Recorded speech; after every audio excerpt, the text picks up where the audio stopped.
Middlemarch. By George Eliot. Prelude. Who that cares much to know the history of man, and how the mysterious mixture behaves under the varying experiments of time, has not dwelt, at least briefly, on the life of Saint Teresa? Has not smiled with some gentleness at the thought of the little girl walking forth one morning hand in hand with her still smaller brother, to go and seek martyrdom in the country of the Moors?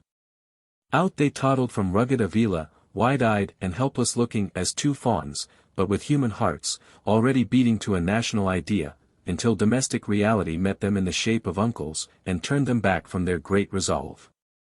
That child pilgrimage was a fit beginning. Teresa's passionate, ideal nature demanded an epic life. What were many-volumed romances of chivalry and the social conquests of a brilliant girl to her? Her flame quickly burned up that light fuel, and, fed from within, soared after some illimitable satisfaction, some object which would never justify weariness, which would reconcile self-despair with the rapturous consciousness of life beyond self. She found her epos in the reform of a religious order. That Spanish woman who lived 300 years ago, was certainly not the last of her kind. Many Teresas have been born who found for themselves no epic life wherein there was a constant unfolding of far resonant action. Perhaps only a life of mistakes, the offspring of a certain spiritual grandeur ill-matched with the meanness of opportunity, perhaps a tragic failure which found no sacred poet and sank unwept into oblivion.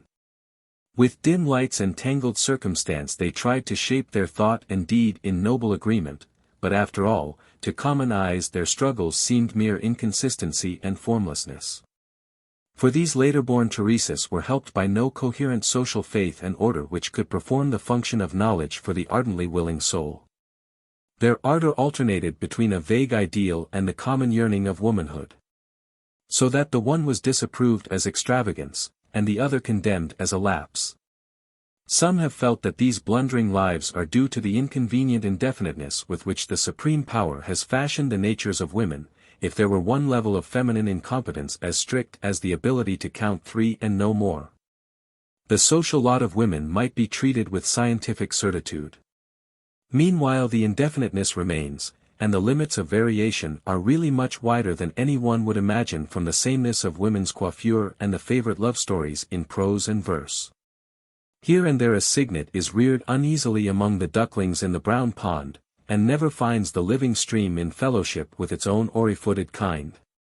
Here and there is born a Saint Teresa, foundress of nothing, whose loving heartbeats and sobs after an unattained goodness tremble off and are dispersed among hindrances, instead of centering in some long recognizable deed. Book I. Miss Brooke. Chapter 1. Since I can do no good because a woman. Reach constantly at something that is near it. The Maid's Tragedy, Beaumont and Fletcher. Miss Brooke had that kind of beauty which seems to be thrown into relief by poor dress. Her hand and wrist were so finely formed that she could wear sleeves not less bare of style than those in which the Blessed Virgin appeared to Italian painters. And her profile as well as her stature and bearing seemed to gain the more dignity from her plain garments, which by the side of provincial fashion gave her the impressiveness of a fine quotation from the Bible, or from one of our elder poets. In a paragraph of today's newspaper, she was usually spoken of as being remarkably clever, but with the addition that her sister Celia had more common sense. Nevertheless, Celia wore scarcely more trimmings. And it was only to close observers that her dress differed from her sister's, and had a shade of coquetry in its arrangements, for Miss Brooke's plain dressing was due to mixed conditions, in most of which her sister shared. The pride of being ladies had something to do with it.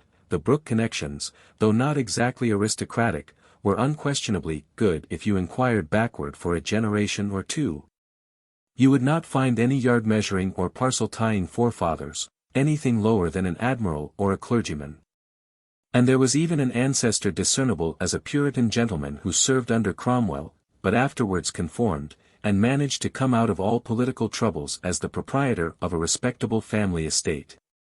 Young women of such birth, living in a quiet country house, and attending a village church hardly larger than a parlor, naturally regarded frippery as the ambition of a huckster's daughter. Then there was well-bred economy, which in those days made show in dress the first item to be deducted from, when any margin was required for expenses more distinctive of rank. Such reasons would have been enough to account for plain dress, quite apart from religious feeling, but in Miss Brooke's case, religion alone would have determined it. And Celia mildly acquiesced in all her sister's sentiments, only infusing them with that common sense which is able to accept momentous doctrines without any eccentric agitation.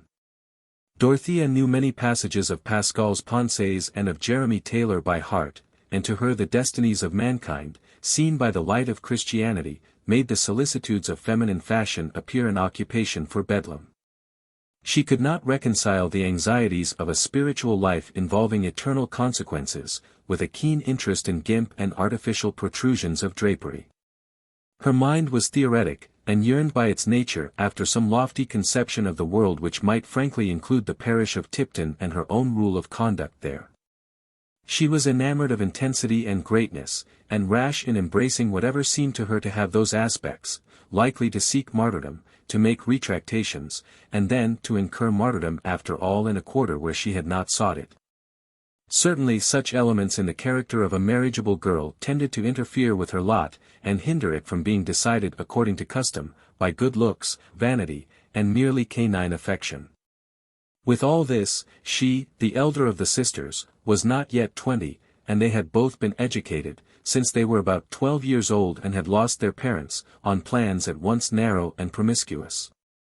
First in an English family and afterwards in a Swiss family at Lausanne, their bachelor uncle and guardian trying in this way to remedy the disadvantages of their orphan condition. It was hardly a year since they had come to live at Tipton Grange with their uncle, a man nearly 60, of acquiescent temper, miscellaneous opinions, and uncertain vote. He had travelled in his younger years, and was held in this part of the county to have contracted a too rambling habit of mind. Mr. Brooke's conclusions were as difficult to predict as the weather. It was only safe to say that he would act with benevolent intentions, and that he would spend as little money as possible in carrying them out. For the most glutinously indefinite minds enclose some hard grains of habit, and a man has been seen lax about all his own interests except the retention of his snuff-box, concerning which he was watchful, suspicious, and greedy of clutch. In Mr. Brooke the hereditary strain of Puritan energy was clearly in abeyance. But in his niece Dorothea it glowed alike through faults and virtues, turning sometimes into impatience of her uncle's talk or his way of letting things be, on his estate, and making her long all the more for the time when she would be of age and have some command of money for generous schemes. She was regarded as an heiress, for not only had the sisters 700 a year each from their parents, but if Dorothea married and had a son, that son would inherit Mr. Brooke's estate, presumably worth about 3,000 a year, a rental which seemed wealth to provincial families. Still discussing Mr. Peel's late conduct on the Catholic question, innocent of future goldfields, and of that gorgeous plutocracy which has so nobly exalted the necessities of genteel life. And how should Dorothea not marry, a girl so handsome and with such prospects? Nothing could hinder it but her love of extremes, and her insistence on regulating life according to notions which might cause a wary man to hesitate before he made her an offer, or even might lead her at last to refuse all offers. A young lady of some birth and fortune, who knelt suddenly down on a brick floor by the side of a sick laborer and prayed fervidly as if she thought herself living in the time of the apostles, who had strange whims of fasting like a papist, and of sitting up at night to read old theological books. Such a wife might awaken you some fine morning with a new scheme for the application of her income which would interfere with political economy and the keeping of saddle horses. A man would naturally think twice before he risked himself in such fellowship. Women were expected to have weak opinions, but the great safeguard of society and of domestic life was, that opinions were not acted on. Sane people did what their neighbors did, so that if any lunatics were at large, one might know and avoid them. The rural opinion about the new young ladies, even among the cottagers, was generally in favor of Celia, as being so amiable and innocent-looking, while Miss Brooke's large eyes seemed, like her religion, too unusual and striking. Poor Dorothea!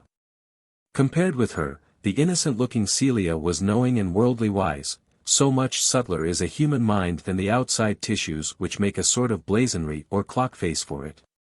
Yet those who approached Dorothea, though prejudiced against her by this alarming hearsay, found that she had a charm unaccountably reconcilable with it.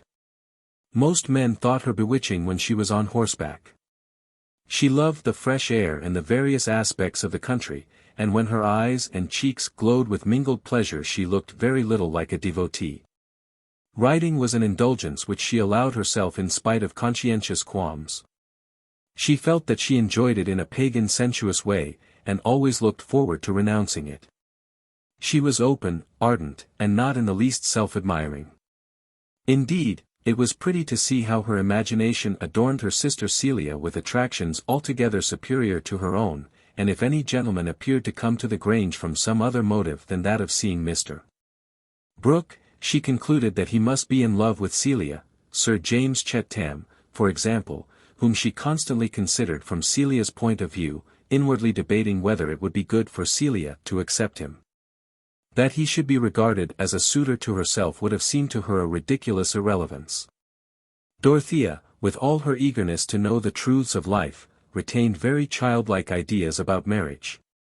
She felt sure that she would have accepted the judicious Hooker, if she had been born in time to save him from that wretched mistake he made in matrimony, or John Milton when his blindness had come on. Or any of the other great men whose odd habits it would have been glorious piety to endure, but an amiable handsome baronet, who said exactly to her remarks even when she expressed uncertainty, how could he affect her as a lover? The really delightful marriage must be that where your husband was a sort of father, and could teach you even Hebrew, if you wished it. These peculiarities of Dorothea's character caused Mr. Brooke to be all the more blamed in neighboring families for not securing some middle-aged lady as guide and companion to his nieces. But he himself dreaded so much the sort of superior woman likely to be available for such a position, that he allowed himself to be dissuaded by Dorothea's objections, and was in this case brave enough to defy the world, that is to say, Mrs. Cadwallader the rector's wife, and the small group of gentry with whom he visited in the northeast corner of Loamshire. So Miss Brooke presided in her uncle's household, and did not at all dislike her new authority, with the homage that belonged to it. Sir James Chettam was going to dine at the Grange today with another gentleman whom the girls had never seen, and about whom Dorothea felt some venerating expectation. This was the Reverend Edward Casaubon, noted in the county as a man of profound learning, understood for many years to be engaged on a great work concerning religious history. Also as a man of wealth enough to give lustre to his piety, and having views of his own which were to be more clearly ascertained on the publication of his book. His very name carried an impressiveness hardly to be measured without a precise chronology of scholarship.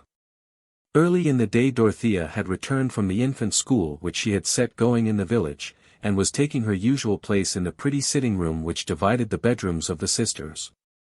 Bent on finishing a plan for some buildings, a kind of work which she delighted in, when Celia, who had been watching her with a hesitating desire to propose something, said, "Dorothea, dear.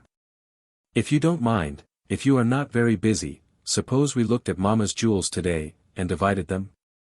It is exactly 6 months today since Uncle gave them to you, and you have not looked at them yet." Celia's face had the shadow of a pouting expression in it, the full presence of the pout being kept back by an habitual awe of Dorothea and principle, two associated facts which might show a mysterious electricity if you touched them incautiously. To her relief, Dorothea's eyes were full of laughter as she looked up. "What a wonderful little almanac you are, Celia. Is it 6 calendar or 6 lunar months? It is the last day of September now, and it was the 1st of April when Uncle gave them to you. You know, he said that he had forgotten them till then. I believe you have never thought of them since you locked them up in the cabinet here. Well, dear, we should never wear them, you know." Dorothea spoke in a full cordial tone, half caressing, half explanatory. She had her pencil in her hand, and was making tiny side plans on a margin. Celia colored, and looked very grave. "I think, dear, we are wanting in respect to Mamma's memory, to put them by and take no notice of them. And," she added, after hesitating a little, with a rising sob of mortification, necklaces are quite usual now. And Madame Poincon, who was stricter in some things even than you are, used to wear ornaments. And Christians generally, surely there are women in heaven now who wore jewels. Celia was conscious of some mental strength when she really applied herself to argument. You would like to wear them? Exclaimed Dorothea, an air of astonished discovery animating her whole person with a dramatic action which she had caught from that very Madame Poincon who wore the ornaments. Of course, then, let us have them out. Why did you not tell me before? But the keys, the keys. She pressed her hands against the sides of her head and seemed to despair of her memory. They are here, said Celia, with whom this explanation had been long meditated and prearranged. Pray open the large drawer of the cabinet and get out the jewel box. The casket was soon opened before them, and the various jewels spread out, making a bright parterre on the table. It was no great collection, but a few of the ornaments were really of remarkable beauty, the finest that was obvious at first being a necklace of purple amethyst set in exquisite gold work, and a pearl cross with 5 brilliants in it. Dorothea immediately took up the necklace and fastened it round her sister's neck, where it fitted almost as closely as a bracelet. But the circle suited the Henrietta Maria style of Celia's head and neck, and she could see that it did, in the pier glass opposite. There, Celia. You can wear that with your Indian muslin. But this cross you must wear with your dark dresses.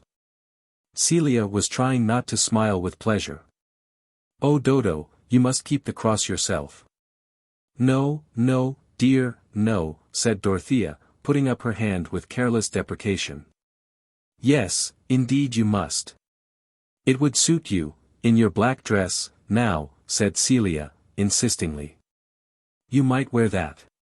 Not for the world, not for the world. A cross is the last thing I would wear as a trinket. Dorothea shuddered slightly. Then you will think it wicked in me to wear it, said Celia, uneasily. No, dear, no, said Dorothea, stroking her sister's cheek. Souls have complexions too, what will suit one will not suit another. But you might like to keep it for Mamma's sake. No, I have other things of Mamma's, her sandalwood box which I am so fond of, plenty of things. In fact, they are all yours, dear. We need discuss them no longer. There, take away your property. Celia felt a little hurt. There was a strong assumption of superiority in this puritanic toleration, hardly less trying to the blonde flesh of an unenthusiastic sister than a puritanic persecution. But how can I wear ornaments if you, who are the elder sister, will never wear them? Nay, Celia, that is too much to ask, that I should wear trinkets to keep you in countenance. If I were to put on such a necklace as that, I should feel as if I had been pirouetting. The world would go round with me, and I should not know how to walk. Celia had unclasped the necklace and drawn it off. It would be a little tight for your neck, something to lie down and hang would suit you better, she said, with some satisfaction. The complete unfitness of the necklace from all points of view for Dorothea, made Celia happier in taking it. She was opening some ring boxes, which disclosed a fine emerald with diamonds, and just then the sun passing beyond a cloud sent a bright gleam over the table. How very beautiful these gems are! Said Dorothea, under a new current of feeling, as sudden as the gleam. It is strange how deeply colors seem to penetrate one, like scent. I suppose that is the reason why gems are used as spiritual emblems in the Revelation of St. John. They look like fragments of heaven. I think that emerald is more beautiful than any of them. And there is a bracelet to match it, said Celia. We did not notice this at first. They are lovely, said Dorothea, slipping the ring and bracelet on her finely turned finger and wrist, and holding them towards the window on a level with her eyes. All the while her thought was trying to justify her delight in the colors by merging them in her mystic religious joy.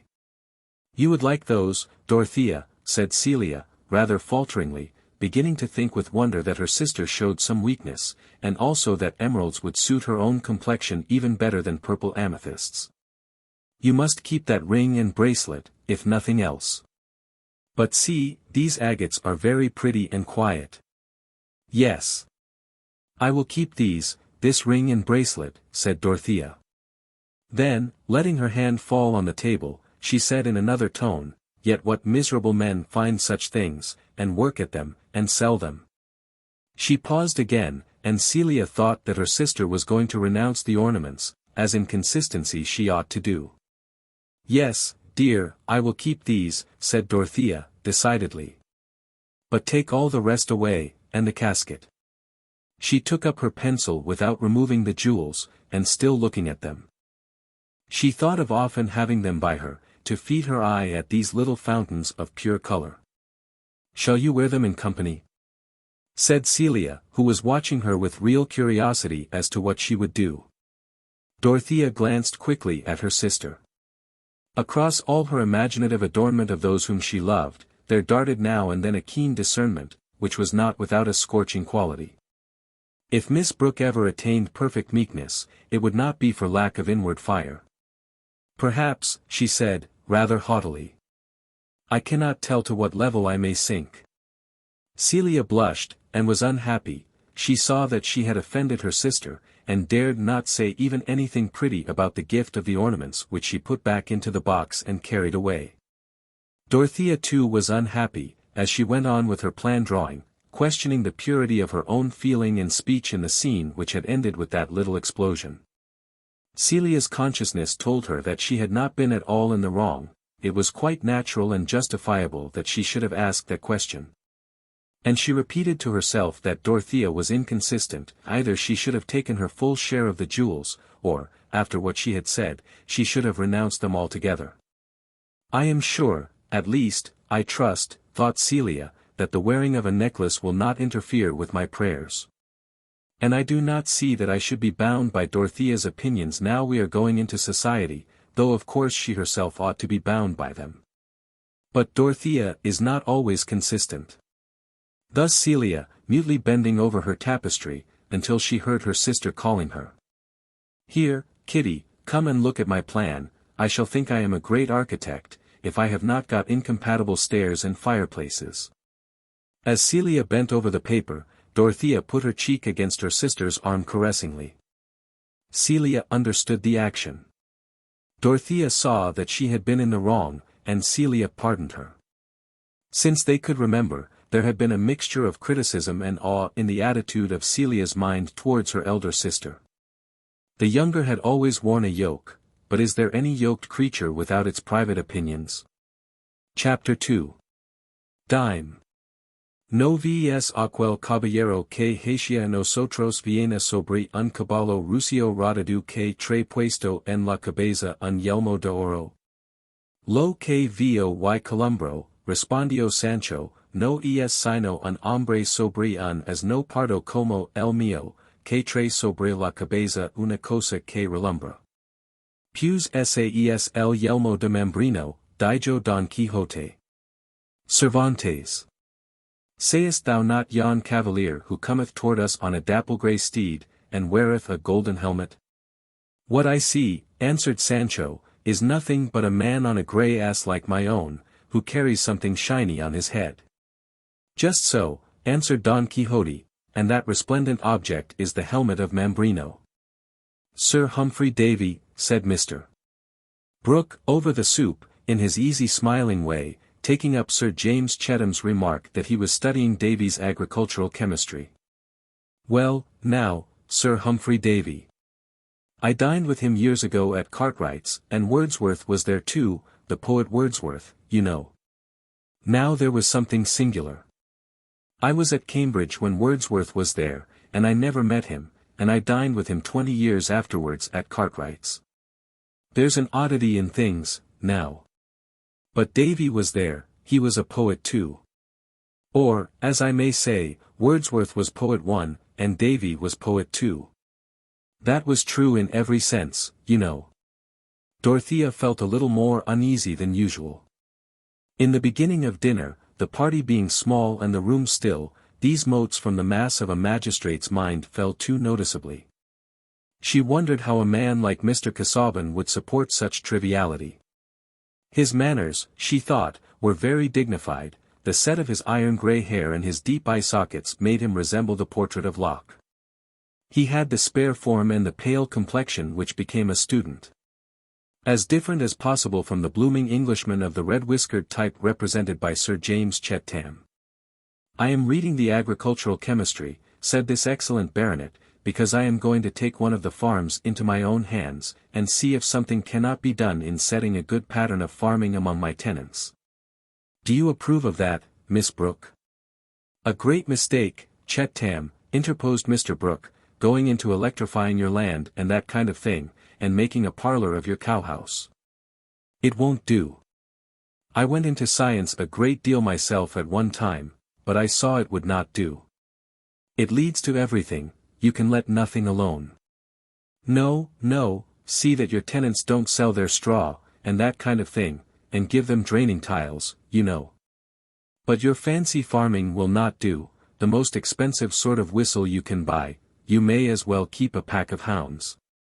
"Surely," said Dorothea, "it is better to spend money in finding out how men can make the most of the land which supports them all, than in keeping dogs and horses only to gallop over it. It is not a sin to make yourself poor in performing experiments for the good of all." She spoke with more energy than is expected of so young a lady, but Sir James had appealed to her. He was accustomed to do so, and she had often thought that she could urge him to many good actions when he was her brother-in-law. Mr. Casaubon turned his eyes very markedly on Dorothea while she was speaking, and seemed to observe her newly. "Young ladies don't understand political economy, you know," said Mr. Brooke, smiling towards Mr. Casaubon. "I remember when we were all reading Adam Smith. There is a book, now. I took in all the new ideas at one time, human perfectibility, now. But some say, history moves in circles, and that may be very well argued, I have argued it myself. The fact is, human reason may carry you a little too far, over the hedge, in fact. It carried me a good way at one time, but I saw it would not do. I pulled up in time. But not too hard. I have always been in favor of a little theory, we must have thought, else we shall be landed back in the Dark Ages. But talking of books, there is Southey's Peninsular War. I am reading that of a morning. You know Southey?" "No," said Mr. Casaubon, not keeping pace with Mr. Brooke's impetuous reason, and thinking of the book only. "I have little leisure for such literature just now. I have been using up my eyesight on old characters lately. The fact is, I want a reader for my evenings, but I am fastidious in voices, and I cannot endure listening to an imperfect reader. It is a misfortune, in some senses, I feed too much on the inward sources, I live too much with the dead. My mind is something like the ghost of an ancient, wandering about the world and trying mentally to construct it as it used to be, in spite of ruin and confusing changes. But I find it necessary to use the utmost caution about my eyesight." This was the first time that Mr. Casaubon had spoken at any length. He delivered himself with precision, as if he had been called upon to make a public statement. And the balanced sing-song neatness of his speech, occasionally corresponded to by a movement of his head, was the more conspicuous from its contrast with good Mr. Brooke's scrappy slovenliness. Dorothea said to herself that Mr. Casaubon was the most interesting man she had ever seen, not excepting even Monsieur Eliot, the Vaudois clergyman who had given conferences on the history of the Waldenses. To reconstruct a past world, doubtless with a view to the highest purposes of truth, what a work to be in any way present at, to assist in, though only as a lamp-holder. This elevating thought lifted her above her annoyance at being twigged with her ignorance of political economy, that never explained science which was thrust as an extinguisher over all her lights. "But you are fond of riding, Miss Brooke," Sir James presently took an opportunity of saying. "I should have thought you would enter a little into the pleasures of hunting. I wish you would let me send over a chestnut horse for you to try. It has been trained for a lady. I saw you on Saturday cantering over the hill on a nag not worthy of you. My groom shall bring Corydon for you every day, if you will only mention the time." "Thank you, you are very good. I mean to give up riding." "I shall not ride any more," said Dorothea, urged to this brusque resolution by a little annoyance that Sir James would be soliciting her attention when she wanted to give it all to Mr. Casaubon. "No, that is too hard," said Sir James, in a tone of reproach that showed strong interest. "Your sister is given to self-mortification, is she not?" he continued, turning to Celia, who sat at his right hand.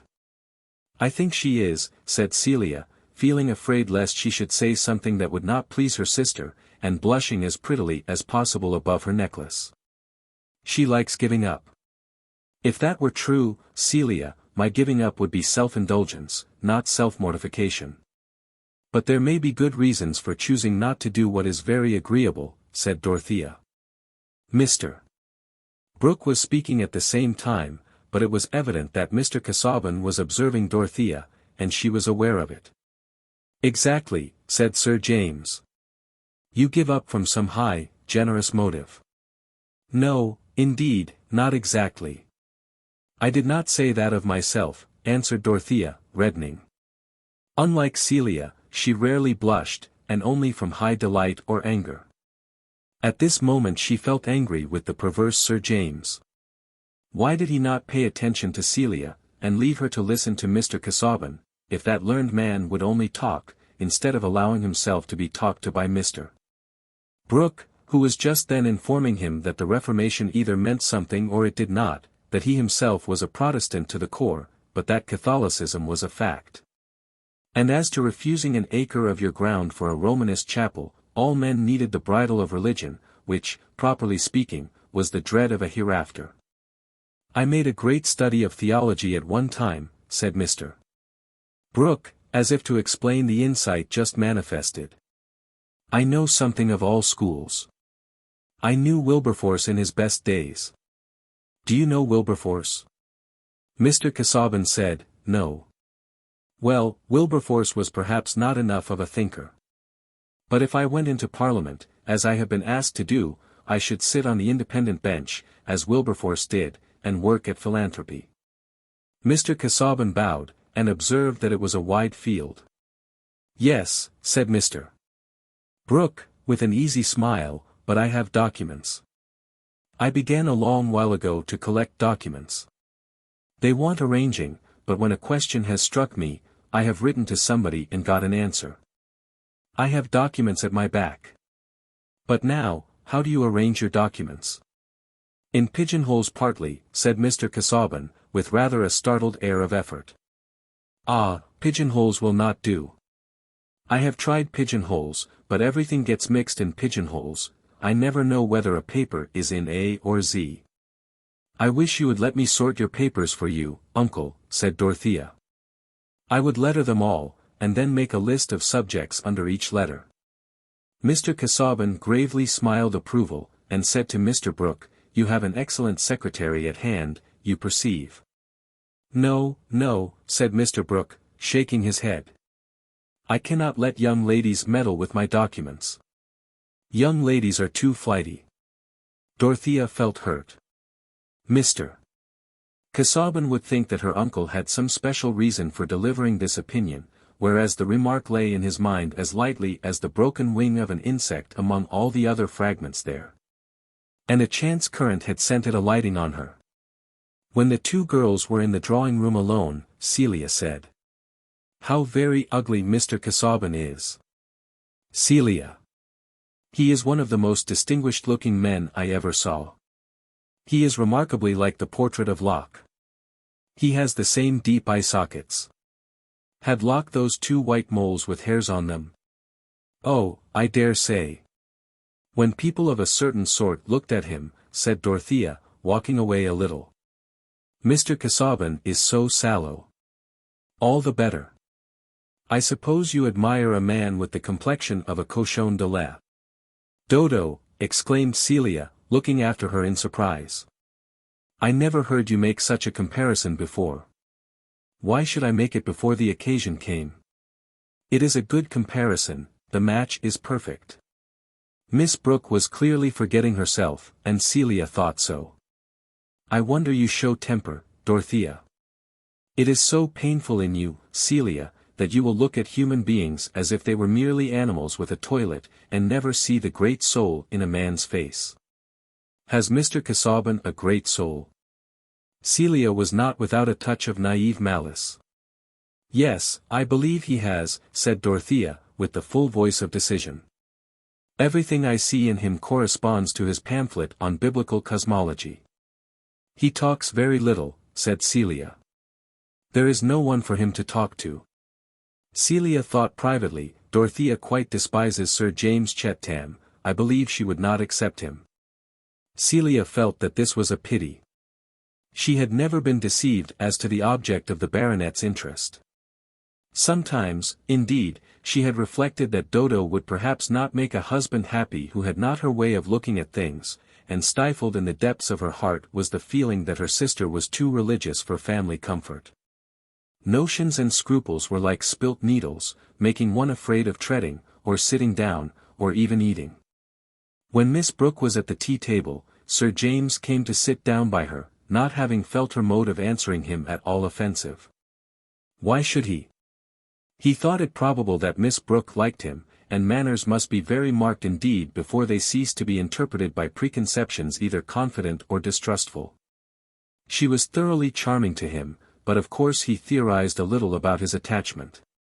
He was made of excellent human dough, and had the rare merit of knowing that his talents, even if let loose, would not set the smallest stream in the county on fire, hence he liked the prospect of a wife to whom he could say, "What shall we do about this or that," who could help her husband out with reasons, and would also have the property qualification for doing so.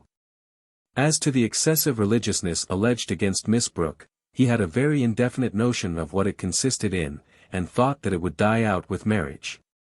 In short, he felt himself to be in love in the right place, and was ready to endure a great deal of predominance, which, after all, a man could always put down when he liked. Sir James had no idea that he should ever like to put down the predominance of this handsome girl, in whose cleverness he delighted. Why not? A man's mind, what there is of it, has always the advantage of being masculine, as the smallest birch tree is of a higher kind than the most soaring palm, and even his ignorance is of a sounder quality. Sir James might not have originated this estimate, but a kind providence furnishes the limpest personality with a little gum or starch in the form of tradition. "Let me hope that you will rescind that resolution about the horse, Miss Brooke," said the persevering admirer. "I assure you, riding is the most healthy of exercises." "I am aware of it," said Dorothea, coldly. "I think it would do Celia good, if she would take to it. But you are such a perfect horsewoman." "Excuse me, I have had very little practice, and I should be easily thrown." "Then that is a reason for more practice.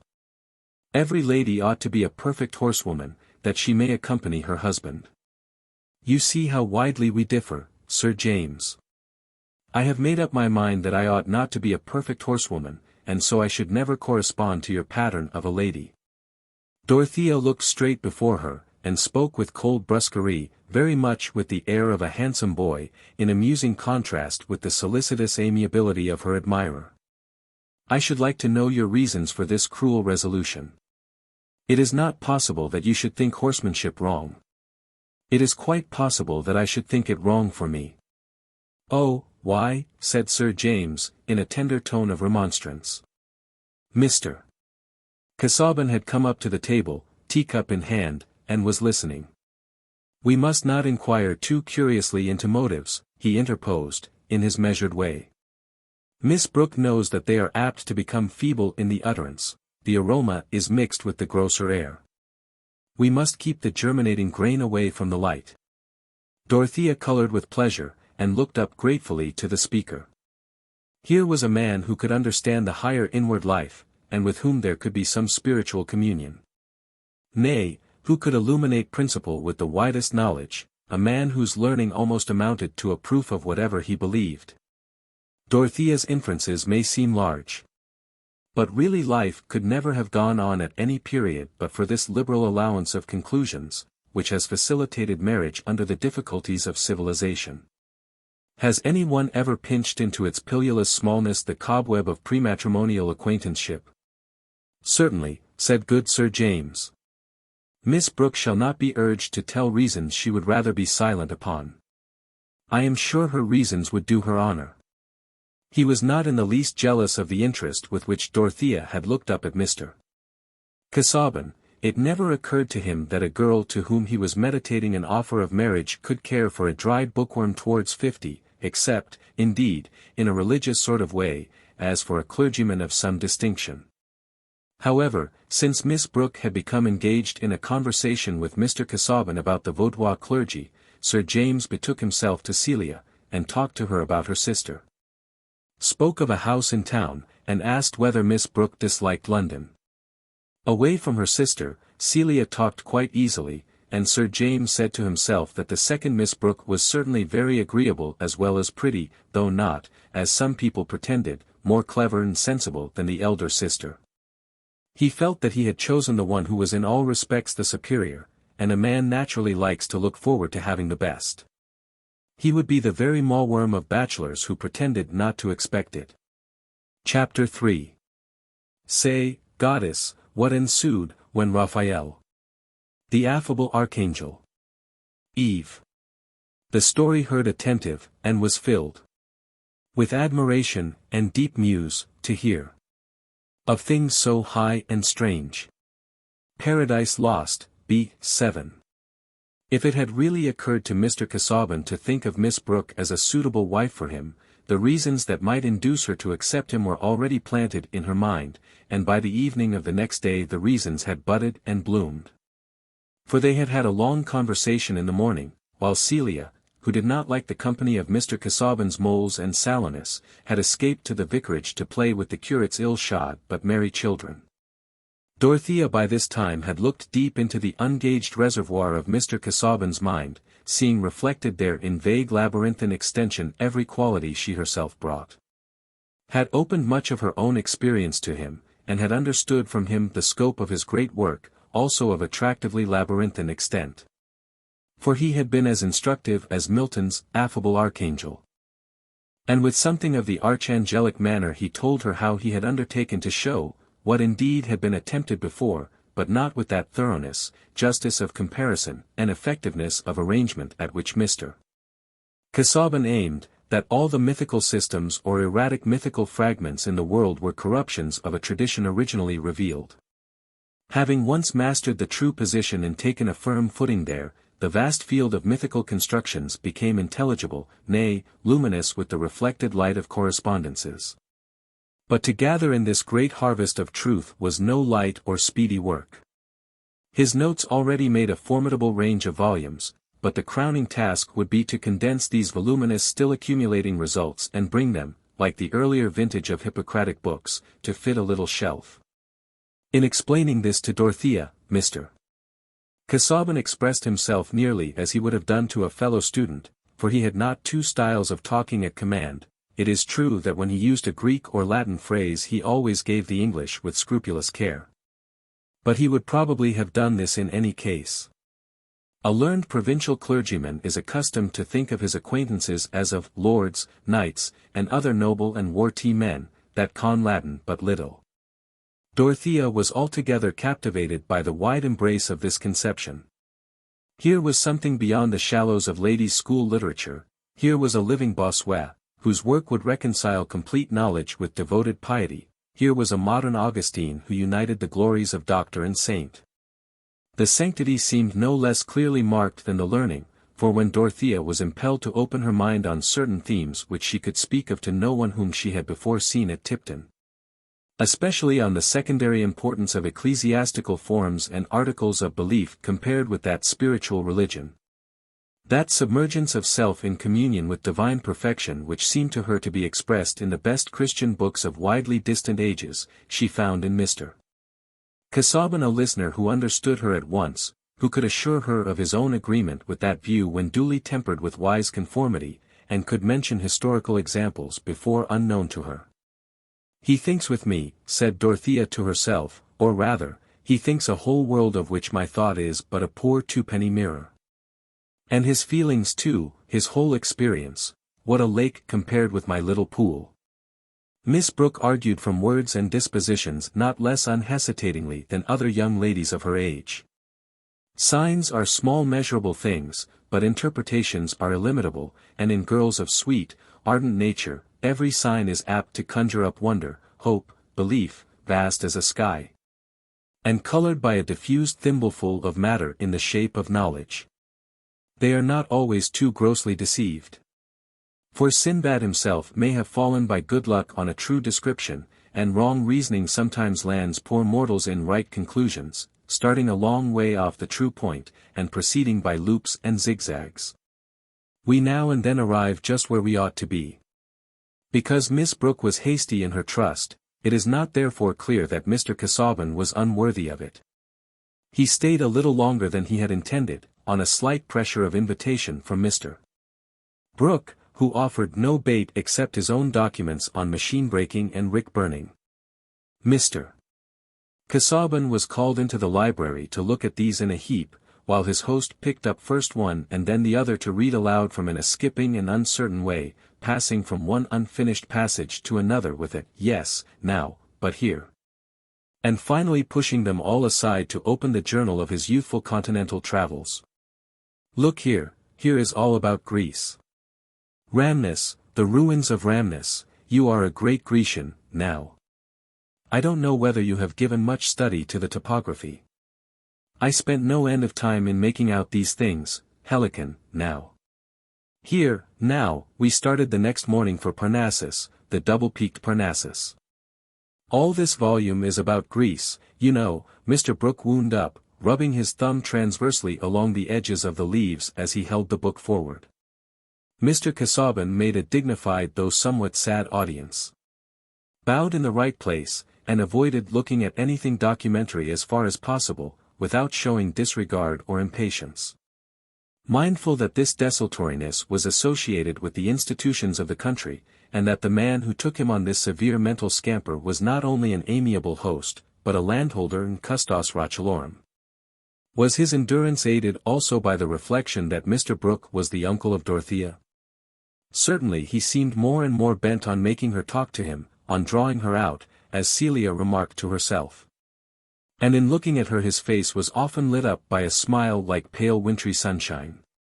Before he left the next morning, while taking a pleasant walk with Miss Brooke along the gravelled terrace, he had mentioned to her that he felt the disadvantage of loneliness. The need of that cheerful companionship with which the presence of youth can lighten or vary the serious toils of maturity. And he delivered this statement with as much careful precision as if he had been a diplomatic envoy whose words would be attended with results. Indeed, Mr. Casaubon was not used to expect that he should have to repeat or revise his communications of a practical or personal kind. The inclinations which he had deliberately stated on the 2d of October he would think it enough to refer to by the mention of that date. Judging by the standard of his own memory, which was a volume where a vide supra could serve instead of repetitions, and not the ordinary long-used blotting book which only tells of forgotten writing. But in this case Mr. Casaubon's confidence was not likely to be falsified, for Dorothea heard and retained what he said with the eager interest of a fresh young nature to which every variety and experience is an epoch. It was 3 o'clock in the beautiful breezy autumn day when Mr. Casaubon drove off to his rectory at Lowick, only 5 miles from Tipton. And Dorothea, who had on her bonnet and shawl, hurried along the shrubbery and across the park that she might wander through the bordering wood with no other visible companionship than that of Monk, the greatest Bernard dog, who always took care of the young ladies in their walks. There had risen before her the girl's vision of a possible future for herself to which she looked forward with trembling hope, and she wanted to wander on in that visionary future without interruption. She walked briskly in the brisk air, the color rose in her cheeks, and her straw bonnet, which our contemporaries might look at with conjectural curiosity as at an obsolete form of basket, fell a little backward. She would perhaps be hardly characterized enough if it were omitted that she wore her brown hair flatly braided and coiled behind so as to expose the outline of her head in a daring manner at a time when public feeling required the meagerness of nature to be dissimulated by tall barricades of frizzed curls and bows. Never surpassed by any great race except the Fijian. This was a trait of Miss Brooke's asceticism. But there was nothing of an ascetic's expression in her bright full eyes, as she looked before her, not consciously seeing, but absorbing into the intensity of her mood. The solemn glory of the afternoon with its long swathes of light between the far-off rows of limes, whose shadows touched each other. All people, young or old, that is, all people in those anti-reform times, would have thought her an interesting object if they had referred the glow in her eyes and cheeks to the newly awakened ordinary images of young love. The illusions of Chloe about Strephon have been sufficiently consecrated in poetry, as the pathetic loveliness of all spontaneous trust ought to be. Miss Pippin adoring young Pumpkin, and dreaming along endless vistas of unwearying companionship, was a little drama which never tired our fathers and mothers, and had been put into all costumes. Let but Pumpkin have a figure which would sustain the disadvantages of the short-waisted swallowtail, and everybody felt it not only natural but necessary to the perfection of womanhood, that a sweet girl should be at once convinced of his virtue, his exceptional ability, and above all, his perfect sincerity. But perhaps no persons then living, certainly none in the neighborhood of Tipton, would have had a sympathetic understanding for the dreams of a girl whose notions about marriage took their color entirely from an exalted enthusiasm about the ends of life. An enthusiasm which was lit chiefly by its own fire, and included neither the niceties of the trousseau, the pattern of plate, nor even the honors and sweet joys of the blooming matron. It had now entered Dorothea's mind that Mr. Casaubon might wish to make her his wife, and the idea that he would do so touched her with a sort of reverential gratitude. How good of him, nay, it would be almost as if a winged messenger had suddenly stood beside her path and held out his hand towards her. For a long while she had been oppressed by the indefiniteness which hung in her mind, like a thick summer haze, over all her desire to make her life greatly effective. What could she do, what ought she to do? She, hardly more than a budding woman, but yet with an active conscience and a great mental need, not to be satisfied by a girlish instruction comparable to the nibblings and judgments of a discursive mouse. With some endowment of stupidity and conceit, she might have thought that a Christian young lady of fortune should find her ideal of life in village charities, patronage of the humbler clergy, the perusal of female scripture characters, unfolding the private experience of Sarah under the old dispensation, and Dorcas under the new, and the care of her soul over her embroidery in her own boudoir, with a background of prospective marriage to a man who, if less strict than herself, as being involved in affairs religiously inexplicable, might be prayed for and seasonably exhorted. From such contentment poor Dorothea was shut out. The intensity of her religious disposition, the coercion it exercised over her life, was but one aspect of a nature altogether ardent, theoretic, and intellectually consequent, and with such a nature struggling in the bands of a narrow teaching, hemmed in by a social life which seemed nothing but a labyrinth of petty courses, a walled-in maze of small paths that led no whither. The outcome was sure to strike others as at once exaggeration and inconsistency. The thing which seemed to her best, she wanted to justify by the completest knowledge, and not to live in a pretended admission of rules which were never acted on. Into this soul hunger as yet all her youthful passion was poured.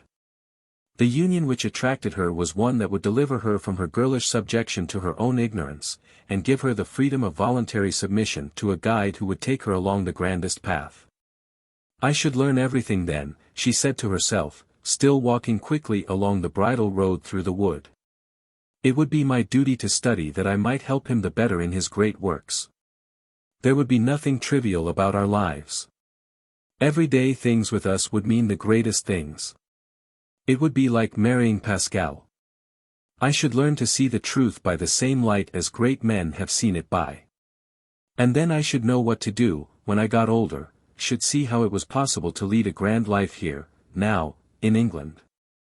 I don't feel sure about doing good in any way now, everything seems like going on a mission to a people whose language I don't know, unless it were building good cottages, there can be no doubt about that. Oh, I hope I should be able to get the people well housed in Lowick. I will draw plenty of plans while I have time. Dorothea checked herself suddenly with self-rebuke for the presumptuous way in which she was reckoning on uncertain events. But she was spared any inward effort to change the direction of her thoughts by the appearance of a cantering horseman round a turning of the road. The well-groomed chestnut horse and two beautiful setters could leave no doubt that the rider was Sir James Chettam. He discerned Dorothea, jumped off his horse at once, and, having delivered it to his groom, advanced towards her with something white on his arm, at which the two setters were barking in an excited manner. "How delightful to meet you, Miss Brooke," he said, raising his hat and showing his sleekly waving blonde hair. "It has hastened the pleasure I was looking forward to." Miss Brooke was annoyed at the interruption. This amiable baronet, really a suitable husband for Celia, exaggerated the necessity of making himself agreeable to the elder sister. Even a prospective brother-in-law may be an oppression if he will always be presupposing too good an understanding with you, and agreeing with you even when you contradict him. The thought that he had made the mistake of paying his addresses to herself could not take shape, all her mental activity was used up in persuasions of another kind. But he was positively obtrusive at this moment, and his dimpled hands were quite disagreeable. Her roused temper made her color deeply, as she returned his greeting with some haughtiness. Sir James interpreted the heightened color in the way most gratifying to himself, and thought he never saw Miss Brooke looking so handsome.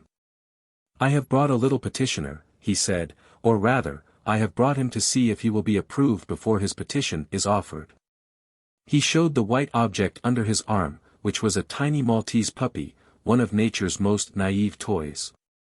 "It is painful to me to see these creatures that are bred merely as pets," said Dorothea, whose opinion was forming itself that very moment, as opinions will, under the heat of irritation. "Oh, why," said Sir James, as they walked forward. "I believe all the petting that is given them does not make them happy. They are too helpless, their lives are too frail.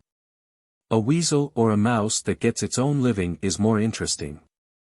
I like to think that the animals about us have souls something like our own, and either carry on their own little affairs or can be companions to us, like Monk here.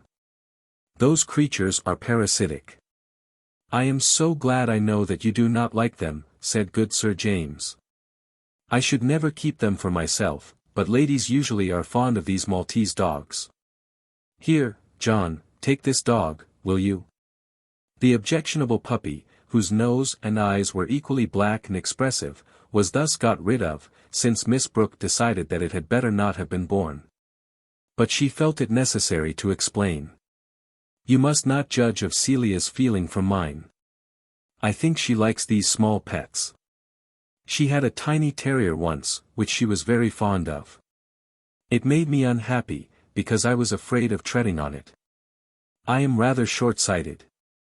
You have your own opinion about everything, Miss Brooke, and it is always a good opinion. What answer was possible to such stupid complimenting?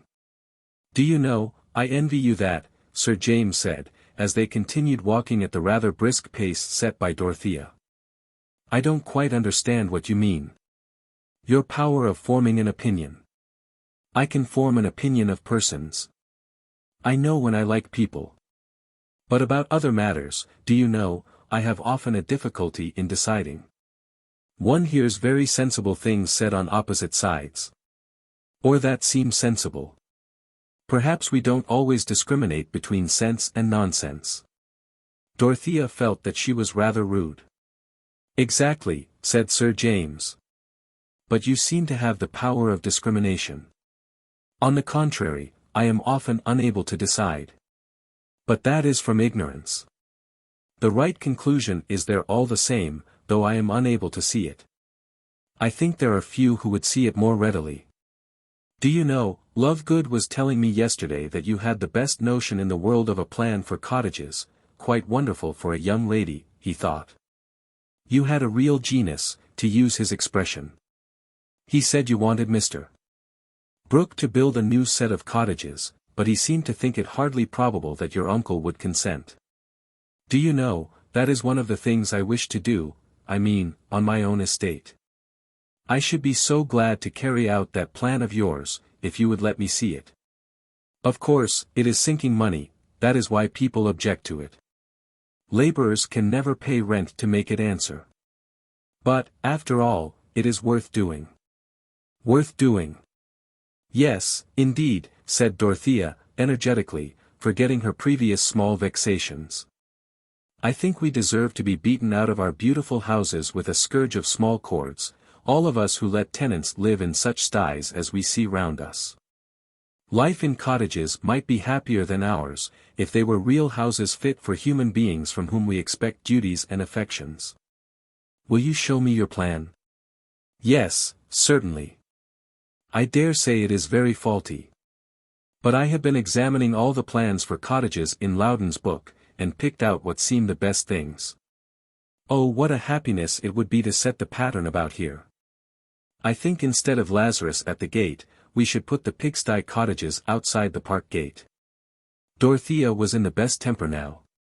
Sir James, as brother-in-law, building model cottages on his estate, and then, perhaps, others being built at Lowick. And more elsewhere in imitation, it would be as if the spirit of Oberlin had passed over the parishes to make the life of poverty beautiful. Sir James saw all the plans, and took one away to consult upon with Lovegood. He also took away a complacent sense that he was making great progress in Miss Brooke's good opinion. The Maltese puppy was not offered to Celia. An omission which Dorothea afterwards thought of with surprise, but she blamed herself for it. She had been engrossing Sir James. After all, it was a relief that there was no puppy to tread upon. Celia was present while the plans were being examined, and observed Sir James's illusion. He thinks that Dodo cares about him, and she only cares about her plans.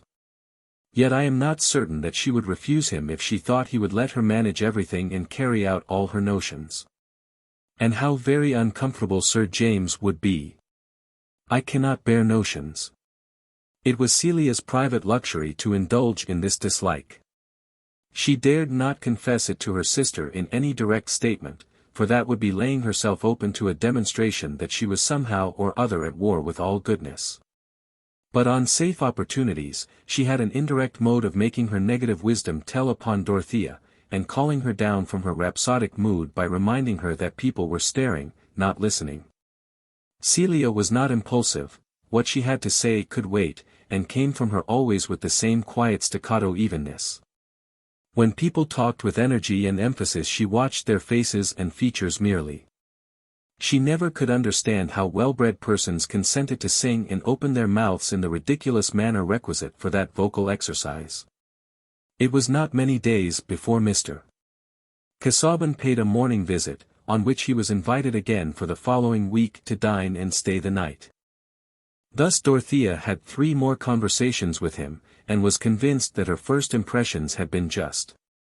He was all she had at first imagined him to be. Almost everything he had said seemed like a specimen from a mine, or the inscription on the door of a museum which might open on the treasures of past ages. And this trust in his mental wealth was all the deeper and more effective on her inclination because it was now obvious that his visits were made for her sake. This accomplished man condescended to think of a young girl, and take the pains to talk to her, not with absurd compliment, but with an appeal to her understanding, and sometimes with instructive correction. What delightful companionship! Mr. Casaubon seemed even unconscious that trivialities existed, and never handed round that small talk of heavy men which is as acceptable as stale bride cake brought forth with an odor of cupboard. He talked of what he was interested in, or else he was silent and bowed with sad civility. To Dorothea this was adorable genuineness, and religious abstinence from that artificiality which uses up the soul in the efforts of pretense. For she looked as reverently at Mr. Casaubon's religious elevation above herself as she did at his intellect and learning. He assented to her expressions of devout feeling, and usually with an appropriate quotation. He allowed himself to say that he had gone through some spiritual conflicts in his youth. In short, Dorothea saw that here she might reckon on understanding, sympathy, and guidance. On one, only one, of her favorite themes she was disappointed. Mr. Casaubon apparently did not care about building cottages, and diverted the talk to the extremely narrow accommodation which was to be had in the dwellings of the ancient Egyptians, as if to check a too high standard. After he was gone, Dorothea dwelt with some agitation on this indifference of his. And her mind was much exercised with arguments drawn from the varying conditions of climate which modify human needs, and from the admitted wickedness of pagan despots. Should she not urge these arguments on Mr. Casaubon when he came again? But further reflection told her that she was presumptuous in demanding his attention to such a subject. He would not disapprove of her occupying herself with it in leisure moments. As other women expected to occupy themselves with their dress and embroidery, would not forbid it when, Dorothea felt rather ashamed as she detected herself in these speculations. But her uncle had been invited to go to Lydgate to stay a couple of days. Was it reasonable to suppose that Mr. Casaubon delighted in Mr. Brooke's society for its own sake, either with or without documents? Meanwhile that little disappointment made her delight the more in Sir James Chetham's readiness to set on foot the desired improvements. He came much oftener than Mr. Casaubon, and Dorothea ceased to find him disagreeable since he showed himself so entirely in earnest, for he had already entered with much practical ability into Lovegood's estimates, and was charmingly docile. She proposed to build a couple of cottages, and transfer 2 families from their old cabins, which could then be pulled down, so that new ones could be built on the old sites. Sir James said, exactly, and she bore the word remarkably well. Certainly these men who had so few spontaneous ideas might be very useful members of society under good feminine direction, if they were fortunate in choosing their sisters-in-law. It is difficult to say whether there was or was not a little wilfulness in her continuing blind to the possibility that another sort of choice was in question in relation to her. But her life was just now full of hope and action. She was not only thinking of her plans, but getting down learned books from the library and reading many things hastily, that she might be a little less ignorant in talking to Mr. Casaubon, all the while being visited with conscientious questionings whether she were not exalting these poor doings above measure and contemplating them with that self-satisfaction which was the last doom of ignorance and folly. Chapter 4. First Gent. Our deeds are fetters that we forge ourselves. 2d Gent. Ay, truly, but I think it is the world that brings the iron. Sir James seems determined to do everything you wish, said Celia, as they were driving home from an inspection of the new building site. He is a good creature, and more sensible than anyone would imagine, said Dorothea, inconsiderately. You mean that he appears silly? No, no, said Dorothea, recollecting herself, and laying her hand on her sister's a moment, but he does not talk equally well on all subjects. I should think none but disagreeable people do, said Celia, in her usual purring way. They must be very dreadful to live with. Only think. At breakfast, and always. Dorothea laughed. Oh Kitty, you are a wonderful creature. She pinched Celia's chin, being in the mood now to think her very winning and lovely, fit hereafter to be an eternal cherub, and if it were not doctrinally wrong to say so, hardly more in need of salvation than a squirrel. Of course people need not be always talking well. Only one tells the quality of their minds when they try to talk well. You mean that Sir James tries and fails? I was speaking generally. Why do you catechize me about Sir James? It is not the object of his life to please me. Now, Dodo, can you really believe that? Certainly. He thinks of me as a future sister, that is all. Dorothea had never hinted this before, waiting, from a certain shyness on such subjects which was mutual between the sisters, until it should be introduced by some decisive event. Celia blushed, but said at once. Pray do not make that mistake any longer, Dodo. When Tantripp was brushing my hair the other day, she said that Sir James's man knew from Mrs. Cadwallader's maid that Sir James was to marry the eldest Miss Brooke. How can you let Tantripp talk such gossip to you, Celia? Said Dorothea, indignantly, not the less angry because details asleep in her memory were now awakened to confirm the unwelcome revelation. You must have asked her questions. It is degrading. I see no harm at all in Tantripp's talking to me. It is better to hear what people say. You see what mistakes you make by taking up notions. I am quite sure that Sir James means to make you an offer. And he believes that you will accept him, especially since you have been so pleased with him about the plans. And uncle too, I know he expects it. Everyone can see that Sir James is very much in love with you. The revulsion was so strong and painful in Dorothea's mind that the tears welled up and flowed abundantly. All her dear plans were embittered, and she thought with disgust of Sir James's conceiving that she recognized him as her lover. There was vexation too on account of Celia. How could he expect it? She burst forth in her most impetuous manner. I have never agreed with him about anything but the cottages. I was barely polite to him before. But you have been so pleased with him since then, he has begun to feel quite sure that you are fond of him. Fond of him, Celia. How can you choose such odious expressions, said Dorothea, passionately. Dear me, Dorothea, I suppose it would be right for you to be fond of a man whom you accepted for a husband. It is offensive to me to say that Sir James could think I was fond of him. Besides, it is not the right word for the feeling I must have towards the man I would accept as a husband. Well, I am sorry for Sir James. I thought it right to tell you, because you went on as you always do, never looking just where you are, and treading in the wrong place. You always see what nobody else sees, it is impossible to satisfy you, yet you never see what is quite plain. That's your way, Dodo. Something certainly gave Celia unusual courage, and she was not sparing the sister of whom she was occasionally in awe. Who can tell what just criticisms the cat may be passing on us beings of wider speculation? It is very painful, said Dorothea, feeling scourged. I can have no more to do with the cottages. I must be uncivil to him. I must tell him I will have nothing to do with them. It is very painful. Her eyes filled again with tears. Wait a little. Think about it. You know he is going away for a day or two to see his sister. There will be nobody besides Lovegood. Celia could not help relenting. Poor Dodo, she went on, in an amiable staccato. It is very hard, it is your favorite fad to draw plans. Fad to draw plans. Do you think I only care about my fellow creatures' houses in that childish way? I may well make mistakes. How can one ever do anything nobly Christian, living among people with such petty thoughts? No more was said. Dorothea was too much jarred to recover her temper and behave so as to show that she admitted any error in herself.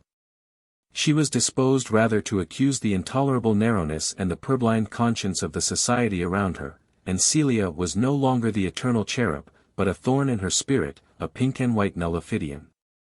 Worse than any discouraging presence in the Pilgrim's Progress. The fad of drawing plans. What was life worth? What great faith was possible when the whole effect of one's actions could be withered up into such parched rubbish as that? When she got out of the carriage, her cheeks were pale and her eyelids red. She was an image of sorrow, and her uncle who met her in the hall would have been alarmed, if Celia had not been close to her looking so pretty and composed. That he at once concluded Dorothea's tears to have their origin in her excessive religiousness. He had returned, during their absence, from a journey to the county town, about a petition for the pardon of some criminal. Well, my dears, he said, kindly, as they went up to kiss him, I hope nothing disagreeable has happened while I have been away. No, uncle, said Celia, we have been to Freshitt to look at the cottages. We thought you would have been at home to lunch. I came by Lowick to lunch, you didn't know I came by Lowick. And I have brought a couple of pamphlets for you, Dorothea, in the library, you know, they lie on the table in the library. It seemed as if an electric stream went through Dorothea, thrilling her from despair into expectation. They were pamphlets about the early church. The oppression of Celia, Tantripp, and Sir James was shaken off, and she walked straight to the library. Celia went upstairs. Mr. Brooke was detained by a message, but when he re-entered the library, he found Dorothea seated and already deep in one of the pamphlets which had some marginal manuscript of Mr. Casaubon's, taking it in as eagerly as she might have taken in the scent of a fresh bouquet after a dry, hot, dreary walk. She was getting away from Tipton and Freshitt, and her own sad liability to tread in the wrong places on her way to the New Jerusalem. Mr. Brooke sat down in his armchair, stretched his legs towards the wood fire, which had fallen into a wondrous mass of glowing dice between the dogs, and rubbed his hands gently, looking very mildly towards Dorothea, but with a neutral leisurely air. As if he had nothing particular to say. Dorothea closed her pamphlet, as soon as she was aware of her uncle's presence, and rose as if to go. Usually she would have been interested about her uncle's merciful errand on behalf of the criminal, but her late agitation had made her absent-minded. "I came back by Lowick, you know," said Mr. Brooke, not as if with any intention to arrest her departure, but apparently from his usual tendency to say what he had said before. This fundamental principle of human speech was markedly exhibited in Mr. Brooke. "I lunched there and saw Casaubon's library, and that kind of thing. There's a sharp air, driving. Won't you sit down, my dear? You look cold." Dorothea felt quite inclined to accept the invitation. Sometimes, when her uncle's easy way of taking things did not happen to be exasperating, it was rather soothing. She threw off her mantle and bonnet, and sat down opposite to him, enjoying the glow, but lifting up her beautiful hands for a screen. They were not thin hands, or small hands, but powerful, feminine, maternal hands. She seemed to be holding them up in propitiation for her passionate desire to know and to think, which in the unfriendly mediums of Tipton and Freshet had issued in crying and red eyelids. She bethought herself now of the condemned criminal. "What news have you brought about the sheep-stealer, uncle?" "What, poor Bunch, well, it seems we can't get him off, he is to be hanged." Dorothea's brow took an expression of reprobation and pity. "Hanged, you know," said Mr. Brooke, with a quiet nod.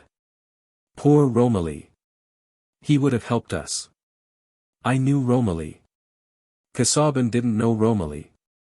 He is a little buried in books, you know, Casaubon is. When a man has great studies and is writing a great work, he must of course give up seeing much of the world. How can he go about making acquaintances?" "That's true. But a man mopes, you know.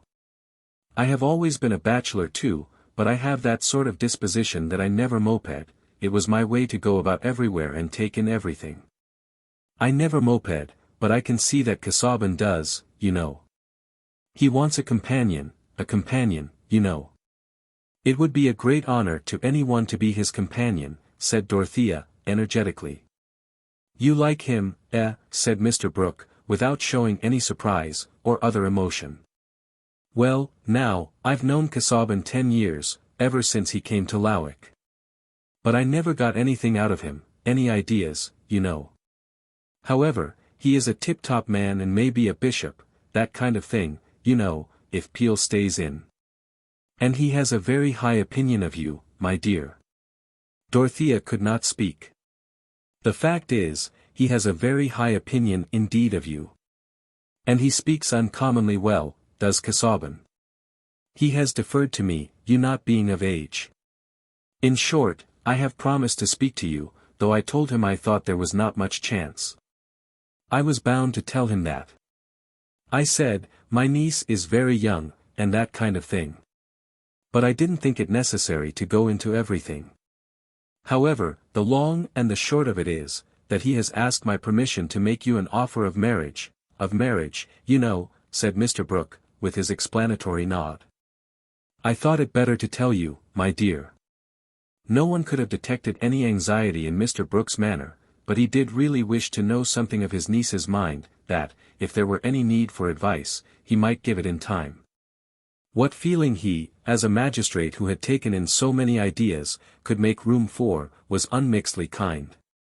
Since Dorothea did not speak immediately, he repeated, "I thought it better to tell you, my dear." "Thank you, uncle," said Dorothea, in a clear unwavering tone. "I am very grateful to Mr. Casaubon. If he makes me an offer, I shall accept him. I admire and honor him more than any man I ever saw." Mr. Brooke paused a little, and then said in a lingering low tone, "Ah. Well. He is a good match in some respects. But now, XXIII is a good match. And our land lies together. I shall never interfere against your wishes, my dear. People should have their own way in marriage, and that sort of thing, up to a certain point, you know. I have always said that, up to a certain point. I wish you to marry well, and I have good reason to believe that XXIII wishes to marry you. I mention it, you know. It is impossible that I should ever marry Sir James XXIII, said Dorothea.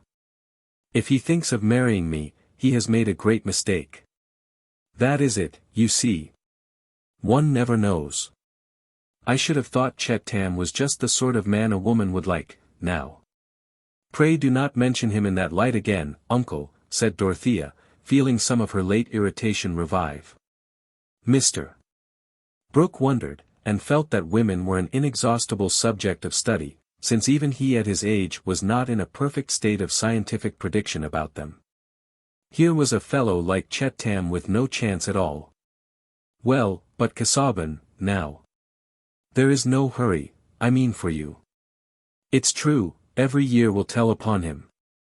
He is over 45, you know.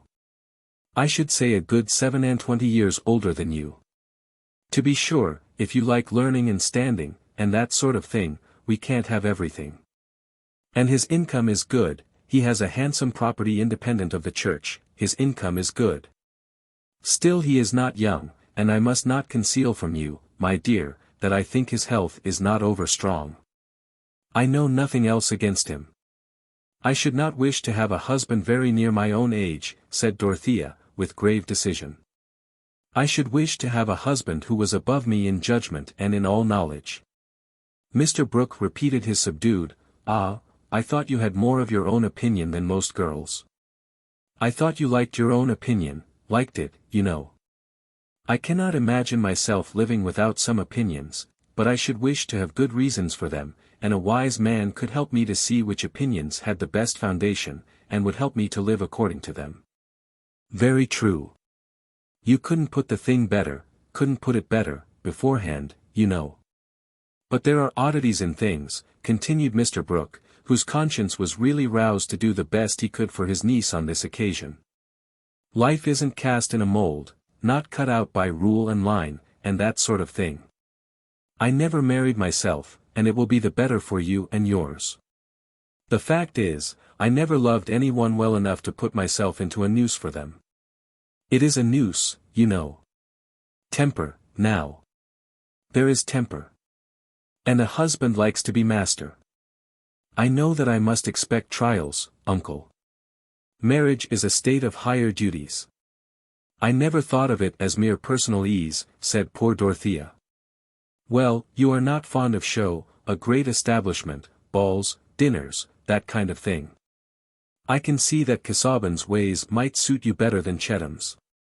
And you shall do as you like, my dear. I would not hinder Casaubon, I said so at once. For there is no knowing how anything may turn out. You have not the same tastes as every young lady, and a clergyman and scholar, who may be a bishop, that kind of thing, may suit you better than XXIII. XXIII is a good fellow, a good sound-hearted fellow, you know, but he doesn't go much into ideas. I did, when I was his age. But Casaubon's eyes, now. I think he has hurt them a little with too much reading. I should be all the happier, uncle, the more room there was for me to help him, said Dorothea, ardently. You have quite made up your mind, I see. Well, my dear, the fact is, I have a letter for you in my pocket. Mr. Brooke handed the letter to Dorothea, but as she rose to go away, he added, there is not too much hurry, my dear. Think about it, you know. When Dorothea had left him, he reflected that he had certainly spoken strongly, he had put the risks of marriage before her in a striking manner. It was his duty to do so. But as to pretending to be wise for young people, no uncle, however much he had travelled in his youth, absorbed the new ideas, and dined with celebrities now deceased, could pretend to judge what sort of marriage would turn out well for a young girl who preferred Casaubon to XXIII. In short, woman was a problem which, since Mr. Brooke's mind felt blank before it, could be hardly less complicated than the revolutions of an irregular solid. Chapter 5. Hard students are commonly troubled with gouts, catarrhs, rheums, cachexia, bradypepsia, bad eyes, stone, and colic, crudities, appellations, vertigo, winds, consumptions, and all such diseases as come by overmuch sitting. They are most part lean, dry, ill-colored, and all through immoderate pains and extraordinary studies.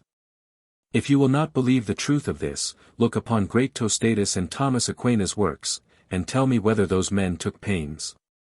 Burton's Anatomy of Melancholy, p. I. S. 2. This was Mr. Casaubon's letter. My dear Miss Brooke, I have your guardian's permission to address you on a subject than which I have none more at heart. I am not, I trust, mistaken in the recognition of some deeper correspondence than that of date in the fact that a consciousness of need in my own life had arisen contemporaneously with the possibility of my becoming acquainted with you. For in the first hour of meeting you, I had an impression of your eminent and perhaps exclusive fitness to supply that need, connected, I may say, with such activity of the affections as even the preoccupations of a work too special to be abdicated could not uninterruptedly dissimulate. And each succeeding opportunity for observation has given the impression an added depth by convincing me more emphatically of that fitness which I had preconceived, and thus evoking more decisively those affections to which I have but now referred. Our conversations have, I think, made sufficiently clear to you the tenor of my life and purposes, a tenor unsuited, I am aware, to the commoner order of minds.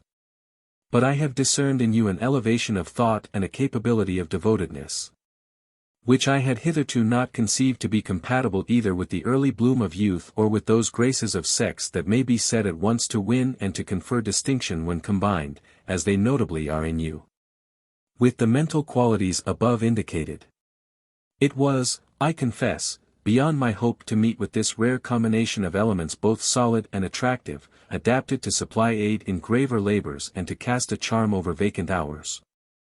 And but for the event of my introduction to you, which, let me again say, I trust not to be superficially coincident with foreshadowing needs, but providentially related thereto as stages towards the completion of a life's plan, I should presumably have gone on to the last without any attempt to lighten my solitariness by a matrimonial union. Such, my dear Miss Brooke, is the accurate statement of my feelings, and I rely on your kind indulgence in venturing now to ask you how far your own are of a nature to confirm my happy presentiment. To be accepted by you as your husband and the earthly guardian of your welfare, I should regard as the highest of providential gifts. In return I can at least offer you an affection hitherto unwasted, and the faithful consecration of a life which, however short in the sequel, has no backward pages whereon, if you choose to turn them, you will find records such as might justly cause you either bitterness or shame. I await the expression of your sentiments with an anxiety which it would be the part of wisdom, were it possible, to divert by a more arduous labor than usual. But in this order of experience I am still young, and in looking forward to an unfavorable possibility I cannot but feel that resignation to solitude will be more difficult after the temporary illumination of hope. In any case, I shall remain yours with sincere devotion, Edward Casaubon. Dorothea trembled while she read this letter, then she fell on her knees, buried her face, and sobbed. She could not pray, under the rush of solemn emotion in which thoughts became vague and images floated uncertainly, she could but cast herself, with a childlike sense of reclining, in the lap of a divine consciousness which sustained her own. She remained in that attitude till it was time to dress for dinner. How could it occur to her to examine the letter, to look at it critically as a profession of love? Her whole soul was possessed by the fact that a fuller life was opening before her. She was a neophyte about to enter on a higher grade of initiation. She was going to have room for the energies which stirred uneasily under the dimness and pressure of her own ignorance and the petty peremptoriness of the world's habits. Now she would be able to devote herself to large yet definite duties. Now she would be allowed to live continually in the light of a mind that she could reverence. This hope was not unmixed with the glow of proud delight, the joyous maiden surprise that she was chosen by the man whom her admiration had chosen.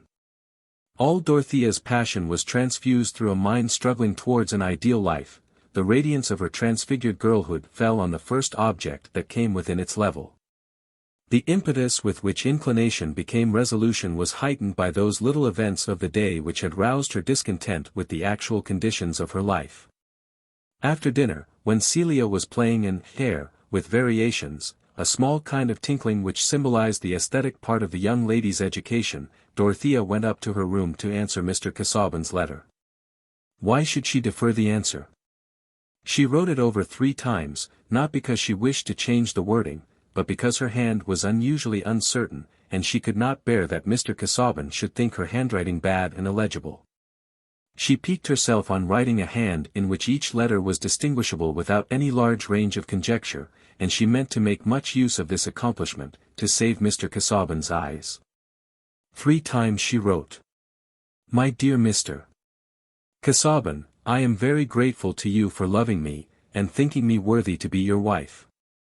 I can look forward to no better happiness than that which would be won with yours. If I said more, it would only be the same thing written out at greater length, for I cannot now dwell on any other thought than that I may be through life. Yours devotedly, Dorothea Brooke. Later in the evening she followed her uncle into the library to give him the letter, that he might send it in the morning. He was surprised, but his surprise only issued in a few moments' silence, during which he pushed about various objects on his writing table, and finally stood with his back to the fire, his glasses on his nose, looking at the address of Dorothea's letter. Have you thought enough about this, my dear? He said at last. There was no need to think long, uncle. I know of nothing to make me vacillate. If I changed my mind, it must be because of something important and entirely new to me. Ah! Then you have accepted him? Then XXIII has no chance. Has XXIII offended you, you know? What is it you don't like in XXIII? There is nothing that I like in him, said Dorothea, rather impetuously. Mr. Brooke threw his head and shoulders backward as if someone had thrown a light missile at him. Dorothea immediately felt some self-rebuke, and said, I mean in the light of a husband. He is very kind, I think, really very good about the cottages. A well-meaning man. But you must have a scholar, and that sort of thing. Well, it lies a little in our family. I had it myself, that love of knowledge, and going into everything, a little too much, it took me too far. Though that sort of thing doesn't often run in the female line, or it runs underground like the rivers in Greece, you know, it comes out in the sons. Clever sons, clever mothers. I went a good deal into that, at one time. However, my dear, I have always said that people should do as they like in these things, up to a certain point. I couldn't, as your guardian, have consented to a bad match. But Casaubon stands well, his position is good. I am afraid XXIII will be hurt, though, and Mrs. Cadwallader will blame me. That evening, of course, Celia knew nothing of what had happened. She attributed Dorothea's abstracted manner, and the evidence of further crying since they had got home, to the temper she had been in about Sir James XXIII and the buildings. And was careful not to give further offence. Having once said what she wanted to say, Celia had no disposition to recur to disagreeable subjects. It had been her nature when a child never to quarrel with any one, only to observe with wonder that they quarrelled with her, and looked like turkey-cocks, whereupon she was ready to play at cat's cradle with them whenever they recovered themselves. And as to Dorothea, it had always been her way to find something wrong in her sister's words, though Celia inwardly protested that she always said just how things were. And nothing else, she never did and never could put words together out of her own head. But the best of Dodo was, that she did not keep angry for long together. Now, though they had hardly spoken to each other all the evening, yet when Celia put by her work, intending to go to bed, a proceeding in which she was always much the earlier, Dorothea, who was seated on a low stool, unable to occupy herself except in meditation, said, with the musical intonation which in moments of deep but quiet feeling made her speech like a fine bit of recitative. Celia, dear, come and kiss me, holding her arms open as she spoke. Celia knelt down to get the right level and gave her little butterfly kiss, while Dorothea encircled her with gentle arms and pressed her lips gravely on each cheek in turn. Don't sit up, Dodo, you are so pale tonight, go to bed soon, said Celia, in a comfortable way, without any touch of pathos. No, dear, I am very, very happy, said Dorothea, fervently. So much the better, thought Celia. But how strangely Dodo goes from one extreme to the other. The next day, at luncheon, the butler, handing something to Mr. Brooke, said, Jonas is come back, sir, and has brought this letter. Mr. Brooke read the letter, and then, nodding toward Dorothea, said, "Casaubon, my dear, he will be here to dinner. He didn't wait to write more, didn't wait, you know." It could not seem remarkable to Celia that a dinner guest should be announced to her sister beforehand, but, her eyes following the same direction as her uncle's, she was struck with the peculiar effect of the announcement on Dorothea. It seemed as if something like the reflection of a white sunlit wing had passed across her features, ending in one of her rare blushes. For the first time it entered into Celia's mind that there might be something more between Mr. Casaubon and her sister than his delight in bookish talk and her delight in listening. Hitherto she had classed the admiration for this ugly and learned acquaintance with the admiration for Monsieur Lyrat at Lausanne, also ugly and learned. Dorothea had never been tired of listening to old Monsieur Lyrat when Celia's feet were as cold as possible, and when it had really become dreadful to see the skin of his bald head moving about. Why then should her enthusiasm not extend to Mr. Casaubon simply in the same way as to Monsieur Lyrat? And it seemed probable that all learned men had a sort of schoolmaster's view of young people. But now Celia was really startled at the suspicion which had darted into her mind. She was seldom taken by surprise in this way, her marvelous quickness in observing a certain order of signs generally preparing her to expect such outward events as she had an interest in. Not that she now imagined Mr. Casaubon to be already an accepted lover, she had only begun to feel disgust at the possibility that anything in Dorothea's mind could tend towards such an issue. Here was something really to vex her about Dodo. It was all very well not to accept Sir James Chettam, but the idea of marrying Mr. Casaubon. Celia felt a sort of shame mingled with a sense of the ludicrous.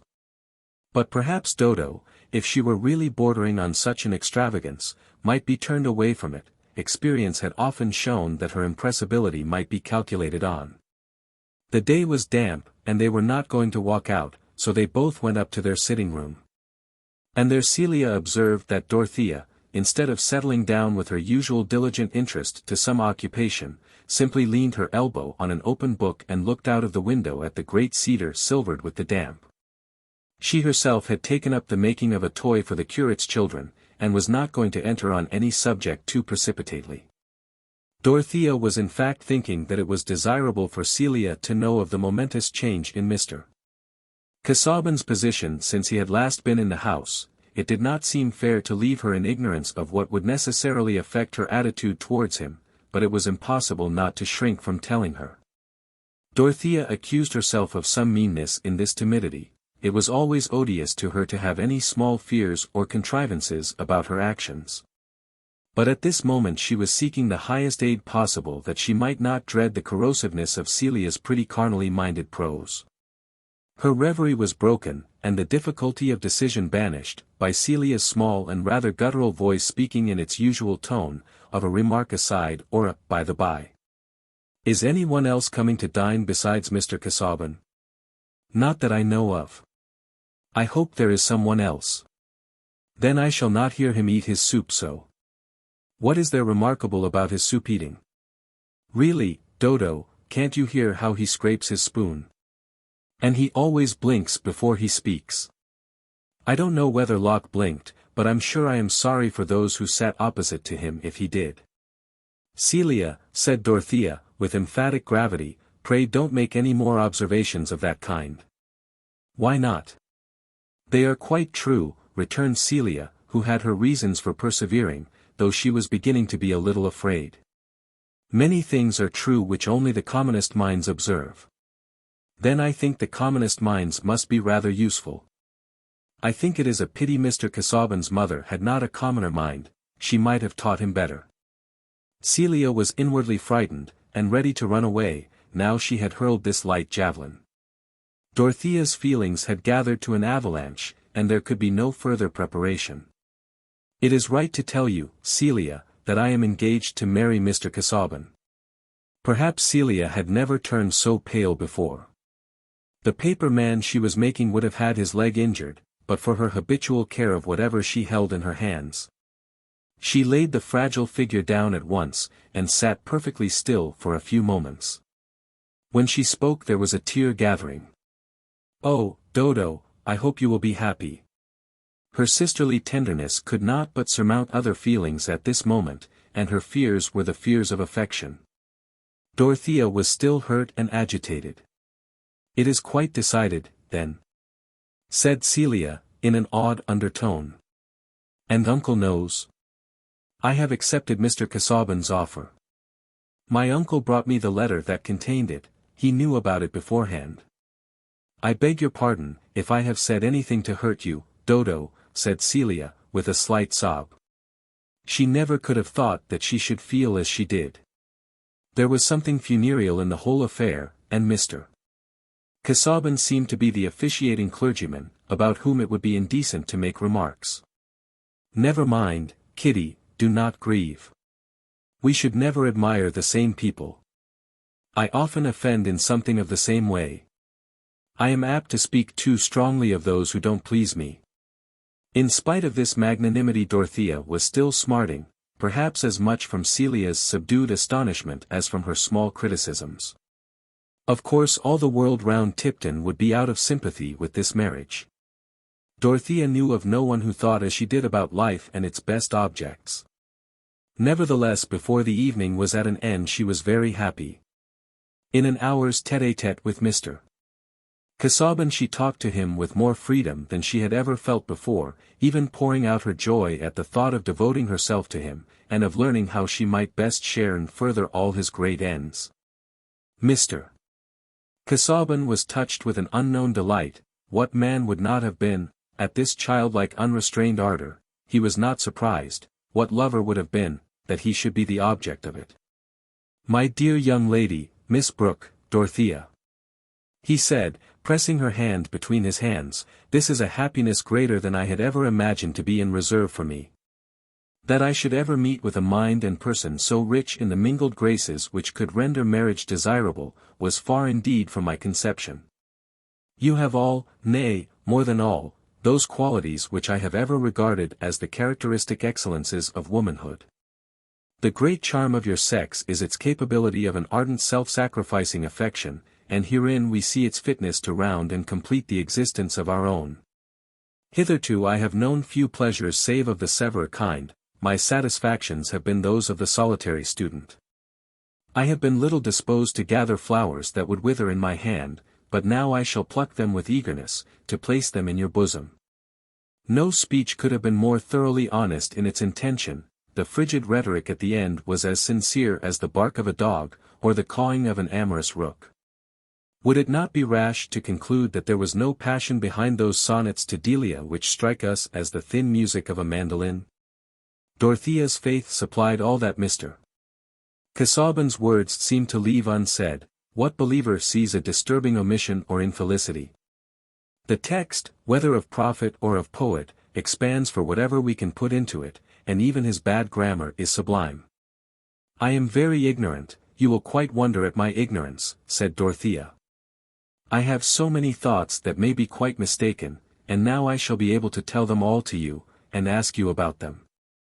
But," she added, with rapid imagination of Mr. Casaubon's probable feeling, "I will not trouble you too much, only when you are inclined to listen to me. You must often be weary with the pursuit of subjects in your own track. I shall gain enough if you will take me with you there. How should I be able now to persevere in any path without your companionship?" said Mr. Casaubon, kissing her candid brow, and feeling that heaven had vouchsafed him a blessing in every way suited to his peculiar wants. He was being unconsciously wrought upon by the charms of a nature which was entirely without hidden calculations either for immediate effects or for remoter ends.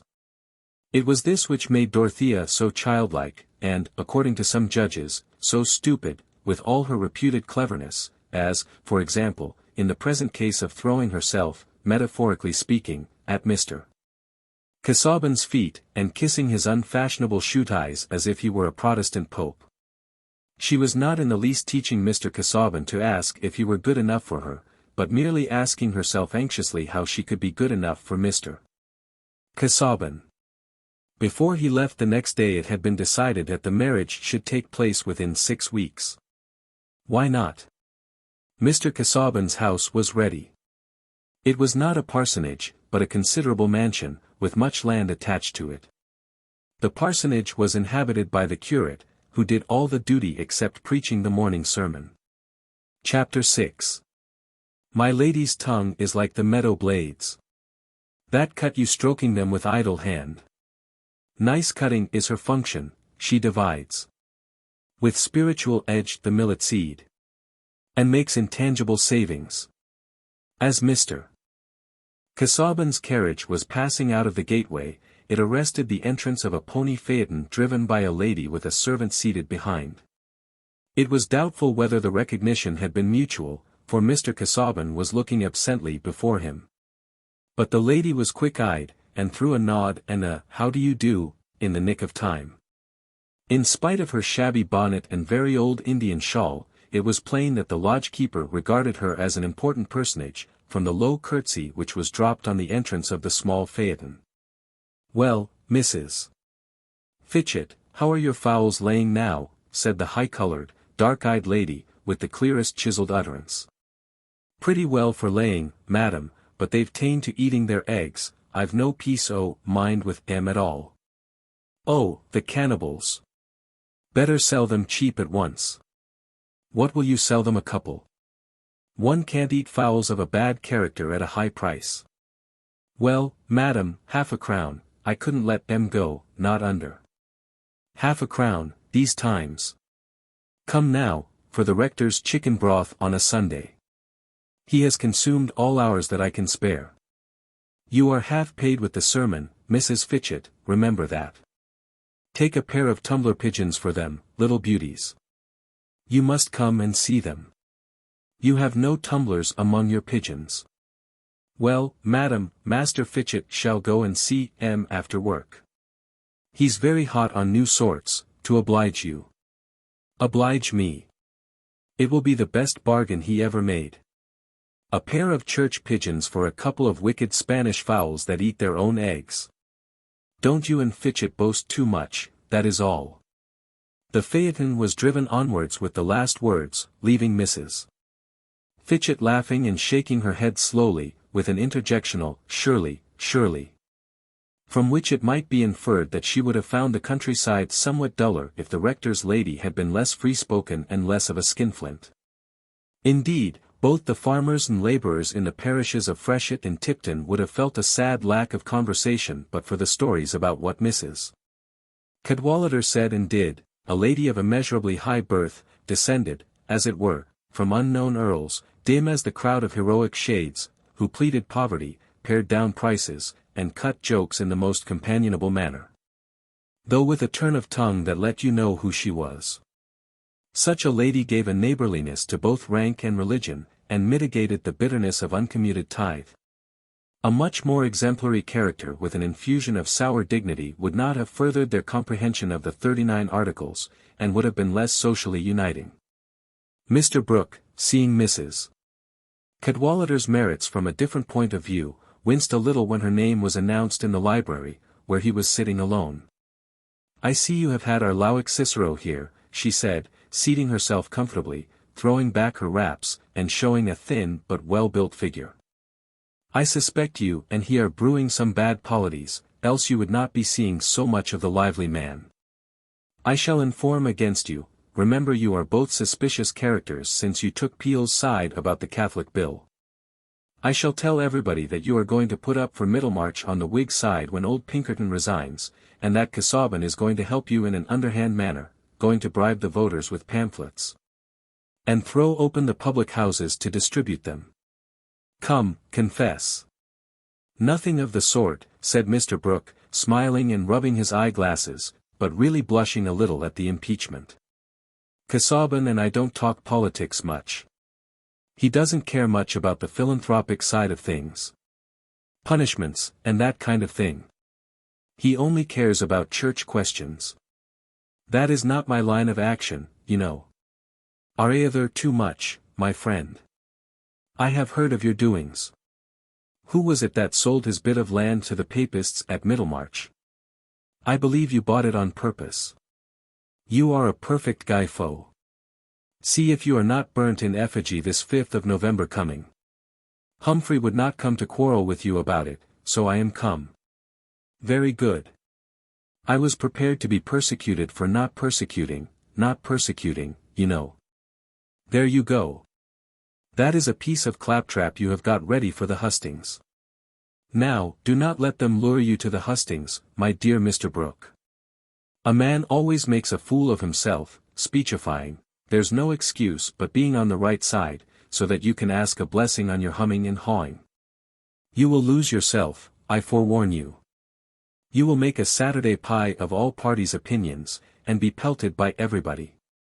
That is what I expect, you know, said Mr. Brooke, not wishing to betray how little he enjoyed this prophetic sketch, what I expect as an independent man. As to the Whigs, a man who goes with the thinkers is not likely to be hooked on by any party. He may go with them up to a certain point, you know. But that is what you ladies never understand. Where your certain point is? No. I should like to be told how a man can have any certain point when he belongs to no party, leading a roving life, and never letting his friends know his address. Nobody knows where Brooke will be, there's no counting on Brooke, that is what people say of you, to be quite frank. Now, do turn respectable. How will you like going to sessions with everybody looking shy on you, and you with a bad conscience and an empty pocket? I don't pretend to argue with a lady on politics, said Mr. Brooke, with an air of smiling indifference, but feeling rather unpleasantly conscious that this attack of Mrs. Cadwallader's had opened the defensive campaign to which certain rash steps had exposed him. Your sex are not thinkers, you know, varium et mutabile semper, that kind of thing. You don't know Virgil. I knew, Mr. Brooke reflected in time that he had not had the personal acquaintance of the Augustan poet, I was going to say, poor Stoddard, you know. That was what he said. You ladies are always against an independent attitude, a man's caring for nothing but truth, and that sort of thing. And there is no part of the county where opinion is narrower than it is here. I don't mean to throw stones, you know, but somebody is wanted to take the independent line, and if I don't take it, who will? Who? Why, any upstart who has got neither blood nor position. People of standing should consume their independent nonsense at home, not hawk it about. And you, who are going to marry your niece, as good as your daughter, to one of our best men. Sir James would be cruelly annoyed, it will be too hard on him if you turn round now and make yourself a Whig signboard. Mr. Brooke again winced inwardly, for Dorothea's engagement had no sooner been decided, than he had thought of Mrs.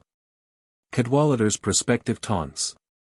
It might have been easy for ignorant observers to say, quarrel with Mrs. Cadwallader, but where is a country gentleman to go who quarrels with his oldest neighbors? Who could taste the fine flavor in the name of Brooke if it were delivered casually, like wine without a seal? Certainly a man can only be cosmopolitan up to a certain point. I hope XXIII and I shall always be good friends. But I am sorry to say there is no prospect of his marrying my niece, said Mr. Brooke, much relieved to see through the window that Celia was coming in. Why not, said Mrs. Cadwallader, with a sharp note of surprise. It is hardly a fortnight since you and I were talking about it. My niece has chosen another suitor, has chosen him, you know. I have had nothing to do with it. I should have preferred XXIII. And I should have said XXIII was the man any girl would have chosen. But there is no accounting for these things. Your sex is capricious, you know. Why, whom do you mean to say that you are going to let her marry? Mrs. Cadwallader's mind was rapidly surveying the possibilities of choice for Dorothea. But here Celia entered, blooming from a walk in the garden, and the greeting with her delivered Mr. Brooke from the necessity of answering immediately. He got up hastily, and saying, by the way, I must speak to Wright about the horses, shuffled quickly out of the room. My dear child, what is this about your sister's engagement, said Mrs. Cadwallader. She is engaged to marry Mr.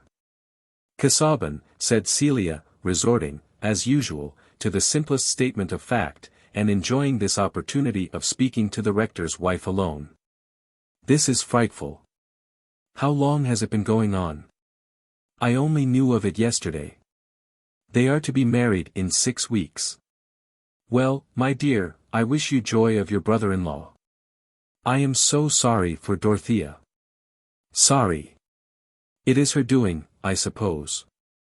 Yes, she says Mr. Casaubon has a great soul. With all my heart. Oh, Mrs.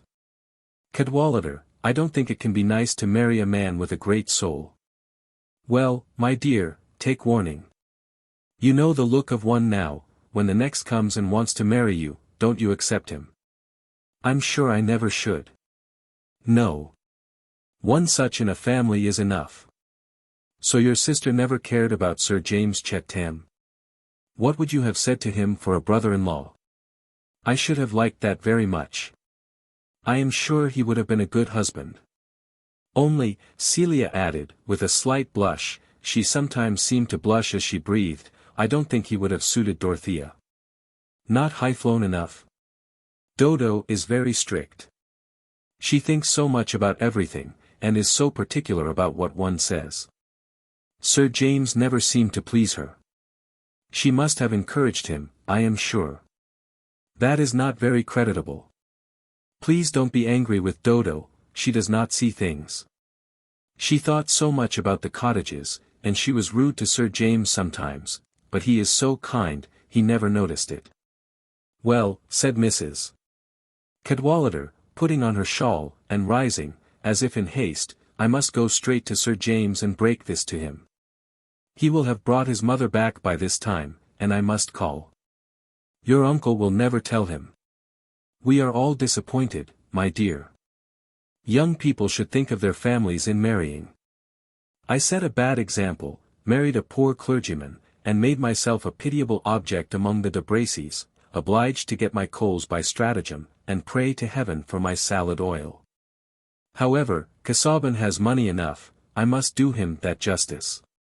As to his blood, I suppose the family quarterings are 3 cuttlefish sable, and a commentator rampant. By the by, before I go, my dear, I must speak to your Mrs. Carter about pastry. I want to send my young cook to learn of her. Poor people with 4 children, like us, you know, can't afford to keep a good cook. I have no doubt Mrs. Carter will oblige me. Sir James's cook is a perfect dragon. In less than an hour, Mrs. Cadwallader had circumvented Mrs. Carter and driven to Freshitt Hall, which was not far from her own parsonage, her husband being resident in Freshitt and keeping a curate in Tipton. Sir James XVIII had returned from the short journey which had kept him absent for a couple of days, and had changed his dress, intending to ride over to Tipton Grange. His horse was standing at the door when Mrs. Cadwallader drove up, and he immediately appeared there himself, whip in hand. Lady XVIII had not yet returned, but Mrs. Cadwallader's errand could not be dispatched in the presence of grooms, so she asked to be taken into the conservatory close by, to look at the new plants, and on coming to a contemplative stand, she said, I have a great shock for you. I hope you are not so far gone in love as you pretended to be. It was of no use protesting against Mrs. Cadwallader's way of putting things.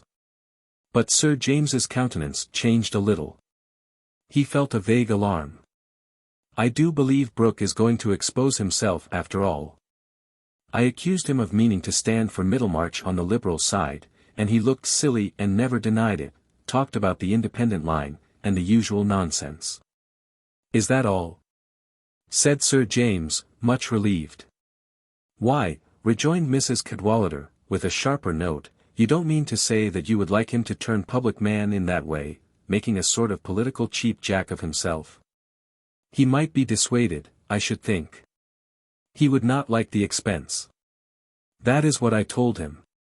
He is vulnerable to reason there, always a few grains of common sense in an ounce of miserliness. Miserliness is a capital quality to run in families. It's the safe side for madness to dip on. And there must be a little crack in the Brooke family, else we should not see what we are to see. What? Brooke standing for Middlemarch? Worse than that. I really feel a little responsible. I always told you Miss Brooke would be such a fine match. I knew there was a great deal of nonsense in her, a flighty sort of methodistical stuff. But these things were out of girls. However, I am taken by surprise for once. What do you mean, Mrs. Cadwallader? Said Sir James. His fear lest Miss Brooke should have run away to join the Moravian Brethren, or some preposterous sect unknown to good society, was a little allayed by the knowledge that Mrs. Cadwallader always made the worst of things. What has happened to Miss Brooke? Pray speak out. Very well. She is engaged to be married. Mrs. Cadwallader paused a few moments, observing the deeply hurt expression in her friend's face, which he was trying to conceal by a nervous smile, while he whipped his boot, but she soon added, engaged to Casaubon. Sir James let his whip fall and stooped to pick it up.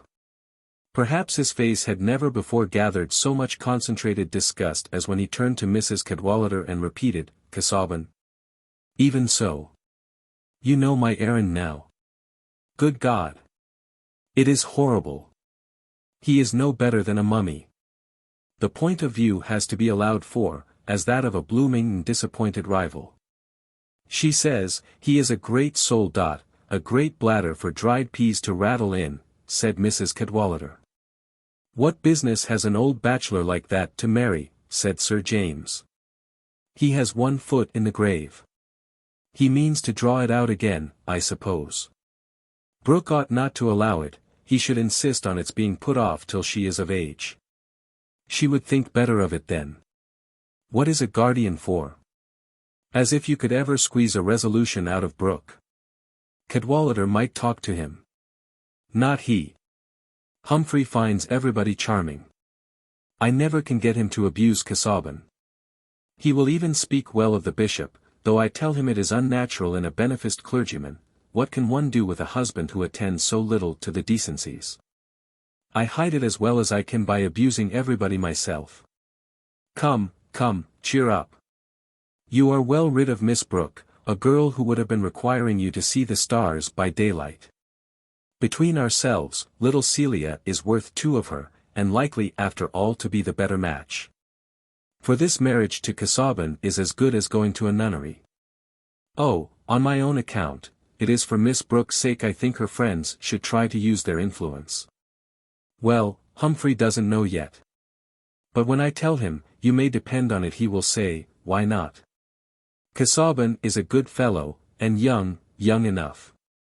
These charitable people never know vinegar from wine till they have swallowed it and got the colic. However, if I were a man I should prefer Celia, especially when Dorothea was gone. The truth is, you have been courting one and have won the other. I can see that she admires you almost as much as a man expects to be admired. If it were any one but me who said so, you might think it exaggeration. Goodbye. Sir James handed Mrs. Cadwallader to the phaeton, and then jumped on his horse. He was not going to renounce his ride because of his friend's unpleasant news, only to ride the faster in some other direction than that of Tipton Grange. Now, why on earth should Mrs. Cadwallader have been at all busy about Miss Brooke's marriage? And why, when one match that she liked to think she had a hand in was frustrated, should she have straightway contrived the preliminaries of another? Was there any ingenious plot, any hide-and-seek course of action, which might be detected by a careful telescopic watch? Not at all. A telescope might have swept the parishes of Tipton and Freshitt, the whole area visited by Mrs. Cadwallader in her phaeton, without witnessing any interview that could excite suspicion, or any scene from which she did not return with the same unperturbed keenness of eye and the same high natural color. In fact, if that convenient vehicle had existed in the days of the 7 sages, one of them would doubtless have remarked, that you can know little of women by following them about in their pony phaetons. Even with a microscope directed on a water drop we find ourselves making interpretations which turn out to be rather coarse. For whereas under a weak lens you may seem to see a creature exhibiting an active voracity into which other smaller creatures actively play as if they were so many animated taxpennies, a stronger lens reveals to you certain tiniest hairlets which make vortices for these victims while the swallower waits passively at his receipt of custom. In this way, metaphorically speaking, a strong lens applied to Mrs. Cadwallader's matchmaking will show a play of minute causes producing what may be called thought and speech vortices to bring her the sort of food she needed. Her life was rurally simple, quite free from secrets either foul, dangerous, or otherwise important, and not consciously affected by the great affairs of the world. All the more did the affairs of the great world interest her, when communicated in the letters of high-born relations, the way in which fascinating younger sons had gone to the dogs by marrying their mistresses. The fine old-blooded idiocy of young Lord Taper, and the furious gouty humours of old Lord Megatherium. The exact crossing of genealogies which had brought a coronet into a new branch and widened the relations of scandal, these were topics of which she retained details with the utmost accuracy, and reproduced them in an excellent pickle of epigrams, which she herself enjoyed the more because she believed as unquestionably in birth and no birth as she did in game and vermin. She would never have disowned any one on the ground of poverty. A de Bracy reduced to take his dinner in a basin would have seemed to her an example of pathos worth exaggerating, and I fear his aristocratic vices would not have horrified her. But her feeling towards the vulgar rich was a sort of religious hatred. They had probably made all their money out of high retail prices, and Mrs. Cadwallader detested high prices for everything that was not paid in kind at the rectory. Such people were no part of God's design in making the world, and their accent was an affliction to the ears. A town where such monsters abounded was hardly more than a sort of low comedy, which could not be taken account of in a well-bred scheme of the universe. Let any lady who is inclined to be hard on Mrs. Cadwallader inquire into the comprehensiveness of her own beautiful views, and be quite sure that they afford accommodation for all the lives which have the honor to coexist with hers. With such a mind, active as phosphorus, biting everything that came near into the form that suited it, how could Mrs. Cadwallader feel that the Miss Brookes and their matrimonial prospects were alien to her? Especially as it had been the habit of years for her to scold Mr. Brooke with the friendliest frankness, and let him know in confidence that she thought him a poor creature. From the first arrival of the young ladies in Tipton she had prearranged Dorothea's marriage with Sir James, and if it had taken place would have been quite sure that it was her doing, that it should not take place after she had preconceived it. Caused her an irritation which every thinker will sympathize with. She was the diplomatist of Tipton and Freshitt, and for anything to happen in spite of her was an offensive irregularity. As to freaks like this of Miss Brookes, Mrs. Cadwallader had no patience with them, and now saw that her opinion of this girl had been infected with some of her husband's weak charitableness, those methodistical whims, that air of being more religious than the rector and curate together, came from a deeper and more constitutional disease than she had been willing to believe. However, said Mrs. Cadwallader, first to herself and afterwards to her husband, I throw her over. There was a chance, if she had married Sir James, of her becoming a sane, sensible woman. He would never have contradicted her, and when a woman is not contradicted, she has no motive for obstinacy in her absurdities. But now I wish her joy of her hair shirt. It followed that Mrs. Cadwallader must decide on another match for Sir James, and having made up her mind that it was to be the younger Miss Brooke. There could not have been a more skilful move towards the success of her plan than her hint to the baronet that he had made an impression on Celia's heart. For he was not one of those gentlemen who languish after the unattainable Sappho's apple that laughs from the topmost bough, the charms which smile like the knot of cowslips on the cliff, not to be come at by the willing hand. He had no sonnets to write, and it could not strike him agreeably that he was not an object of preference to the woman whom he had preferred. Already the knowledge that Dorothea had chosen Mr. Casaubon had bruised his attachment and relaxed its hold. Although Sir James was a sportsman, he had some other feelings towards women than towards grouse and foxes, and did not regard his future wife in the light of prey, valuable chiefly for the excitements of the chase. Neither was he so well acquainted with the habits of primitive races as to feel that an ideal combat for her, tomahawk in hand, so to speak, was necessary to the historical continuity of the marriage tie. On the contrary, having the amiable vanity which knits us to those who are fond of us, and disinclines us to those who are indifferent, and also a good grateful nature. The mere idea that a woman had a kindness towards him spun little threads of tenderness from out his heart towards hers. Thus it happened, that after Sir James had ridden rather fast for half an hour in a direction away from Tipton Grange, he slackened his pace, and at last turned into a road which would lead him back by a shorter cut. Various feelings wrought in him the determination after all to go to the Grange today as if nothing new had happened. He could not help rejoicing that he had never made the offer and been rejected. Mere friendly politeness required that he should call to see Dorothea about the cottages, and now happily Mrs. Cadwallader had prepared him to offer his congratulations, if necessary, without showing too much awkwardness.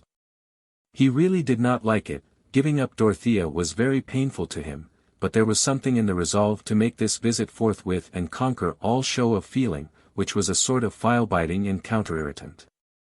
And without his distinctly recognizing the impulse, there certainly was present in him the sense that Celia would be there, and that he should pay her more attention than he had done before. We mortals, men and women, devour many a disappointment between breakfast and dinner time, keep back the tears and look a little pale about the lips, and in answer to inquiries say, "Oh, nothing." Pride helps us. And pride is not a bad thing when it only urges us to hide our own hurts, not to hurt others. Chapter 7. Piacer e pop 1. Vol la sua stagione. Italian proverb. Mr. Casaubon, as might be expected, spent a great deal of his time at the Grange in these weeks. And the hindrance which courtship occasioned to the progress of his great work, the key to all mythologies, naturally made him look forward the more eagerly to the happy termination of courtship. But he had deliberately incurred the hindrance, having made up his mind that it was now time for him to adorn his life with the graces of female companionship. To irradiate the gloom which fatigue was apt to hang over the intervals of studious labor with the play of female fancy, and to secure in this, his culminating age, the solace of female tendance for his declining years. Hence he determined to abandon himself to the stream of feeling, and perhaps was surprised to find what an exceedingly shallow rill it was. As in droughty regions baptism by immersion could only be performed symbolically, Mr.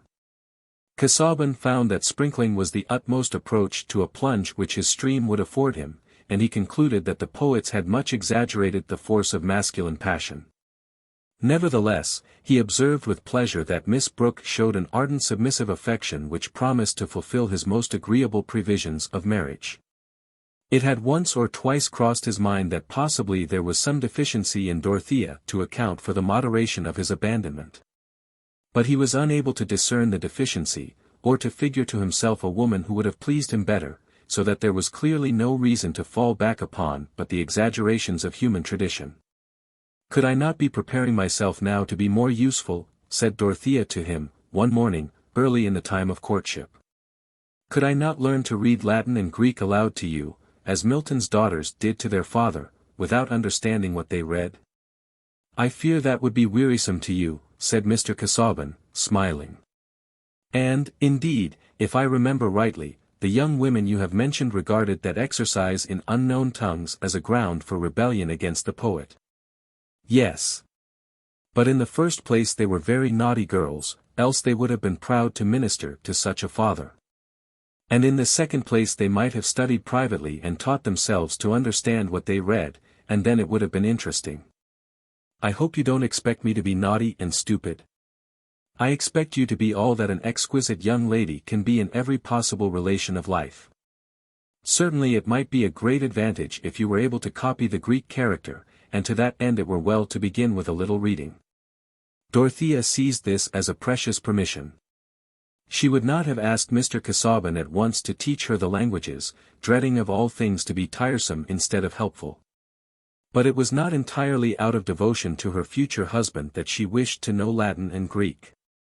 Those provinces of masculine knowledge seemed to her a standing ground from which all truth could be seen more truly.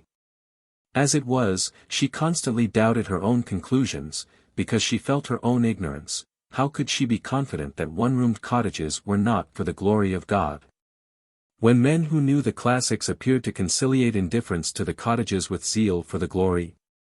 Perhaps even Hebrew might be necessary, at least the alphabet and a few roots, in order to arrive at the core of things, and judge soundly on the social duties of the Christian. And she had not reached that point of renunciation at which she would have been satisfied with having a wise husband. She wished, poor child, to be wise herself. Miss Brooke was certainly very naive with all her alleged cleverness. Celia, whose mind had never been thought too powerful, saw the emptiness of other people's pretensions much more readily. To have in general but little feeling, seems to be the only security against feeling too much on any particular occasion. However, Mr. Casaubon consented to listen and teach for an hour together, like a schoolmaster of little boys, or rather like a lover, to whom a mistress's elementary ignorance and difficulties have a touching fitness. Few scholars would have disliked teaching the alphabet under such circumstances. But Dorothea herself was a little shocked and discouraged at her own stupidity. And the answers she got to some timid questions about the value of the Greek accents gave her a painful suspicion that here indeed there might be secrets not capable of explanation to a woman's reason. Mr. Brooke had no doubt on that point, and expressed himself with his usual strength upon it one day that he came into the library while the reading was going forward. Well, but now, Casaubon, such deep studies, classics, mathematics, that kind of thing, are too taxing for a woman, too taxing, you know. Dorothea is learning to read the characters simply, said Mr. Casaubon, evading the question. She had the very considerate thought of saving my eyes. Ah, well, without understanding, you know, that may not be so bad. But there is a lightness about the feminine mind, a touch and go, music, the fine arts, that kind of thing, they should study those up to a certain point, women should, but in a light way, you know. A woman should be able to sit down and play you or sing you a good old English tune. That is what I like, though I have heard most things, been at the opera in Vienna, Gluck, Mozart, everything of that sort. But I'm a conservative in music, it's not like ideas, you know. I stick to the good old tunes. Mr. Casaubon is not fond of the piano, and I am very glad he is not, said Dorothea, whose slight regard for domestic music and feminine fine art must be forgiven her. Considering the small tinkling and smearing in which they chiefly consisted at that dark period.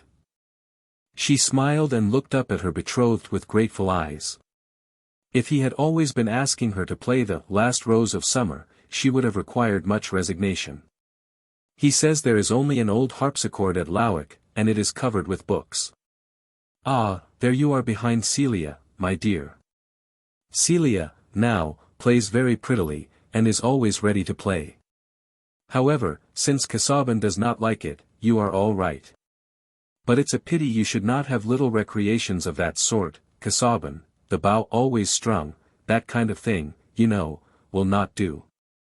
I never could look on it in the light of a recreation to have my ears teased with measured noises, said Mr. Casaubon. A tune much iterated has the ridiculous effect of making the words in my mind perform a sort of minuet to keep time, an effect hardly tolerable, I imagine, after boyhood. As to the grander forms of music, worthy to accompany solemn celebrations, and even to serve as an educating influence according to the ancient conception, I say nothing, for with these we are not immediately concerned. No. But music of that sort I should enjoy, said Dorothea. When we were coming home from Lausanne my uncle took us to hear the great organ at Freiburg, and it made me sob. That kind of thing is not healthy, my dear, said Mr. Brooke. Casaubon, she will be in your hands now, you must teach my niece to take things more quietly, Dorothea. He ended with a smile, not wishing to hurt his niece, but really thinking that it was perhaps better for her to be early married to so sober a fellow as Casaubon, since she would not hear of XVIII.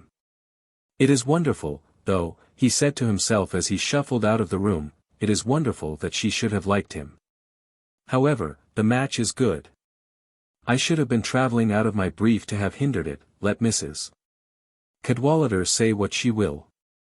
He is pretty certain to be a bishop, is Casaubon.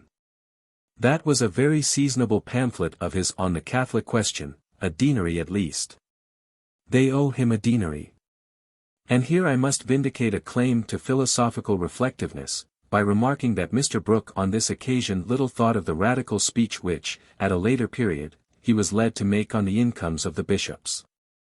What elegant historian would neglect a striking opportunity for pointing out that his heroes did not foresee the history of the world, or even their own actions? For example, that Henry of Navarre, when a Protestant baby, little thought of being a Catholic monarch. Or that Alfred the Great, when he measured his laborious nights with burning candles, had no idea of future gentlemen measuring their idle days with watches. Here is a mine of truth, which, however vigorously it may be worked, is likely to outlast our coal. But of Mr. Brooke I make a further remark perhaps less warranted by precedent, namely, that if he had foreknown his speech, it might not have made any great difference. To think with pleasure of his niece's husband having a large ecclesiastical income was one thing, to make a liberal speech was another thing, and it is a narrow mind which cannot look at a subject from various points of view. Chapter 8. Oh, rescue her.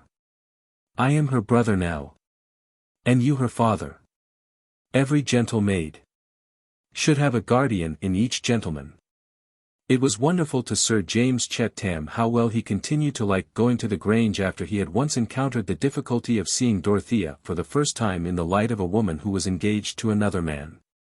Of course the forked lightning seemed to pass through him when he first approached her, and he remained conscious throughout the interview of hiding uneasiness. But, good as he was, it must be owned that his uneasiness was less than it would have been if he had thought his rival a brilliant and desirable match. He had no sense of being eclipsed by Mr. Casaubon. He was only shocked that Dorothea was under a melancholy illusion, and his mortification lost some of its bitterness by being mingled with compassion.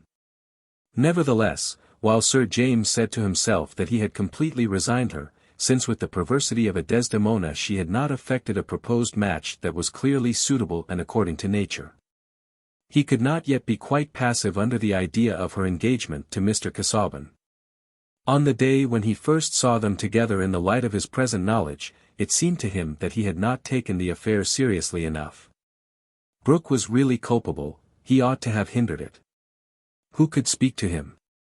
Something might be done perhaps even now, at least to defer the marriage. On his way home he turned into the rectory and asked for Mr. Cadwallader. Happily, the rector was at home, and his visitor was shown into the study, where all the fishing tackle hung. But he himself was in a little room adjoining, at work with his turning apparatus, and he called to the baronet to join him there. The two were better friends than any other landholder and clergyman in the county, a significant fact which was in agreement with the amiable expression of their faces. Mr. Cadwallader was a large man, with full lips and a sweet smile. Very plain and rough in his exterior, but with that solid imperturbable ease and good humor which is infectious, and like great grassy hills in the sunshine, quiets even an irritated egoism, and makes it rather ashamed of itself. "Well, how are you?" he said, showing a hand not quite fit to be grasped. "Sorry I missed you before. Is there anything particular? You look vexed."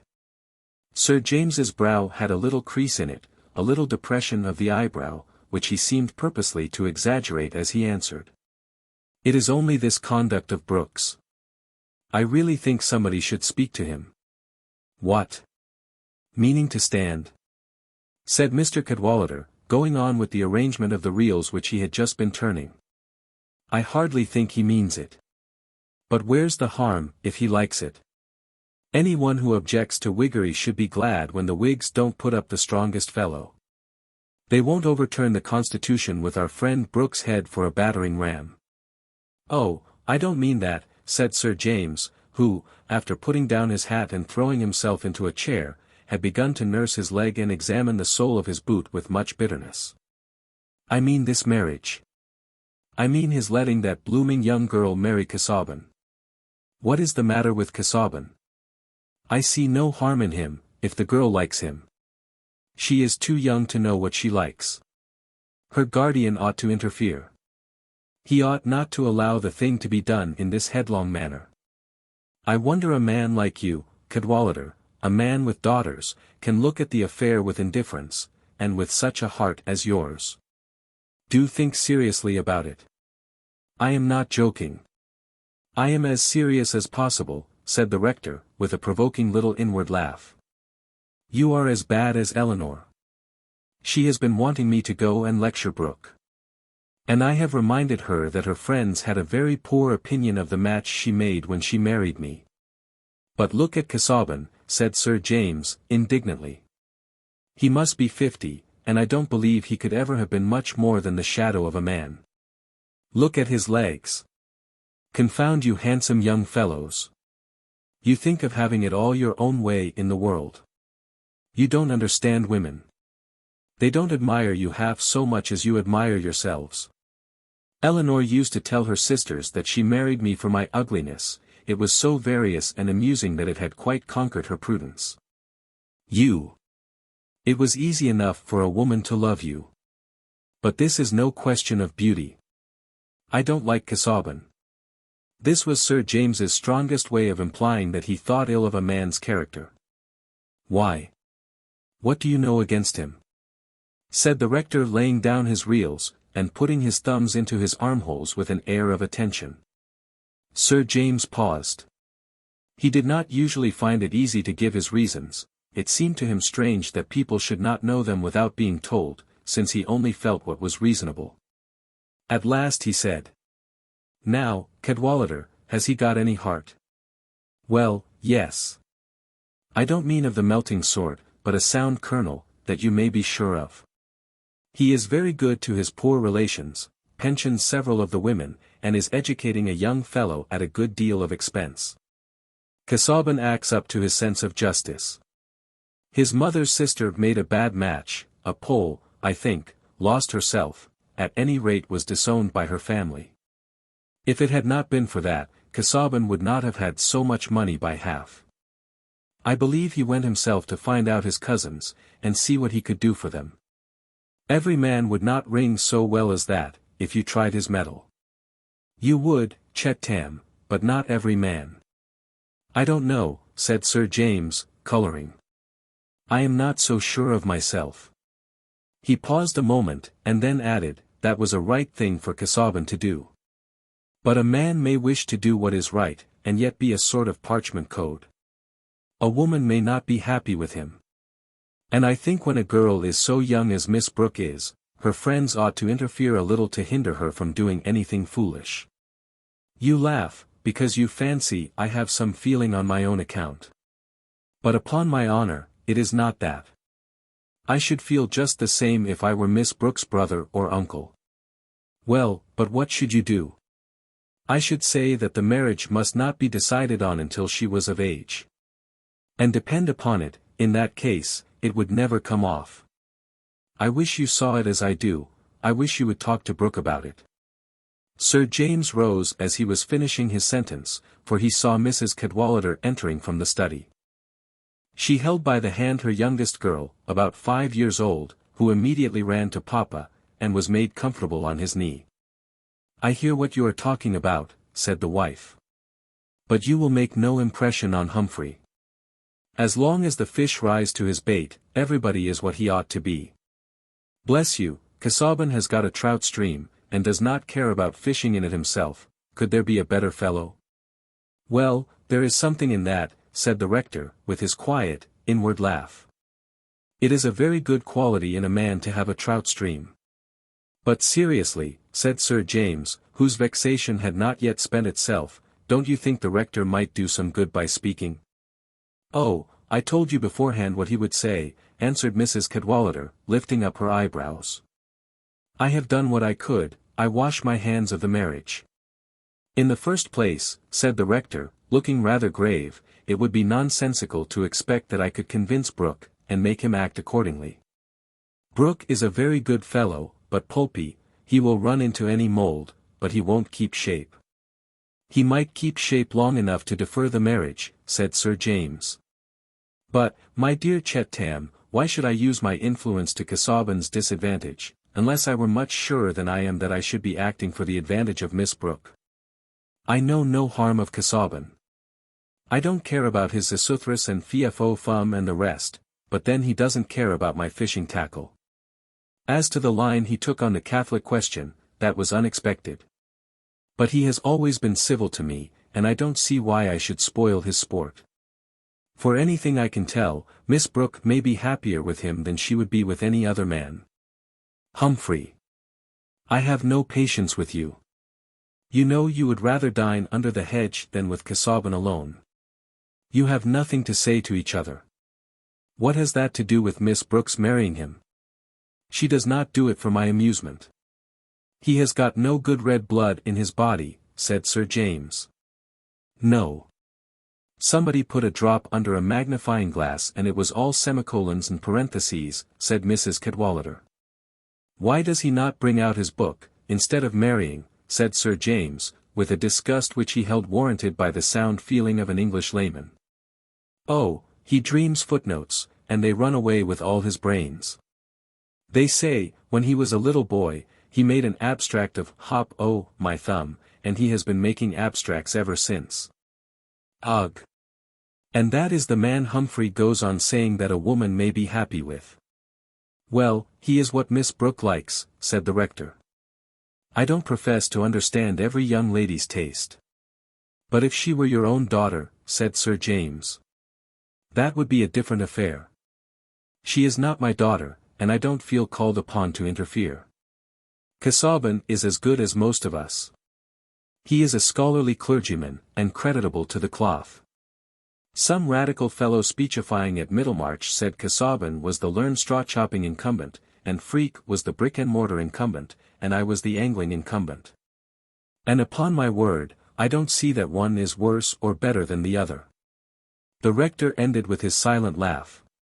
He always saw the joke of any satire against himself.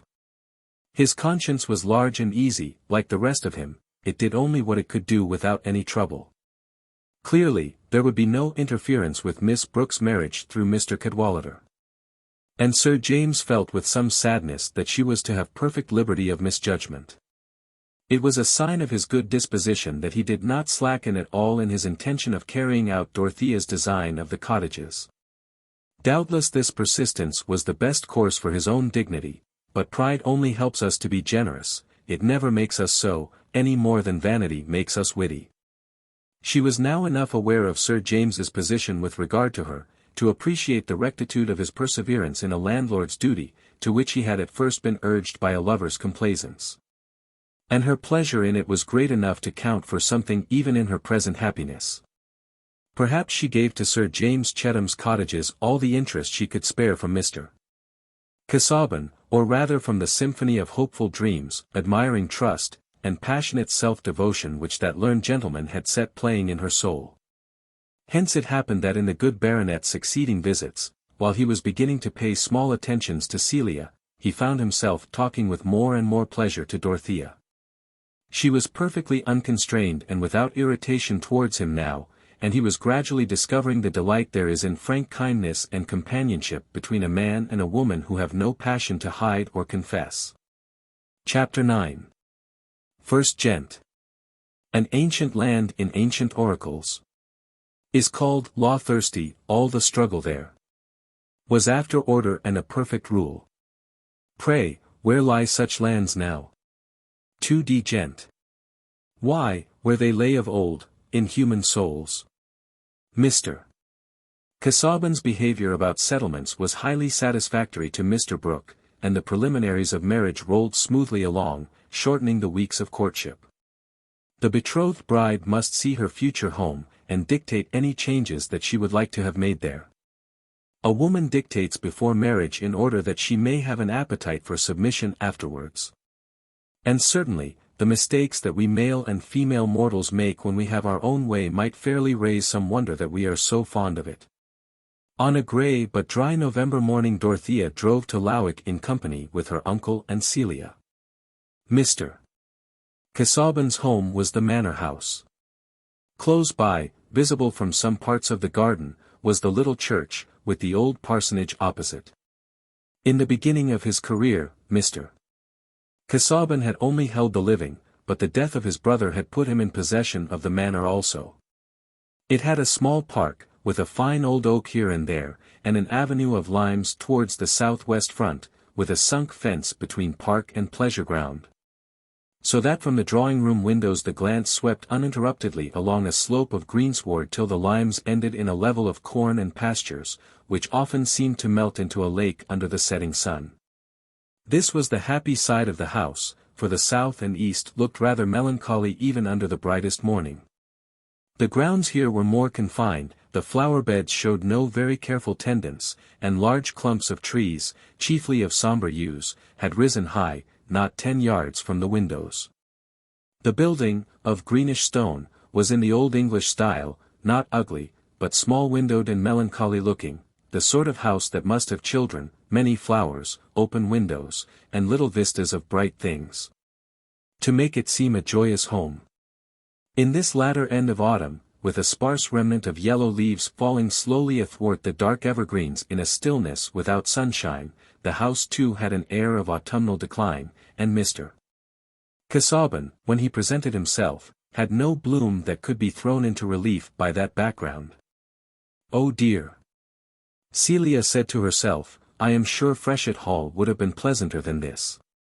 She thought of the white freestone, the pillared portico, and the terrace full of flowers, Sir James smiling above them like a prince issuing from his enchantment in a rose bush, with a handkerchief swiftly metamorphosed from the most delicately odorous petals, Sir James, who talked so agreeably, always about things which had common sense in them, and not about learning. Celia had those light young feminine tastes which grave and weather-worn gentlemen sometimes prefer in a wife, but happily Mr. Casaubon's bias had been different, for he would have had no chance with Celia. Dorothea, on the contrary, found the house and grounds all that she could wish, the dark bookshelves in the long library, the carpets and curtains with colors subdued by time, the curious old maps and bird's-eye views on the walls of the corridor, with here and there an old vase below, had no oppression for her, and seemed more cheerful than the casts and pictures at the Grange, which her uncle had long ago brought home from his travels, they being probably among the ideas he had taken in at one time. To poor Dorothea these severe classical nudities and smirking Renaissance religiosities were painfully inexplicable. Staring into the midst of her puritanic conceptions, she had never been taught how she could bring them into any sort of relevance with her life. But the owners of Lowick apparently had not been travellers, and Mr. Casaubon's studies of the past were not carried on by means of such aids. Dorothea walked about the house with delightful emotion. Everything seemed hallowed to her, this was to be the home of her wifehood, and she looked up with eyes full of confidence to Mr. Casaubon when he drew her attention specially to some actual arrangement and asked her if she would like an alteration. All appeals to her taste she met gratefully, but saw nothing to alter. His efforts at exact courtesy and formal tenderness had no defect for her. She filled up all blanks with unmanifested perfections, interpreting him as she interpreted the works of Providence, and accounting for seeming discords by her own deafness to the higher harmonies. And there are many blanks left in the weeks of courtship which a loving faith fills with happy assurance. "Now, my dear Dorothea, I wish you to favor me by pointing out which room you would like to have as your boudoir," said Mr. Casaubon, showing that his views of the womanly nature were sufficiently large to include that requirement. "It is very kind of you to think of that," said Dorothea, "but I assure you I would rather have all those matters decided for me. I shall be much happier to take everything as it is, just as you have been used to have it, or as you will yourself choose it to be. I have no motive for wishing anything else." "Oh, Dodo," said Celia, "will you not have the bow-windowed room upstairs?" Mr. Casaubon led the way thither. The bow window looked down the avenue of limes. The furniture was all of a faded blue, and there were miniatures of ladies and gentlemen with powdered hair hanging in a group. A piece of tapestry over a door also showed a blue-green world with a pale stag in it. The chairs and tables were thin-legged and easy to upset. It was a room where one might fancy the ghost of a tight-laced lady revisiting the scene of her embroidery. A light bookcase contained 12 volumes of polite literature in calf, completing the furniture. "Yes," said Mr. Brooke, "this would be a pretty room with some new hangings, sofas, and that sort of thing. A little bare now." "No, uncle," said Dorothea, eagerly. "Pray do not speak of altering anything. There are so many other things in the world that want altering. I like to take these things as they are." "And you like them as they are, don't you?" she added, looking at Mr. Casaubon. "Perhaps this was your mother's room when she was young." "It was," he said, with his slow bend of the head. "This is your mother," said Dorothea, who had turned to examine the group of miniatures. "It is like the tiny one you brought me, only, I should think, a better portrait.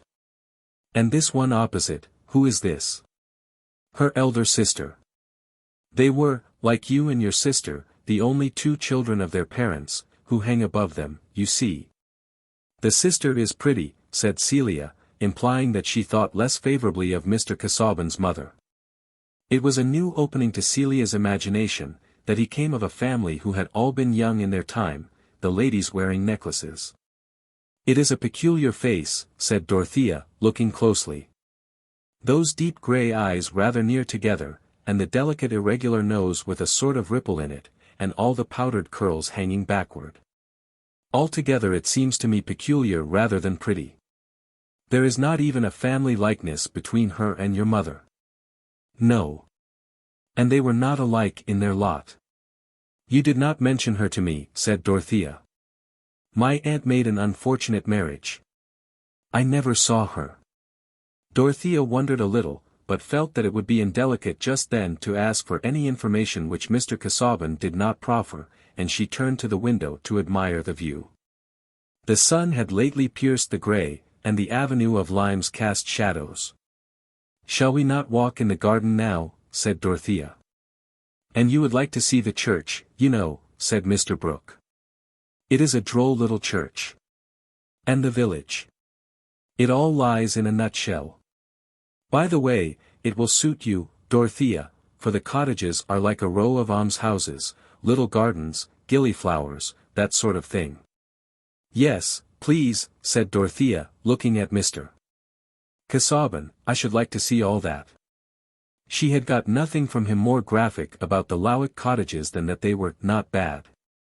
They were soon on a gravel walk which led chiefly between grassy borders and clumps of trees, this being the nearest way to the church, Mr. Casaubon said. At the little gate leading into the churchyard there was a pause while Mr. Casaubon went to the parsonage close by to fetch a key. Celia, who had been hanging a little in the rear, came up presently, when she saw that Mr. Casaubon was gone away, and said in her easy staccato, which always seemed to contradict the suspicion of any malicious intent. Do you know, Dorothea, I saw some one quite young coming up one of the walks. Is that astonishing, Celia? There may be a young gardener, you know, why not, said Mr. Brooke. I told Casaubon he should change his gardener. No, not a gardener, said Celia, a gentleman with a sketch-book. He had light brown curls. I only saw his back. But he was quite young. The curate's son, perhaps, said Mr. Brooke. Ah, there is Casaubon again, and Tucker with him. He is going to introduce Tucker. You don't know Tucker yet. Mr.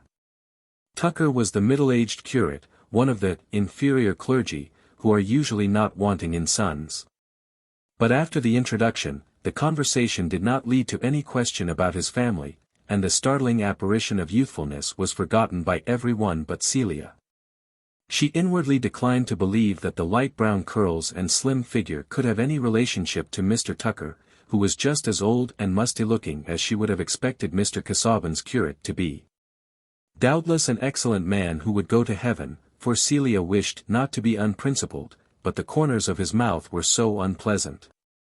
Celia thought with some dismalness of the time she should have to spend as bridesmaid at Lowick, while the curate had probably no pretty little children whom she could like, irrespective of principle. Mr. Tucker was invaluable in their walk.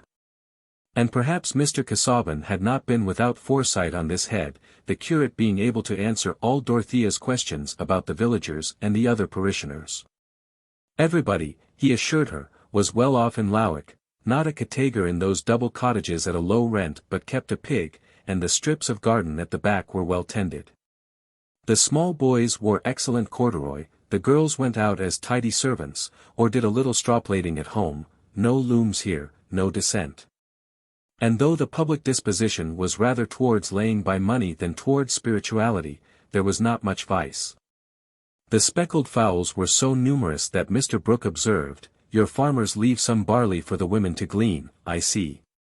The poor folks here might have a fowl in their pot, as the good French king used to wish for all his people.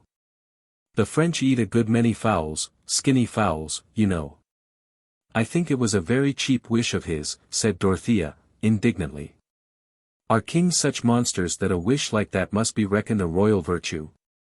And if he wished them a skinny fowl, said Celia, that would not be nice. But perhaps he wished them to have fat fowls. Yes, but the word has dropped out of the text, or perhaps was subauditum, that is, present in the king's mind, but not uttered, said Mr.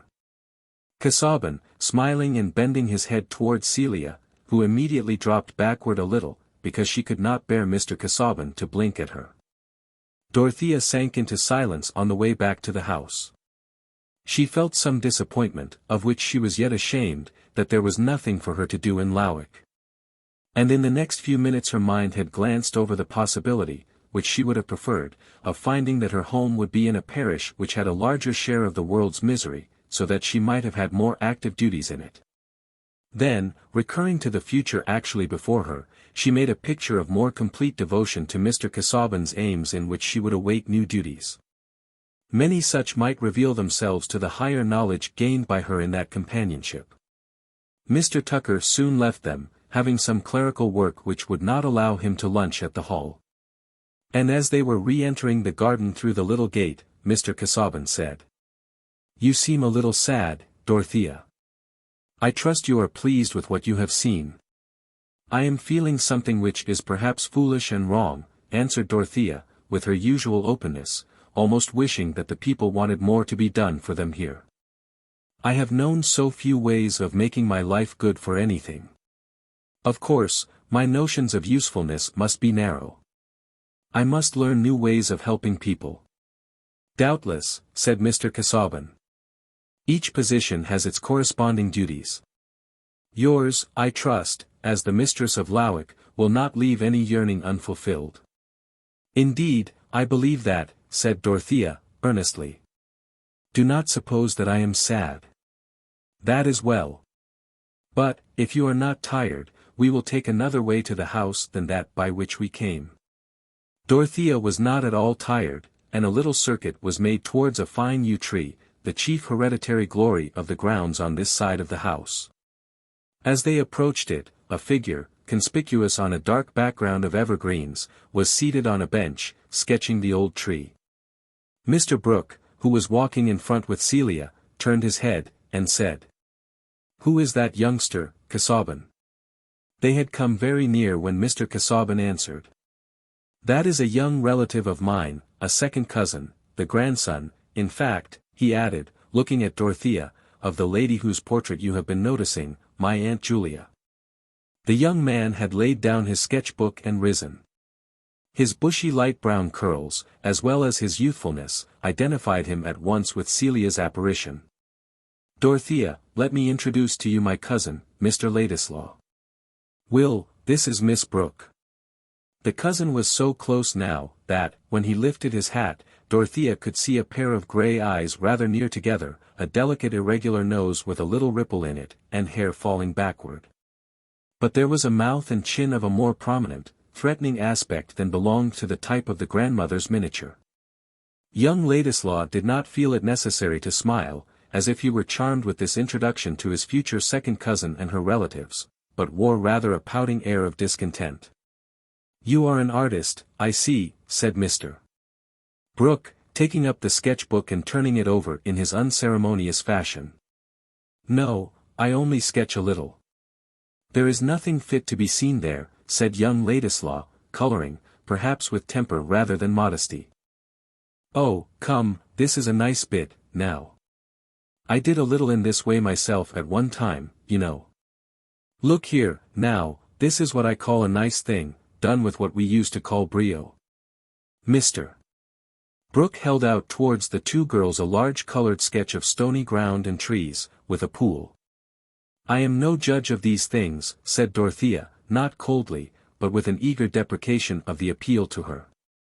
"You know, uncle, I never see the beauty of those pictures which you say are so much praised. They are a language I do not understand. I suppose there is some relation between pictures and nature which I am too ignorant to feel, just as you see what a Greek sentence stands for which means nothing to me." Dorothea looked up at Mr. Casaubon, who bowed his head towards her, while Mr. Brooke said, smiling nonchalantly, "Bless me, now, how different people are. But you had a bad style of teaching, you know, else this is just the thing for girls, sketching, fine art and so on.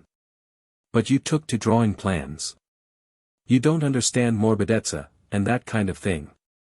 You will come to my house, I hope, and I will show you what I did in this way," he continued, turning to young Ladislaw, who had to be recalled from his preoccupation in observing Dorothea. Ladislaw had made up his mind that she must be an unpleasant girl, since she was going to marry Casaubon, and what she said of her stupidity about pictures would have confirmed that opinion even if he had believed her. As it was, he took her words for a covert judgment, and was certain that she thought his sketch detestable. There was too much cleverness in her apology, she was laughing both at her uncle and himself. But what a voice! It was like the voice of a soul that had once lived in an Aeolian harp. This must be one of nature's inconsistencies. There could be no sort of passion in a girl who would marry Casaubon. But he turned from her, and bowed his thanks for Mr. Brooke's invitation. "We will turn over my Italian engravings together," continued that good-natured man. "I have no end of those things, that I have laid by for years. One gets rusty in this part of the country, you know. Not you, Casaubon. You stick to your studies, but my best ideas get undermost, out of use, you know. You clever young men must guard against indolence. I was too indolent, you know, else I might have been anywhere at one time." "That is a seasonable admonition," said Mr. Casaubon, "but now we will pass on to the house, lest the young ladies should be tired of standing." When their backs were turned, young Ladislaw sat down to go on with his sketching, and as he did so his face broke into an expression of amusement which increased as he went on drawing, till at last he threw back his head and laughed aloud.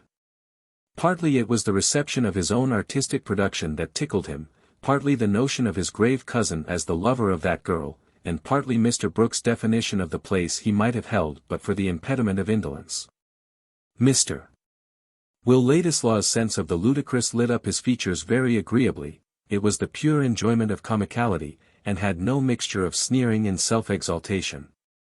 "What is your nephew going to do with himself, Casaubon?" said Mr. Brooke, as they went on. "My cousin, you mean, not my nephew?" Yes, cousin. But in the way of a career, you know." The answer to that question is painfully doubtful. On leaving Rugby he declined to go to an English university, where I would gladly have placed him, and chose what I must consider the anomalous course of studying at Heidelberg. And now he wants to go abroad again, without any special object, save the vague purpose of what he calls culture, preparation for he knows not what. He declines to choose a profession. He has no means but what you furnish, I suppose. I have always given him and his friends reason to understand that I would furnish in moderation what was necessary for providing him with a scholarly education, and launching him respectably.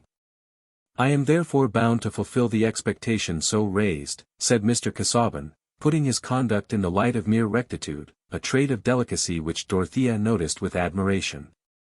He has a thirst for travelling.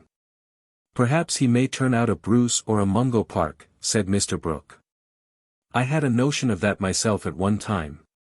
No, he has no bent towards exploration, or the enlargement of our geognosis. That would be a special purpose which I could recognize with some approbation. Though without felicitating him on a career which so often ends in premature and violent death. But so far is he from having any desire for a more accurate knowledge of the earth's surface, that he said he should prefer not to know the sources of the Nile. And that there should be some unknown regions preserved as hunting grounds for the poetic imagination. Well, there is something in that, you know, said Mr. Brooke, who had certainly an impartial mind. It is, I fear, nothing more than a part of his general inaccuracy and indisposition to thoroughness of all kinds, which would be a bad augury for him in any profession, civil or sacred. Even were he so far submissive to ordinary rule as to choose one. Perhaps he has conscientious scruples founded on his own unfitness, said Dorothea, who was interesting herself in finding a favorable explanation. Because the law and medicine should be very serious professions to undertake, should they not? People's lives and fortunes depend on them. Doubtless. But I fear that my young relative Ladislaw is chiefly determined in his aversion to these callings by a dislike to steady application, and to that kind of acquirement which is needful instrumentally, but is not charming or immediately inviting to self-indulgent taste. I have insisted to him on what Aristotle has stated with admirable brevity, that for the achievement of any work regarded as an end there must be a prior exercise of many energies or acquired facilities of a secondary order, demanding patience. I have pointed to my own manuscript volumes, which represent the toil of years preparatory to a work not yet accomplished. But in vain. To careful reasoning of this kind he replies by calling himself Pegasus, and every form of prescribed work harness. Celia laughed. She was surprised to find that Mr. Casaubon could say something quite amusing. Well, you know, he may turn out a Byron, a Chatterton, a Churchill, that sort of thing, there's no telling, said Mr. Brooke. Shall you let him go to Italy, or wherever else he wants to go? Yes. I have agreed to furnish him with moderate supplies for a year or so, he asks no more. I shall let him be tried by the test of freedom. That is very kind of you, said Dorothea, looking up at Mr. Casaubon with delight. It is noble. After all, people may really have in them some vocation which is not quite plain to themselves, may they not? They may seem idle and weak because they are growing. We should be very patient with each other, I think. I suppose it is being engaged to be married that has made you think patience good, said Celia, as soon as she and Dorothea were alone together, taking off their wrappings. You mean that I am very impatient, Celia? Yes. When people don't do and say just what you like. Celia had become less afraid of saying things to Dorothea since this engagement. Cleverness seemed to her more pitiable than ever. Chapter 10. He had catched a great cold, had he had no other clothes to wear than the skin of a bear not yet killed. Fuller. Young Ladislaw did not pay that visit to which Mr. Brooke had invited him, and only 6 days afterwards Mr. Casaubon mentioned that his young relative had started for the continent, seeming by this cold vagueness to waive inquiry. Indeed, Will had declined to fix on any more precise destination than the entire area of Europe. Genius, he held, is necessarily intolerant of fetters. On the one hand it must have the utmost play for its spontaneity. On the other, it may confidently await those messages from the universe which summon it to its peculiar work, only placing itself in an attitude of receptivity towards all sublime chances. The attitudes of receptivity are various, and Will had sincerely tried many of them. He was not excessively fond of wine, but he had several times taken too much, simply as an experiment in that form of ecstasy. He had fasted till he was faint, and then supped on lobster. He had made himself ill with doses of opium. Nothing greatly original had resulted from these measures.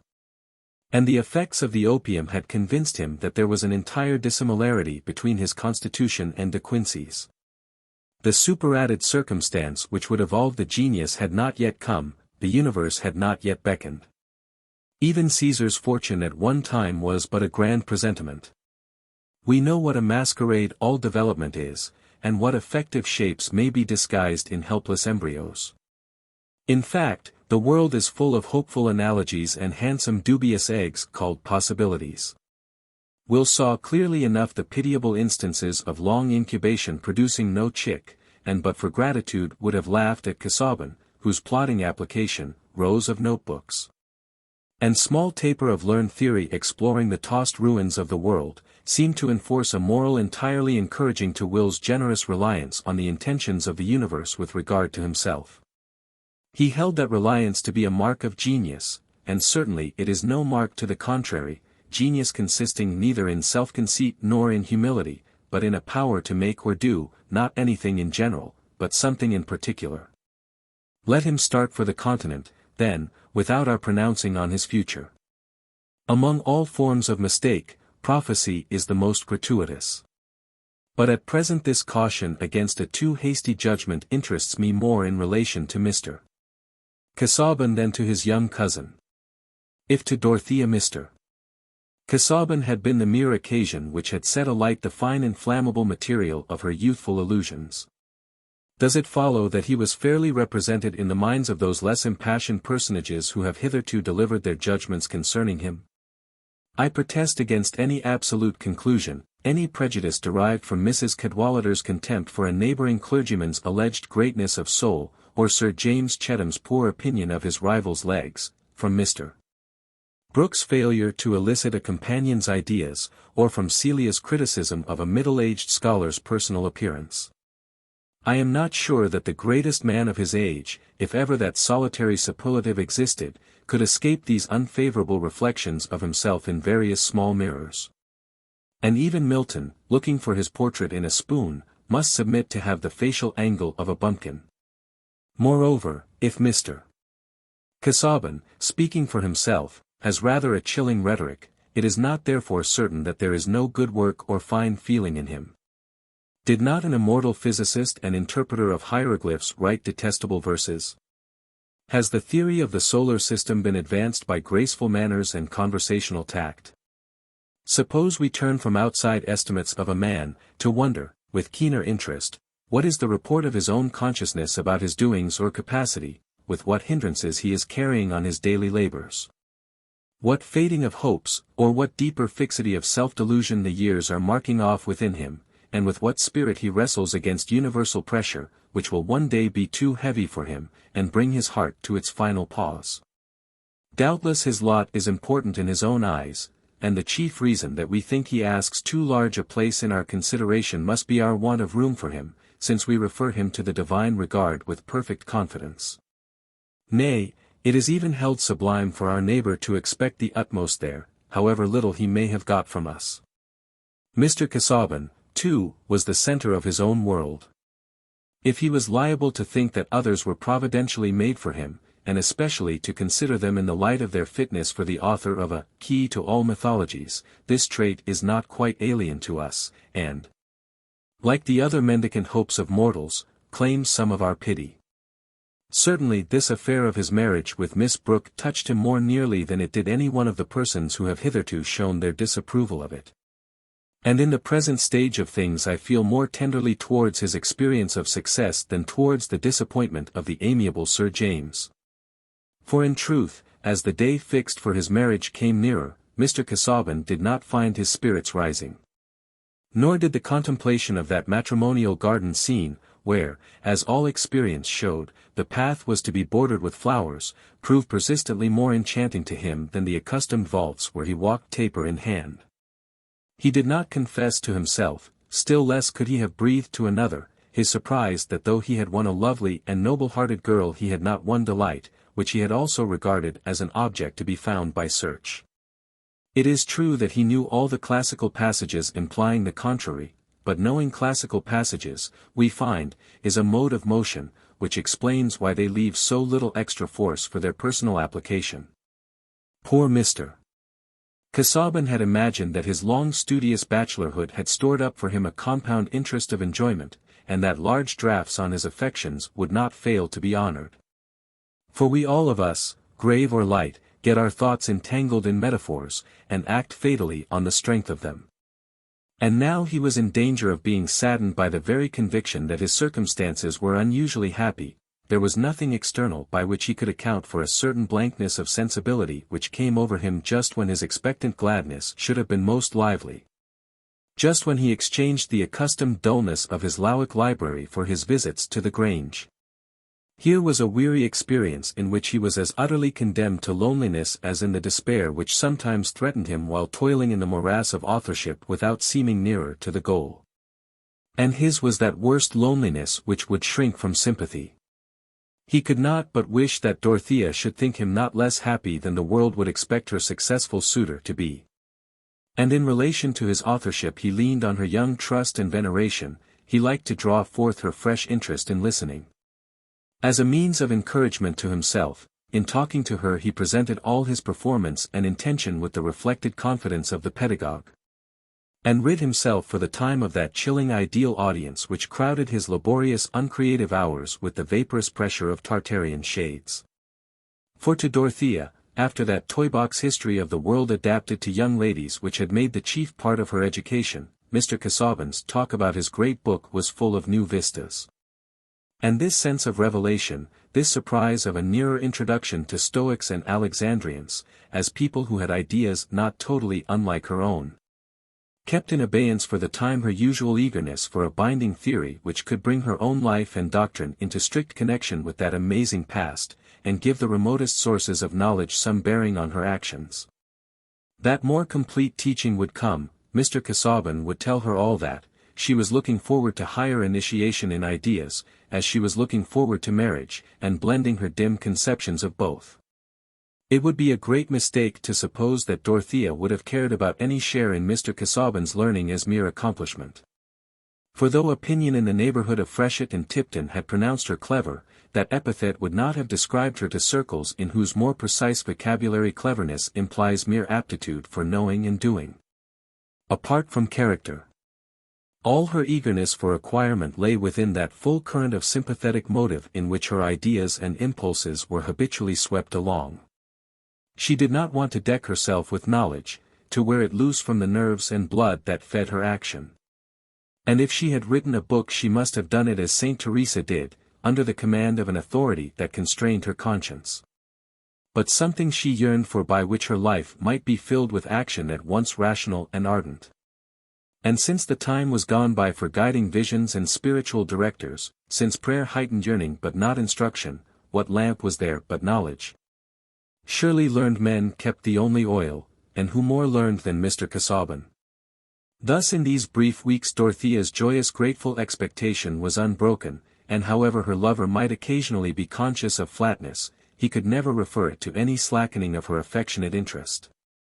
The season was mild enough to encourage the project of extending the wedding journey as far as Rome, and Mr. Casaubon was anxious for this because he wished to inspect some manuscripts in the Vatican. "I still regret that your sister is not to accompany us," he said one morning, some time after it had been ascertained that Celia objected to go, and that Dorothea did not wish for her companionship. "You will have many lonely hours, Dorothea, for I shall be constrained to make the utmost use of my time during our stay in Rome, and I should feel more at liberty if you had a companion." The words, "I should feel more at liberty," grated on Dorothea. For the first time in speaking to Mr. Casaubon she colored from annoyance. "You must have misunderstood me very much," she said, "if you think I should not enter into the value of your time, if you think that I should not willingly give up whatever interfered with your using it to the best purpose." "That is very amiable in you, my dear Dorothea," said Mr. Casaubon, not in the least noticing that she was hurt. "But if you had a lady as your companion, I could put you both under the care of a cicerone, and we could thus achieve two purposes in the same space of time." "I beg you will not refer to this again," said Dorothea, rather haughtily. But immediately she feared that she was wrong, and turning towards him she laid her hand on his, adding in a different tone, "Pray do not be anxious about me. I shall have so much to think of when I am alone. And Tantripp will be a sufficient companion, just to take care of me. I could not bear to have Celia, she would be miserable." It was time to dress. There was to be a dinner party that day, the last of the parties which were held at the Grange as proper preliminaries to the wedding, and Dorothea was glad of a reason for moving away at once on the sound of the bell. As if she needed more than her usual amount of preparation. She was ashamed of being irritated from some cause she could not define even to herself, for though she had no intention to be untruthful, her reply had not touched the real hurt within her. Mr. Casaubon's words had been quite reasonable, yet they had brought a vague instantaneous sense of aloofness on his part. "Surely I am in a strangely selfish weak state of mind," she said to herself. "How can I have a husband who is so much above me without knowing that he needs me less than I need him?" Having convinced herself that Mr. Casaubon was altogether right, she recovered her equanimity. And was an agreeable image of serene dignity when she came into the drawing-room in her silver-grey dress, the simple lines of her dark brown hair parted over her brow and coiled massively behind. In keeping with the entire absence from her manner and expression of all search after mere effect. Sometimes when Dorothea was in company, there seemed to be as complete an air of repose about her as if she had been a picture of Santa Barbara looking out from her tower into the clear air. But these intervals of quietude made the energy of her speech and emotion the more remarked when some outward appeal had touched her. She was naturally the subject of many observations this evening, for the dinner party was large and rather more miscellaneous as to the male portion than any which had been held at the Grange since Mr. Brooke's nieces had resided with him, so that the talking was done in duos and trios more or less inharmonious. There was the newly elected mayor of Middlemarch, who happened to be a manufacturer. The philanthropic banker his brother-in-law, who predominated so much in the town that some called him a Methodist, others a hypocrite, according to the resources of their vocabulary, and there were various professional men. In fact, Mrs. Cadwallader said that Brooke was beginning to treat the Middlemarchers, and that she preferred the farmers at the tithe dinner, who drank her health unpretentiously, and were not ashamed of their grandfather's furniture. For in that part of the country, before reform had done its notable part in developing the political consciousness, there was a clearer distinction of ranks and a dimmer distinction of parties, so that Mr. Brooke's miscellaneous invitations seemed to belong to that general laxity which came from his inordinate travel and habit of taking too much in the form of ideas. Already, as Miss Brooke passed out of the dining-room, opportunity was found for some interjectional besides. A fine woman, Miss Brooke. An uncommonly fine woman, by God, said Mr. Standish, the old lawyer, who had been so long concerned with the landed gentry that he had become landed himself, and used that oath in a deep-mouthed manner as a sort of armorial bearings, stamping the speech of a man who held a good position. Mr. Bulstrode, the banker, seemed to be addressed, but that gentleman disliked coarseness and profanity, and merely bowed. The remark was taken up by Mr. Chichley, a middle-aged bachelor and coursing celebrity, who had a complexion something like an Easter egg, a few hairs carefully arranged, and a carriage implying the consciousness of a distinguished appearance. Yes, but not my style of woman. I like a woman who lays herself out a little more to please us. There should be a little filigree about a woman, something of the coquette. A man likes a sort of challenge. The more of a dead set she makes at you the better. There's some truth in that, said Mr. Standish, disposed to be genial. And, by God, it's usually the way with them. I suppose it answers some wise ends, Providence made them so, Bulstrode.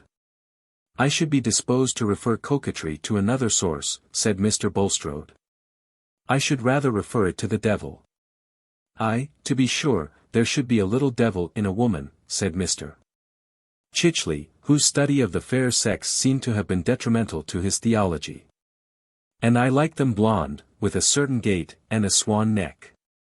Between ourselves, the mayor's daughter is more to my taste than Miss Brooke or Miss Celia either.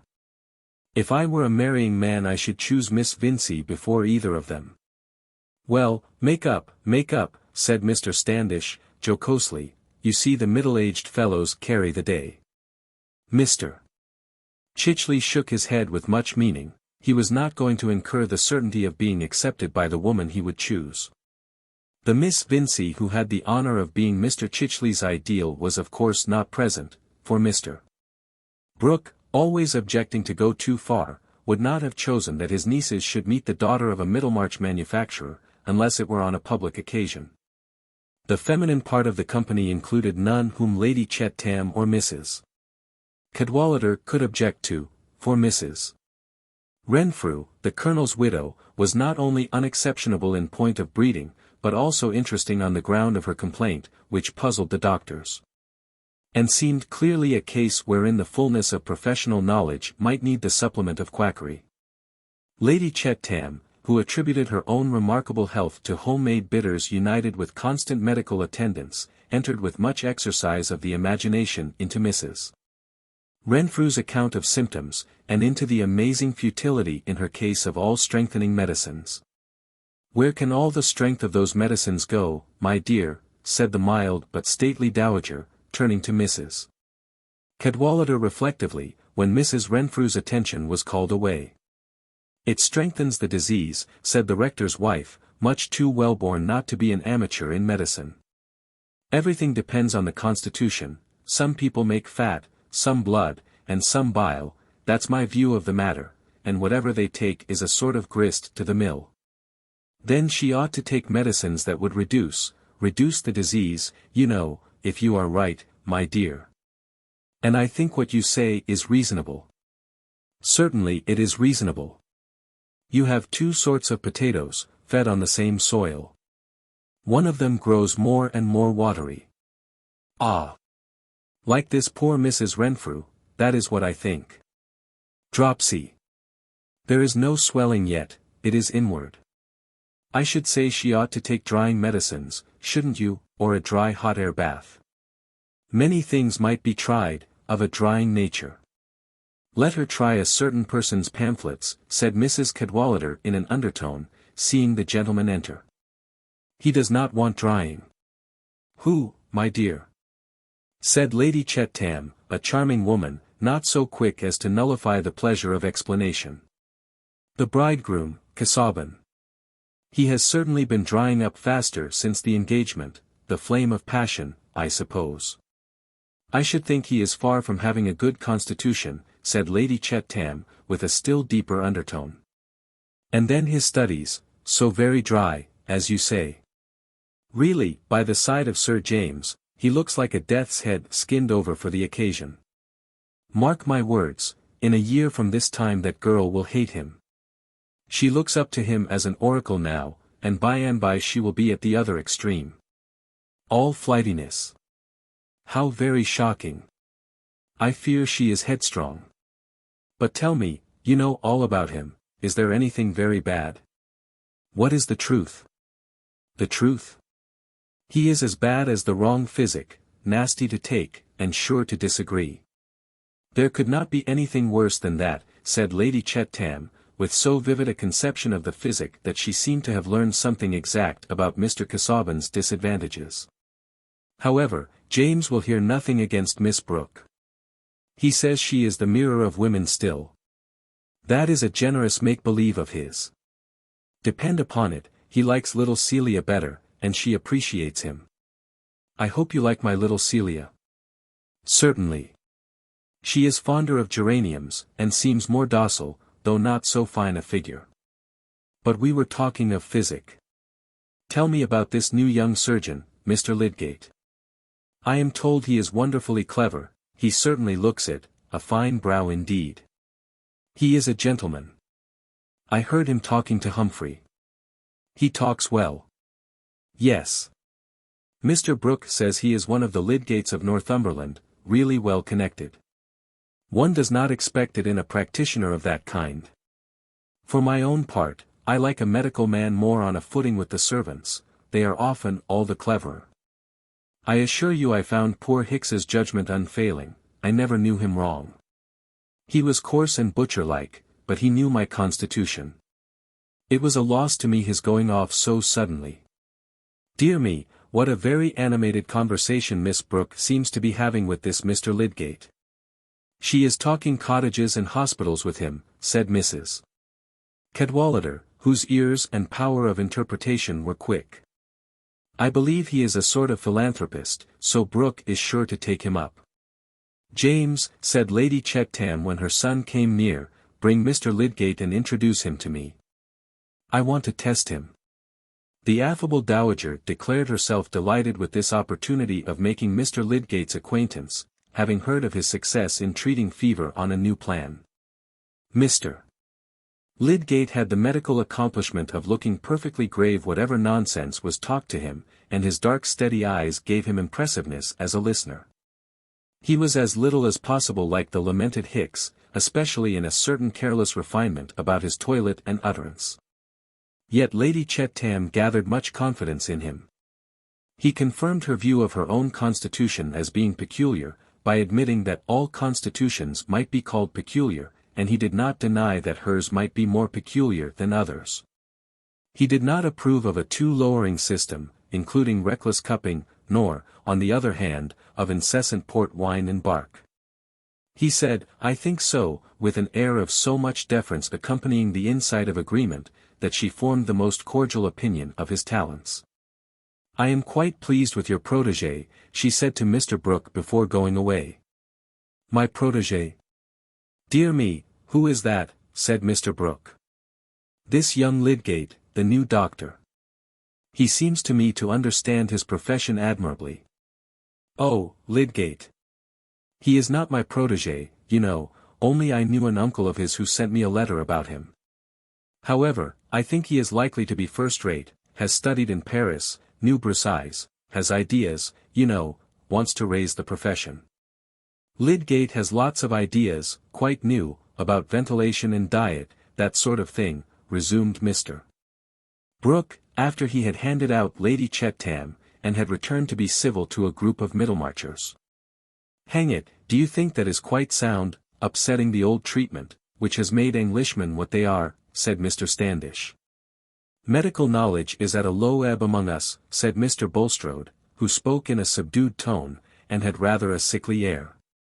I, for my part, hail the advent of Mr. Lydgate. I hope to find good reason for confiding the new hospital to his management. That is all very fine, replied Mr. Standish, who was not fond of Mr. Bulstrode. If you like him to try experiments on your hospital patients, and kill a few people for charity, I have no objection. But I am not going to hand money out of my purse to have experiments tried on me. I like treatment that has been tested a little. Well, you know, Standish, every dose you take is an experiment, you know, said Mr. Brooke, nodding towards the lawyer. Oh, if you talk in that sense, said Mr. Standish, with as much disgust at such non-legal quibbling as a man can well betray towards a valuable client. I should be glad of any treatment that would cure me without reducing me to a skeleton, like poor Granger, said Mr. Vincey, the mayor, a florid man, who would have served for a study of flesh in striking contrast with the Franciscan tints of Mr. Bulstrode. It's an uncommonly dangerous thing to be left without any padding against the shafts of disease, as somebody said, and I think it a very good expression myself. Mr. Lydgate, of course, was out of hearing. He had quitted the party early, and would have thought it altogether tedious but for the novelty of certain introductions, especially the introduction to Miss Brooke, whose youthful bloom, with her approaching marriage to that faded scholar, and her interest in matters socially useful, gave her the piquancy of an unusual combination. She is a good creature, that fine girl, but a little too earnest, he thought. It is troublesome to talk to such women. They are always wanting reasons, yet they are too ignorant to understand the merits of any question, and usually fall back on their moral sense to settle things after their own taste. Evidently Miss Brooke was not Mr. Lydgate's style of woman any more than Mr. Chichley's.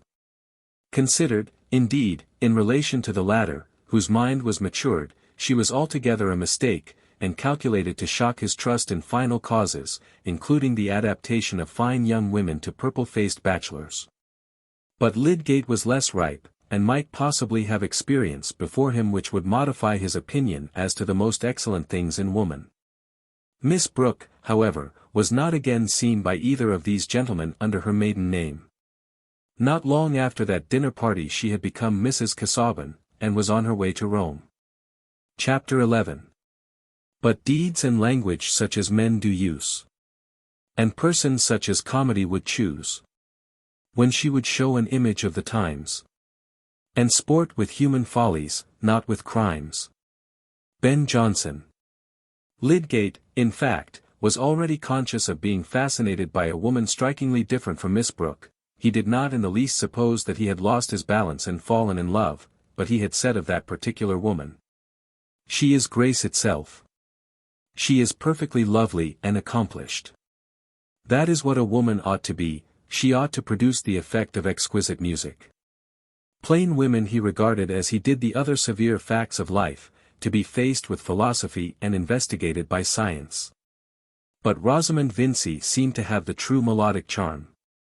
And when a man has seen the woman whom he would have chosen if he had intended to marry speedily, his remaining a bachelor will usually depend on her resolution rather than on his. Lydgate believed that he should not marry for several years, not marry until he had trodden out a good clear path for himself away from the broad road which was quite ready-made. He had seen Miss Vincey above his horizon almost as long as it had taken Mr. Casaubon to become engaged and married, but this learned gentleman was possessed of a fortune. He had assembled his voluminous notes, and had made that sort of reputation which precedes performance, often the larger part of a man's fame. He took a wife, as we have seen, to adorn the remaining quadrant of his course, and be a little moon that would cause hardly a calculable perturbation.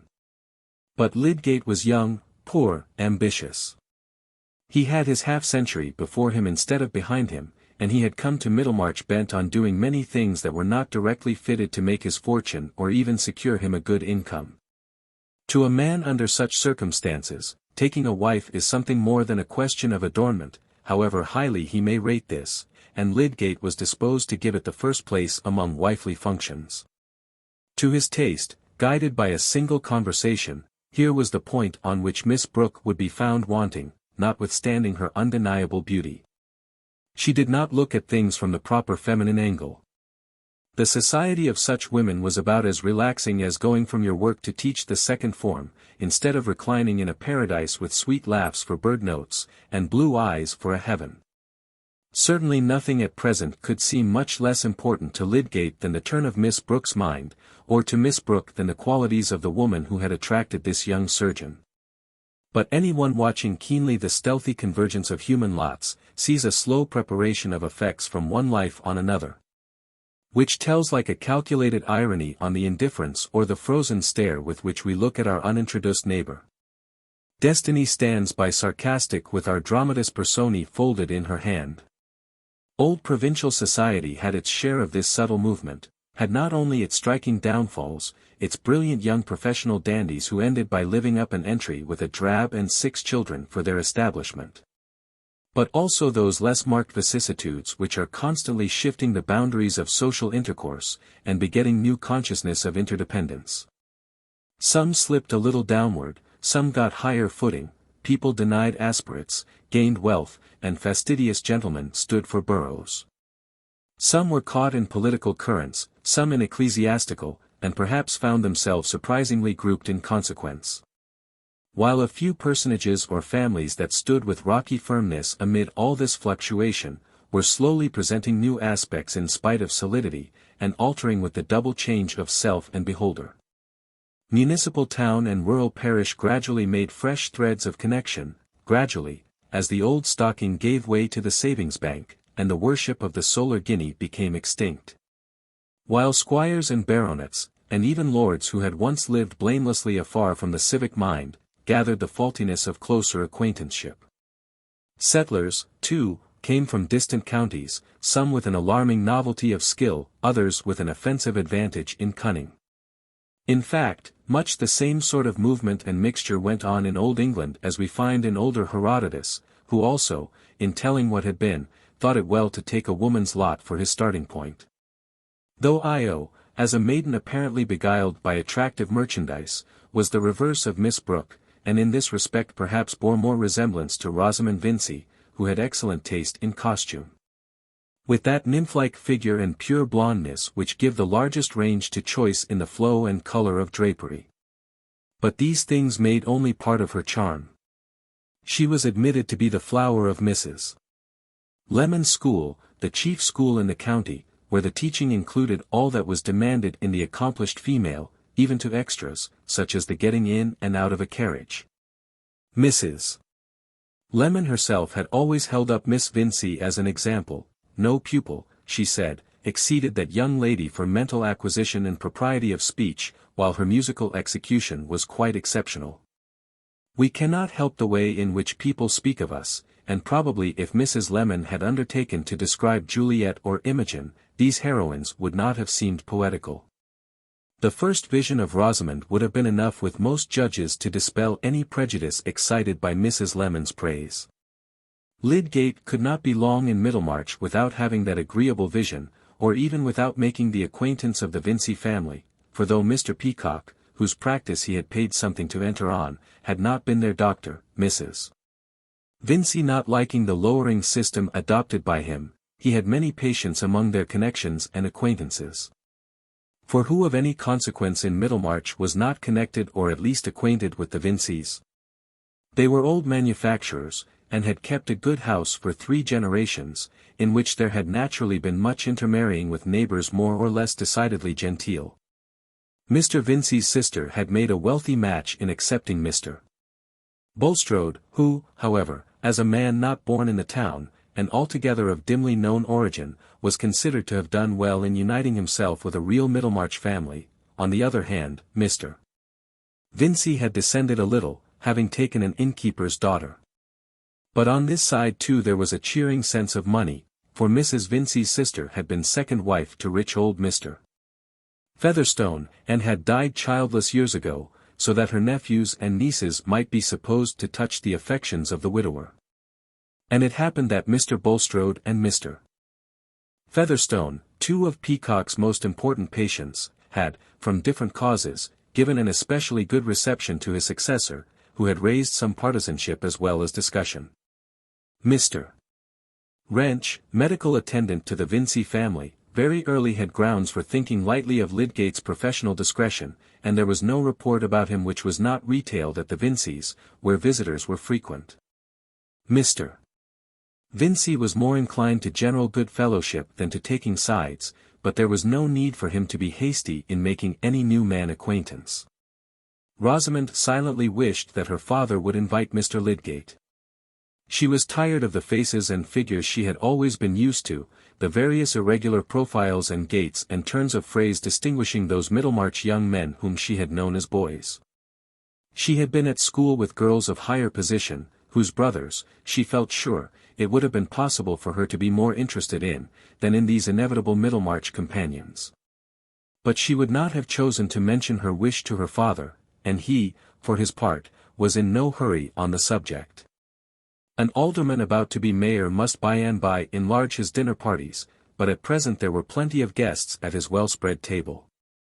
That table often remained covered with the relics of the family breakfast long after Mr. Vincey had gone with his second son to the warehouse, and when Miss Morgan was already far on in morning lessons with the younger girls in the schoolroom. It awaited the family laggard, who found any sort of inconvenience, to others, less disagreeable than getting up when he was called. This was the case one morning of the October in which we have lately seen Mr. Casaubon visiting the Grange.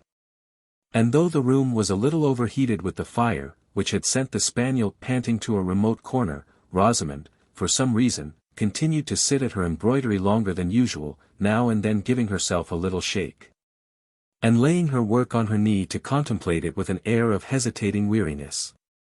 Her mamma, who had returned from an excursion to the kitchen, sat on the other side of the small work-table with an air of more entire placidity, until, the clock again giving notice that it was going to strike, she looked up from the lace-mending which was occupying her plump fingers and rang the bell. "Knock at Mr. Fred's door again, Pritchard, and tell him it has struck 10:30. This was said without any change in the radiant good humor of Mrs. Vincey's face, in which 45 years had delved neither angles nor parallels. And pushing back her pink cap strings, she let her work rest on her lap, while she looked admiringly at her daughter. "Mamma," said Rosamond, "when Fred comes down I wish you would not let him have red herrings. I cannot bear the smell of them all over the house at this hour of the morning." "Oh, my dear, you are so hard on your brothers. It is the only fault I have to find with you. You are the sweetest temper in the world, but you are so tetchy with your brothers." "Not tetchy, mamma, you never hear me speak in an unladylike way." "Well, but you want to deny them things. Brothers are so unpleasant." "Oh, my dear, you must allow for young men. Be thankful if they have good hearts. A woman must learn to put up with little things. You will be married some day. Not to anyone who is like Fred. Don't decry your own brother, my dear. Few young men have less against them, although he couldn't take his degree. I'm sure I can't understand why, for he seems to me most clever. And you know yourself he was thought equal to the best society at college. So particular as you are, my dear, I wonder you are not glad to have such a gentlemanly young man for a brother. You are always finding fault with Bob because he is not Fred." "Oh no, mamma, only because he is Bob." "Well, my dear, you will not find any Middlemarch young man who has not something against him." But, here Rosamond's face broke into a smile which suddenly revealed two dimples. She herself thought unfavorably of these dimples and smiled little in general society.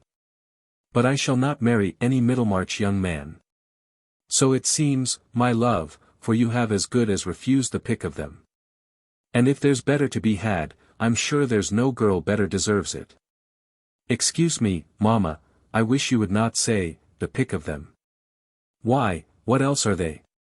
I mean, mamma, it is rather a vulgar expression.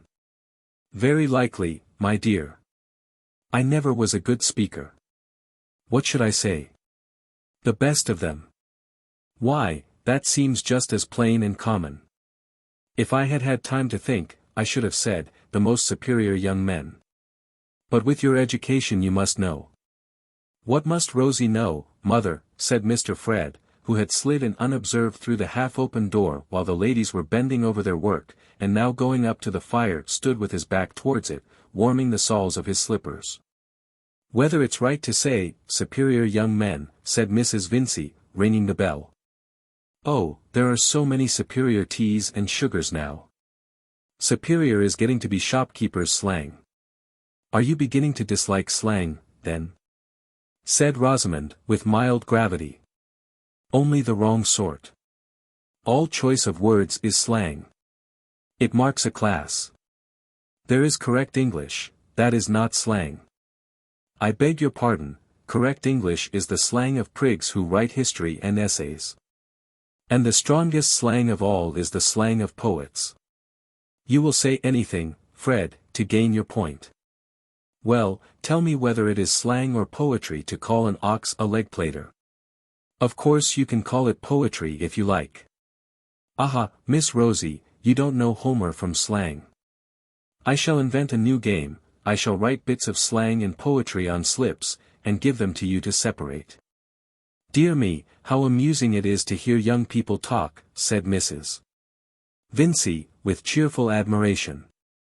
Have you got nothing else for my breakfast, Pritchard, said Fred, to the servant who brought in coffee and buttered toast. While he walked round the table surveying the ham, potted beef, and other cold remnants, with an air of silent rejection, and polite forbearance from signs of disgust. Should you like eggs, sir? Eggs, no. Bring me a grilled bone. Really, Fred, said Rosamond, when the servant had left the room, if you must have hot things for breakfast, I wish you would come down earlier. You can get up at 6 o'clock to go out hunting. I cannot understand why you find it so difficult to get up on other mornings. That is your want of understanding, Rosie. I can get up to go hunting because I like it. What would you think of me if I came down 2 hours after every one else and ordered grilled bone? I should think you were an uncommonly fast young lady, said Fred, eating his toast with the utmost composure. I cannot see why brothers are to make themselves disagreeable, any more than sisters. I don't make myself disagreeable, it is you who find me so. Disagreeable is a word that describes your feelings and not my actions. I think it describes the smell of grilled bone. Not at all. It describes a sensation in your little nose associated with certain finicking notions which are the classics of Mrs. Lemon's school. Look at my mother. You don't see her objecting to everything except what she does herself. She is my notion of a pleasant woman. Bless you both, my dears, and don't quarrel, said Mrs. Vincey, with motherly cordiality. Come, Fred, tell us all about the new doctor. How is your uncle pleased with him? Pretty well, I think. He asks Lydgate all sorts of questions and then screws up his face while he hears the answers, as if they were pinching his toes. That's his way. Ah, here comes my grilled bone. But how came you to stay out so late, my dear? You only said you were going to your uncle's. Oh, I dined at Plymdale's. We had whist. Lydgate was there too. And what do you think of him? He is very gentlemanly, I suppose. They say he is of excellent family, his relations quite county people. Yes, said Fred. There was a Lydgate at John's who spent no end of money. I find this man is a second cousin of his. But rich men may have very poor devils for second cousins. It always makes a difference, though, to be of good family, said Rosamond, with a tone of decision which showed that she had thought on this subject. Rosamond felt that she might have been happier if she had not been the daughter of a Middlemarch manufacturer. She disliked anything which reminded her that her mother's father had been an innkeeper. Certainly anyone remembering the fact might think that Mrs. Vincey had the air of a very handsome good-humoured landlady, accustomed to the most capricious orders of gentlemen. "I thought it was odd his name was Tertius," said the bright-faced matron, "but of course it's a name in the family. But now, tell us exactly what sort of man he is." "Oh, tallish, dark, clever, talks well, rather a prig, I think." "I never can make out what you mean by a prig," said Rosamond. "A fellow who wants to show that he has opinions." "Why, my dear, doctors must have opinions," said Mrs. Vincey. "What are they there for else?" "Yes, mother, the opinions they are paid for. But a prig is a fellow who is always making you a present of his opinions." "I suppose Mary Garth admires Mr. Lydgate," said Rosamond, not without a touch of innuendo. "Really, I can't say," said Fred, rather glumly, as he left the table, and taking up a novel which he had brought down with him, threw himself into an armchair. "If you are jealous of her, go oftener to Stone Court yourself and eclipse her." "I wish you would not be so vulgar, Fred. If you have finished, pray ring the bell." "It is true, though, what your brother says, Rosamond," Mrs. Vincey began, when the servant had cleared the table. "It is 1,000 pities you haven't patience to go and see your Uncle more, so proud of you as he is, and wanted you to live with him. There's no knowing what he might have done for you as well as for Fred. God knows, I'm fond of having you at home with me, but I can part with my children for their good. And now it stands to reason that your Uncle Featherstone will do something for Mary Garth. Mary Garth can bear being at Stone Court, because she likes that better than being a governess," said Rosamond, folding up her work. "I would rather not have anything left to me if I must earn it by enduring much of my uncle's cough and his ugly relations. He can't be long for this world, my dear. I wouldn't hasten his end, but what with asthma and that inward complaint, let us hope there is something better for him in another. And I have no ill will towards Mary Garth, but there's justice to be thought of. And Mr. Featherstone's first wife brought him no money, as my sister did. Her nieces and nephews can't have so much claim as my sisters. And I must say I think Mary Garth a dreadful plain girl, more fit for a governess." "Everyone would not agree with you there, mother," said Fred, who seemed to be able to read and listen too. "Well, my dear," said Mrs. Vincey, wheeling skilfully, "if she had some fortune left her, a man marries his wife's relations, and the Garths are so poor, and live in such a small way. But I shall leave you to your studies, my dear, for I must go and do some shopping." "Fred's studies are not very deep," said Rosamond, rising with her mamma, "he is only reading a novel." "Well, well, by and by he'll go to his Latin and things," said Mrs. Vincey, soothingly, stroking her son's head. "There's a fire in the smoking room on purpose. It's your father's wish, you know, Fred, my dear, and I always tell him you will be good, and go to college again to take your degree." Fred drew his mother's hand down to his lips, but said nothing. "I suppose you are not going out riding today," said Rosamond, lingering a little after her mamma was gone. "No, why? Papa says I may have the chestnut to ride now. You can go with me tomorrow, if you like. Only I am going to Stone Court, remember. I want to ride so much, it is indifferent to me where we go." Rosamond really wished to go to Stone Court, of all other places. "Oh, I say, Rosie," said Fred, as she was passing out of the room, "if you are going to the piano, let me come and play some airs with you." "Pray do not ask me this morning." "Why not this morning?" "Really, Fred, I wish you would leave off playing the flute. A man looks very silly playing the flute. And you play so out of tune. When next anyone makes love to you, Miss Rosamond, I will tell him how obliging you are. Why should you expect me to oblige you by hearing you play the flute, any more than I should expect you to oblige me by not playing it? And why should you expect me to take you out riding? This question led to an adjustment, for Rosamond had set her mind on that particular ride. So Fred was gratified with nearly an hour's practice of "Ar hide why nos, ye banks and braes," and other favourite airs from his instructor on the flute. A wheezy performance, into which he threw much ambition and an irrepressible hopefulness. Chapter 12. He had more tow on his distaff than Gervase knew. Chaucer. The ride to Stone Court, which Fred and Rosamond took the next morning, lay through a pretty bit of midland landscape, almost all meadows and pastures, with hedgerows still allowed to grow in bushy beauty and to spread out coral fruit for the birds. Little details gave each field a particular physiognomy, dear to the eyes that have looked on them from childhood: the pool in the corner where the grasses were dank and trees leaned whisperingly, the great oak shadowing a bare place in mid-pasture, the high bank where the ash trees grew, the sudden slope of the old marl pit making a red background for the burdock, the huddled roofs and ricks of the homestead without a traceable way of approach, the grey gate and fences against the depths of the bordering wood, and the stray hovel, its old thatch full of mossy hills and valleys with wondrous modulations of light and shadow such as we travel far to see in later life, and see larger, but not more beautiful.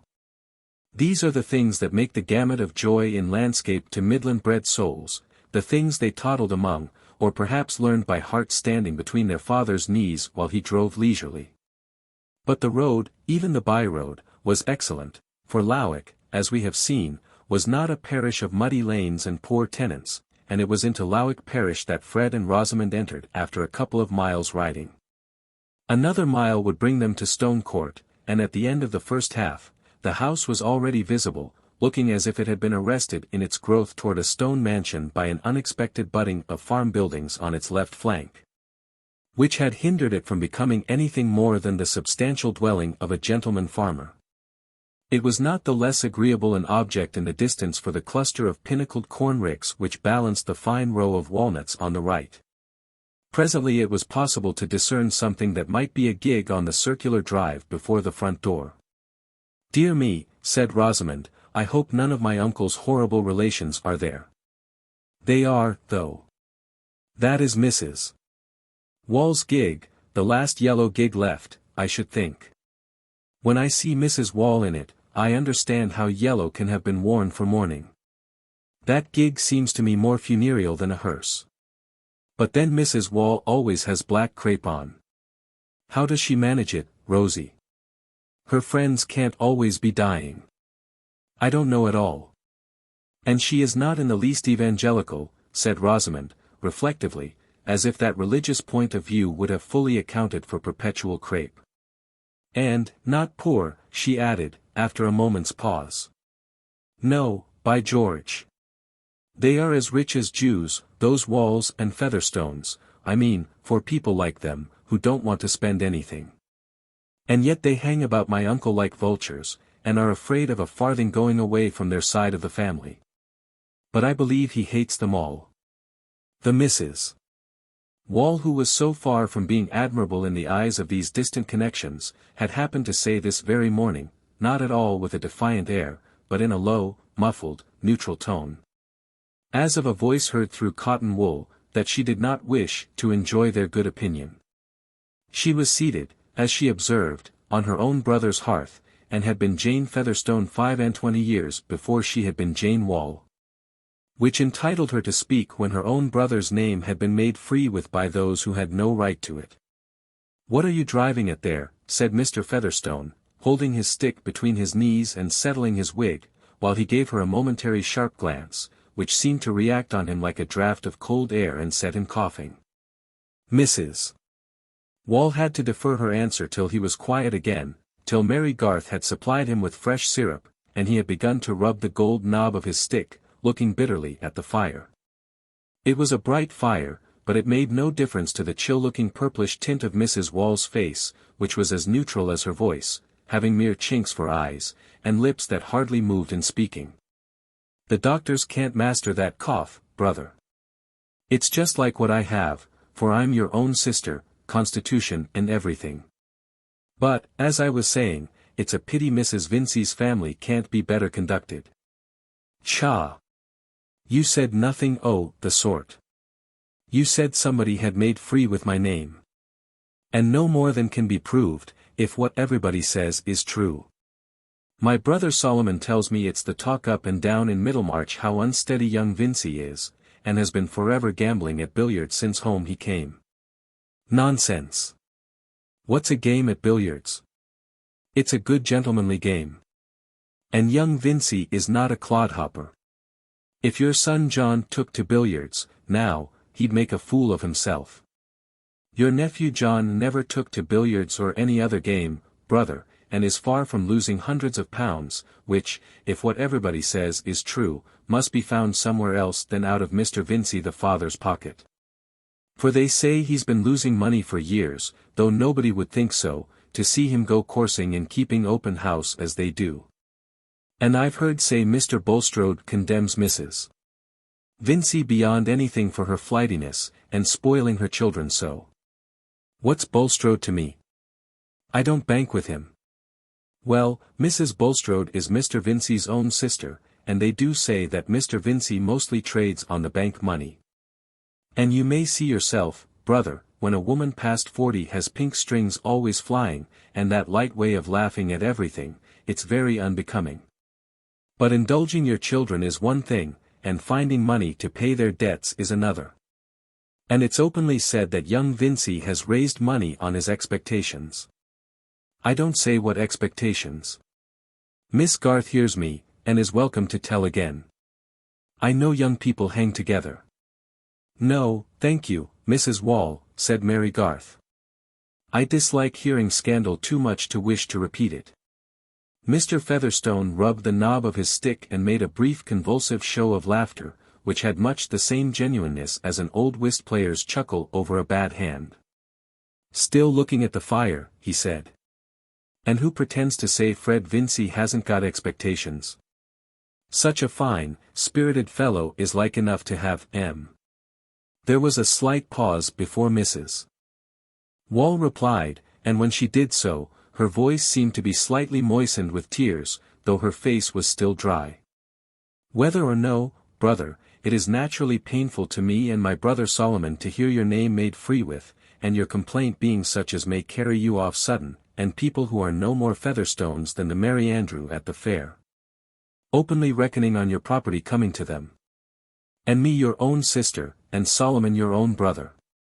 And if that's to be it, what has it pleased the Almighty to make families for? Here Mrs. Wall's tears fell, but with moderation.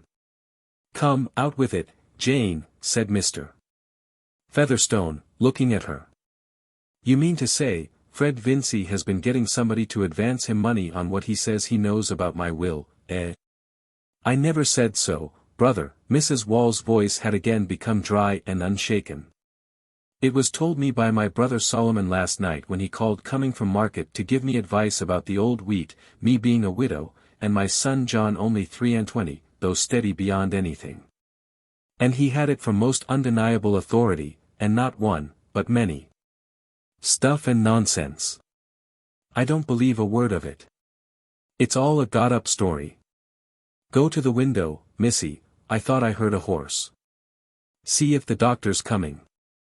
Not got up by me, brother, nor yet by Solomon, who, whatever else he may be, and I don't deny he has oddities, has made his will and parted his property equal between such kin as he's friends with. Though, for my part, I think there are times when some should be considered more than others. But Solomon makes it no secret what he means to do. The more fool he, said Mr. Featherstone, with some difficulty, breaking into a severe fit of coughing that required Mary Garth to stand near him, so that she did not find out whose horses they were, which presently paused stamping on the gravel before the door. Before Mr. Featherstone's cough was quiet, Rosamond entered, bearing up her riding habit with much grace. She bowed ceremoniously to Mrs. Wall, who said stiffly, "How do you do, miss?" Smiled and nodded silently to Mary, and remained standing till the coughing should cease, and allow her uncle to notice her. "Heyday, miss," he said at last, "you have a fine color. Where's Fred?" "Seeing about the horses. He will be in presently." Sit down, sit down." Mrs. Wall, you'd better go. Even those neighbors who had called Peter Featherstone an old fox, had never accused him of being insincerely polite, and his sister was quite used to the peculiar absence of ceremony with which he marked his sense of blood relationship. Indeed, she herself was accustomed to think that entire freedom from the necessity of behaving agreeably was included in the Almighty's intentions about families. She rose slowly without any sign of resentment, and said in her usual muffled monotone, "Brother, I hope the new doctor will be able to do something for you. Solomon says there's great talk of his cleverness. I'm sure it's my wish you should be spared. And there's none more ready to nurse you than your own sister and your own nieces, if you'd only say the word. There's Rebecca, and Joanna, and Elizabeth, you know." I remember, you'll see I've remembered 'em all dark and ugly. They'd need have some money, eh? There never was any beauty in the women of our family, but the Featherstones have always had some money, and the Walls too. Wall had money too. A warm man was Wall. Money's a good egg, and if you've got money to leave behind you, lay it in a warm nest. Goodbye, Mrs. Wall. Here, Mr. Featherstone pulled at both sides of his wig as if he wanted to deafen himself, and his sister went away ruminating on this oracular speech of his. Notwithstanding her jealousy of the Vinceys and of Mary Garth, there remained as the nethermost sediment in her mental shallows a persuasion that her brother Peter Featherstone could never leave his chief property away from his blood relations, else. Why had the Almighty carried off his 2 wives both childless, after he had gained so much by manganese and things, turning up when nobody expected it? And why was there a Lowick parish church, and the Walls and Powderells all sitting in the same pew for generations, and the Featherstone pew next to them, if, the Sunday after her brother Peter's death, everybody was to know that the property was gone out of the family? The human mind has at no period accepted a moral chaos, and so preposterous a result was not strictly conceivable. But we are frightened at much that is not strictly conceivable. When Fred came in, the old man eyed him with a peculiar twinkle, which the younger had often had reason to interpret as pride in the satisfactory details of his appearance. "You two misses go away," said Mr. Featherstone. "I want to speak to Fred." "Come into my room, Rosamond, you will not mind the cold for a little while," said Mary. The 2 girls had not only known each other in childhood, but had been at the same provincial school together, Mary as an articled pupil, so that they had many memories in common, and liked very well to talk in private. Indeed, this tête-à-tête was one of Rosamond's objects in coming to Stone Court. Old Featherstone would not begin the dialogue till the door had been closed.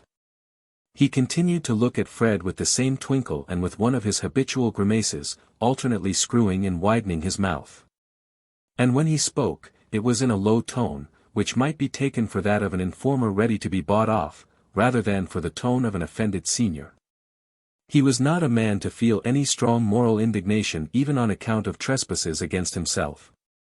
It was natural that others should want to get an advantage over him, but then, he was a little too cunning for them. "So, sir, you've been paying 10% for money which you've promised to pay off by mortgaging my land when I'm dead and gone, eh? You put my life at a 12-month, say. But I can alter my will yet." Fred blushed. He had not borrowed money in that way, for excellent reasons. But he was conscious of having spoken with some confidence, perhaps with more than he exactly remembered, about his prospect of getting Featherstone's land as a future means of paying present debts. "I don't know what you refer to, sir. I have certainly never borrowed any money on such an insecurity." "Please do explain." "No, sir, it's you must explain. I can alter my will yet, let me tell you. I'm of sound mind, can reckon compound interest in my head, and remember every fool's name as well as I could 20 years ago. What the deuce? I'm under 80. I say, you must contradict this story." "I have contradicted it, sir," Fred answered, with a touch of impatience, not remembering that his uncle did not verbally discriminate contradicting from disproving, though no one was further from confounding the 2 ideas than old Featherstone, who often wondered that so many fools took his own assertions for proofs. "But I contradict it again. The story is a silly lie. Nonsense. You must bring documents. It comes from authority. Name the authority, and make him name the man of whom I borrowed the money, and then I can disprove the story. It's pretty good authority, I think, a man who knows most of what goes on in Middlemarch. It's that fine, religious, charitable uncle yours. Come now. Here Mr. Featherstone had his peculiar inward shake which signified merriment. Mr. Bulstrode? Who else, eh? Then the story has grown into this lie out of some sermonizing words he may have let fall about me. Do they pretend that he named the man who lent me the money? If there is such a man, depend upon it Bulstrode knows him. But, supposing you only tried to get the money lent, and didn't get it, Bulstrode, you'd know that too. You bring me a writing from Bulstrode to say he doesn't believe you've ever promised to pay your debts out my land. Come now. Mr. Featherstone's face required its whole scale of grimaces as a muscular outlet to his silent triumph in the soundness of his faculties. Fred felt himself to be in a disgusting dilemma. You must be joking, sir. Mr. Bulstrode, like other men, believes scores of things that are not true, and he has a prejudice against me. I could easily get him to write that he knew no facts in proof of the report you speak of, though it might lead to unpleasantness. But I could hardly ask him to write down what he believes or does not believe about me. Fred paused an instant, and then added, in politic appeal to his uncle's vanity, that is hardly a thing for a gentleman to ask. But he was disappointed in the result. I know what you mean. You'd sooner offend me than Bulstrode. And what's he? He's got no land hereabout that ever I heard tell of. A speculating fellow. He may come down any day, when the devil leaves off backing him. And that's what his religion means, he wants God Almighty to come in. That's nonsense. There's one thing I made out pretty clear when I used to go to church, and it's this, God Almighty sticks to the land. He promises land, and he gives land, and he makes chaps rich with corn and cattle. But you take the other side. You like Bulstrode and speculation better than Featherstone and land. I beg your pardon, sir, said Fred, rising, standing with his back to the fire and beating his boot with his whip. I like neither Bulstrode nor speculation. He spoke rather sulkily, feeling himself stalemated. Well, you can do without me, that's pretty clear, said old Featherstone, secretly disliking the possibility that Fred would show himself at all independent. You neither want a bit of land to make a squire of you instead of a starving parson, nor a lift of £100 by the way. It's all one to me. I can make 5 codicils if I like, and I shall keep my banknotes for a nest egg. It's all one to me. Fred colored again. Featherstone had rarely given him presents of money, and at this moment it seemed almost harder to part with the immediate prospect of banknotes than with the more distant prospect of the land. I am not ungrateful, sir. I never meant to show disregard for any kind intentions you might have towards me. On the contrary. Very good. Then prove it. You bring me a letter from Bulstrode saying he doesn't believe you've been cracking and promising to pay your debts out my land, and then, if there's any scrape you've got into, we'll see if I can't back you a bit. Come now. That's a bargain. Here, give me your arm. I'll try and walk round the room. Fred, in spite of his irritation, had kindness enough in him to be a little sorry for the unloved, unvenerated old man, who with his dropsical legs looked more than usually pitiable in walking. While giving his arm, he thought that he should not himself like to be an old fellow with his constitution breaking up.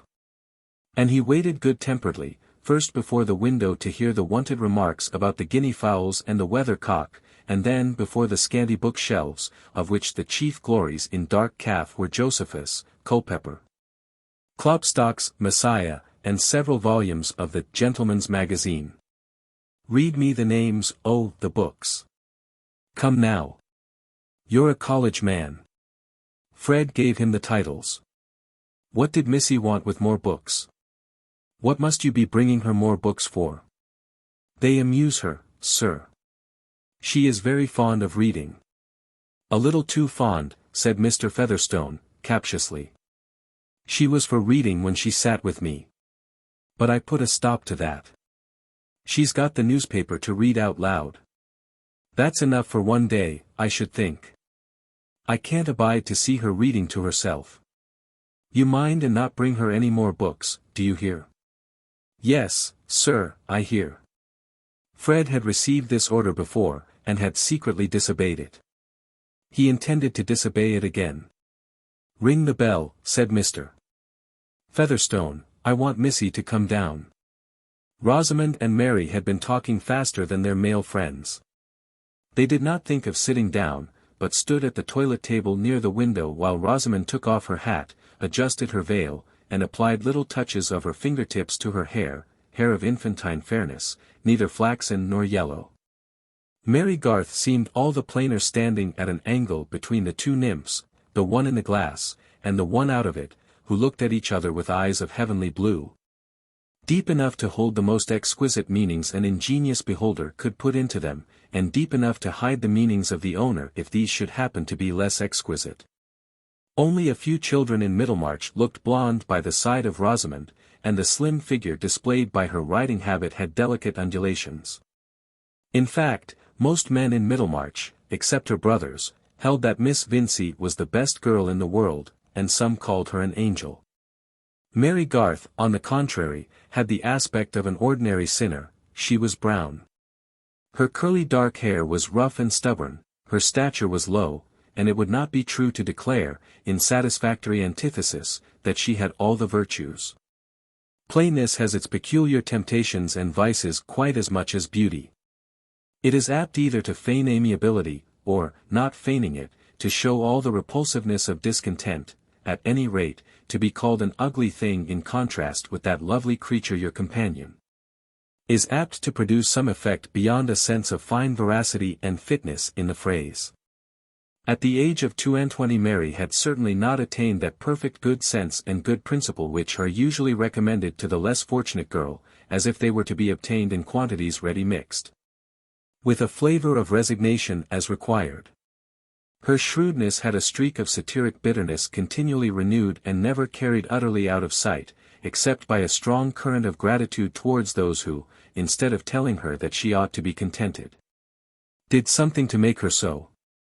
Advancing womanhood had tempered her plainness, which was of a good human sort, such as the mothers of our race have very commonly worn in all latitudes under a more or less becoming headgear. Rembrandt would have painted her with pleasure, and would have made her broad features look out of the canvas with intelligent honesty.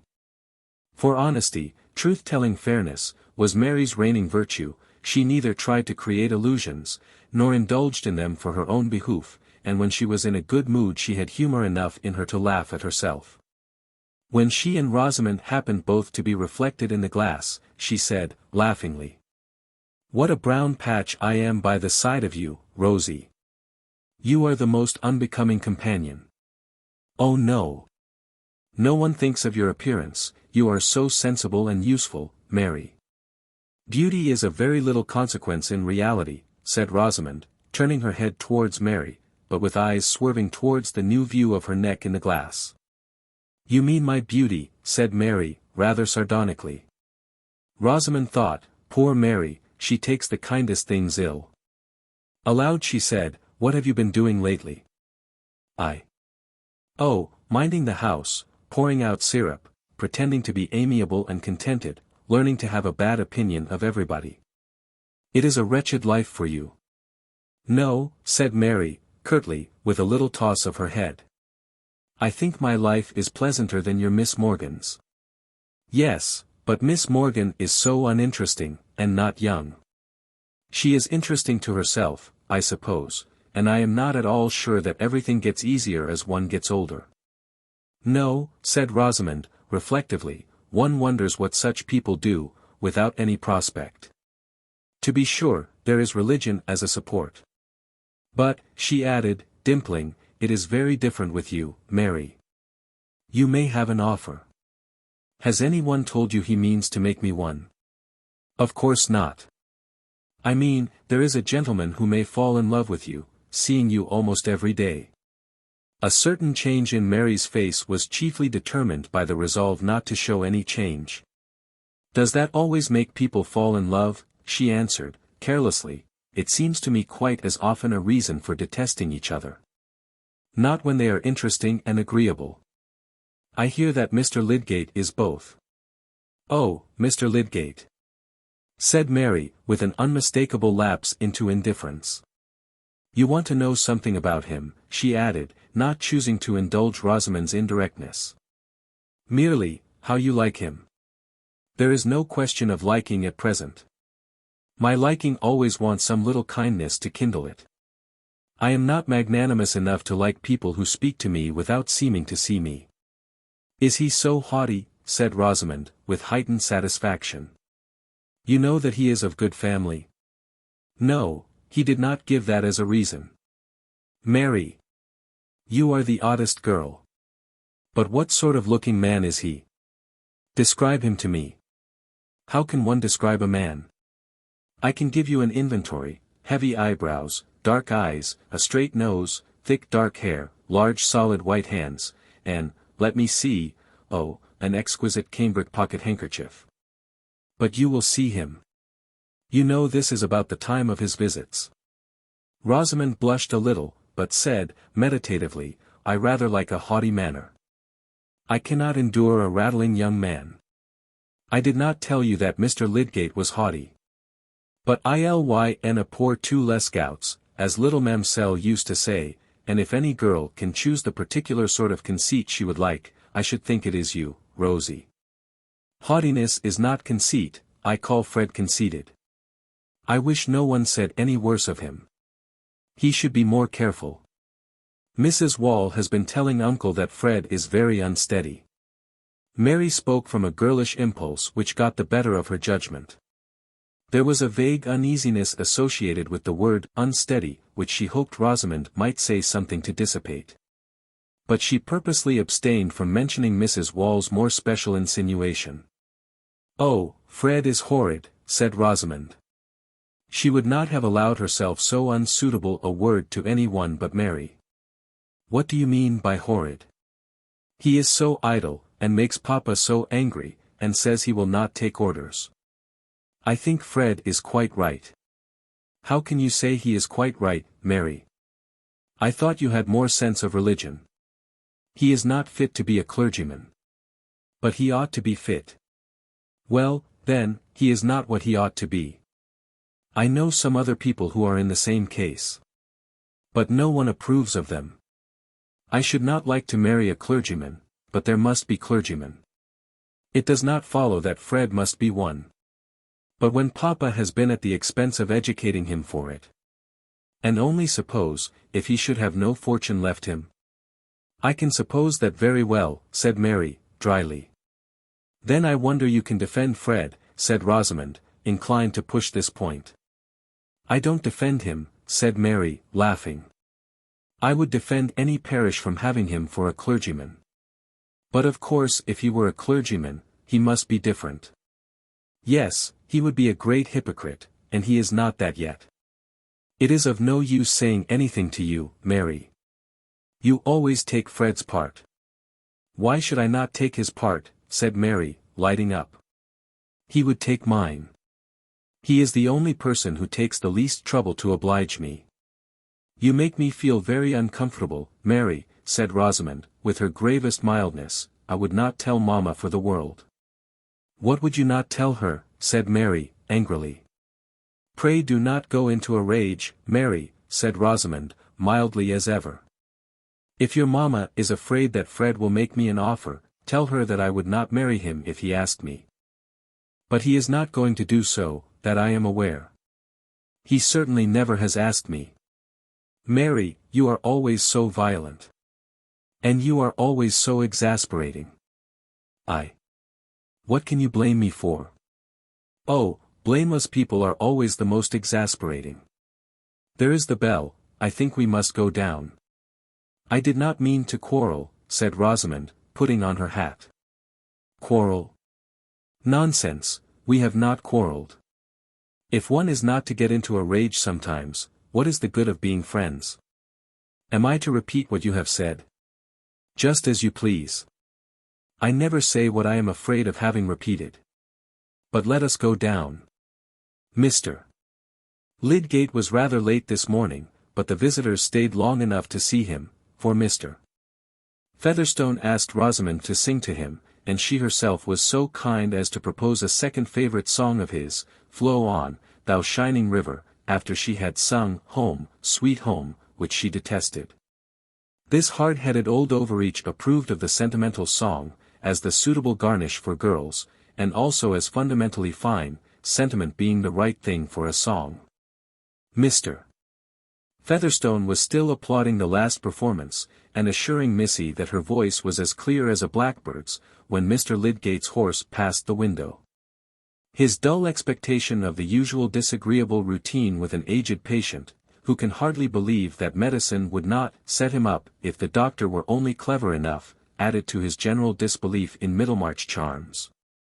Made a doubly effective background to this vision of Rosamond, whom old Featherstone made haste ostentatiously to introduce as his niece, though he had never thought it worth while to speak of Mary Garth in that light.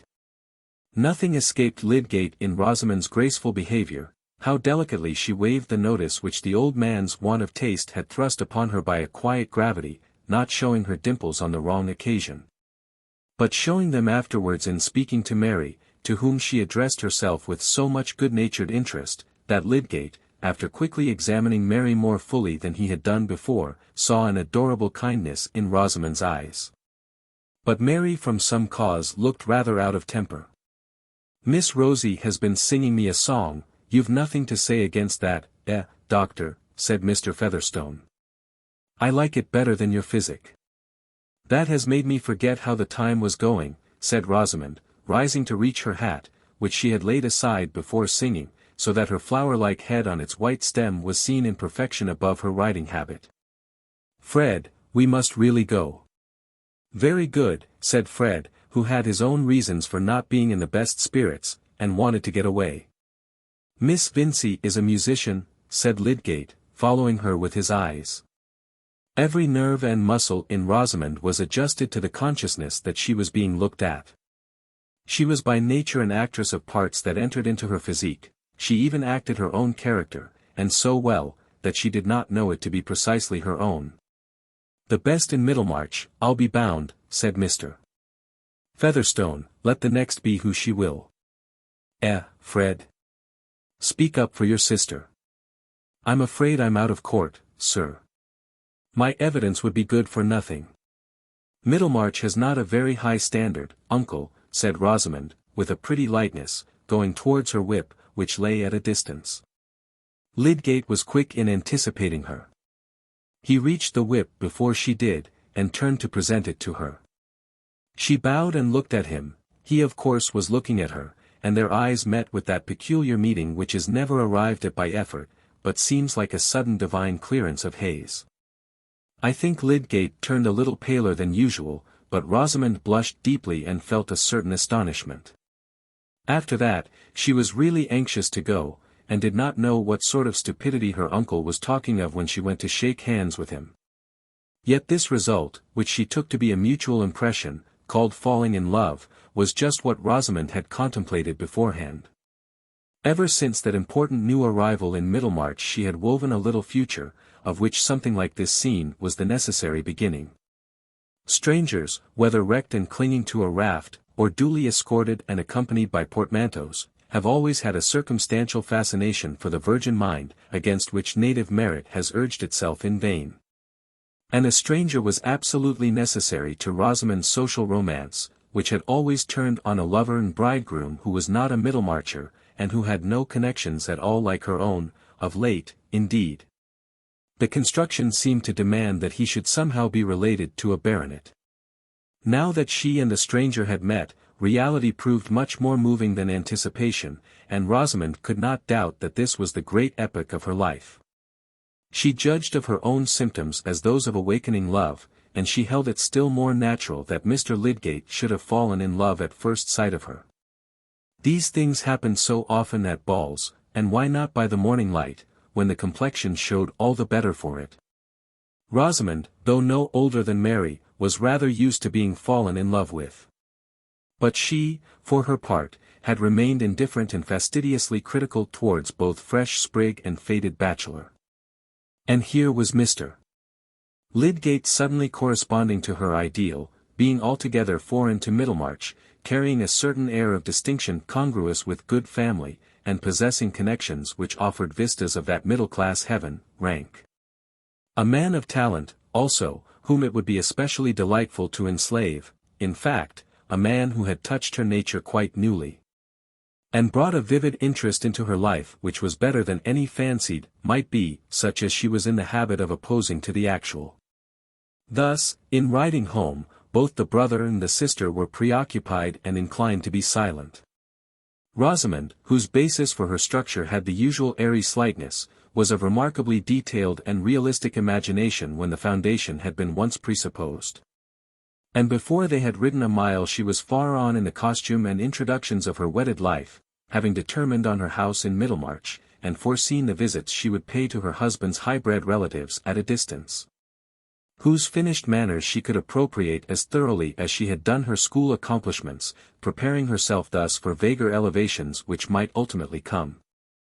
There was nothing financial, still less sordid, in her previsions. She cared about what were considered refinements, and not about the money that was to pay for them. Fred's mind, on the other hand, was busy with an anxiety which even his ready hopefulness could not immediately quell. He saw no way of eluding Featherstone's stupid demand without incurring consequences which he liked less even than the task of fulfilling it. His father was already out of humor with him, and would be still more so if he were the occasion of any additional coolness between his own family and the Bulstrodes. Then, he himself hated having to go and speak to his uncle Bulstrode, and perhaps after drinking wine he had said many foolish things about Featherstone's property, and these had been magnified by report. Fred felt that he made a wretched figure as a fellow who bragged about expectations from a queer old miser like Featherstone, and went to beg for certificates at his bidding. But, those expectations. He really had them, and he saw no agreeable alternative if he gave them up. Besides, he had lately made a debt which galled him extremely, and old Featherstone had almost bargained to pay it off. The whole affair was miserably small, his debts were small, even his expectations were not anything so very magnificent. Fred had known men to whom he would have been ashamed of confessing the smallness of his scrapes. Such ruminations naturally produced a streak of misanthropic bitterness. To be born the son of a Middlemarch manufacturer, an inevitable heir to nothing in particular, while such men as Mainwaring and VIII, certainly life was a poor business, when a spirited young fellow, with a good appetite for the best of everything, had so poor an outlook. It had not occurred to Fred that the introduction of Bulstrode's name in the matter was a fiction of old Featherstone's, nor could this have made any difference to his position. He saw plainly enough that the old man wanted to exercise his power by tormenting him a little, and also probably to get some satisfaction out of seeing him on unpleasant terms with Bulstrode. Fred fancied that he saw to the bottom of his uncle Featherstone's soul, though in reality half what he saw there was no more than the reflex of his own inclinations. The difficult task of knowing another soul is not for young gentlemen whose consciousness is chiefly made up of their own wishes. Fred's main point of debate with himself was, whether he should tell his father, or try to get through the affair without his father's knowledge. It was probably Mrs. Wall who had been talking about him, and if Mary Garth had repeated Mrs. Wall's report to Rosamond, it would be sure to reach his father, who would as surely question him about it. He said to Rosamond, as they slackened their pace, "Rosie, did Mary tell you that Mrs. Wall had said anything about me?" "Yes, indeed, she did." "What?" "That you were very unsteady." "Was that all?" "I should think that was enough, Fred." "You are sure she said no more?" "Mary mentioned nothing else." "But really, Fred, I think you ought to be ashamed." "Oh, fudge. Don't lecture me. What did Mary say about it?" "I am not obliged to tell you.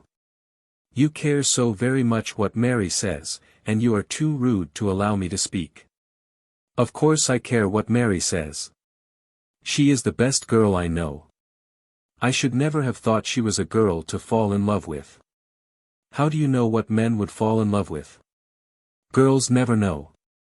At least, Fred, let me advise you not to fall in love with her, for she says she would not marry you if you asked her. She might have waited till I did ask her. I knew it would nettle you, Fred. Not at all. She would not have said so if you had not provoked her. Before reaching home, Fred concluded that he would tell the whole affair as simply as possible to his father, who might perhaps take on himself the unpleasant business of speaking to Bulstrode. Book 2. Old and Young. Chapter 13. First Gent. How class your man, as better than the most. Or, seeming better, worse beneath that cloak. As saint or knave, pilgrim or hypocrite. 2d Gent. Nay, tell me how you class your wealth of books. The drifted relics of all time. As well sort them at once by size and livery. Vellum, tall copies, and the common calf. Will hardly cover more diversity than all your labels cunningly devised. To class your unread authors. In consequence of what he had heard from Fred, Mr. Vincey determined to speak with Mr. Bulstrode in his private room at the bank at 1:30, when he was usually free from other callers. But a visitor had come in at 1 o'clock, and Mr. Bulstrode had so much to say to him, that there was little chance of the interview being over in half an hour. The banker's speech was fluent, but it was also copious, and he used up an appreciable amount of time in brief meditative pauses.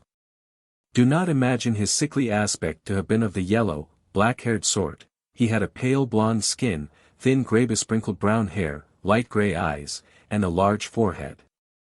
Loud men called his subdued tone an undertone, and sometimes implied that it was inconsistent with openness. Though there seems to be no reason why a loud man should not be given to concealment of anything except his own voice, unless it can be shown that Holy Writ has placed the seat of candour in the lungs. Mr.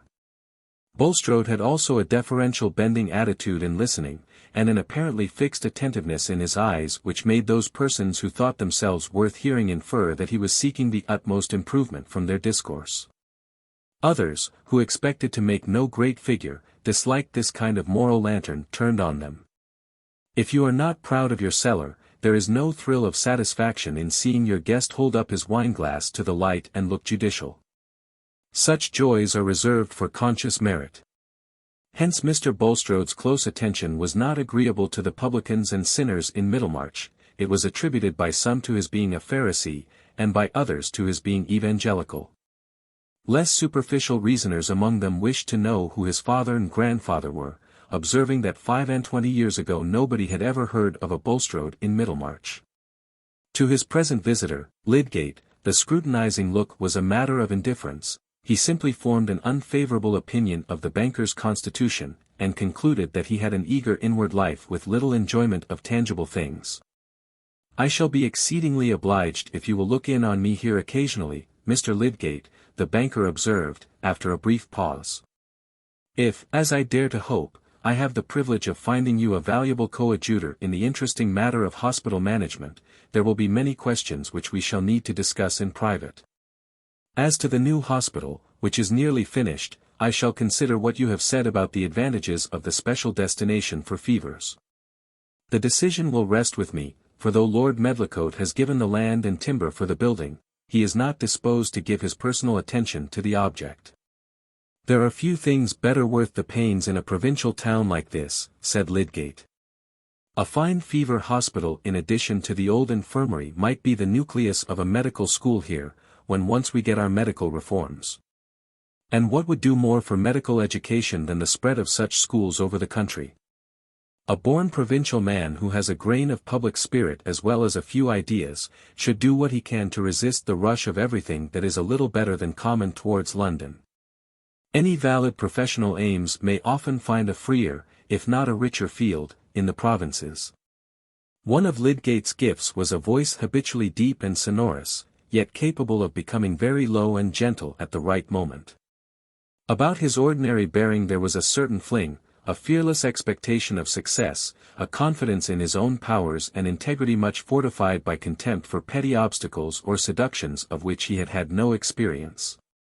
But this proud openness was made lovable by an expression of unaffected goodwill. Mr. Bulstrode perhaps liked him the better for the difference between them in pitch and manners. He certainly liked him the better, as Rosamond did, for being a stranger in Middlemarch.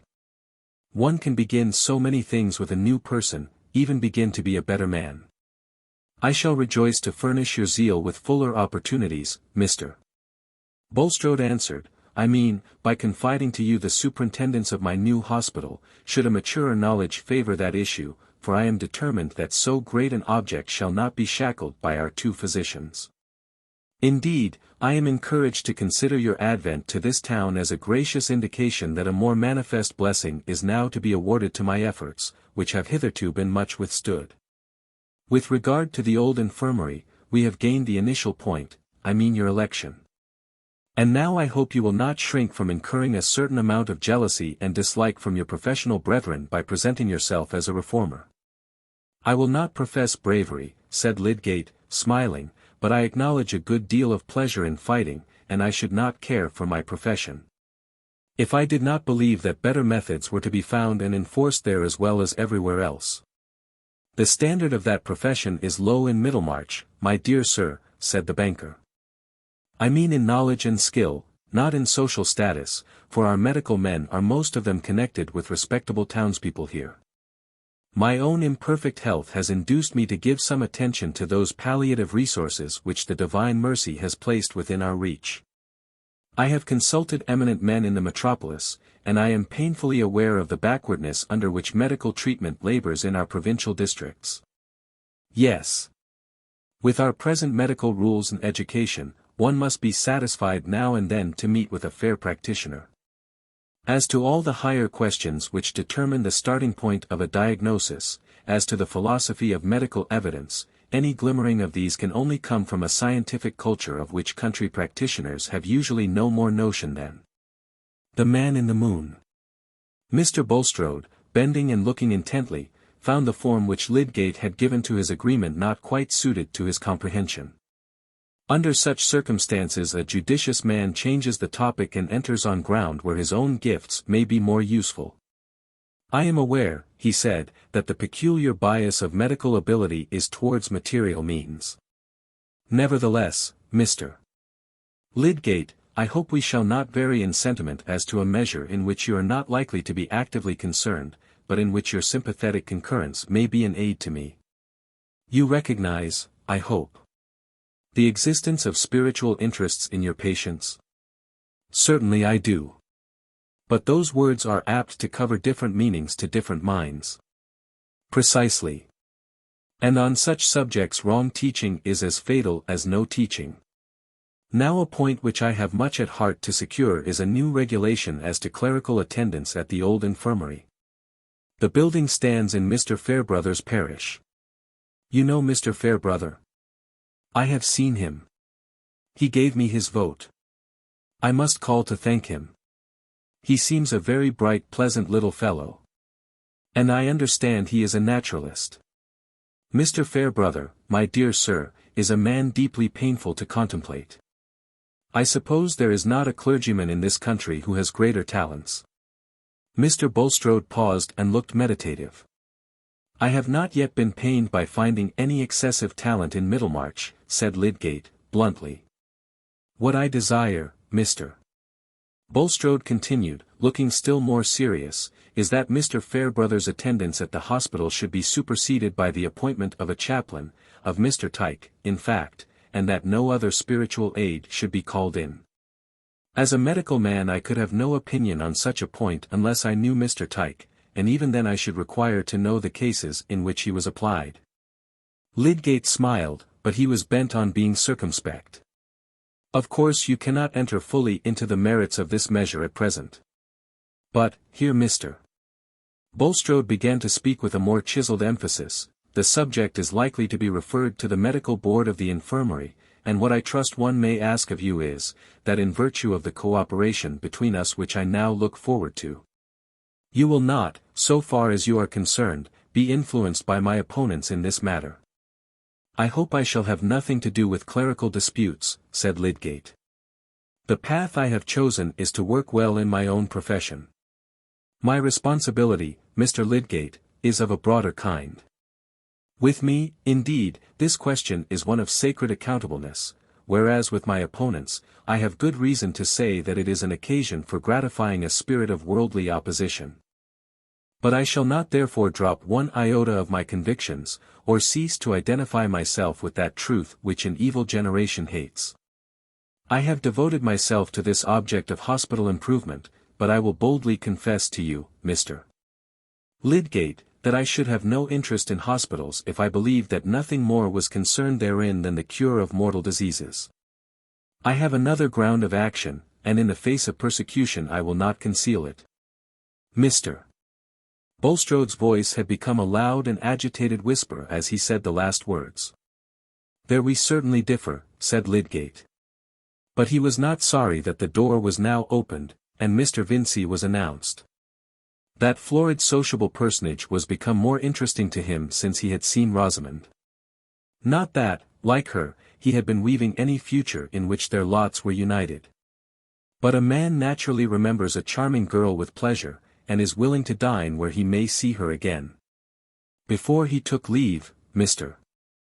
Vincey had given that invitation which he had been in no hurry about, for Rosamond at breakfast had mentioned that she thought her uncle Featherstone had taken the new doctor into great favour. Mr.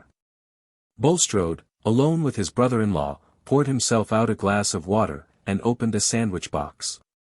I cannot persuade you to adopt my regimen, Vincey. No, I've no opinion of that system. Life wants padding, said Mr. Vincey, unable to omit his portable theory. However, he went on, accenting the word, as if to dismiss all irrelevance, what I came here to talk about was a little affair of my young scapegrace, Fred's. That is a subject on which you and I are likely to take quite as different views as on diet, Vincey. I hope not this time. Mr. Vincey was resolved to be good-humoured. The fact is, it's about a whim of old Featherstone's. Somebody has been cooking up a story out of spite, and telling it to the old man, to try to set him against Fred. He's very fond of Fred, and is likely to do something handsome for him.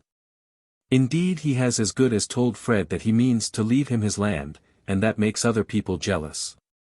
Vincey, I must repeat, that you will not get any concurrence from me as to the course you have pursued with your eldest son. It was entirely from worldly vanity that you destined him for the church, with a family of 3 sons and 4 daughters. You were not warranted in devoting money to an expensive education which has succeeded in nothing but in giving him extravagant idle habits. You are now reaping the consequences. To point out other people's errors was a duty that Mr. Bulstrode rarely shrank from, but Mr. Vincey was not equally prepared to be patient. When a man has the immediate prospect of being mayor, and is ready, in the interests of commerce, to take up a firm attitude on politics generally, he has naturally a sense of his importance to the framework of things which seems to throw questions of private conduct into the background. And this particular reproof irritated him more than any other. It was eminently superfluous to him to be told that he was reaping the consequences. But he felt his neck under Bulstrode's yoke. And though he usually enjoyed kicking, he was anxious to refrain from that relief. As to that, Bulstrode, it's no use going back. I'm not one of your pattern men, and I don't pretend to be. I couldn't foresee everything in the trade. There wasn't a finer business in Middlemarch than ours, and the lad was clever. My poor brother was in the church, and would have done well, had got preferment already, but that stomach fever took him off, else he might have been a dean by this time. I think I was justified in what I tried to do for Fred. If you come to religion, it seems to me a man shouldn't want to carve out his meat to an ounce beforehand, one must trust a little to Providence and be generous. It's a good British feeling to try and raise your family a little. In my opinion, it's a father's duty to give his sons a fine chance. I don't wish to act otherwise than as your best friend, Vincey, when I say that what you have been uttering just now is one mass of worldliness and inconsistent folly. Very well, said Mr. Vincey, kicking in spite of resolutions. I never profess to be anything but worldly, and, what's more, I don't see anybody else who is not worldly. I suppose you don't conduct business on what you call unworldly principles. The only difference I see is that one worldliness is a little bit honester than another. This kind of discussion is unfruitful, Vincy, said Mr. Bulstrode, who, finishing his sandwich, had thrown himself back in his chair, and shaded his eyes as if weary. You had some more particular business. Yes, yes. The long and short of it is, somebody has told old Featherstone, giving you as the authority, that Fred has been borrowing or trying to borrow money on the prospect of his land. Of course you never said any such nonsense. But the old fellow will insist on it that Fred should bring him a denial in your handwriting, that is, just a bit of a note saying you don't believe a word of such stuff, either of his having borrowed or tried to borrow in such a fool's way. I suppose you can have no objection to do that. Pardon me. I have an objection. I am by no means sure that your son, in his recklessness and ignorance, I will use no severer word, has not tried to raise money by holding out his future prospects. Or even that someone may not have been foolish enough to supply him on so vague a presumption. There is plenty of such lax money-lending as of other folly in the world. But Fred gives me his honor that he has never borrowed money on the pretense of any understanding about his uncle's land. He is not a liar. I don't want to make him better than he is. I have blown him up well, nobody can say I wink at what he does. But he is not a liar. And I should have thought, but I may be wrong, that there was no religion to hinder a man from believing the best of a young fellow, when you don't know worse. It seems to me it would be a poor sort of religion to put a spoke in his wheel by refusing to say you don't believe such harm of him as you've got no good reason to believe. I am not at all sure that I should be befriending your son by smoothing his way to the future possession of Featherstone's property. I cannot regard wealth as a blessing to those who use it simply as a harvest for this world. You do not like to hear these things, Vincy, but on this occasion I feel called upon to tell you that I have no motive for furthering such a disposition of property as that which you refer to. I do not shrink from saying that it will not tend to your son's eternal welfare or to the glory of God. Why then should you expect me to pen this kind of affidavit, which has no object but to keep up a foolish partiality and secure a foolish bequest? If you mean to hinder everybody from having money but saints and evangelists, you must give up some profitable partnerships, that's all I can say, Mr. Vincy burst out very bluntly. It may be for the glory of God, but it is not for the glory of the Middlemarch trade. That Plymdale's house uses those blue and green dyes it gets from the brassing manufactory. They rot the silk, that's all I know about it. Perhaps if other people knew so much of the profit went to the glory of God, they might like it better. But I don't mind so much about that, I could get up a pretty row, if I chose. Mr. Bulstrode paused a little before he answered. You pain me very much by speaking in this way, Vincy. I do not expect you to understand my grounds of action. It is not an easy thing even to thread a path for principles in the intricacies of the world, still less to make the thread clear for the careless and the scoffing. You must remember, if you please, that I stretch my tolerance towards you as my wife's brother, and that it little becomes you to complain of me as withholding material help towards the worldly position of your family. I must remind you that it is not your own prudence or judgment that has enabled you to keep your place in the trade. Very likely not. But you have been no loser by my trade yet, said Mr. Vincy, thoroughly nettled, a result which was seldom much retarded by previous resolutions. And when you married Harriet, I don't see how you could expect that our family should not hang by the same nail. If you've changed your mind, and want my family to come down in the world, you'd better say so. I've never changed, I'm a plain churchman now, just as I used to be before doctrines came up. I take the world as I find it, in trade and everything else. I'm contented to be no worse than my neighbors. But if you want us to come down in the world, say so. I shall know better what to do then. You talk unreasonably. Shall you come down in the world for want of this letter about your son? Well, whether or not, I consider it very unhandsome of you to refuse it. Such doings may be lined with religion, but outside they have a nasty, dog-in-the-manger look. You might as well slander Fred, it comes pretty near to it when you refuse to say you didn't set a slander going. It's this sort of thing, this tyrannical spirit, wanting to play bishop and banker everywhere, it's this sort of thing makes a man's name stink. Vincey, if you insist on quarrelling with me, it will be exceedingly painful to Harriet as well as myself, said Mr. Bulstrode, with a trifle more eagerness and paleness than usual. I don't want to quarrel. It's for my interest, and perhaps for yours too, that we should be friends. I bear you no grudge, I think no worse of you than I do of other people. A man who half starves himself, and goes the length in family prayers, and so on, that you do, believes in his religion whatever it may be, you could turn over your capital just as fast with cursing and swearing, plenty of fellows do. You like to be master, there's no denying that, you must be first chop in heaven, else you won't like it much. But you're my sister's husband, and we ought to stick together.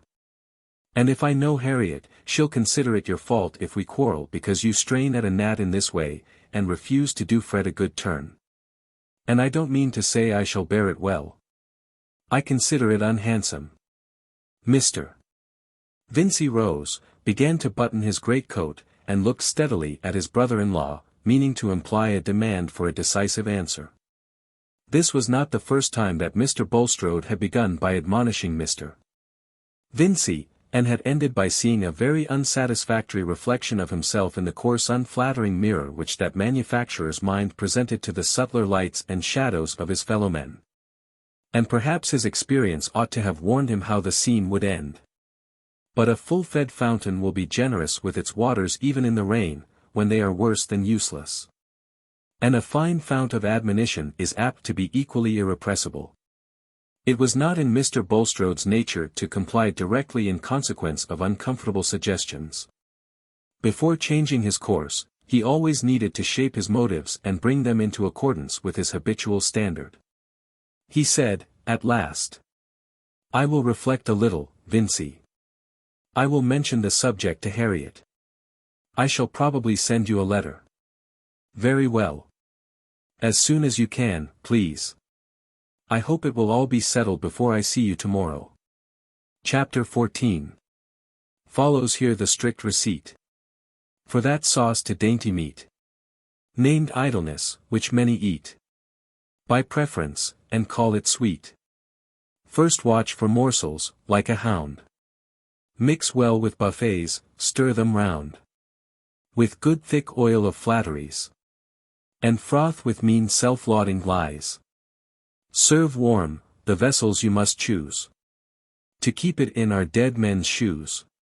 Mr. Bulstrode's consultation of Harriet seemed to have had the effect desired by Mr. Vincey, for early the next morning a letter came which Fred could carry to Mr.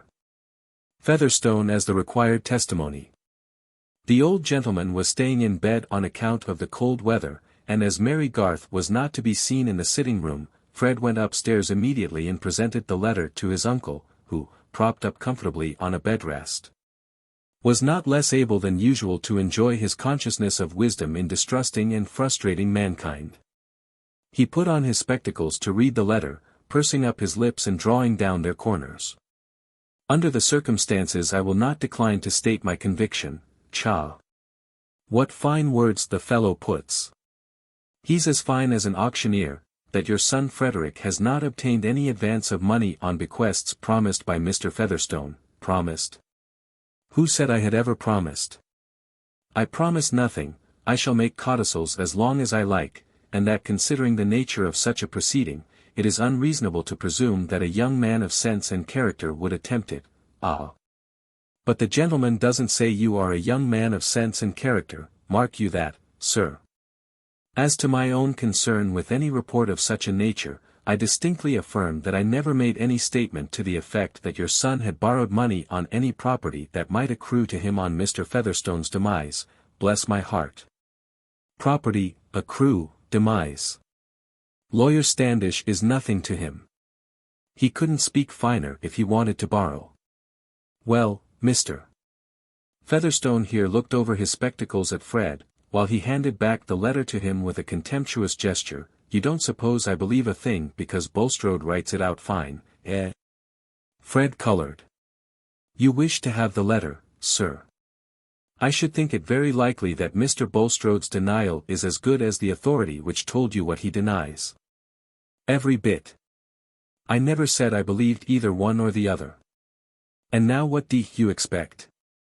Said Mr. Featherstone, curtly, keeping on his spectacles, but withdrawing his hands under his wraps.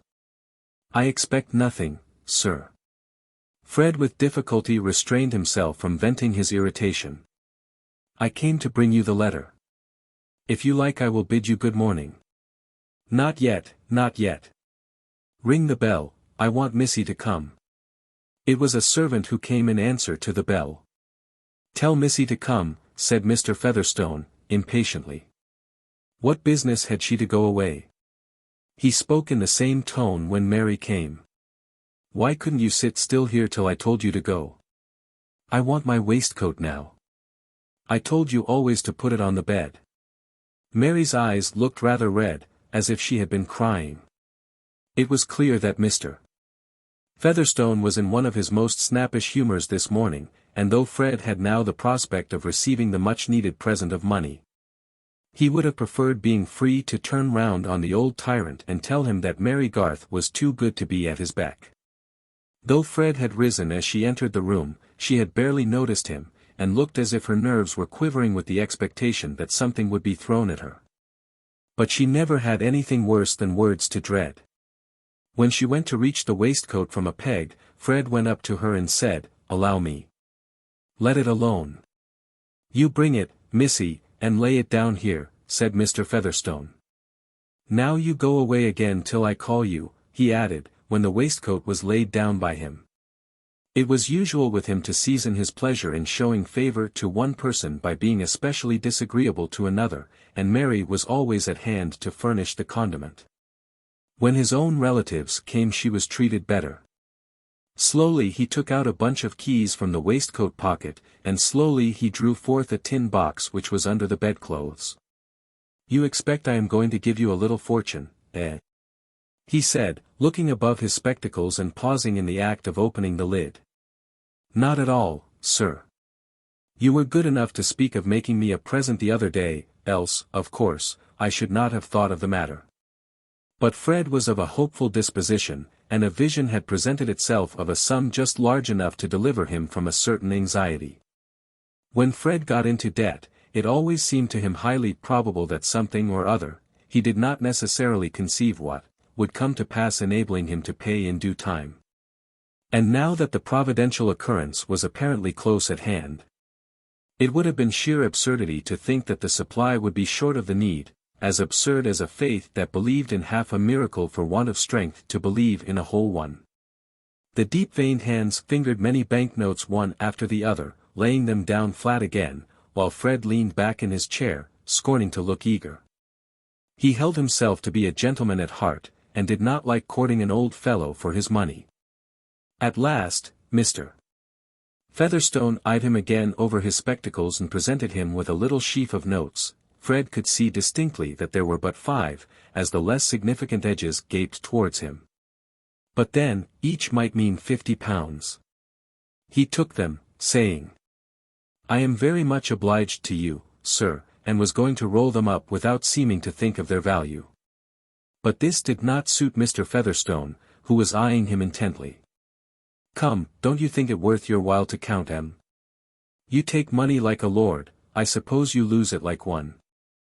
I thought I was not to look a gift horse in the mouth, sir. But I shall be very happy to count them. Fred was not so happy, however, after he had counted them. For they actually presented the absurdity of being less than his hopefulness had decided that they must be. What can the fitness of things mean, if not their fitness to a man's expectations? Failing this, absurdity and atheism gaped behind him. The collapse for Fred was severe when he found that he held no more than 5 20s, and his share in the higher education of this country did not seem to help him.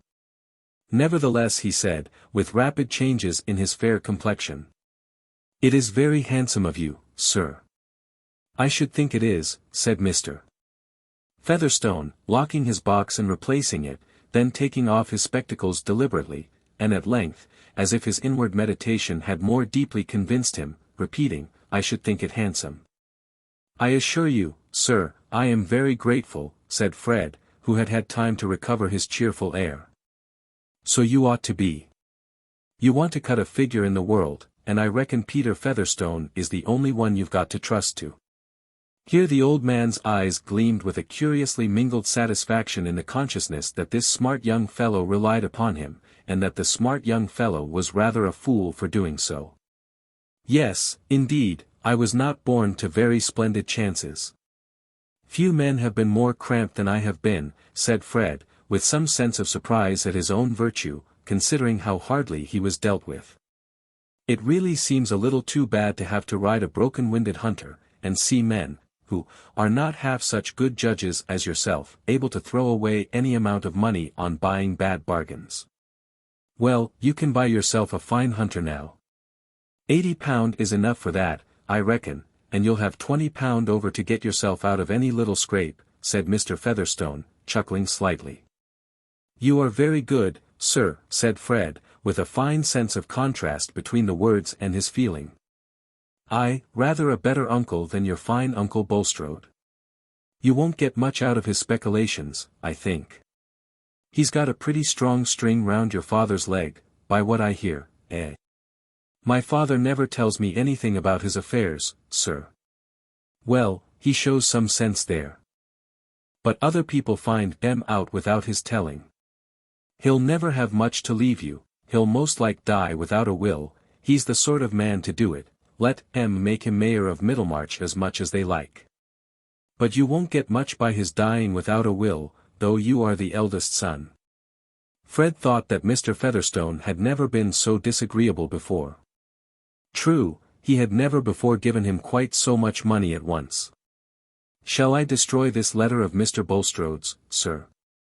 said Fred, rising with the letter as if he would put it in the fire. I don't want it.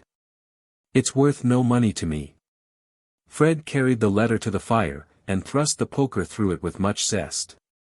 He longed to get out of the room, but he was a little ashamed before his inner self, as well as before his uncle, to run away immediately after pocketing the money. Presently, the farm bailiff came up to give his master a report, and Fred, to his unspeakable relief, was dismissed with the injunction to come again soon. He had longed not only to be set free from his uncle, but also to find Mary Garth. She was now in her usual place by the fire, with sewing in her hands and a book open on the little table by her side. Her eyelids had lost some of their redness now, and she had her usual air of self-command. "Am I wanted upstairs?" she said, half rising as Fred entered.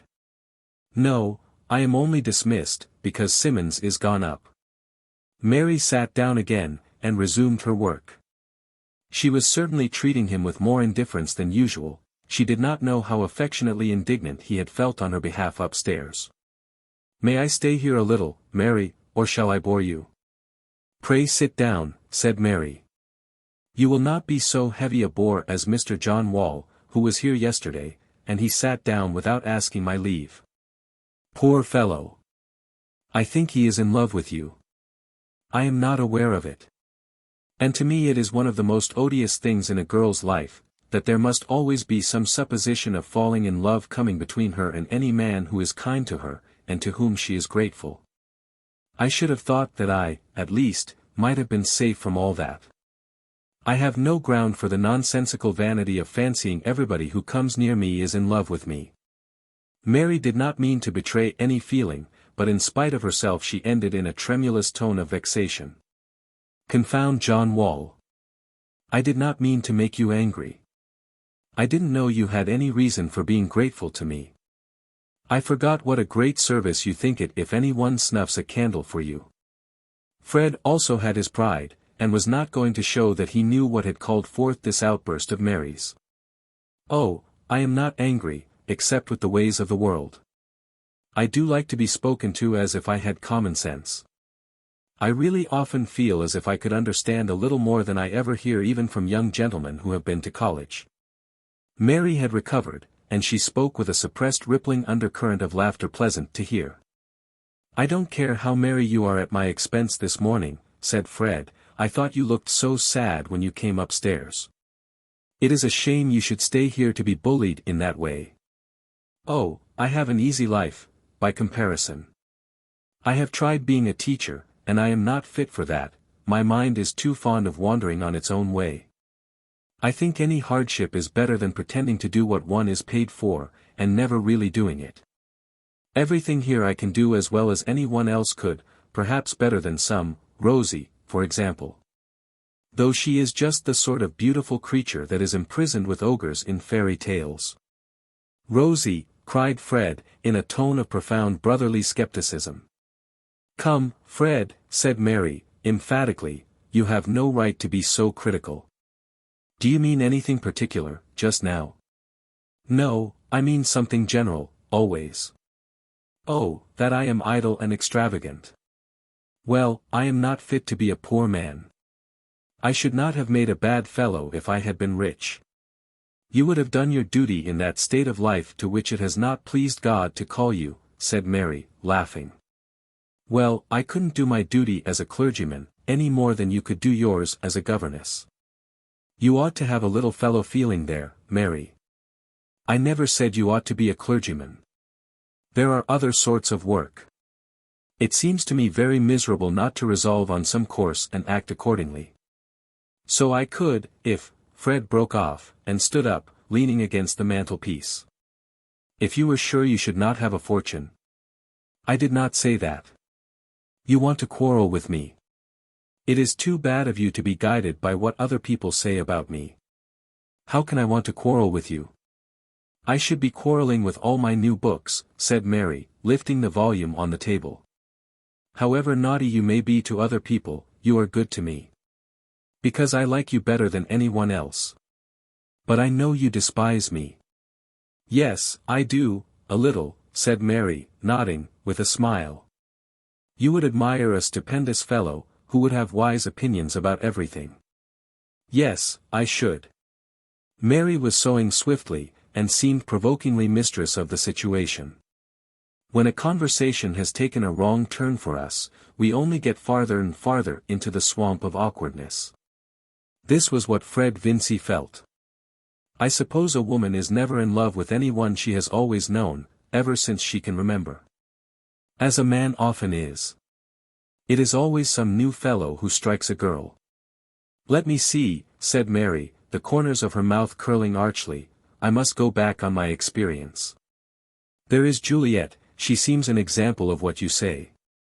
But then Ophelia had probably known Hamlet a long while, and Brenda Troyle, she had known Mordaunt Merton ever since they were children, but then he seems to have been an estimable young man.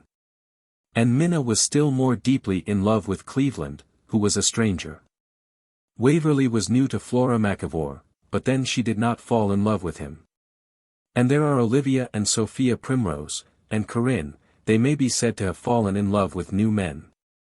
Altogether, my experience is rather mixed. Mary looked up with some roguishness at Fred, and that look of hers was very dear to him, though the eyes were nothing more than clear windows where observation sat laughingly.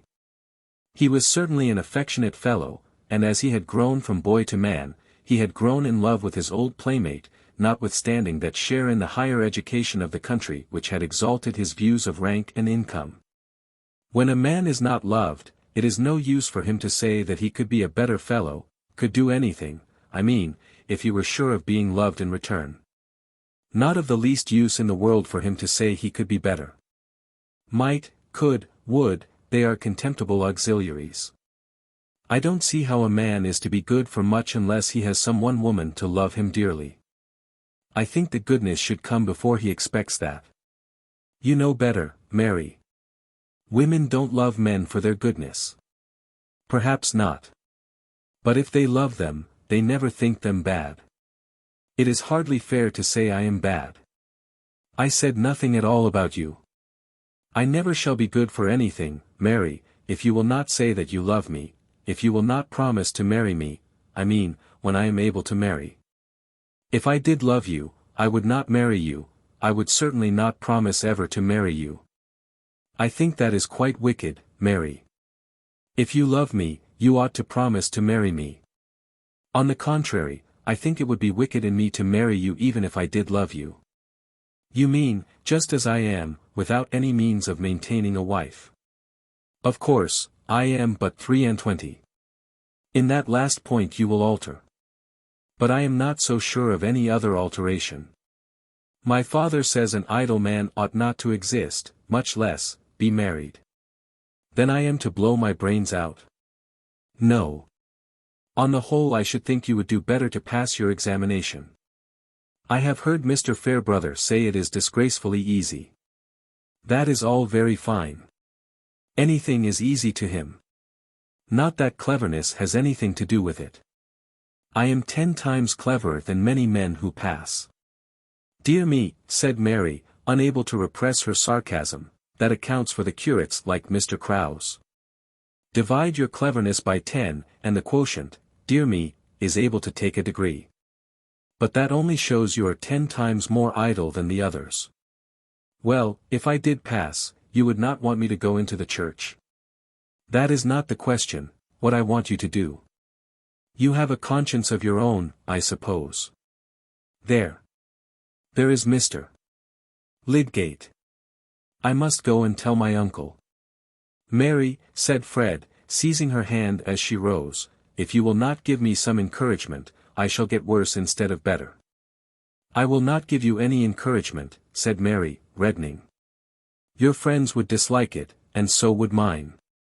My father would think it a disgrace to me if I accepted a man who got into debt, and would not work. Fred was stung, and released her hand.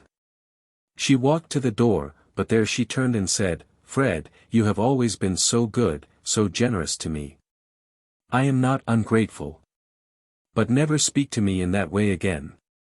Very well, said Fred, sulkily, taking up his hat and whip. His complexion showed patches of pale pink and dead white. Like many a plucked idle young gentleman, he was thoroughly in love, and with a plain girl, who had no money.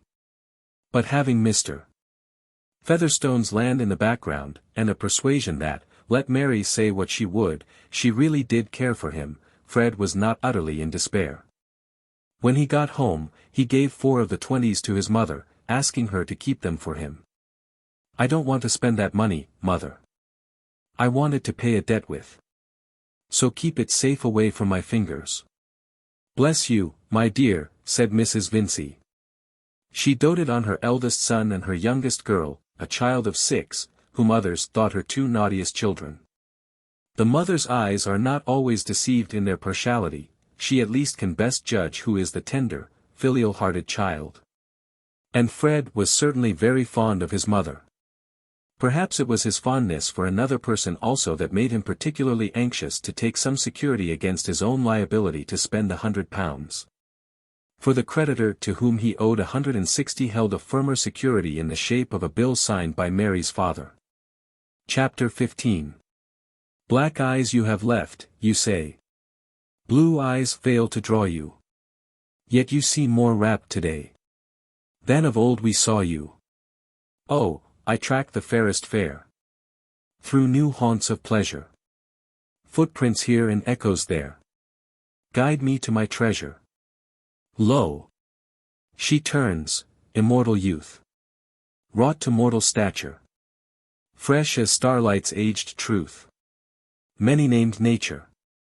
A great historian, as he insisted on calling himself, who had the happiness to be dead 120 years ago, and so to take his place among the colossi whose huge legs are living pettiness is observed to walk under. Glories in his copious remarks and digressions as the least imitable part of his work, and especially in those initial chapters to the successive books of his history, where he seems to bring his armchair to the proscenium and chat with us in all the lusty ease of his fine English. But Fielding lived when the days were longer, for time, like money, is measured by our needs, when summer afternoons were spacious, and the clock ticked slowly in the winter evenings. We belated historians must not linger after his example. And if we did so, it is probable that our chat would be thin and eager, as if delivered from a campstool in a parrot-house. I at least have so much to do in unraveling certain human lots, and seeing how they were woven and interwoven, that all the light I can command must be concentrated on this particular web. and not dispersed over that tempting range of relevancies called the universe.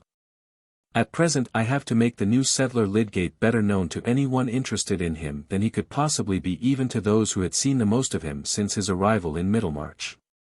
For surely all must admit that a man may be puffed and belauded, envied, ridiculed, counted upon as a tool and fallen in love with, or at least selected as a future husband, and yet remain virtually unknown, known merely as a cluster of signs for his neighbors' false suppositions. There was a general impression, however, that Lydgate was not altogether a common country doctor, and in Middlemarch at that time such an impression was significant of great things being expected from him. For everybody's family doctor was remarkably clever, and was understood to have immeasurable skill in the management and training of the most skittish or vicious diseases. The evidence of his cleverness was of the higher intuitive order, lying in his lady patients' immovable conviction, and was unassailable by any objection except that their intuitions were opposed by others equally strong. Each lady who saw medical truth in wrench and the strengthening treatment regarding Toller and the lowering system as medical perdition. For the heroic times of copious bleeding and blistering had not yet departed, still less the times of thoroughgoing theory, when disease in general was called by some bad name, and treated accordingly without shilly-sholly, as if, for example, it were to be called insurrection, which must not be fired on with blank cartridge, but have its blood drawn at once. The strengtheners and the lowerers were all clever men in somebody's opinion, which is really as much as can be said for any living talents.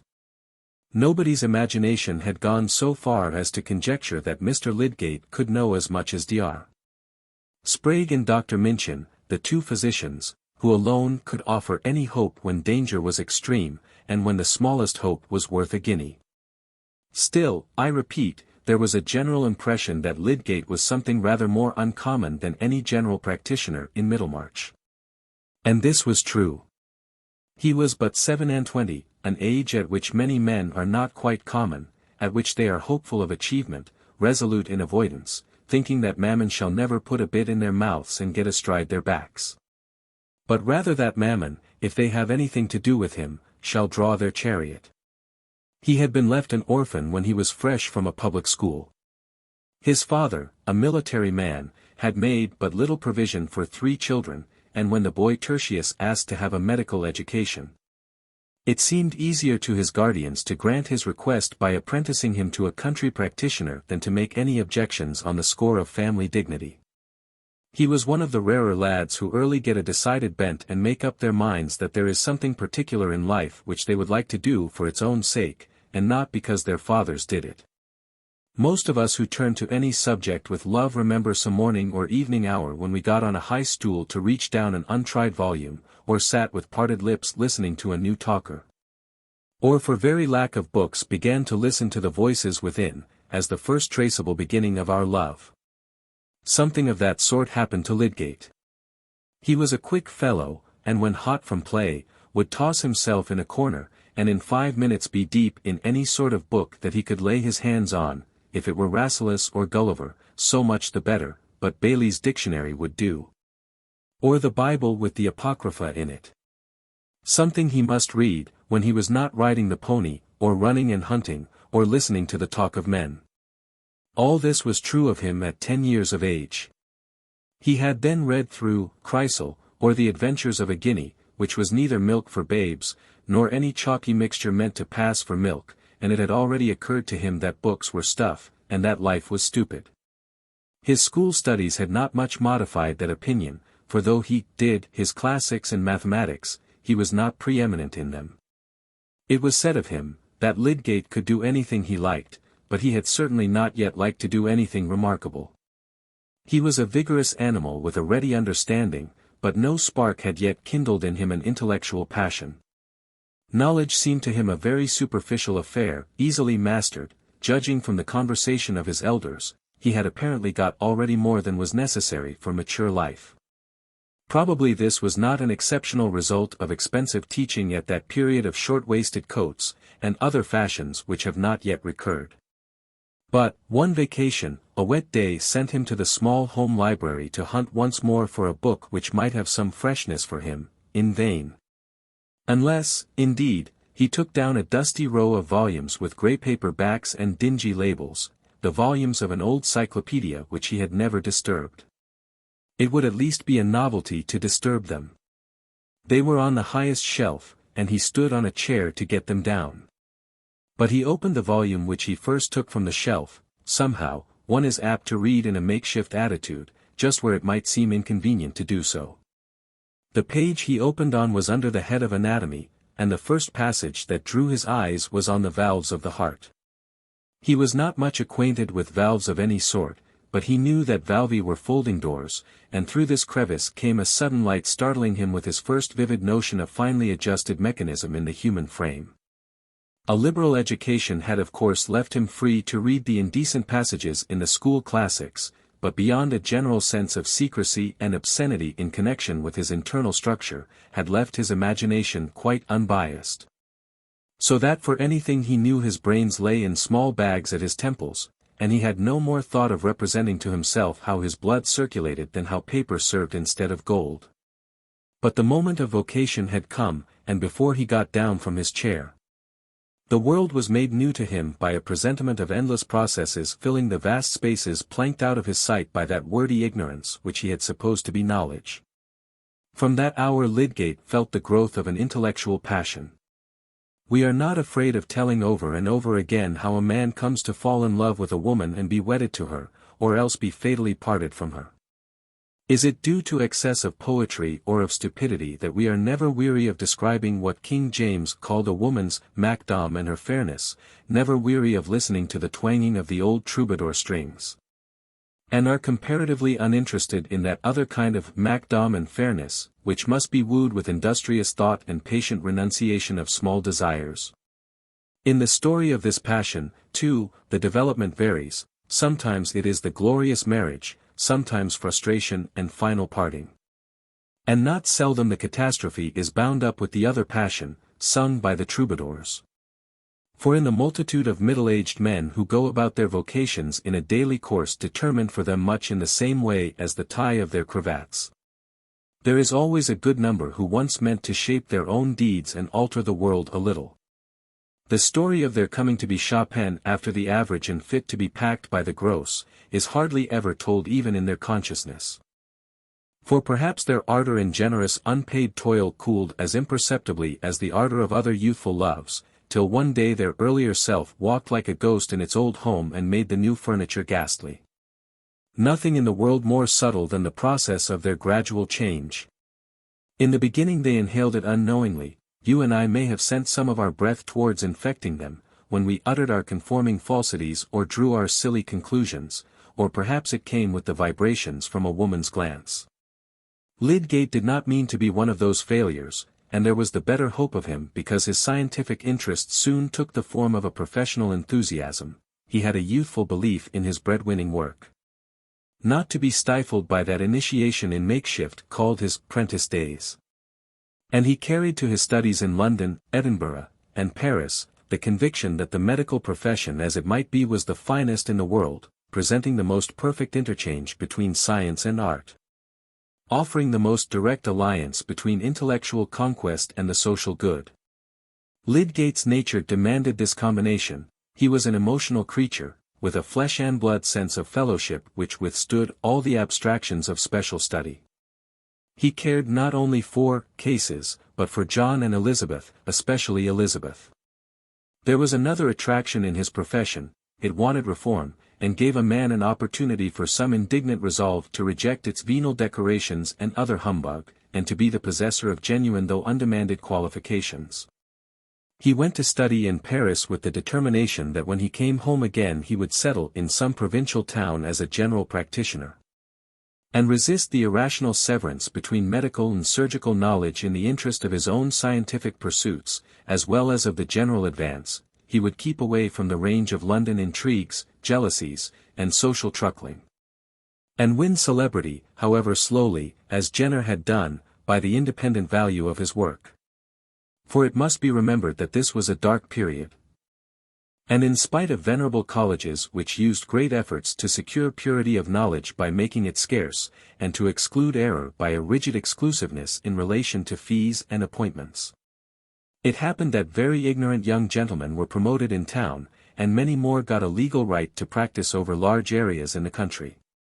Also, the high standard held up to the public mind by the College of Physicians, which gave its peculiar sanction to the expensive and highly rarefied medical instruction obtained by graduates of Oxford and Cambridge, did not hinder quackery from having an excellent time of it. For since professional practice chiefly consisted in giving a great many drugs, the public inferred that it might be better off with more drugs still, if they could only be got cheaply. And hence swallowed large cubic measures of physic prescribed by unscrupulous ignorance which had taken no degrees. Considering that statistics had not yet embraced a calculation as to the number of ignorant or canting doctors which absolutely must exist in the teeth of all changes, it seemed to Lydgate that a change in the units was the most direct mode of changing the numbers. He meant to be a unit who would make a certain amount of difference towards that spreading change which would one day tell appreciably upon the averages, and in the meantime have the pleasure of making an advantageous difference to the viscera of his own patients. But he did not simply aim at a more genuine kind of practice than was common. He was ambitious of a wider effect. He was fired with the possibility that he might work out the proof of an anatomical conception and make a link in the chain of discovery. Does it seem incongruous to you that a Middlemarch surgeon should dream of himself as a discoverer? Most of us, indeed, know little of the great originators until they have been lifted up among the constellations and already rule our fates.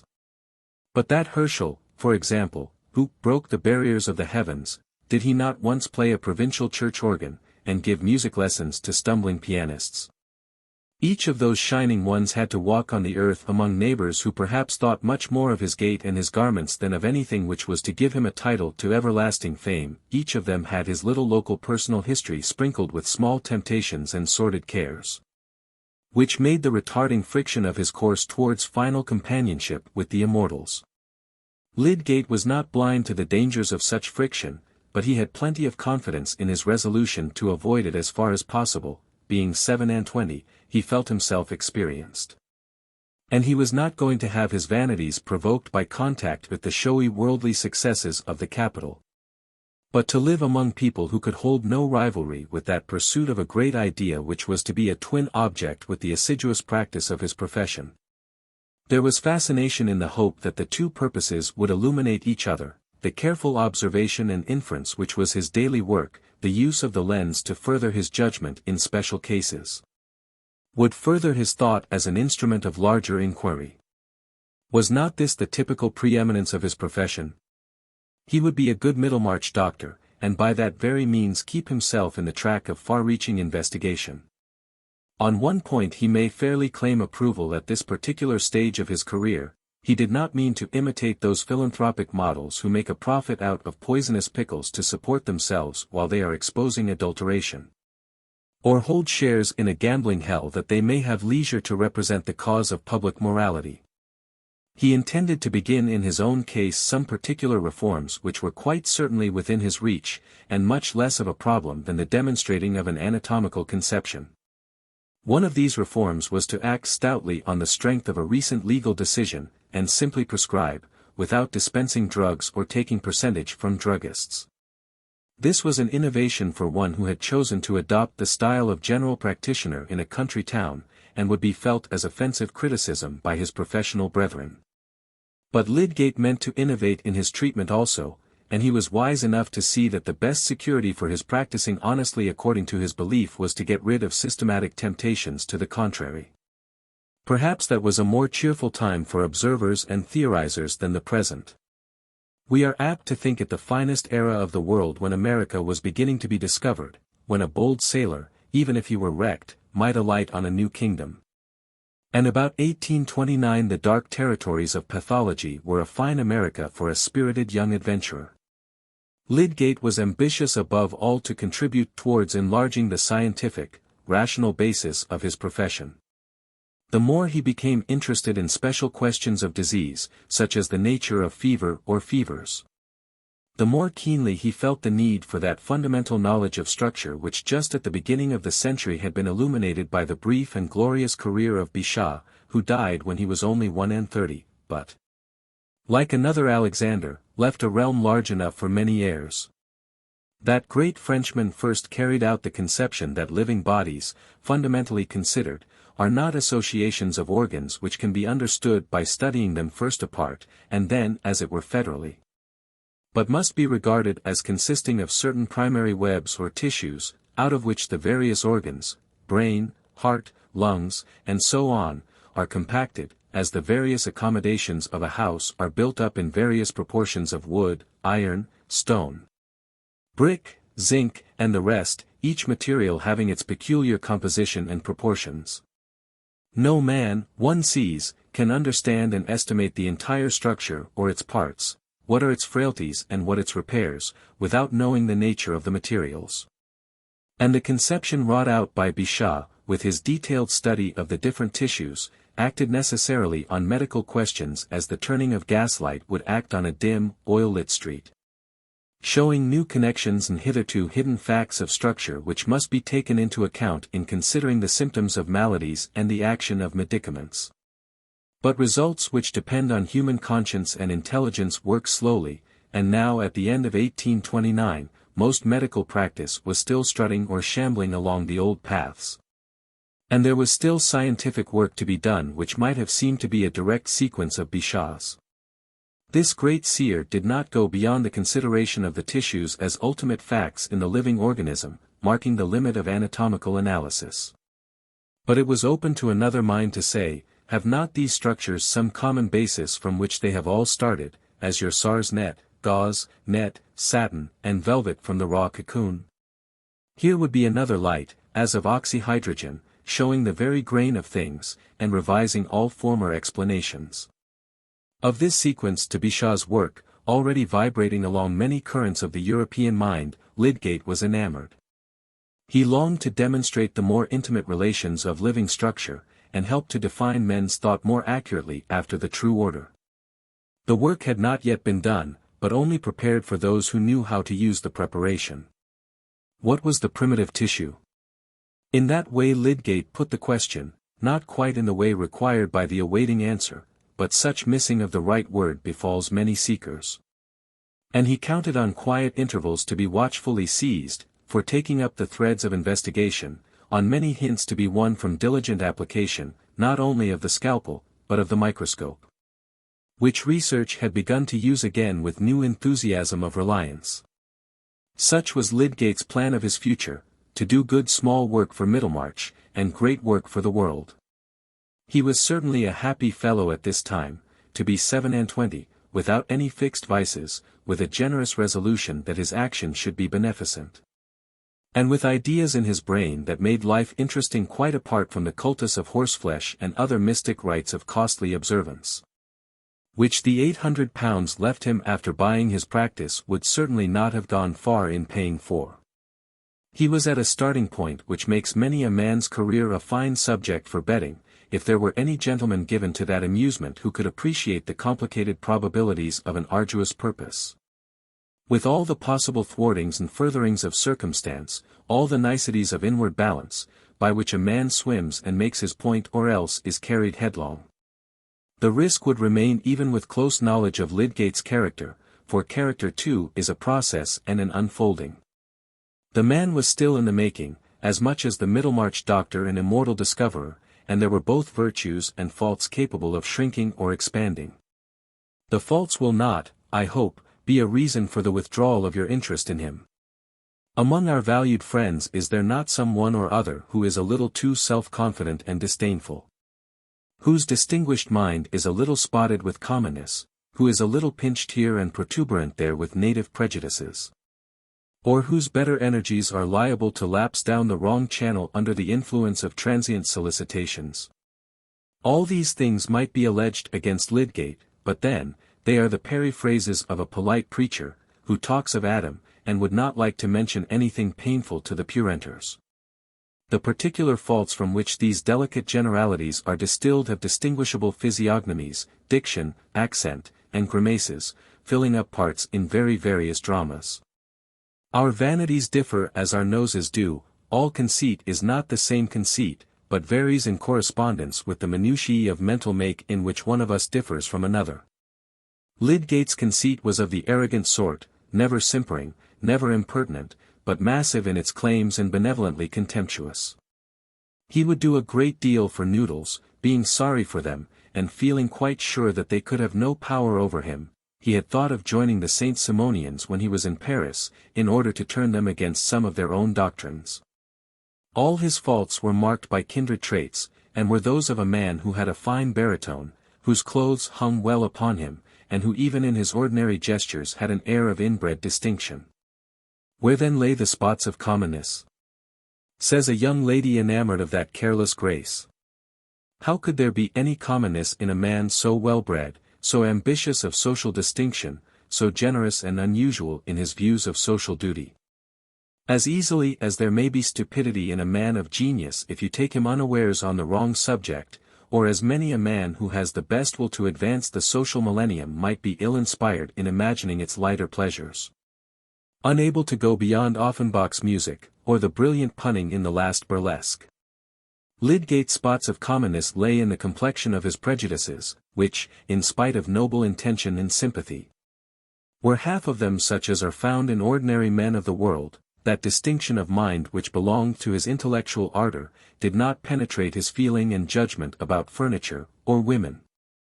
Or the desirability of its being known, without his telling, that he was better born than other country surgeons. He did not mean to think of furniture at present. But whenever he did so it was to be feared that neither biology nor schemes of reform would lift him above the vulgarity of feeling that there would be an incompatibility in his furniture not being of the best. As to women, he had once already been drawn headlong by impetuous folly, which he meant to be final, since marriage at some distant period would of course not be impetuous. For those who want to be acquainted with Lydgate it will be good to know what was that case of impetuous folly, for it may stand as an example of the fitful swerving of passion to which he was prone, together with the chivalrous kindness which helped to make him morally lovable. The story can be told without many words. It happened when he was studying in Paris, and just at the time when, over and above his other work, he was occupied with some galvanic experiments. One evening, tired with his experimenting, and not being able to elicit the facts he needed, he left his frogs and rabbits to some repose under their trying mysterious dispensation of unexplained shocks, and went to finish his evening at the theatre of the Porte Saint Martin, where there was a melodrama which he had already seen several times. Attracted, not by the ingenious work of the collaborating authors, but by an actress whose part it was to stab her lover, mistaking him for the evil-designing duke of the piece. Lydgate was in love with this actress, as a man is in love with a woman whom he never expects to speak to. She was a Provençale, with dark eyes, a Greek profile, and rounded majestic form, having that sort of beauty which carries a sweet matronliness even in youth, and her voice was a soft cooing. She had but lately come to Paris, and bore a virtuous reputation, her husband acting with her as the unfortunate lover. It was her acting which was no better than it should be, but the public was satisfied. Lydgate's only relaxation now was to go and look at this woman, just as he might have thrown himself under the breath of the sweet south on a bank of violets for a while, without prejudice to his galvanism, to which he would presently return. But this evening the old drama had a new catastrophe. At the moment when the heroine was to act the stabbing of her lover, and he was to fall gracefully, the wife veritably stabbed her husband, who fell as death willed. A wild shriek pierced the house, and the Provençale fell swooning. A shriek and a swoon were demanded by the play, but the swooning too was real this time. Lydgate leaped and climbed, he hardly knew how, onto the stage, and was active in help, making the acquaintance of his heroine by finding a contusion on her head and lifting her gently in his arms. Paris rang with the story of this death. Was it a murder? Some of the actress's warmest admirers were inclined to believe in her guilt, and liked her the better for it, such was the taste of those times, but Lydgate was not one of these. He vehemently contended for her innocence, and the remote impersonal passion for her beauty which he had felt before, had passed now into personal devotion, and tender thought of her lot. The notion of murder was absurd, no motive was discoverable, the young couple being understood to dote on each other, and it was not unprecedented that an accidental slip of the foot should have brought these grave consequences. The legal investigation ended in Madame Laura's release. Lydgate by this time had had many interviews with her, and found her more and more adorable. She talked little, but that was an additional charm. She was melancholy, and seemed grateful. Her presence was enough, like that of the evening light. Lydgate was madly anxious about her affection, and jealous lest any other man than himself should win it and ask her to marry him. But instead of reopening her engagement at the Porte Saint Martin, where she would have been all the more popular for the fatal episode, she left Paris without warning, forsaking her little court of admirers. Perhaps no one carried inquiry far except Lydgate, who felt that all science had come to a standstill while he imagined the unhappy Laure, stricken by ever-wandering sorrow, herself wandering, and finding no faithful comforter. Hidden actresses, however, are not so difficult to find as some other hidden facts, and it was not long before Lydgate gathered indications that Laure had taken the route to Lyons. He found her at last acting with great success at Avignon under the same name, looking more majestic than ever as a forsaken wife carrying her child in her arms. He spoke to her after the play, was received with the usual quietude which seemed to him beautiful as clear depths of water, and obtained leave to visit her the next day. When he was bent on telling her that he adored her, and on asking her to marry him. He knew that this was like the sudden impulse of a madman, incongruous even with his habitual foibles. No matter. It was the one thing which he was resolved to do. He had two selves within him apparently, and they must learn to accommodate each other and bear reciprocal impediments. Strange, that some of us, with quick alternate vision, see beyond our infatuations, and even while we rave on the heights, behold the wide plain where our persistent self pauses and awaits us. To have approached Laure with any suit that was not reverentially tender would have been simply a contradiction of his whole feeling towards her. "You have come all the way from Paris to find me?" she said to him the next day, sitting before him with folded arms, and looking at him with eyes that seemed to wonder as an untamed ruminating animal wonders. "Are all Englishmen like that?" "I came because I could not live without trying to see you. You are lonely, I love you, I want you to consent to be my wife, I will wait, but I want you to promise that you will marry me, no one else." Laure looked at him in silence with a melancholy radiance from under her grand eyelids, until he was full of rapturous certainty, and knelt close to her knees. "I will tell you something," she said, in her cooing way, keeping her arms folded. "My foot really slipped." I know," said Lydgate, deprecatingly. "It was a fatal accident, a dreadful stroke of calamity that bound me to you the more." Again Laure paused a little and then said, slowly, "I meant to do it." Lydgate, strong man as he was, turned pale and trembled. Moments seemed to pass before he rose and stood at a distance from her. "There was a secret, then," he said at last, even vehemently. "He was brutal to you. You hated him." "No. He wearied me. He was too fond, he would live in Paris, and not in my country, that was not agreeable to me." "Great God," said Lydgate, in a groan of horror. "And you planned to murder him?" "I did not plan, it came to me in the play, I meant to do it." Lydgate stood mute, and unconsciously pressed his hat on while he looked at her. He saw this woman, the first to whom he had given his young adoration, amid the throng of stupid criminals. "You are a good young man," she said. "But I do not like husbands. I will never have another." 3 days afterwards Lydgate was at his galvanism again in his Paris chambers, believing that illusions were at an end for him.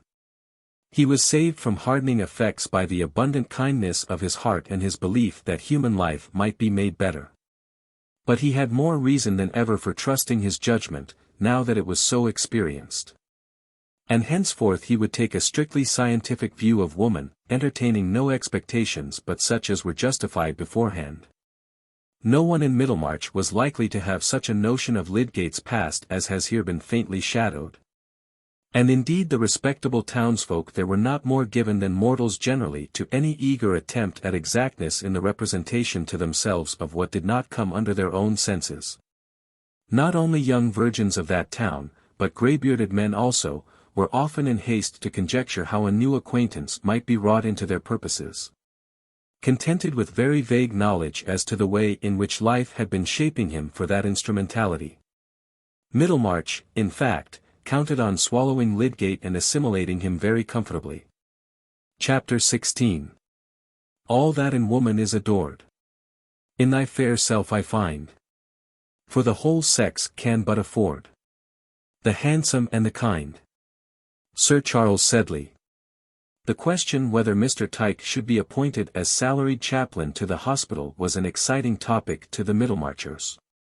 And Lydgate heard it discussed in a way that threw much light on the power exercised in the town by Mr. Bulstrode. The banker was evidently a ruler, but there was an opposition party, and even among his supporters there were some who allowed it to be seen that their support was a compromise. And who frankly stated their impression that the general scheme of things, and especially the casualties of trade, required you to hold a candle to the devil. Mr. Bulstrode's power was not due simply to his being a country banker, who knew the financial secrets of most traders in the town and could touch the springs of their credit. It was fortified by a beneficence that was at once ready and severe, ready to confer obligations, and severe in watching the result. He had gathered, as an industrious man always at his post, a chief share in administering the town charities, and his private charities were both minute and abundant. He would take a great deal of pains about apprenticing Tegg the shoemaker's son, and he would watch over Tegg's church-going, he would defend Mrs. Stripe the washerwoman against Stubbs's unjust exaction on the score of her drying ground, and he would himself scrutinize a calumny against Mrs. Stripe. His private minor loans were numerous, but he would inquire strictly into the circumstances both before and after. In this way a man gathers a domain in his neighbor's hope and fear as well as gratitude. And power, when once it has got into that subtle region, propagates itself, spreading out of all proportion to its external means. It was a principle with Mr. Bulstrode to gain as much power as possible, that he might use it for the glory of God. He went through a great deal of spiritual conflict and inward argument in order to adjust his motives, and make clear to himself what God's glory required. But, as we have seen, his motives were not always rightly appreciated. There were many crass minds in Middlemarch whose reflective scales could only weigh things in the lump, and they had a strong suspicion that since Mr. Bulstrode could not enjoy life in their fashion, eating and drinking so little as he did, and worrying himself about everything, he must have a sort of vampire's feast in the sense of mastery. The subject of the chaplaincy came up at Mr. Vincey's table when Lydgate was dining there, and the family connection with Mr. Bulstrode did not, he observed, prevent some freedom of remark even on the part of the host himself, though his reasons against the proposed arrangement turned entirely on his objection to Mr. Tyke's sermons, which were all doctrine, and his preference for Mr. Fairbrother, whose sermons were free from that taint. Mr.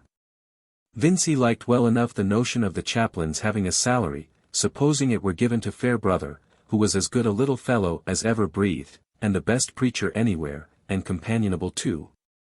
"What line shall you take, then?" said Mr. Chichley, the coroner, a great coursing comrade of Mr. Vincey's. "Oh, I'm precious glad I'm not one of the directors now. I shall vote for referring the matter to the directors and the medical board together. I shall roll some of my responsibility on your shoulders, Doctor," said Mr. Vincey, glancing first at Dr. Sprague, the senior physician of the town, and then at Lydgate who sat opposite. "You medical gentlemen must consult which sort of black draught you will prescribe, Mr. Lydgate." "I know little of either," said Lydgate, "but in general, appointments are apt to be made too much a question of personal liking. The fittest man for a particular post is not always the best fellow or the most agreeable. Sometimes, if you wanted to get a reform, your only way would be to pension off the good fellows whom everybody is fond of, and put them out of the question." Dr. Sprague, who was considered the physician of most weight, though Dr. Minchin was usually said to have more penetration, divested his large heavy face of all expression, and looked at his wine-glass while Lydgate was speaking. Whatever was not problematical and suspected about this young man, for example, a certain showiness as to foreign ideas.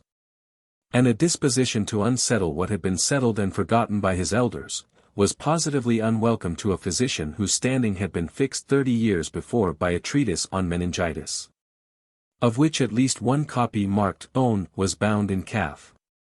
For my part, one have some fellow feeling with Dr. Sprague. One's self-satisfaction is an untaxed kind of property which it is very unpleasant to find deprecated. Lydgate's remark, however, did not meet the sense of the company. Mr. Vincey said, that if he could have his way, he would not put disagreeable fellows anywhere. "Hang your reforms," said Mr. Chichely. "There's no greater humbug in the world. You never hear of a reform, but it means some trick to put in new men. I hope you are not one of the Lancet's men, Mr. Lydgate, wanting to take the coronership out of the hands of the legal profession. Your words appear to point that way." "I disapprove of Wackley," interposed Dr. Sprague. "No man more. He is an ill-intentioned fellow, who would sacrifice the respectability of the profession, which everybody knows depends on the London colleges, for the sake of getting some notoriety for himself. There are men who don't mind about being kicked blue if they can only get talked about. But Wackley is right sometimes," the doctor added, judicially. "I could mention 1 or 2 points in which Wackley is in the right." "Oh, well," said Mr. Chichely, "I blame no man for standing up in favor of his own cloth, but, coming to argument, I should like to know how a coroner is to judge of evidence if he has not had a legal training." "In my opinion," said Lydgate, "legal training only makes a man more incompetent in questions that require knowledge of another kind. People talk about evidence as if it could really be weighed in scales by a blind justice. No man can judge what is good evidence on any particular subject, unless he knows that subject well. A lawyer is no better than an old woman at a post-mortem examination. How is he to know the action of a poison? You might as well say that scanning verse will teach you to scan the potato crops. You are aware, I suppose, that it is not the coroner's business to conduct the post-mortem, but only to take the evidence of the medical witness," said Mr. Chichely, with some scorn. "Who is often almost as ignorant as the coroner himself," said Lydgate. "Questions of medical jurisprudence ought not to be left to the chance of decent knowledge in a medical witness. And the coroner ought not to be a man who will believe that strychnine will destroy the coats of the stomach if an ignorant practitioner happens to tell him so." Lydgate had really lost sight of the fact that Mr. Chichely was His Majesty's coroner, and ended innocently with the question, "Don't you agree with me, Dr. Sprague?" "To a certain extent, with regard to populous districts, and in the metropolis," said the doctor. "But I hope it will be long before this part of the country loses the services of my friend Chichely, even though it might get the best man in our profession to succeed him. I am sure Vincey will agree with me." "Yes, yes, give me a coroner who is a good coursing man," said Mr. Vincey, jovially. "And in my opinion, you're safest with a lawyer. Nobody can know everything. Most things are visitation of God. And as to poisoning, why, what you want to know is the law. Come, shall we join the ladies?" Lydgate's private opinion was that Mr. Chichely might be the very coroner without bias as to the coats of the stomach, but he had not meant to be personal. This was one of the difficulties of moving in good Middlemarch society. It was dangerous to insist on knowledge as a qualification for any salaried office. Fred Vincey had called Lydgate a prig, and now Mr. Chichely was inclined to call him prick-eared, especially when, in the drawing-room, he seemed to be making himself eminently agreeable to Rosamond, whom he had easily monopolized in a tête-à-tête, since Mrs. Vincey herself sat at the tea-table. She resigned no domestic function to her daughter.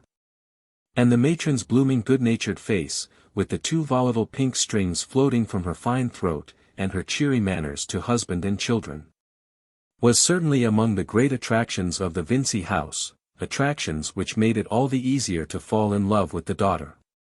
The tinge of unpretentious, inoffensive vulgarity in Mrs. Vincey gave more effect to Rosamond's refinement, which was beyond what Lydgate had expected. Certainly, small feet and perfectly turned shoulders aid the impression of refined manners, and the right thing said seems quite astonishingly right when it is accompanied with exquisite curves of lip and eyelid. And Rosamond could say the right thing, for she was clever with that sort of cleverness which catches every tone except the humorous. Happily she never attempted to joke, and this perhaps was the most decisive mark of her cleverness. She and Lydgate readily got into conversation. He regretted that he had not heard her sing the other day at Stone Court. The only pleasure he allowed himself during the latter part of his stay in Paris was to go and hear music. "You have studied music, probably," said Rosamond. "No, I know the notes of many birds, and I know many melodies by ear, but the music that I don't know at all, and have no notion about, delights me, affects me. How stupid the world is that it does not make more use of such a pleasure within its reach. Yes, and you will find Middlemarch very tuneless. There are hardly any good musicians. I only know 2 gentlemen who sing at all well. I suppose it is the fashion to sing comic songs in a rhythmic way, leaving you to fancy the tune, very much as if it were tapped on a drum."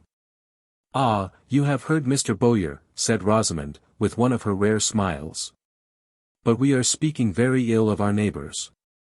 Lydgate was almost forgetting that he must carry on the conversation, in thinking how lovely this creature was, her garments seeming to be made out of the faintest blue sky, herself so immaculately blonde.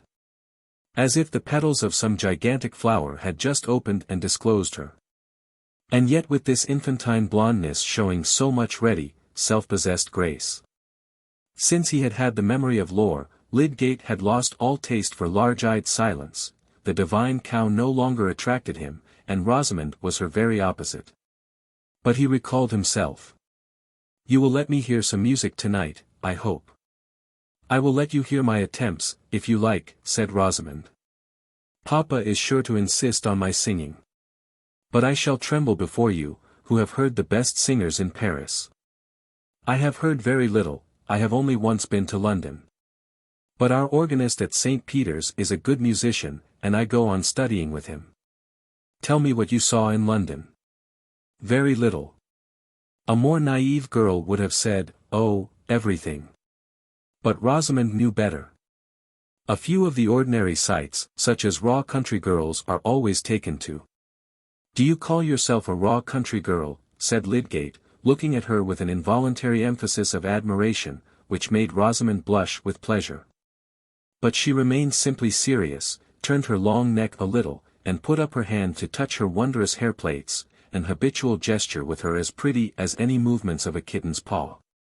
Not that Rosamond was in the least like a kitten, she was a sylph caught young and educated at Mrs. Lemon's. "I assure you my mind is raw," she said immediately, "I pass at Middlemarch. I am not afraid of talking to our old neighbours. But I am really afraid of you. An accomplished woman almost always knows more than we men, though her knowledge is of a different sort. I am sure you could teach me 1,000 things, as an exquisite bird could teach a bear if there were any common language between them. Happily, there is a common language between women and men, and so the bears can get taught. Ah, there is Fred beginning to strum. I must go and hinder him from jarring all your nerves," said Rosamond, moving to the other side of the room, where Fred, having opened the piano, at his father's desire, that Rosamond might give them some music, was parenthetically performing "Cherry Ripe" with one hand. Able men who have passed their examinations will do these things sometimes, not less than the plucked Fred. "Fred, pray defer your practicing till tomorrow, you will make Mr. Lydgate ill," said Rosamond. "He has an ear." Fred laughed, and went on with his tune to the end. Rosamond turned to Lydgate, smiling gently, and said, "You perceive, the bears will not always be taught." "Now then, Rosie," said Fred, springing from the stool and twisting it upward for her, with a hearty expectation of enjoyment. "Some good rousing tunes first." Rosamond played admirably. Her master at Mrs. Lemon's school, close to a county town with a memorable history that had its relics in church and castle, was one of those excellent musicians here and there to be found in our provinces. Worthy to compare with many a noted Kapellmeister in a country which offers more plentiful conditions of musical celebrity. Rosamond, with the executant's instinct, had seized his manner of playing, and gave forth his large rendering of noble music with the precision of an echo. It was almost startling, heard for the first time. A hidden soul seemed to be flowing forth from Rosamond's fingers, and so indeed it was, since souls live on in perpetual echoes, and to all fine expression there goes somewhere an originating activity, if it be only that of an interpreter. Lydgate was taken possession of, and began to believe in her as something exceptional. After all, he thought, one need not be surprised to find the rare conjunctions of nature under circumstances apparently unfavorable, come where they may, they always depend on conditions that are not obvious. He sat looking at her, and did not rise to pay her any compliments, leaving that to others, now that his admiration was deepened. Her singing was less remarkable, but also well trained, and sweet to hear as a chime perfectly in tune. It is true she sang, "Meet me by moonlight," and "I've been roaming," for mortals must share the fashions of their time, and none but the ancients can be always classical. But Rosamond could also sing, "Black-eyed Susan," with effect, or Haydn's canzonets, or "Voi, che sapete," or "Batty, Batty," she only wanted to know what her audience liked. Her father looked round at the company, delighting in their admiration. Her mother sat, like a Niobe before her troubles, with her youngest little girl on her lap, softly beating the child's hand up and down in time to the music. And Fred, notwithstanding his general skepticism about Rosie, listened to her music with perfect allegiance, wishing he could do the same thing on his flute. It was the pleasantest family party that Lydgate had seen since he came to Middlemarch. The Vinceys had the readiness to enjoy, the rejection of all anxiety, and the belief in life as a merry lot, which made a house exceptional in most county towns at that time. When evangelicalism had cast a certain suspicion as of plague infection over the few amusements which survived in the provinces. At the Vinceys there was always whist, and the card tables stood ready now, making some of the company secretly impatient of the music. Before it ceased Mr. Fairbrother came in, a handsome, broad-chested but otherwise small man, about 40, whose black was very threadbare, the brilliancy was all in his quick grey eyes. He came like a pleasant change in the light, arresting little Louisa with fatherly nonsense as she was being led out of the room by Miss Morgan, greeting everybody with some special word. And seeming to condense more talk into 10 minutes than had been held all through the evening. He claimed from Lydgate the fulfillment of a promise to come and see him. "I can't let you off, you know, because I have some beetles to show you. We collectors feel an interest in every new man till he has seen all we have to show him."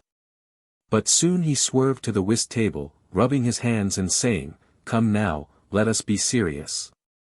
Mr. Lydgate? Not play? Ah! You are too young and light for this kind of thing." Lydgate said to himself that the clergyman whose abilities were so painful to Mr. Bulstrode, appeared to have found an agreeable resort in this certainly not erudite household. He could half understand it, the good humor, the good looks of elder and younger, and the provision for passing the time without any labor of intelligence, might make the house beguiling to people who had no particular use for their odd hours. Everything looked blooming and joyous except Miss Morgan, who was brown, dull, and resigned, and altogether, as Mrs. Vincey often said, just the sort of person for a governess. Lydgate did not mean to pay many such visits himself. They were a wretched waste of the evenings, and now, when he had talked a little more to Rosamond, he meant to excuse himself and go. "You will not like us at Middlemarch, I feel sure," she said, when the whist players were settled.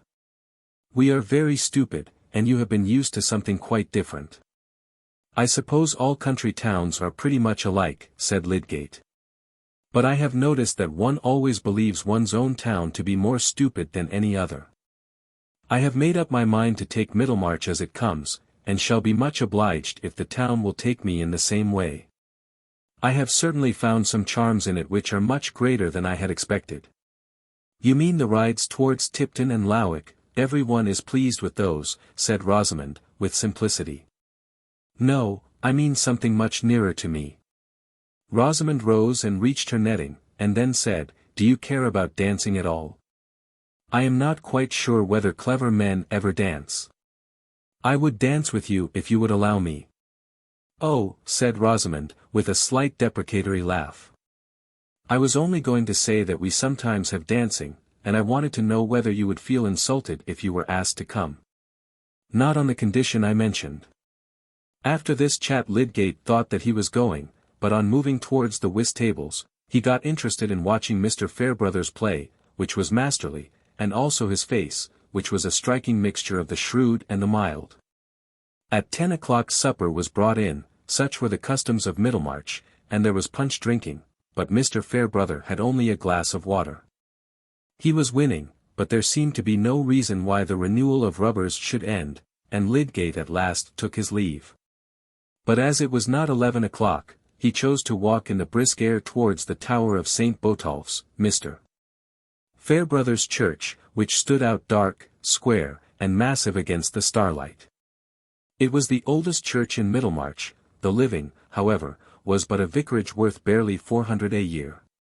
Lydgate had heard that, and he wondered now whether Mr. Fairbrother cared about the money he won at cards, thinking, "He seems a very pleasant fellow, but Bulstrode may have his good reasons." Many things would be easier to Lydgate if it should turn out that Mr. Bulstrode was generally justifiable. What is his religious doctrine to me, if he carries some good notions along with it? One must use such brains as are to be found.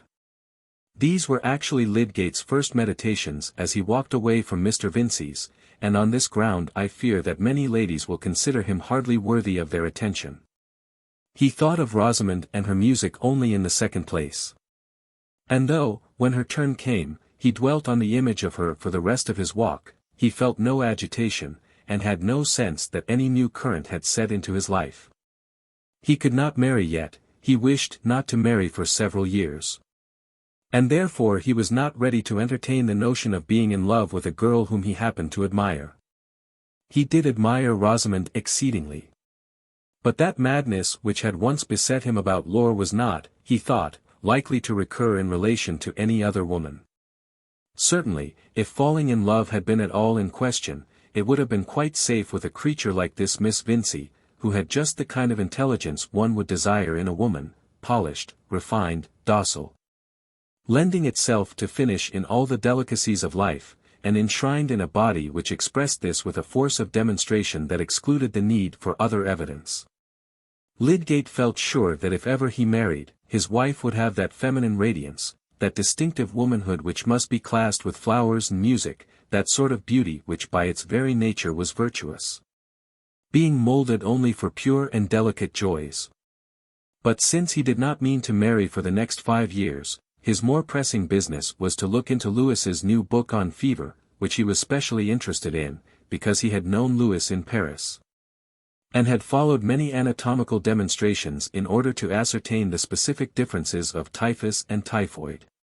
He went home and read far into the smallest hour, bringing a much more testing vision of details and relations into this pathological study than he had ever thought it necessary to apply to the complexities of love and marriage.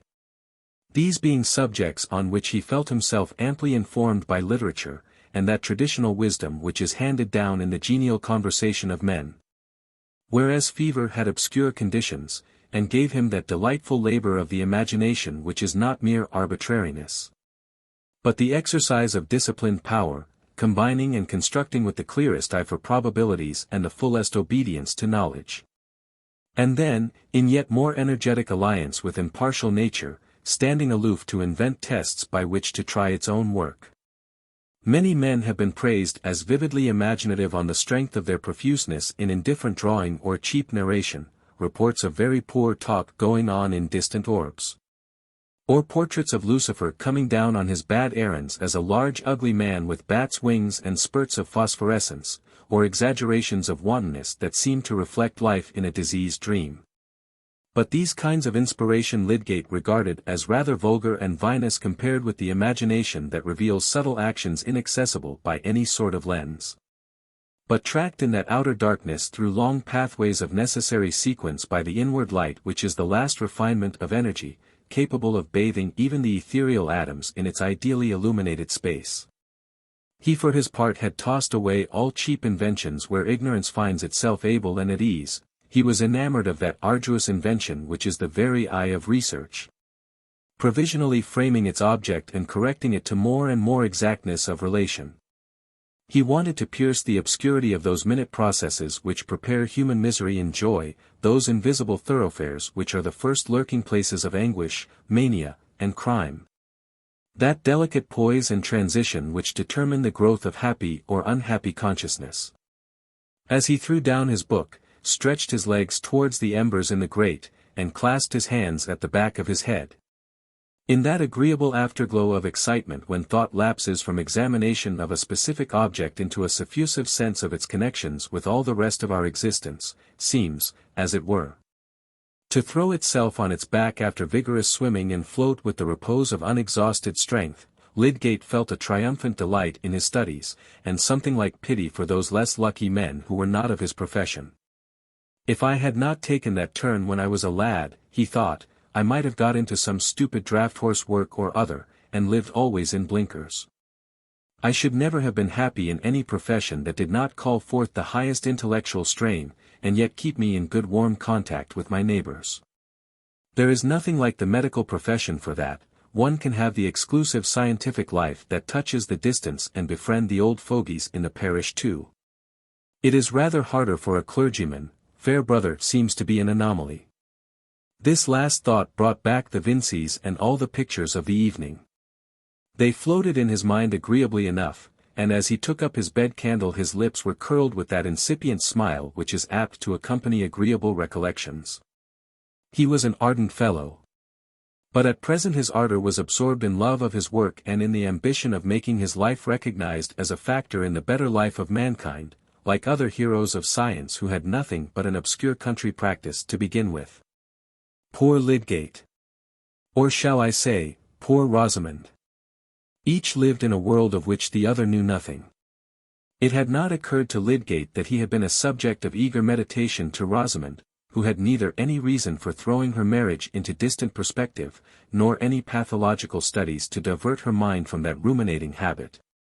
That inward repetition of looks, words, and phrases, which makes a large part in the lives of most girls. He had not meant to look at her or speak to her with more than the inevitable amount of admiration and compliment which a man must give to a beautiful girl. Indeed, it seemed to him that his enjoyment of her music had remained almost silent, for he feared falling into the rudeness of telling her his great surprise at her possession of such accomplishment. But Rosamond had registered every look and word, and estimated them as the opening incidents of a preconceived romance, incidents which gather value from the foreseen development and climax. In Rosamond's romance it was not necessary to imagine much about the inward life of the hero, or of his serious business in the world. Of course, he had a profession and was clever, as well as sufficiently handsome. But the piquant fact about Lydgate was his good birth, which distinguished him from all Middlemarch admirers, and presented marriage as a prospect of rising in rank and getting a little nearer to that celestial condition on earth in which she would have nothing to do with vulgar people, and perhaps at last associate with relatives quite equal to the county people who looked down on the Middlemarchers. It was part of Rosamond's cleverness to discern very subtly the faintest aroma of rank, and once when she had seen the Miss Brookes accompanying their uncle at the county assizes, and seated among the aristocracy, she had envied them, notwithstanding their plain dress. If you think it incredible that to imagine Lydgate as a man of family could cause thrills of satisfaction which had anything to do with the sense that she was in love with him, I will ask you to use your power of comparison a little more effectively, and consider whether red cloth and epaulets have never had an influence of that sort. Our passions do not live apart in locked chambers, but, dressed in their small wardrobe of notions, bring their provisions to a common table and mess together, feeding out of the common store according to their appetite. Rosamond, in fact, was entirely occupied not exactly with Tertius Lydgate as he was in himself, but with his relation to her. And it was excusable in a girl who was accustomed to hear that all young men might, could, would be, or actually were in love with her, to believe at once that Lydgate could be no exception. His looks and words meant more to her than other men's, because she cared more for them, she thought of them diligently, and diligently attended to that perfection of appearance, behavior, sentiments, and all other elegancies, which would find in Lydgate a more adequate admirer than she had yet been conscious of. For Rosamond, though she would never do anything that was disagreeable to her, was industrious. And now more than ever she was active in sketching her landscapes and market carts and portraits of friends, in practicing her music, and in being from morning till night her own standard of a perfect lady. Having always an audience in her own consciousness, with sometimes the not unwelcome addition of a more variable external audience in the numerous visitors of the house. She found time also to read the best novels, and even the second best, and she knew much poetry by heart. Her favorite poem was Lalla Rookh. The best girl in the world. He will be a happy fellow who gets her. Was the sentiment of the elderly gentleman who visited the Vinceys, and the rejected young men thought of trying again, as is the fashion in country towns where the horizon is not thick with coming rivals. But Mrs. Plymdale thought that Rosamond had been educated to a ridiculous pitch, for what was the use of accomplishments which would be all laid aside as soon as she was married? While her Aunt Bulstrode, who had a sisterly faithfulness towards her brother's family, had two sincere wishes for Rosamond, that she might show a more serious turn of mind, and that she might meet with a husband whose wealth corresponded to her habits. Chapter 17. The clerkly person smiled and said, Promise was a pretty maid. But being poor she died unwed. The Rev. Camden Fairbrother, whom Lydgate went to see the next evening, lived in an old parsonage, built of stone, venerable enough to match the church which it looked out upon. All the furniture too in the house was old, but with another grade of age, that of Mr. Fairbrother's father and grandfather. There were painted white chairs, with gilding and wreaths on them, and some lingering red silk damask with slits in it. There were engraved portraits of Lord Chancellors and other celebrated lawyers of the last century. And there were old pier glasses to reflect them, as well as the little satinwood tables and the sofas resembling a prolongation of uneasy chairs, all standing in relief against the dark wainscot. This was the physiognomy of the drawing-room into which Lydgate was shown, and there were three ladies to receive him, who were also old-fashioned, and of a faded but genuine respectability, Mrs. Fairbrother, the vicar's white-haired mother, befrilled and kerchiefed with dainty cleanliness, upright, quick-eyed, and still under 70. Miss Noble, her sister, a tiny old lady of meeker aspect, with frills and kerchief decidedly more worn and mended. And Miss Winifred Fairbrother, the vicar's elder sister, well looking like himself, but nipped and subdued as single women are apt to be who spend their lives in uninterrupted subjection to their elders. Lydgate had not expected to see so quaint a group, knowing simply that Mr. Fairbrother was a bachelor. He had thought of being ushered into a snuggery where the chief furniture would probably be books and collections of natural objects. The vicar himself seemed to wear rather a changed aspect, as most men do when acquaintances made elsewhere see them for the first time in their own homes. Some indeed showing like an actor of genial parts disadvantageously cast for the curmudgeon in a new piece. This was not the case with Mr. Fairbrother. He seemed a trifle milder and more silent, the chief talker being his mother, while he only put in a good-humored moderating remark here and there. The old lady was evidently accustomed to tell her company what they ought to think, and to regard no subject as quite safe without her steering. She was afforded leisure for this function by having all her little wants attended to by Miss Winifred. Meanwhile tiny Miss Noble carried on her arm a small basket, into which she diverted a bit of sugar, which she had first dropped in her saucer as if by mistake. Looking round furtively afterwards, and reverting to her teacup with a small innocent noise as of a tiny timid quadruped. Pray think no ill of Miss Noble. That basket held small savings from her more portable food, destined for the children of her poor friends among whom she trotted on fine mornings. Fostering and petting all needy creatures being so spontaneous a delight to her, that she regarded it much as if it had been a pleasant vice that she was addicted to. Perhaps she was conscious of being tempted to steal from those who had much that she might give to those who had nothing, and carried in her conscience the guilt of that repressed desire. One must be poor to know the luxury of giving. Mrs.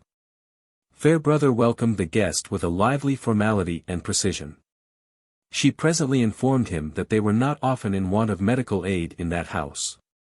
She had brought up her children to wear flannel and not to overeat themselves, which last habit she considered the chief reason why people needed doctors.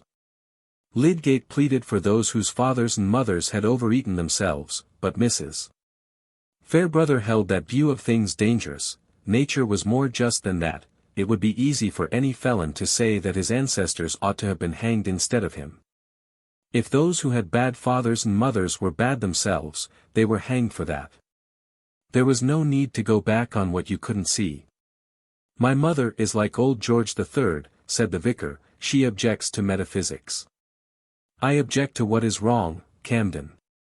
I say, keep hold of a few plain truths, and make everything square with them. When I was young, Mr. Lydgate, there never was any question about right and wrong. We knew our catechism, and that was enough. We learned our creed and our duty. Every respectable church person had the same opinions. But now, if you speak out of the prayer book itself, you are liable to be contradicted. That makes rather a pleasant time of it for those who like to maintain their own point, said Lydgate. But my mother always gives way, said the vicar, slyly.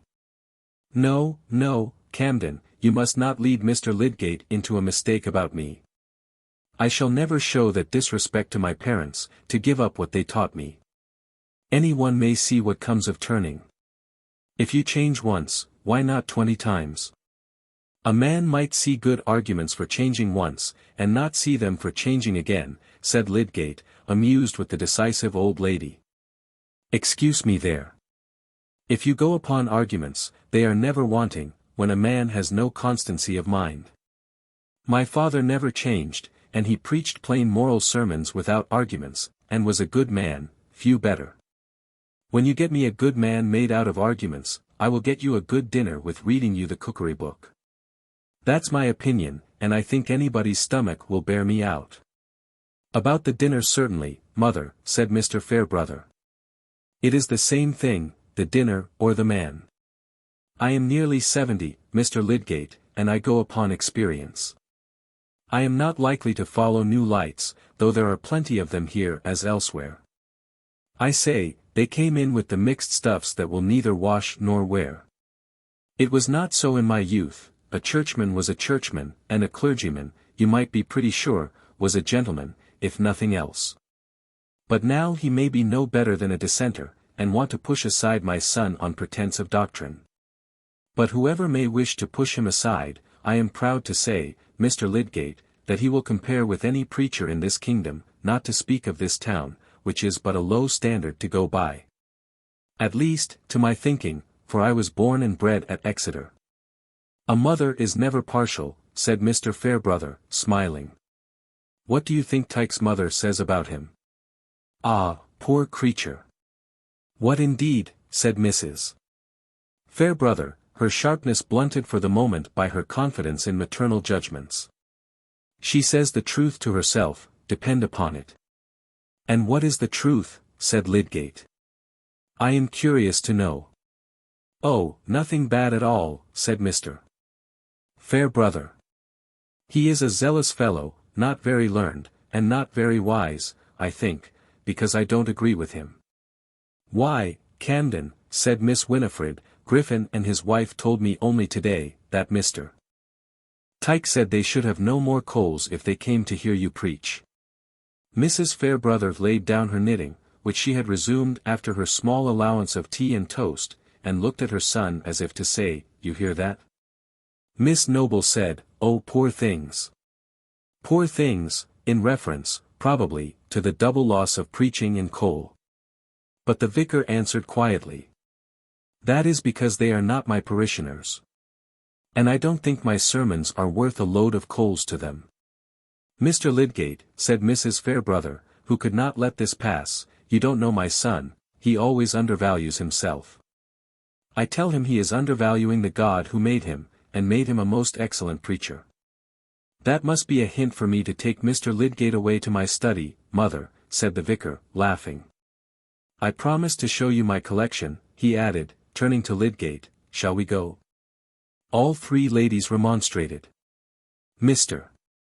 Lydgate ought not to be hurried away without being allowed to accept another cup of tea. Miss Winifred had abundance of good tea in the pot. Why was Camden in such haste to take a visitor to his den? There was nothing but pickled vermin, and drawers full of bluebottles and moths, with no carpet on the floor. Mr. Lydgate must excuse it. A game at cribbage would be far better. In short, it was plain that a vicar might be adored by his womankind as the king of men and preachers, and yet be held by them to stand in much need of their direction. Lydgate, with the usual shallowness of a young bachelor, wondered that Mr. Fairbrother had not taught them better. "My mother is not used to my having visitors who can take any interest in my hobbies," said the vicar, as he opened the door of his study, which was indeed as bare of luxuries for the body as the ladies had implied. Unless a short porcelain pipe and a tobacco box were to be accepted. "Men of your profession don't generally smoke," he said. Lydgate smiled and shook his head. "Nor of mine either, properly, I suppose. You will hear that pipe alleged against me by Bulstrode and Company. They don't know how pleased the devil would be if I gave it up." "I understand. You are of an excitable temper and want a sedative. I am heavier, and should get idle with it. I should rush into idleness, and stagnate there with all my might." "And you mean to give it all to your work?" "I am some 10 or 12 years older than you, and have come to a compromise. I feed a weakness or two lest they should get clamorous. See," continued the vicar, opening several small drawers, "I fancy I have made an exhaustive study of the entomology of this district. I am going on both with the fauna and flora, but I have at least done my insects well.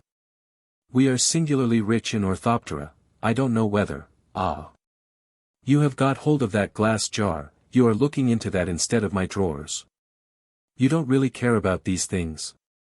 Not by the side of this lovely anencephalous monster. I have never had time to give myself much to natural history. I was early bitten with an interest in structure, and it is what lies most directly in my profession. I have no hobby besides. I have the sea to swim in there." "Ah! You are a happy fellow," said Mr. Fairbrother, turning on his heel and beginning to fill his pipe.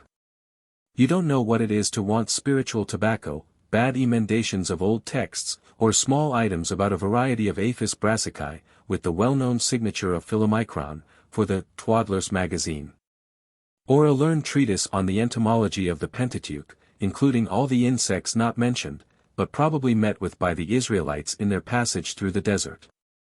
With a monograph on the ant, as treated by Solomon, showing the harmony of the Book of Proverbs with the results of modern research.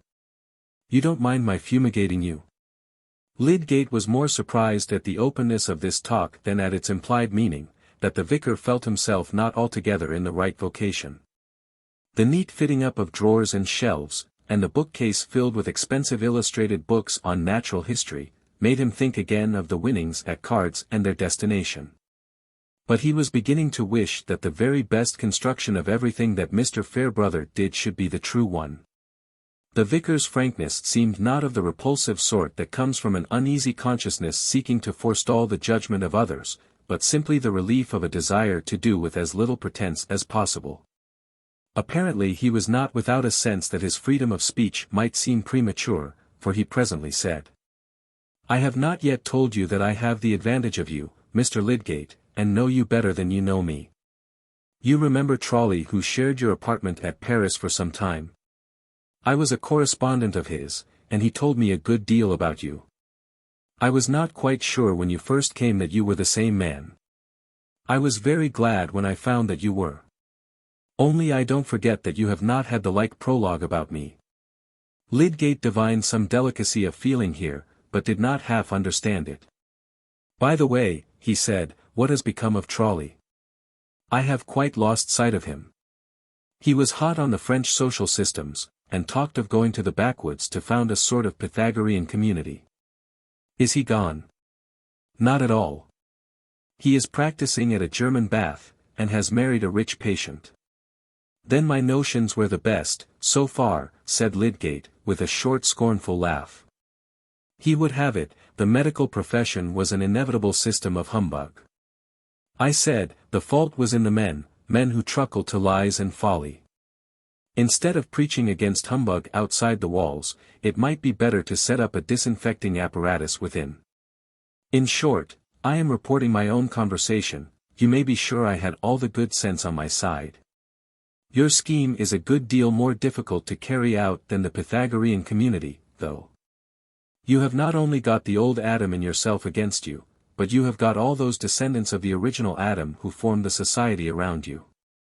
You see, I have paid 12 or 13 years more than you for my knowledge of difficulties.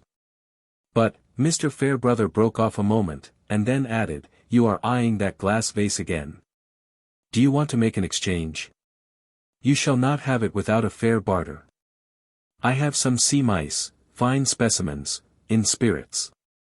And I will throw in Robert Brown's new thing, Microscopic Observations on the Pollen of Plants, if you don't happen to have it already. Why, seeing how you long for the monster, I might ask a higher price. Suppose I ask you to look through my drawers and agree with me about all my new species? The vicar, while he talked in this way, alternately moved about with his pipe in his mouth, and returned to hang rather fondly over his drawers. That would be good discipline, you know, for a young doctor who has to please his patients in Middlemarch. You must learn to be bored, remember. However, you shall have the monster on your own terms.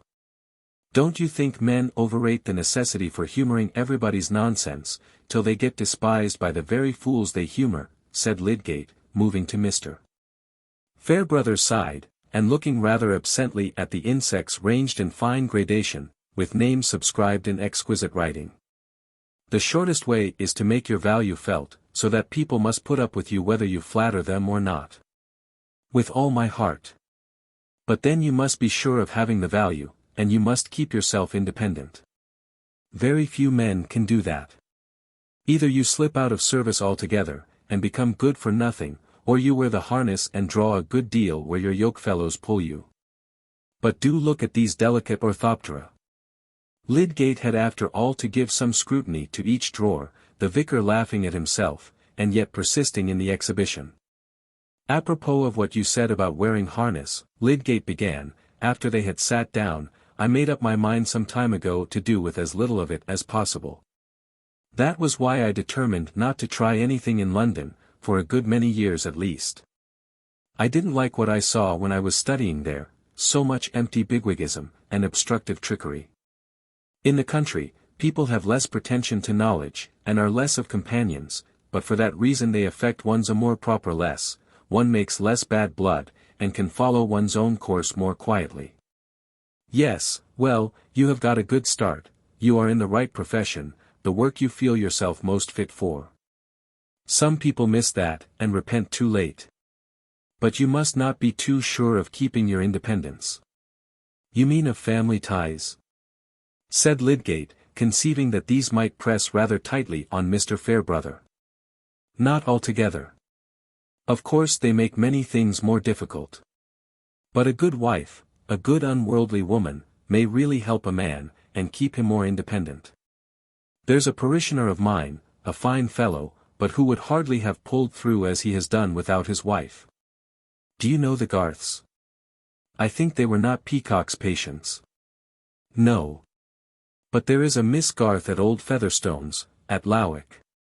Their daughter, an excellent girl. She is very quiet, I have hardly noticed her. She has taken notice of you, though, depend upon it. I don't understand, said Lydgate. He could hardly say, of course. Oh, she gauges everybody. I prepared her for confirmation, she is a favorite of mine. Mr. Fairbrother puffed a few moments in silence, Lydgate not caring to know more about the Garths. At last the vicar laid down his pipe, stretched out his legs, and turned his bright eyes with a smile towards Lydgate, saying, But we Middlemarchers are not so tame as you take us to be. We have our intrigues and our parties. I am a party man, for example, and Bulstrode is another. If you vote for me you will offend Bulstrode. What is there against Bulstrode? Said Lydgate, emphatically. I did not say there was anything against him except that. If you vote against him you will make him your enemy. I don't know that I need mind about that, said Lydgate, rather proudly, but he seems to have good ideas about hospitals, and he spends large sums on useful public objects. He might help me a good deal in carrying out my ideas. As to his religious notions, why, as Voltaire said, incantations will destroy a flock of sheep if administered with a certain quantity of arsenic. I look for the man who will bring the arsenic, and don't mind about his incantations. Very good.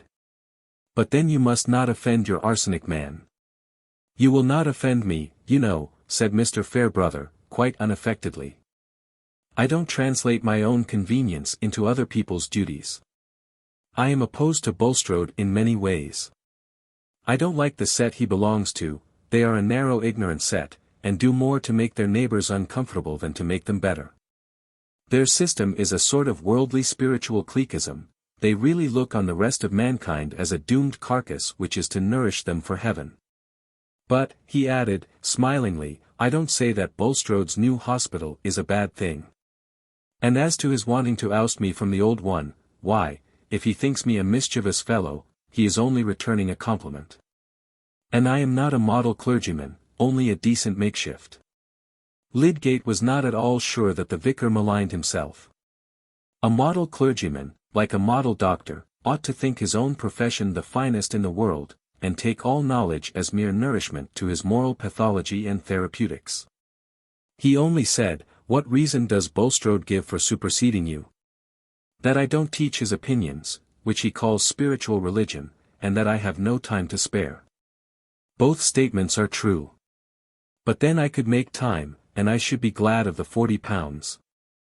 That is the plain fact of the case. But let us dismiss it.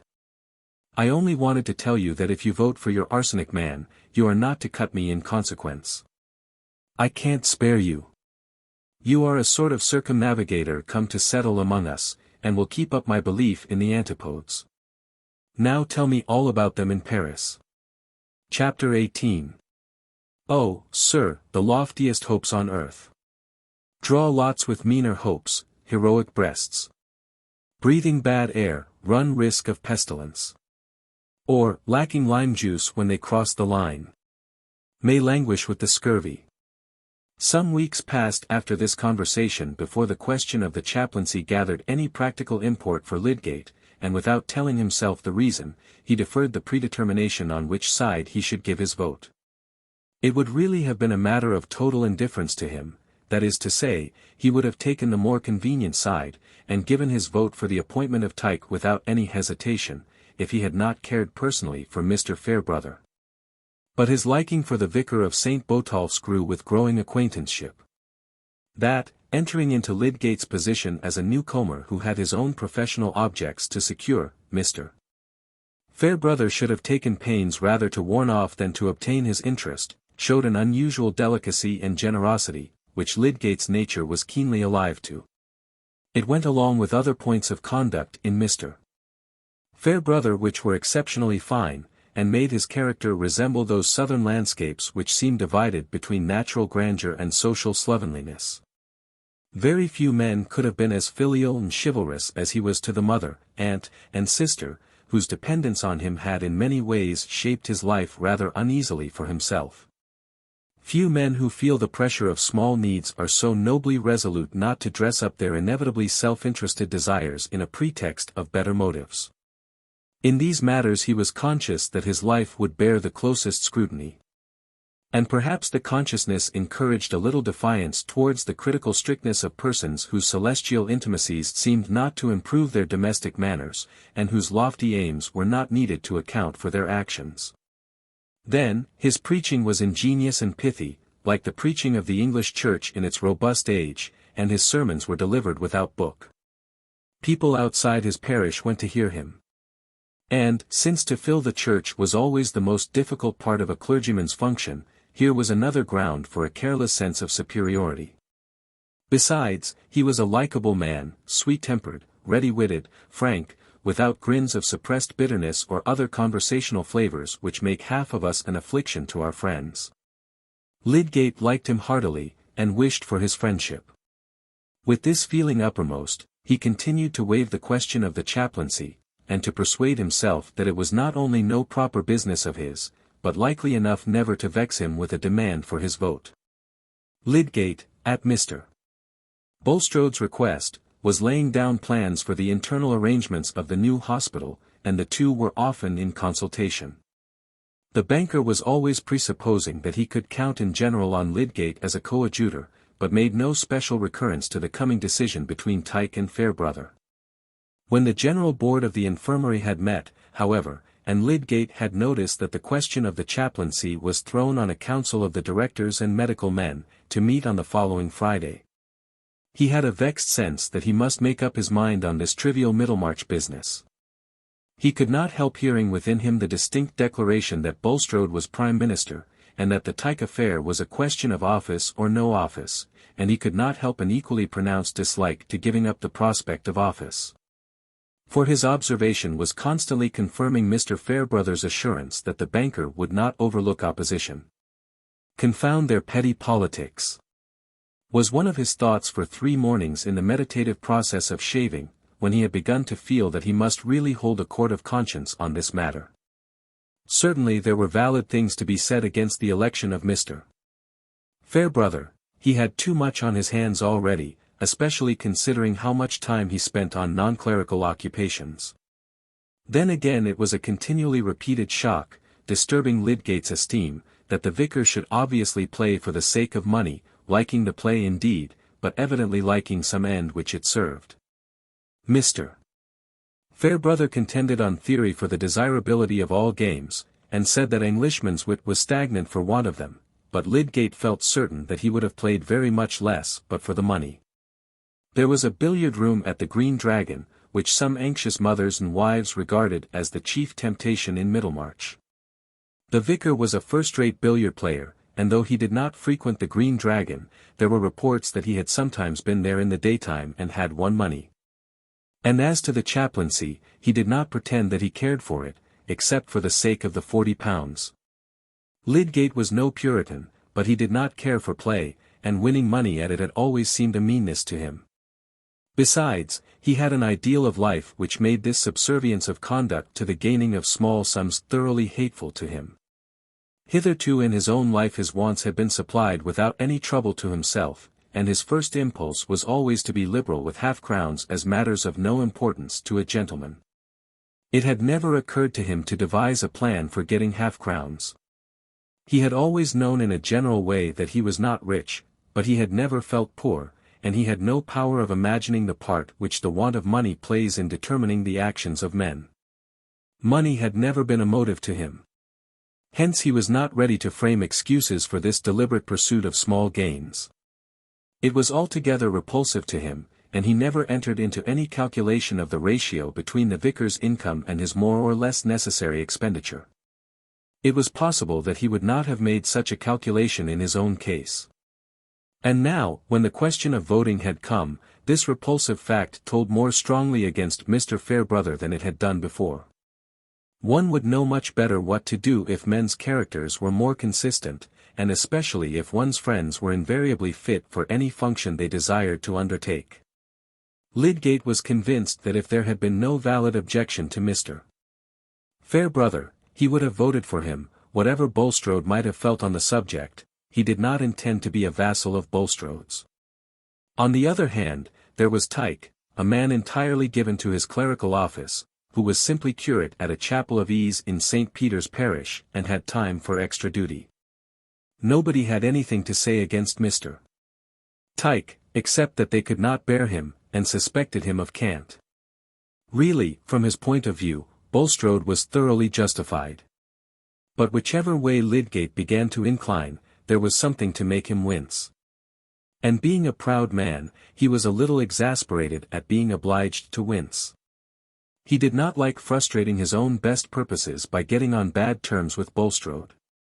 He did not like voting against Fairbrother, and helping to deprive him of function and salary, and the question occurred whether the additional £40 might not leave the vicar free from that ignoble care about winning at cards. Moreover, Lydgate did not like the consciousness that in voting for Tyke he should be voting on the side obviously convenient for himself. But would the end really be his own convenience?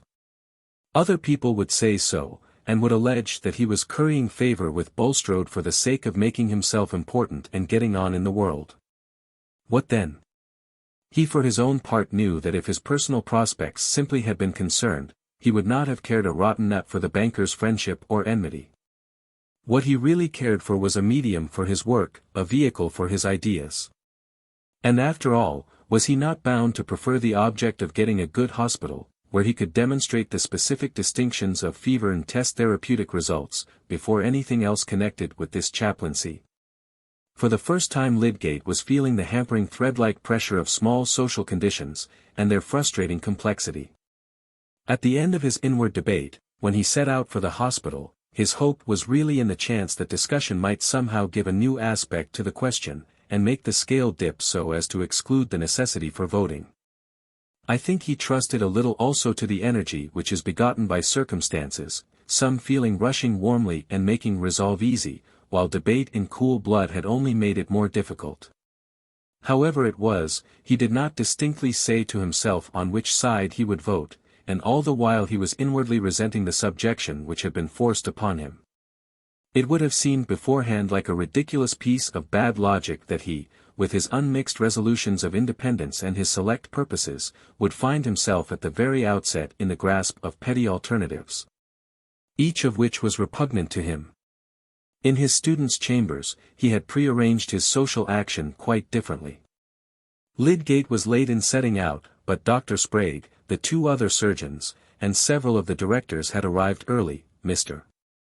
Bulstrode, treasurer and chairman, being among those who were still absent.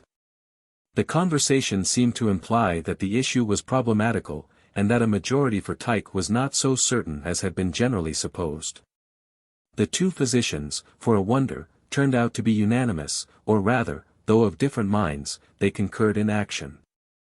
Dr. Sprague, the rugged and weighty, was, as every one had foreseen, an adherent of Mr. Fairbrother. The doctor was more than suspected of having no religion, but somehow Middlemarch tolerated this deficiency in him as if he had been a Lord Chancellor. Indeed it is probable that his professional weight was the more believed in, the world-old association of cleverness with the evil principle being still potent in the minds even of lady patients who had the strictest ideas of frilling in sentiment. It was perhaps this negation in the doctor which made his neighbors call him hard-headed and dry-witted, conditions of texture which were also held favorable to the storing of judgments connected with drugs. At all events, it is certain that if any medical man had come to Middlemarch with the reputation of having very definite religious views, of being given to prayer, and of otherwise showing an active piety, there would have been a general presumption against his medical skill. On this ground it was, professionally speaking, fortunate for Dr. Minchin that his religious sympathies were of a general kind, and such as gave a distant medical sanction to all serious sentiment, whether of church or dissent, rather than any adhesion to particular tenets. If Mr. Bulstrode insisted, as he was appointed to do, on the Lutheran doctrine of justification, as that by which a church must stand or fall, Dr. Minchin in return was quite sure that man was not a mere machine or a fortuitous conjunction of atoms. If Mrs. Wimple insisted on a particular providence in relation to her stomach complaint, Dr. Minchin for his part liked to keep the mental windows open and objected to fixed limits. If the Unitarian brewer jested about the Athanasian Creed, Dr. Minchin quoted Pope's essay on man. He objected to the rather free style of anecdote in which Dr. Sprague indulged, preferring well-sanctioned quotations, and liking refinement of all kinds. It was generally known that he had some kinship to a bishop, and sometimes spent his holidays at the palace. Dr. Minchin was soft-handed, pale-complexioned, and of rounded outline, not to be distinguished from a mild clergyman in appearance, whereas Dr. Sprague was superfluously tall. His trousers got creased at the knees, and showed an excess of boot at a time when straps seemed necessary to any dignity of bearing. You heard him go in and out, and up and down, as if he had come to see after the roofing. In short, he had weight, and might be expected to grapple with a disease and throw it, while Dr. Minchin might be better able to detect it lurking and to circumvent it. They enjoyed about equally the mysterious privilege of medical reputation, and concealed with much etiquette their contempt for each other's skill. Regarding themselves as Middlemarch institutions, they were ready to combine against all innovators, and against non-professionals given to interference. On this ground they were both in their hearts equally averse to Mr. Bulstrode, though Dr. Minchin had never been in open hostility with him, and never differed from him without elaborate explanation to Mrs. Bulstrode, who had found that Dr. Minchin alone understood her constitution. A layman who pried into the professional conduct of medical men, and was always obtruding his reforms, though he was less directly embarrassing to the two physicians than to the surgeon-apothecaries who attended paupers by contract, was nevertheless offensive to the professional nostril as such. And Dr. Minchin shared fully in the new pique against Bulstrode, excited by his apparent determination to patronize Lydgate. The long-established practitioners, Mr. Wrench and Mr. Toller, were just now standing apart and having a friendly colloquy, in which they agreed that Lydgate was a jackanapes, just made to serve Bulstrode's purpose. To non-medical friends they had already concurred in praising the other young practitioner, who had come into the town on Mr. Peacock's retirement without further recommendation than his own merits and such argument for solid professional acquirement as might be gathered from his having apparently wasted no time on other branches of knowledge. It was clear that Lydgate, by not dispensing drugs, intended to cast imputations on his equals, and also to obscure the limit between his own rank as a general practitioner and that of the physicians, who, in the interest of the profession, felt bound to maintain its various grades, especially against a man who had not been to either of the English universities and enjoyed the absence of anatomical and bedside study there, but came with a libellous pretension to experience in Edinburgh and Paris, where observation might be abundant indeed, but hardly sound. Thus it happened that on this occasion Bulstrode became identified with Lydgate, and Lydgate with Tyke. And owing to this variety of interchangeable names for the chaplaincy question, diverse minds were enabled to form the same judgment concerning it. Dr. Sprague said at once bluntly to the group assembled when he entered, "I go for Fairbrother. A salary, with all my heart. But why take it from the vicar? He has none too much, has to insure his life, besides keeping house, and doing a vicar's charities. Put £40 in his pocket and you'll do no harm. He's a good fellow, is Fairbrother, with as little of the parson about him as will serve to carry orders." "Ho, ho! Doctor," said old Mr. Powderell, a retired ironmonger of some standing, his interjection being something between a laugh and a parliamentary disapproval, "we must let you have your say. But what we have to consider is not anybody's income, it's the souls of the poor sick people." Here Mr. Powderell's voice and face had a sincere pathos in them. "He is a real gospel preacher, is Mr. Tyke. I should vote against my conscience if I voted against Mr. Tyke, I should indeed. Mr. Tyke's opponents have not asked anyone to vote against his conscience, I believe," said Mr. Hackbutt, a rich tanner of fluent speech, whose glittering spectacles and erect hair were turned with some severity towards innocent Mr. Powderell. "But in my judgment it behoves us, as directors, to consider whether we will regard it as our whole business to carry out propositions emanating from a single quarter. Will any member of the committee aver that he would have entertained the idea of displacing the gentleman who has always discharged the function of chaplain here, if it had not been suggested to him by parties whose disposition it is to regard every institution of this town as a machinery for carrying out their own views? I tax no man's motives, let them lie between himself and a higher power. But I do say, that there are influences at work here which are incompatible with genuine independence. And that a crawling servility is usually dictated by circumstances which gentlemen so conducting themselves could not afford either morally or financially to avow. I myself am a layman, but I have given no inconsiderable attention to the divisions in the church and—" "Oh, damn the divisions," burst in Mr. Frank Hawley, lawyer and town clerk, who rarely presented himself at the board, but now looked in hurriedly, whip in hand. "We have nothing to do with them here. Fairbrother has been doing the work, what there was, without pay, and if pay is to be given, it should be given to him. I call it a confounded job to take the thing away from Fairbrother.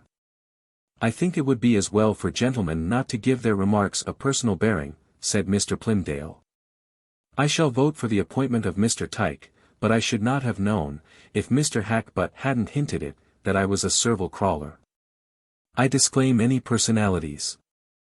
I expressly said, if I may be allowed to repeat, or even to conclude what I was about to say. Ah, here's Minchin, said Mr. Frank Hawley, at which everybody turned away from Mr. Hackbutt, leaving him to feel the uselessness of superior gifts in Middlemarch. Come, Doctor, I must have you on the right side, eh? I hope so, said Dr. Minchin, nodding and shaking hands here and there, at whatever cost to my feelings. If there's any feeling here, it should be feeling for the man who is turned out, I think, said Mr. Frank Hawley. I confess I have feelings on the other side also. I have a divided esteem, said Dr. Minchin, rubbing his hands. I consider Mr. Tyke an exemplary man, none more so, and I believe him to be proposed from unimpeachable motives. I, for my part, wish that I could give him my vote. But I am constrained to take a view of the case which gives the preponderance to Mr. Fairbrother's claims. He is an amiable man, an able preacher, and has been longer among us. Old Mr. Powderell looked on, sad and silent. Mr. Plymdale settled his cravat, uneasily. You don't set up Fairbrother as a pattern of what a clergyman ought to be, I hope, said Mr. Larcher, the eminent carrier, who had just come in. I have no ill will towards him, but I think we owe something to the public, not to speak of anything higher, in these appointments. In my opinion Fairbrother is too lax for a clergyman. I don't wish to bring up particulars against him. But he will make a little attendance here go as far as he can. And a devilish deal better than too much, said Mr. Hawley, whose bad language was notorious in that part of the county. Sick people can't bear so much praying and preaching. And that methodistical sort of religion is bad for the spirits, bad for the inside, he added, turning quickly round to the 4 medical men who were assembled. But any answer was dispensed with by the entrance of 3 gentlemen, with whom there were greetings more or less cordial. These were the Reverend Edward Casaubon, rector of St. Peter's, Mr. Bulstrode, and our friend Mr. Brooke of Tipton, who had lately allowed himself to be put on the board of directors in his turn, but had never before attended, his attendance now being due to Mr. Bulstrode's exertions. Lydgate was the only person still expected. Every one now sat down, Mr. Bulstrode presiding, pale and self-restrained as usual. Mr. Casaubon, a moderate evangelical, wished for the appointment of his friend Mr. Tyke, a zealous able man, who, officiating at a chapel of ease, had not a cure of souls too extensive to leave him ample time for the new duty. It was desirable that chaplaincies of this kind should be entered on with a fervent intention, they were peculiar opportunities for spiritual influence. And while it was good that a salary should be allotted, there was the more need for scrupulous watching lest the office should be perverted into a mere question of salary. Mr. Thesiger's manner had so much quiet propriety that objectors could only simmer in silence. Mr. Brooke believed that everybody meant well in the matter. He had not himself attended to the affairs of the infirmary, though he had a strong interest in whatever was for the benefit of Middlemarch, and was most happy to meet the gentlemen present on any public question, you know, Mr. Brooke repeated, with his nod of perfect understanding. I am a good deal occupied as a magistrate, and in the collection of documentary evidence, but I regard my time as being at the disposal of the public, and, in short, my friends have convinced me that a chaplain with a salary, you know, is a very good thing, and I am happy to be able to come here and vote for the appointment of Mr. Tyke, who, I understand, is an unexceptionable man, apostolic and eloquent and everything of that kind, and I am the last man to withhold my vote, under the circumstances, you know. It seems to me that you have been crammed with one side of the question, Mr. Brooke, said Mr. Frank Hawley, who was afraid of nobody, and was a Tory suspicious of electioneering intentions. You don't seem to know that one of the worthiest men we have has been doing duty as chaplain here for years without pay, and that Mr. Tyke is proposed to supersede him. Excuse me, Mr. Hawley, said Mr. Bulstrode. Mr. Brooke has been fully informed of Mr. Fairbrother's character and position.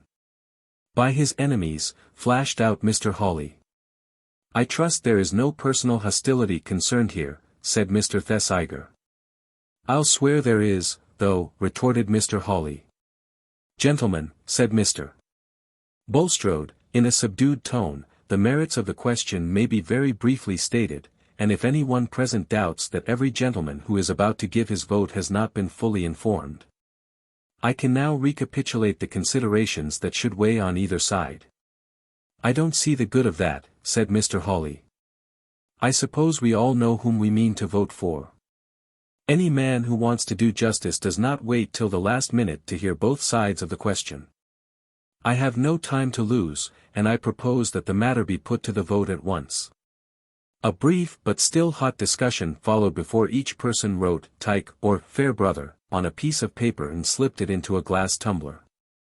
And in the meantime Mr. Bulstrode saw Lydgate enter. I perceive that the votes are equally divided at present, said Mr. Bulstrode, in a clear biting voice.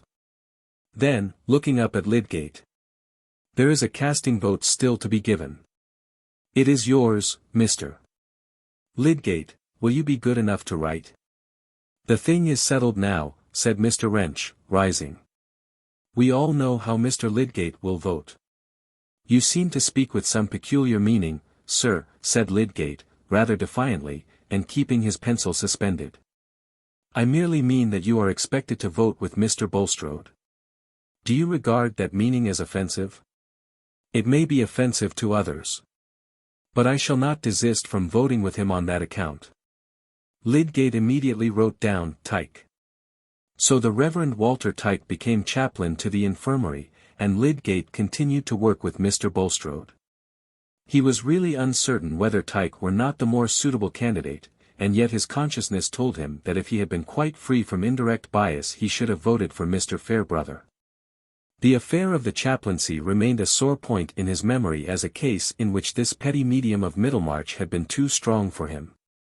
How could a man be satisfied with a decision between such alternatives and under such circumstances? No more than he can be satisfied with his hat, which he has chosen from among such shapes as the resources of the age offer him, wearing it at best with a resignation which is chiefly supported by comparison. But Mr. Fairbrother met him with the same friendliness as before. The character of the publican and sinner is not always practically incompatible with that of the modern Pharisee, for the majority of us scarcely see more distinctly the faultiness of our own conduct than the faultiness of our own arguments, or the dullness of our own jokes. But the vicar of St. Botolph's had certainly escaped the slightest tincture of the Pharisee, and by dint of admitting to himself that he was too much as other men were, he had become remarkably unlike them in this, that he could excuse others for thinking slightly of him, and could judge impartially of their conduct even when it told against him. The world has been too strong for me, I know, he said one day to Lydgate. But then I am not a mighty man, I shall never be a man of renown. The choice of Hercules is a pretty fable.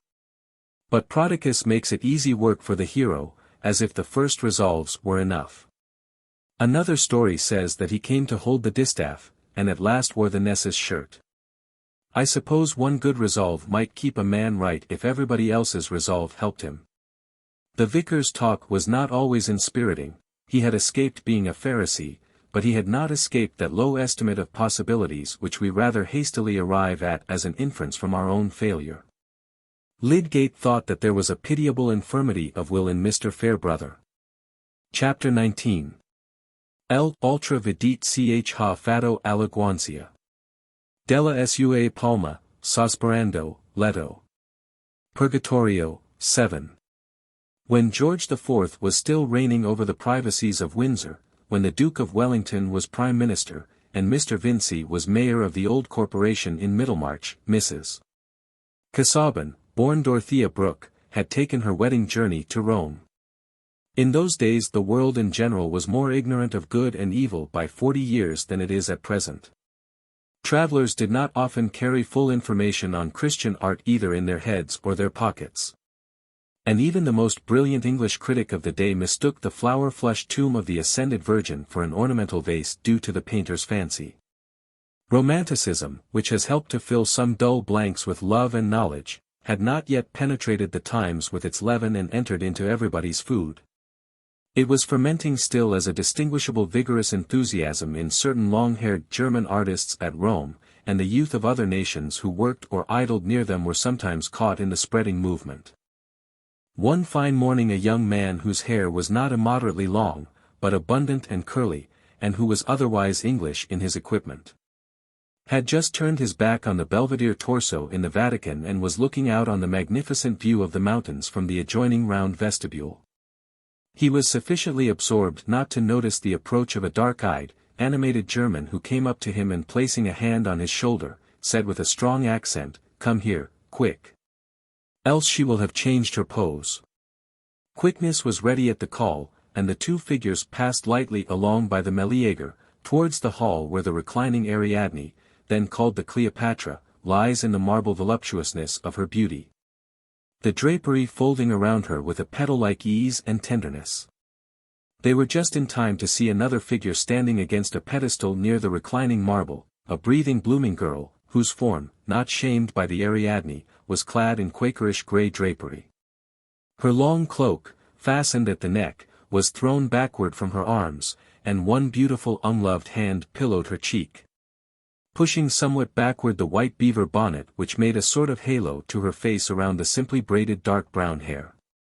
She was not looking at the sculpture, probably not thinking of it, her large eyes were fixed dreamily on a streak of sunlight which fell across the floor. But she became conscious of the two strangers who suddenly paused as if to contemplate the Cleopatra, and, without looking at them, immediately turned away to join a maidservant and courier who were loitering along the hall at a little distance off.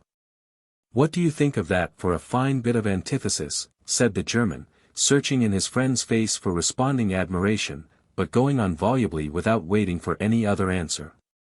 "There lies antique beauty, not corpse-like even in death, but arrested in the complete contentment of its sensuous perfection, and here stands beauty in its breathing life, with the consciousness of Christian centuries in its bosom.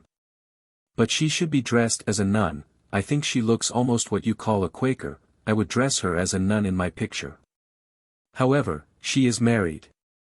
I saw her wedding ring on that wonderful left hand, otherwise I should have thought the sallow Geistlicher was her father.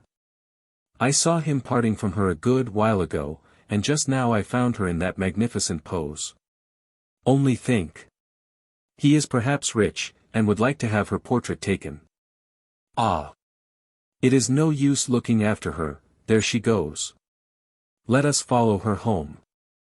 "No, no," said his companion, with a little frown. "You are singular, Ladislaw. You look struck together. Do you know her?" "I know that she is married to my cousin," said Ladislaw, sauntering down the hall with a preoccupied air, while his German friend kept at his side and watched him eagerly. "What? The Geistlicher? He looks more like an uncle, a more useful sort of relation." "He is not my uncle. I tell you he is my second cousin," said Ladislaw, with some irritation. Sean, don't be snappish. You are not angry with me for thinking Mrs. Second cousin the most perfect young Madonna I ever saw. Angry? Nonsense. I have only seen her once before, for a couple of minutes, when my cousin introduced her to me, just before I left England. They were not married then. I didn't know they were coming to Rome. But you will go to see them now, you will find out what they have for an address, since you know the name. Shall we go to the post? And you could speak about the portrait. Confound you, Naumann. I don't know what I shall do. I am not so brazen as you. Bah! That is because you are dilettanteish and amateurish. If you were an artist, you would think of Mistress Second Cousin as antique form animated by Christian sentiment, a sort of Christian Antigone, sensuous force controlled by spiritual passion. Yes, and that your painting her was the chief outcome of her existence, the divinity passing into higher completeness and all but exhausted in the act of covering your bit of canvas. I am amateurish if you like, I do not think that all the universe is straining towards the obscure significance of your pictures. But it is, my dear. So far as it is straining through me, Adolf Naumann, that stands firm," said the good-natured painter, putting a hand on Ladislaw's shoulder, and not in the least disturbed by the unaccountable touch of ill-humor in his tone. "See now. My existence presupposes the existence of the whole universe, does it not? And my function is to paint, and as a painter I have a conception which is altogether genialish, of your great-aunt or second-grandmother as a subject for a picture. Therefore, the universe is straining towards that picture through that particular hook or claw which it puts forth in the shape of me, not true? But how if another claw in the shape of me is straining to thwart it? The case is a little less simple then. Not at all, the result of the struggle is the same thing, picture or no picture, logically." Will could not resist this imperturbable temper, and the cloud in his face broke into sunshiny laughter. "Come now, my friend, you will help," said Naumann, in a hopeful tone. "No, nonsense, Naumann. English ladies are not at everybody's service as models. And you want to express too much with your painting. You would only have made a better or worse portrait with a background which every connoisseur would give a different reason for or against. And what is a portrait of a woman? Your painting and plastic are poor stuff after all. They perturb and dull conceptions instead of raising them. Language is a finer medium." "Yes, for those who can't paint," said Naumann. "There you have perfect right. I did not recommend you to paint, my friend." The amiable artist carried his sting, but Ladislaw did not choose to appear stung. He went on as if he had not heard. "Language gives a fuller image, which is all the better for being vague. After all, the true seeing is within. And painting stares at you with an insistent imperfection.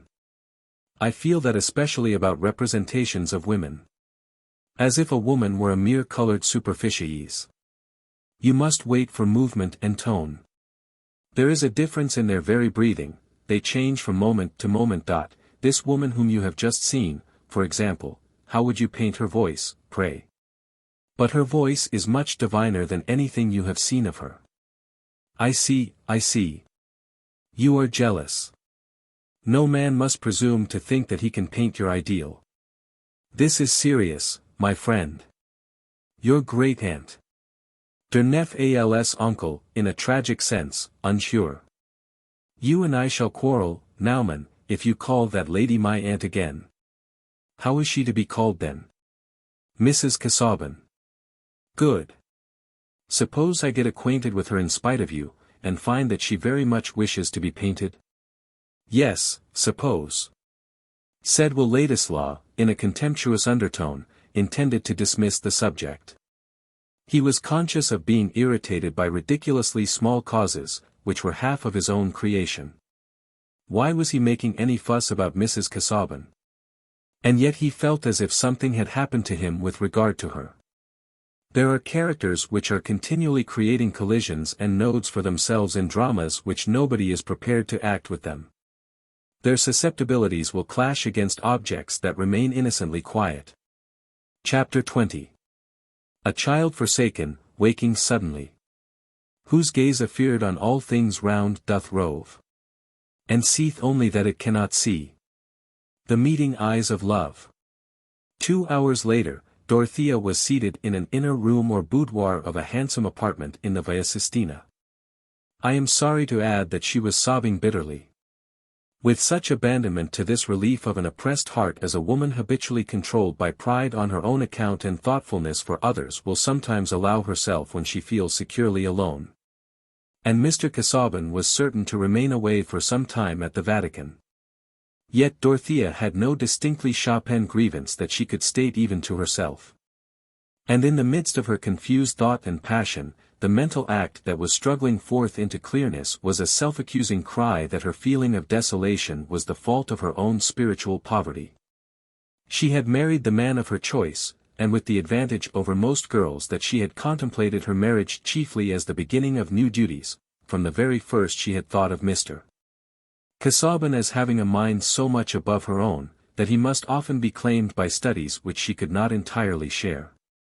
Moreover, after the brief narrow experience of her girlhood she was beholding Rome, the city of visible history, where the past of a whole hemisphere seems moving in funeral procession with strange ancestral images and trophies gathered from afar. But this stupendous fragmentariness heightened the dreamlike strangeness of her bridal life. Dorothea had now been 5 weeks in Rome, and in the kindly mornings when autumn and winter seemed to go hand in hand like a happy aged couple, one of whom would presently survive in chiller loneliness, she had driven about at first with Mr. Casaubon, but of late chiefly with Tantripp and their experienced courier. She had been led through the best galleries, had been taken to the chief points of view, had been shown the grandest ruins and the most glorious churches. And she had ended by oftenest choosing to drive out to the Campagna, where she could feel alone with the earth and sky, away from the oppressive masquerade of ages, in which her own life too seemed to become a mask with enigmatical costumes. To those who have looked at Rome with the quickening power of a knowledge which breathes a growing soul into all historic shapes, and traces out the suppressed transitions which unite all contrasts, Rome may still be the spiritual center and interpreter of the world. But let them conceive one more historical contrast, the gigantic broken revelations of that imperial and papal city thrust abruptly on the notions of a girl who had been brought up in English and Swiss Puritanism, fed on meager Protestant histories and on art chiefly of the hand-screen sort. A girl whose ardent nature turned all her small allowance of knowledge into principles, fusing her actions into their mold, and whose quick emotions gave the most abstract things the quality of a pleasure or a pain. A girl who had lately become a wife, and from the enthusiastic acceptance of untried duty found herself plunged in tumultuous preoccupation with her personal lot. The weight of unintelligible Rome might lie easily on bright nymphs to whom it formed a background for the brilliant picnic of Anglo-foreign society, but Dorothea had no such defense against deep impressions. Ruins and basilicas, palaces and colossi, set in the midst of a sordid present, where all that was living and warm-blooded seemed sunk in the deep degeneracy of a superstition divorced from reverence. The dimmer but yet eager titanic life gazing and struggling on walls and ceilings. The long vistas of white forms whose marble eyes seemed to hold the monotonous light of an alien world, all this vast wreck of ambitious ideals, sensuous and spiritual, mixed confusedly with the signs of breathing forgetfulness and degradation. At first jarred her as with an electric shock, and then urged themselves on her with that ache belonging to a glut of confused ideas which checked the flow of emotion. Forms both pale and glowing took possession of her young sense, and fixed themselves in her memory even when she was not thinking of them, preparing strange associations which remained through her after years. Our moods are apt to bring with them images which succeed each other like the magic lantern pictures of a doze, and in certain states of dull forlornness Dorothea all her life continued to see the vastness of St. Peter's, the huge bronze canopy, the excited intention in the attitudes and garments of the prophets and evangelists in the mosaics above, and the red drapery which was being hung for Christmas spreading itself everywhere like a disease of the retina. Not that this inward amazement of Dorothea's was anything very exceptional. Many souls in their young nudity are tumbled out among incongruities and left to find their feet among them, while their elders go about their business. Nor can I suppose that when Mrs. Casaubon is discovered in a fit of weeping 6 weeks after her wedding, the situation will be regarded as tragic. Some discouragement, some faintness of heart at the new real future which replaces the imaginary, is not unusual, and we do not expect people to be deeply moved by what is not unusual. That element of tragedy which lies in the very fact of frequency, has not yet wrought itself into the coarse emotion of mankind, and perhaps our frames could hardly bear much of it. If we had a keen vision and feeling of all ordinary human life, it would be like hearing the grass grow and the squirrel's heart beat, and we should die of that roar which lies on the other side of silence. As it is, the quickest of us walk about well wadded with stupidity. However, Dorothea was crying, and if she had been required to state the cause, she could only have done so in some such general words as I have already used. To have been driven to be more particular would have been like trying to give a history of the lights and shadows. For that new real future which was replacing the imaginary drew its material from the endless minutiae by which her view of Mr. Casaubon and her wifely relation, now that she was married to him, was gradually changing with the secret motion of a watch hand from what it had been in her maiden dream. It was too early yet for her fully to recognize or at least admit the change, still more for her to have readjusted that devotedness which was so necessary a part of her mental life that she was almost sure sooner or later to recover it.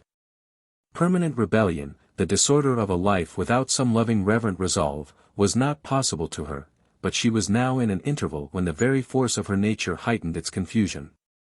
In this way, the early months of marriage often are times of critical tumult, whether that of a shrimp pool or of deeper waters, which afterward subsides into cheerful peace.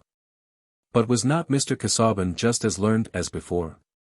Had his forms of expression changed, or his sentiments become less laudable? O waywardness of womanhood! Did his chronology fail him, or his ability to state not only a theory but the names of those who held it? Or his provision for giving the heads of any subject on demand? And was not Rome the place in all the world to give free play to such accomplishments? Besides, had not Dorothea's enthusiasm especially dwelt on the prospect of relieving the weight and perhaps the sadness with which great tasks lie on him who has to achieve them, and that such weight pressed on Mr. Casaubon was only plainer than before? All these are crushing questions, but whatever else remained the same, the light had changed, and you cannot find the pearly dawn at noonday. The fact is unalterable, that a fellow mortal with whose nature you are acquainted solely through the brief entrances and exits of a few imaginative weeks called courtship, may, when seen in the continuity of married companionship, be disclosed as something better or worse than what you have preconceived, but will certainly not appear altogether the same. And it would be astonishing to find how soon the change is felt if we had no kindred changes to compare with it. To share lodgings with a brilliant dinner companion, or to see your favorite politician in the ministry, may bring about changes quite as rapid. In these cases too we begin by knowing little and believing much. And we sometimes end by inverting the quantities.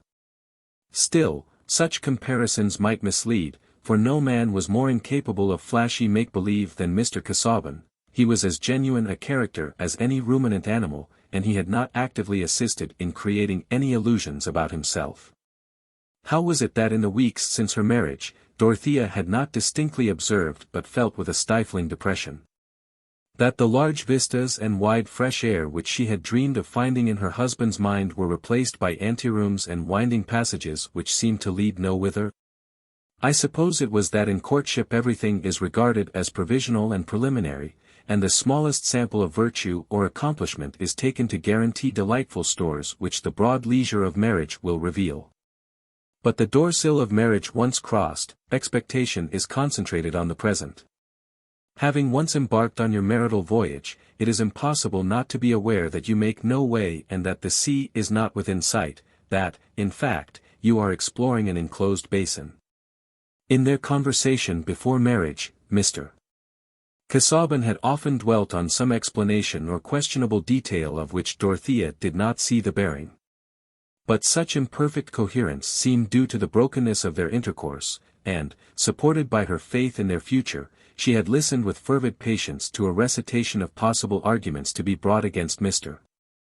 Casaubon's entirely new view of the Philistine god Dagon and other fish deities, thinking that hereafter she should see this subject which touched him so nearly from the same high ground whence doubtless it had become so important to him. Again, the matter-of-course statement and tone of dismissal with which he treated what to her were the most stirring thoughts, was easily accounted for as belonging to the sense of haste and preoccupation in which she herself shared during their engagement.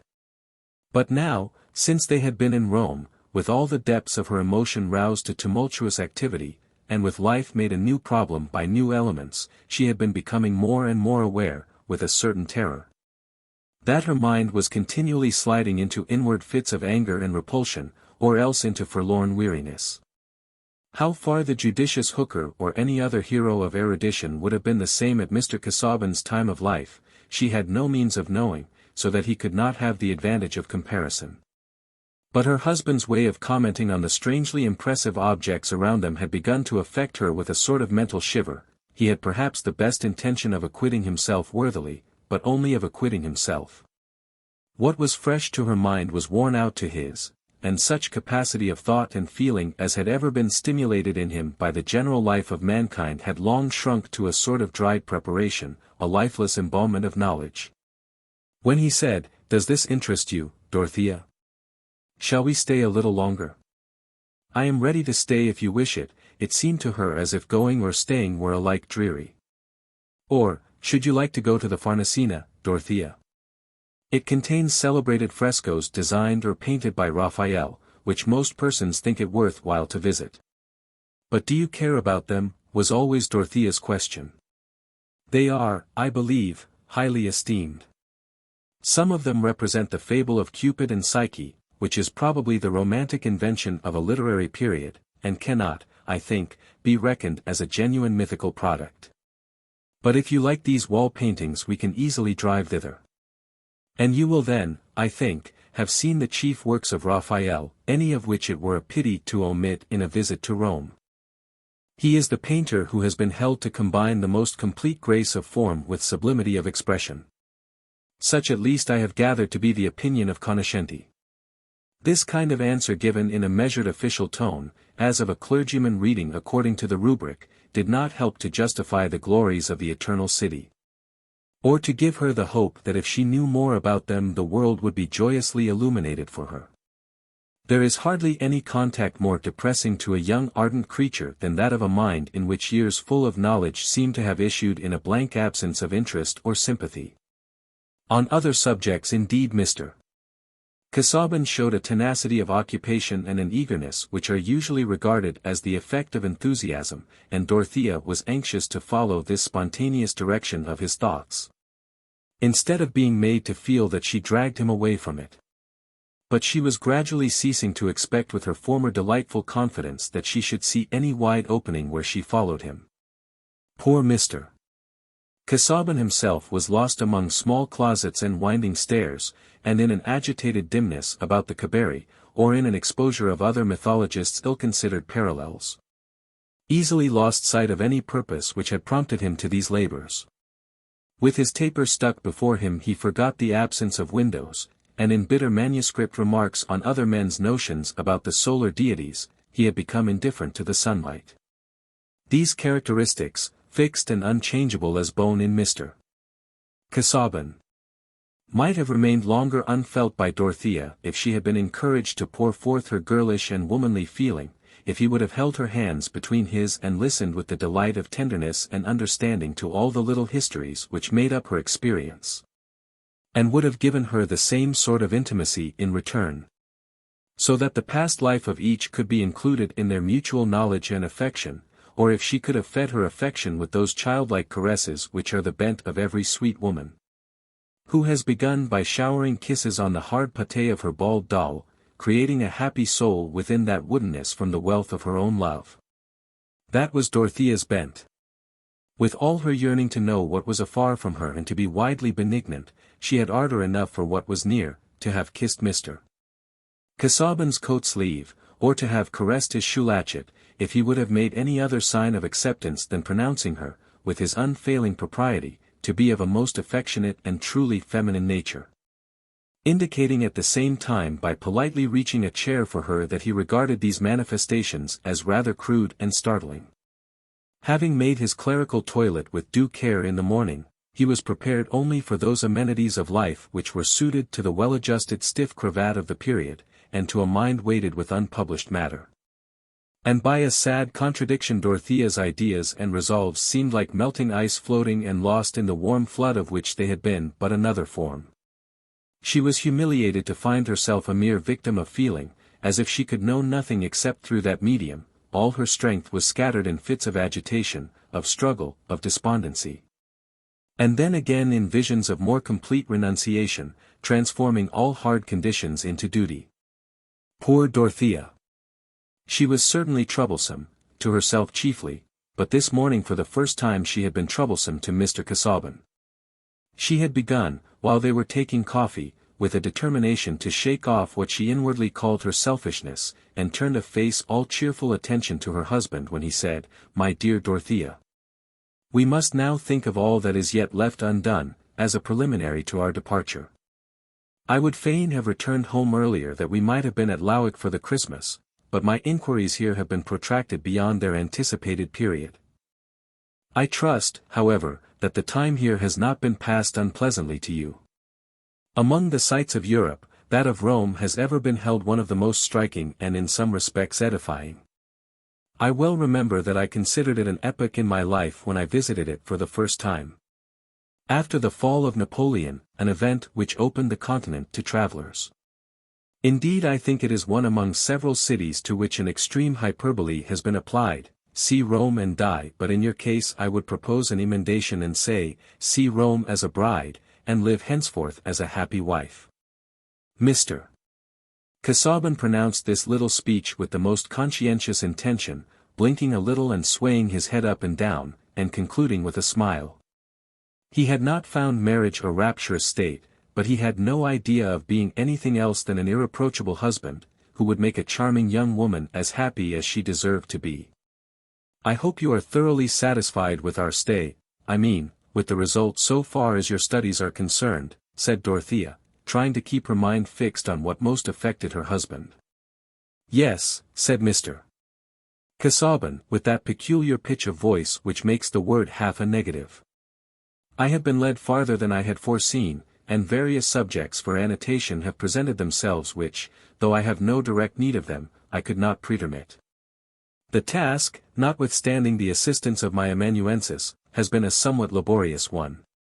But your society has happily prevented me from that too continuous prosecution of thought beyond the hours of study which has been the snare of my solitary life. I am very glad that my presence has made any difference to you, said Dorothea, who had a vivid memory of evenings in which she had supposed that Mr. Casaubon's mind had gone too deep during the day to be able to get to the surface again. I fear there was a little temper in her reply. I hope when we get to Lowick, I shall be more useful to you, and be able to enter a little more into what interests you. Doubtless, my dear, said Mr. Casaubon, with a slight bow. The notes I have here made will want sifting, and you can, if you please, extract them under my direction. And all your notes, said Dorothea, whose heart had already burned within her on this subject, so that now she could not help speaking with her tongue. All those rows of volumes, will you not now do what you used to speak of? Will you not make up your mind what part of them you will use, and begin to write the book which will make your vast knowledge useful to the world? I will write to your dictation, or I will copy and extract what you tell me. I can be of no other use. Dorothea, in a most unaccountable, darkly feminine manner, ended with a slight sob and eyes full of tears. The excessive feeling manifested would alone have been highly disturbing to Mr. Casaubon, but there were other reasons why Dorothea's words were among the most cutting and irritating to him that she could have been impelled to use. She was as blind to his inward troubles as he to hers. She had not yet learned those hidden conflicts in her husband which claim our pity. She had not yet listened patiently to his heartbeats, but only felt that her own was beating violently. In Mr. Casaubon's ear, Dorothea's voice gave loud emphatic iteration to those muffled suggestions of consciousness which it was possible to explain as mere fancy. The illusion of exaggerated sensitiveness, always when such suggestions are unmistakably repeated from without, they are resisted as cruel and unjust. We are angered even by the full acceptance of our humiliating confessions, how much more by hearing in hard distinct syllables from the lips of a near observer, those confused murmurs which we try to call morbid, and strive against as if they were the oncoming of numbness. And this cruel outward accuser was there in the shape of a wife, nay, of a young bride, who, instead of observing his abundant pen scratches and amplitude of paper with the uncritical awe of an elegant-minded canary bird, seemed to present herself as a spy watching everything with a malign power of inference. Here, towards this particular point of the compass, Mr. Casaubon had a sensitiveness to match Dorothea's, and an equal quickness to imagine more than the fact. He had formerly observed with approbation her capacity for worshipping the right object. He now foresaw with sudden terror that this capacity might be replaced by presumption, this worship by the most exasperating of all criticism, that which sees vaguely a great many fine ends, and has not the least notion what it costs to reach them. For the first time since Dorothea had known him, Mr. Casaubon's face had a quick angry flush upon it. "My love," he said, with irritation reined in by propriety, "you may rely upon me for knowing the times and the seasons, adapted to the different stages of a work which is not to be measured by the facile conjectures of ignorant onlookers. It had been easy for me to gain a temporary effect by a mirage of baseless opinion. But it is ever the trial of the scrupulous explorer to be saluted with the impatient scorn of chatterers who attempt only the smallest achievements, being indeed equipped for no other. And it were well if all such could be admonished to discriminate judgments of which the true subject matter lies entirely beyond their reach, from those of which the elements may be compassed by a narrow and superficial survey." This speech was delivered with an energy and readiness quite unusual with Mr. Casaubon. It was not indeed entirely an improvisation, but had taken shape in inward colloquy, and rushed out like the round grains from a fruit when sudden heat cracks it. Dorothea was not only his wife, she was a personification of that shallow world which surrounds the appreciated or desponding author. Dorothea was indignant in her turn. Had she not been repressing everything in herself except the desire to enter into some fellowship with her husband's chief interests? "My judgment was a very superficial one, such as I am capable of forming," she answered, with a prompt resentment, that needed no rehearsal. "You showed me the rows of notebooks, you have often spoken of them, you have often said that they wanted digesting. But I never heard you speak of the writing that is to be published. Those were very simple facts, and my judgment went no farther. I only begged you to let me be of some good to you." Dorothea rose to leave the table and Mr. Casaubon made no reply, taking up a letter which lay beside him as if to reperuse it. Both were shocked at their mutual situation, that each should have betrayed anger towards the other. If they had been at home, settled at Lowick in ordinary life among their neighbours, the clash would have been less embarrassing, but on a wedding journey, the express object of which is to isolate two people on the ground that they are all the world to each other, the sense of disagreement is, to say the least, confounding and stultifying. To have changed your longitude extensively and placed yourselves in a moral solitude in order to have small explosions, to find conversation difficult and to hand a glass of water without looking, can hardly be regarded as satisfactory fulfillment even to the toughest minds. To Dorothea's inexperienced sensitiveness, it seemed like a catastrophe, changing all prospects, and to Mr. Casaubon it was a new pain, he never having been on a wedding journey before, or found himself in that close union which was more of a subjection than he had been able to imagine. Since this charming young bride not only obliged him to much consideration on her behalf, which he had sedulously given, but turned out to be capable of agitating him cruelly just where he most needed soothing. Instead of getting a soft fence against the cold, shadowy, unapplausive audience of his life, had he only given it a more substantial presence? Neither of them felt it possible to speak again at present. To have reversed a previous arrangement and declined to go out would have been a show of persistent anger which Dorothea's conscience shrank from, seeing that she already began to feel herself guilty. However just her indignation might be, her ideal was not to claim justice, but to give tenderness. So when the carriage came to the door, she drove with Mr. Casaubon to the Vatican, walked with him through the stony avenue of inscriptions, and when she parted with him at the entrance to the library, went on through the museum out of mere listlessness as to what was around her. She had not spirit to turn round and say that she would drive anywhere. It was when Mr. Casaubon was quitting her that Naumann had first seen her, and he had entered the long gallery of sculpture at the same time with her.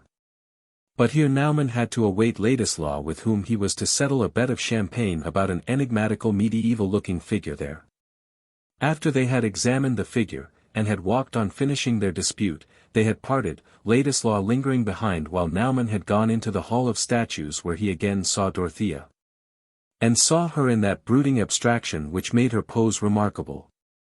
She did not really see the streak of sunlight on the floor more than she saw the statues, she was inwardly seeing the light of years to come in her own home and over the English fields and elms and hedge-bordered highroads. And feeling that the way in which they might be filled with joyful devotedness was not so clear to her as it had been.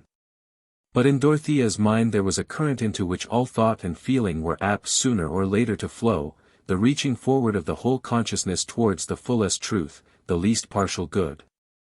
There was clearly something better than anger and despondency. Chapter 21. Higher fecund eke full womanly and plain. No contrafeited terms had she. To seamen wise. Chaucer. It was in that way Dorothea came to be sobbing as soon as she was securely alone.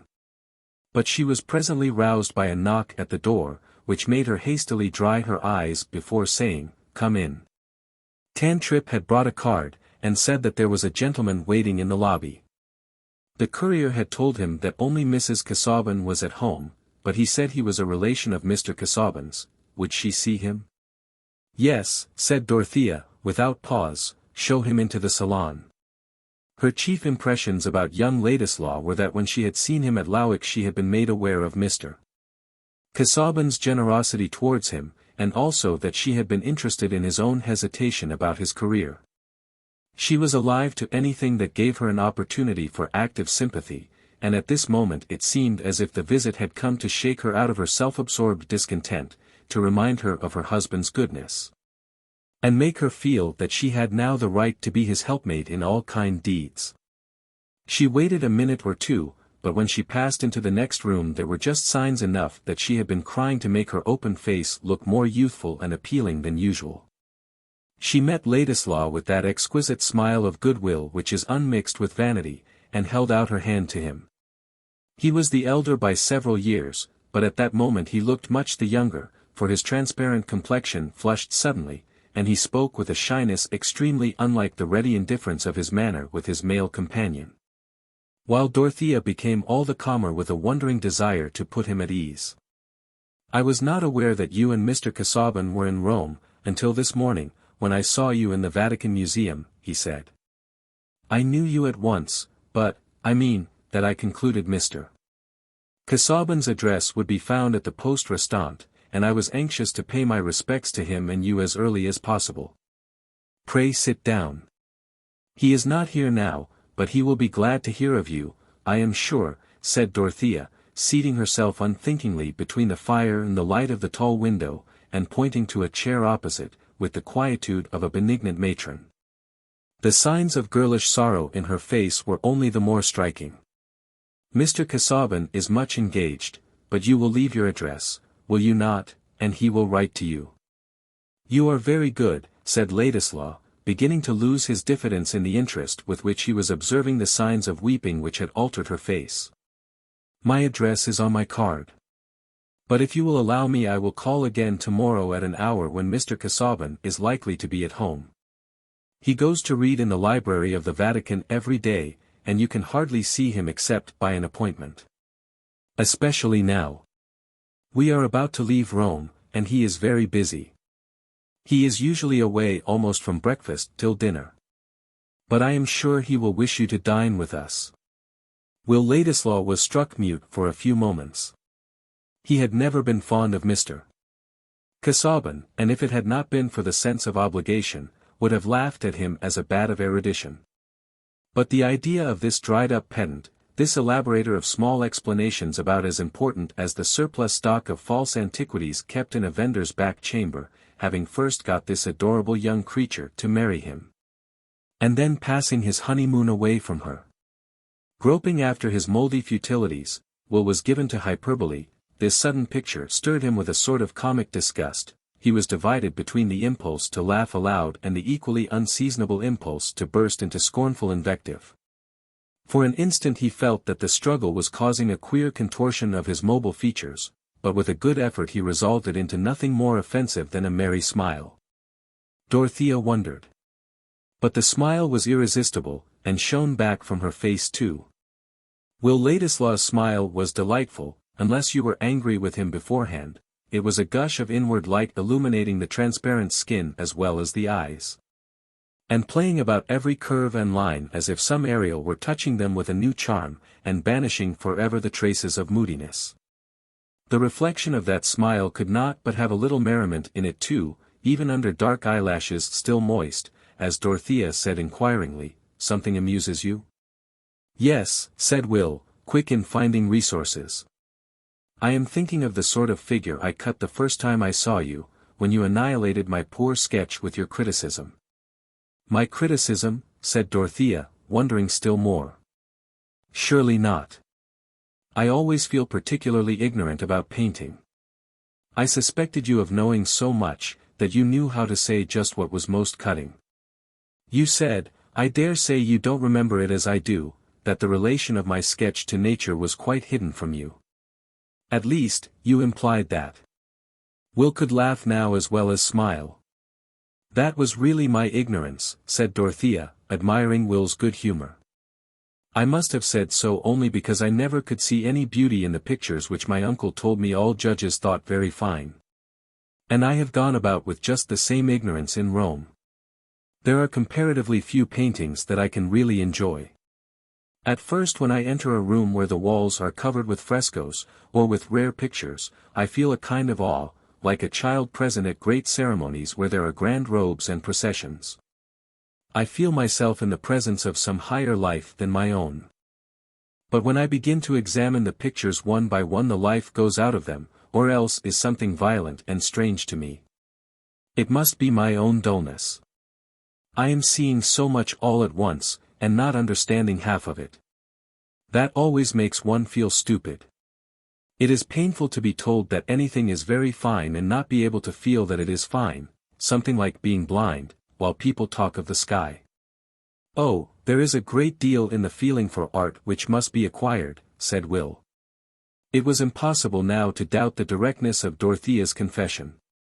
Art is an old language with a great many artificial affected styles, and sometimes the chief pleasure one gets out of knowing them is the mere sense of knowing. I enjoy the art of all sorts here immensely, but I suppose if I could pick my enjoyment to pieces I should find it made up of many different threads.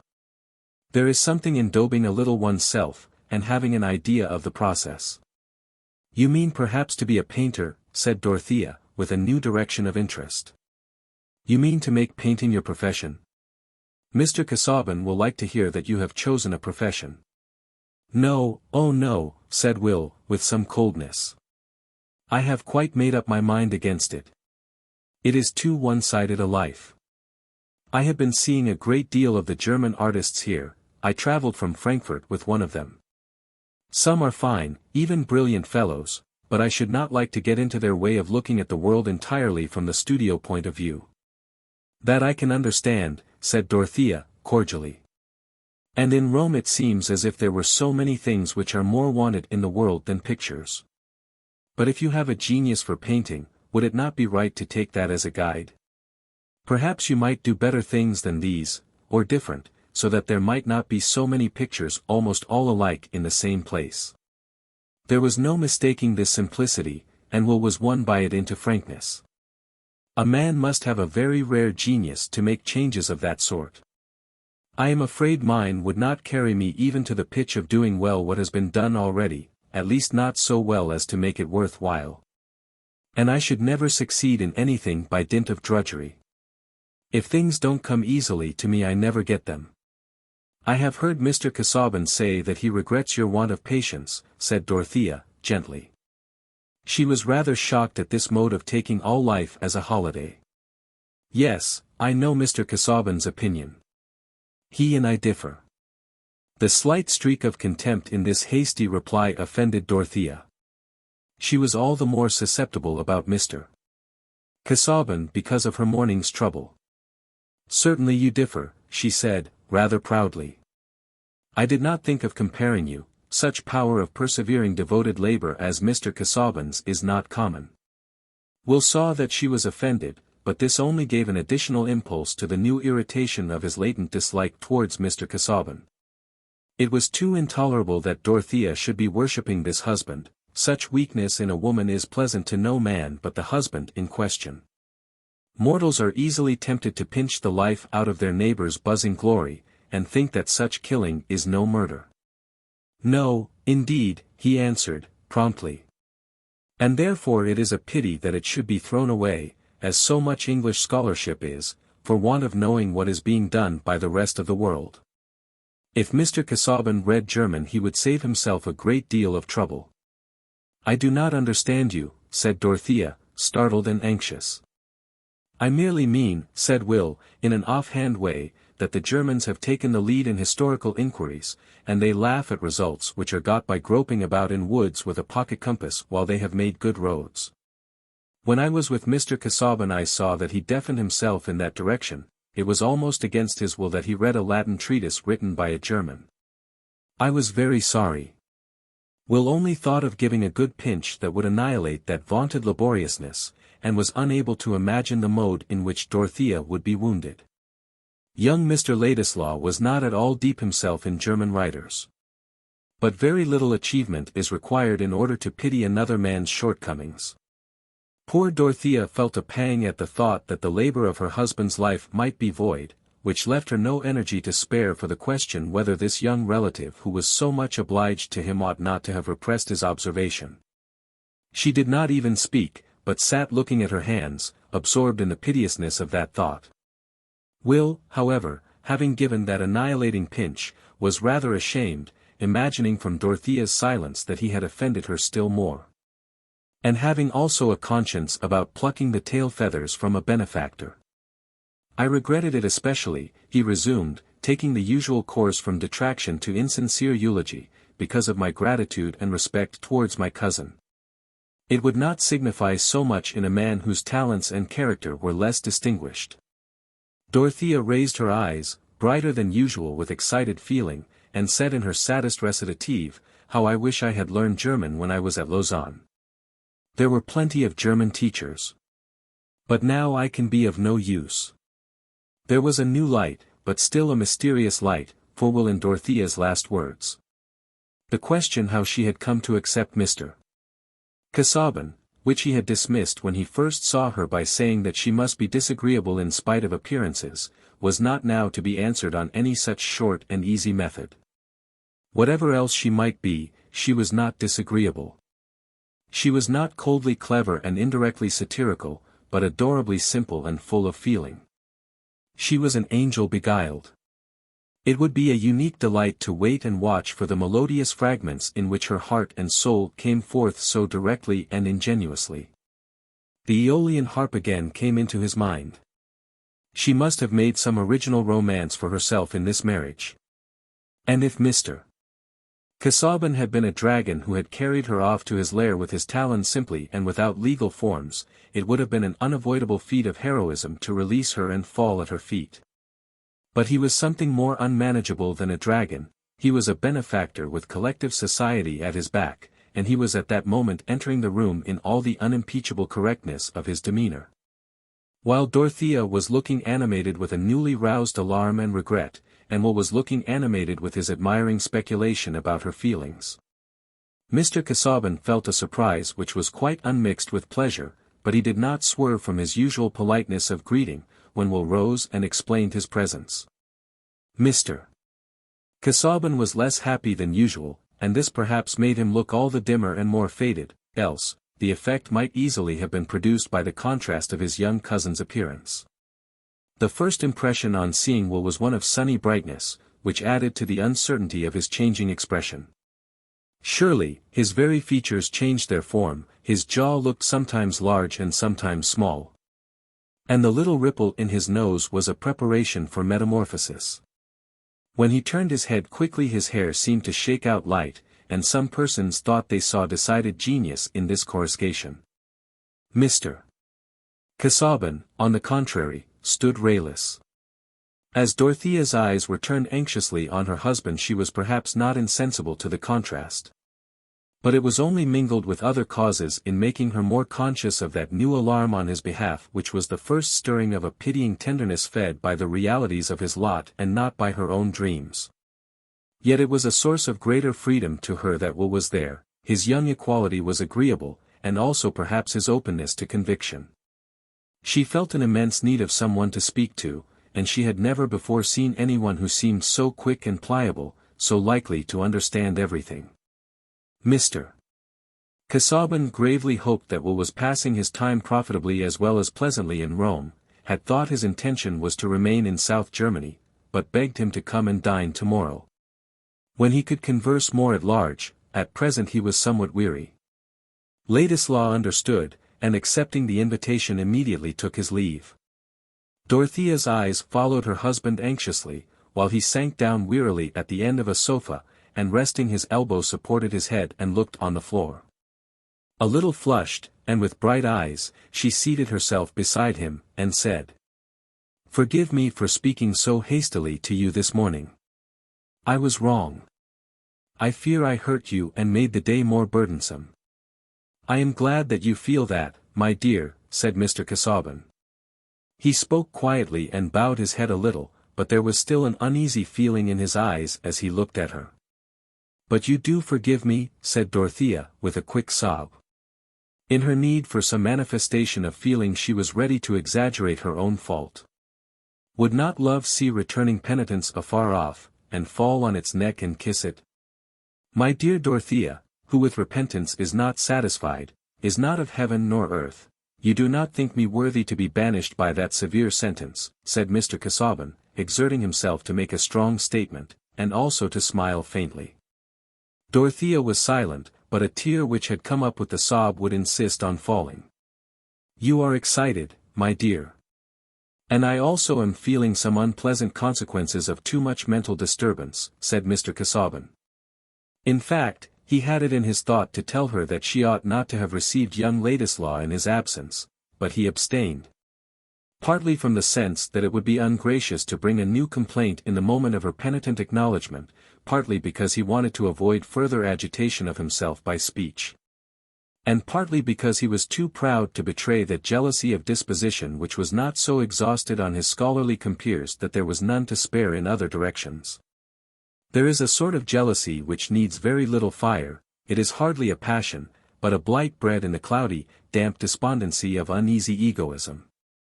"I think it is time for us to dress," he added, looking at his watch.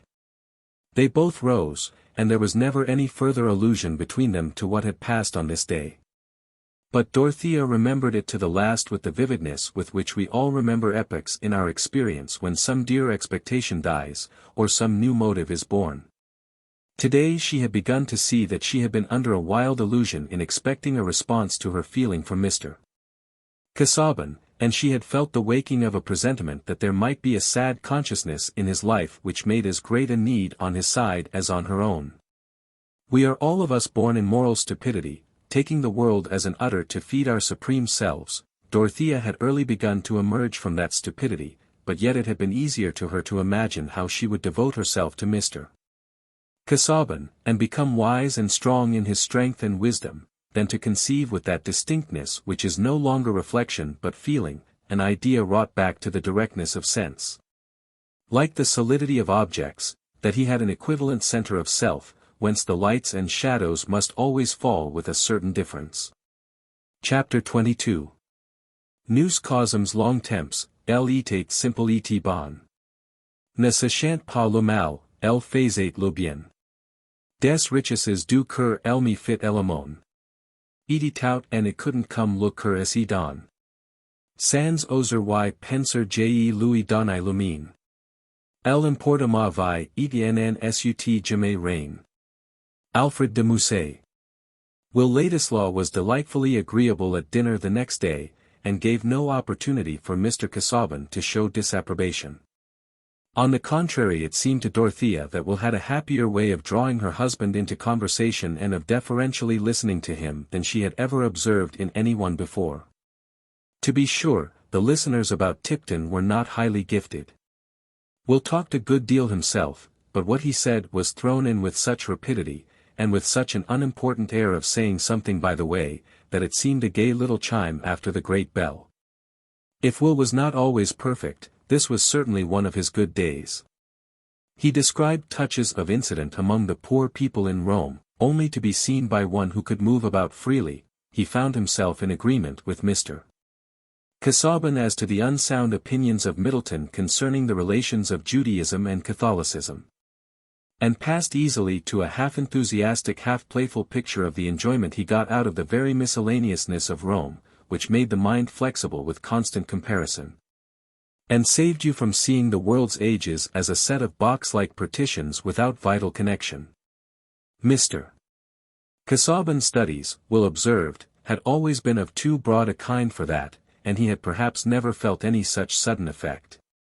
But for himself he confessed that Rome had given him quite a new sense of history as a whole. The fragments stimulated his imagination and made him constructive. Then occasionally, but not too often, he appealed to Dorothea, and discussed what she said, as if her sentiment were an item to be considered in the final judgment even of the Madonna di Foligno or the Laocoon. A sense of contributing to form the world's opinion makes conversation particularly cheerful, and Mr. Casaubon too was not without his pride in his young wife, who spoke better than most women, as indeed he had perceived in choosing her. Since things were going on so pleasantly, Mr. Casaubon's statement that his labors in the library would be suspended for a couple of days, and that after a brief renewal he should have no further reason for staying in Rome, encouraged Will to urge that Mrs. Casaubon should not go away without seeing a studio or two. Would not Mr. Casaubon take her? That sort of thing ought not to be missed. It was quite special. It was a form of life that grew like a small fresh vegetation with its population of insects on huge fossils. Will would be happy to conduct them, not to anything wearisome, only to a few examples. Mr. Casaubon, seeing Dorothea look earnestly towards him, could not but ask her if she would be interested in such visits. He was now at her service during the whole day, and it was agreed that Will should come on the morrow and drive with them. Will could not omit Thorvaldsen, a living celebrity about whom even Mr. Casaubon inquired, but before the day was far advanced he led the way to the studio of his friend Adolf Naumann, whom he mentioned as one of the chief renovators of Christian art. One of those who had not only revived but expanded that grand conception of supreme events as mysteries at which the successive ages were spectators, and in relation to which the great souls of all periods became as it were contemporaries. Will added that he had made himself Naumann's pupil for the nonce. "I have been making some oil sketches under him," said Will. "I hate copying. I must put something of my own in. Naumann has been painting the saints drawing the car of the church, and I have been making a sketch of Marlowe's Tamburlaine driving the conquered kings in his chariot. I am not so ecclesiastical as Naumann, and I sometimes twit him with his excess of meaning. But this time I mean to outdo him in breadth of intention. I take Tamburlaine in his chariot for the tremendous course of the world's physical history lashing on the harnessed dynasties. In my opinion, that is a good mythical interpretation." Will here looked at Mr. Casaubon, who received this off-hand treatment of symbolism very uneasily, and bowed with a neutral air. "The sketch must be very grand, if it conveys so much," said Dorothea. "I should need some explanation even of the meaning you give. Do you intend Tamburlaine to represent earthquakes and volcanoes?" "Oh yes," said Will, laughing, "and migrations of races and clearings of forests, and America and the steam engine. Everything you can imagine." "What a difficult kind of shorthand," said Dorothea, smiling towards her husband. "It would require all your knowledge to be able to read it." Mr. Casaubon blinked furtively at Will.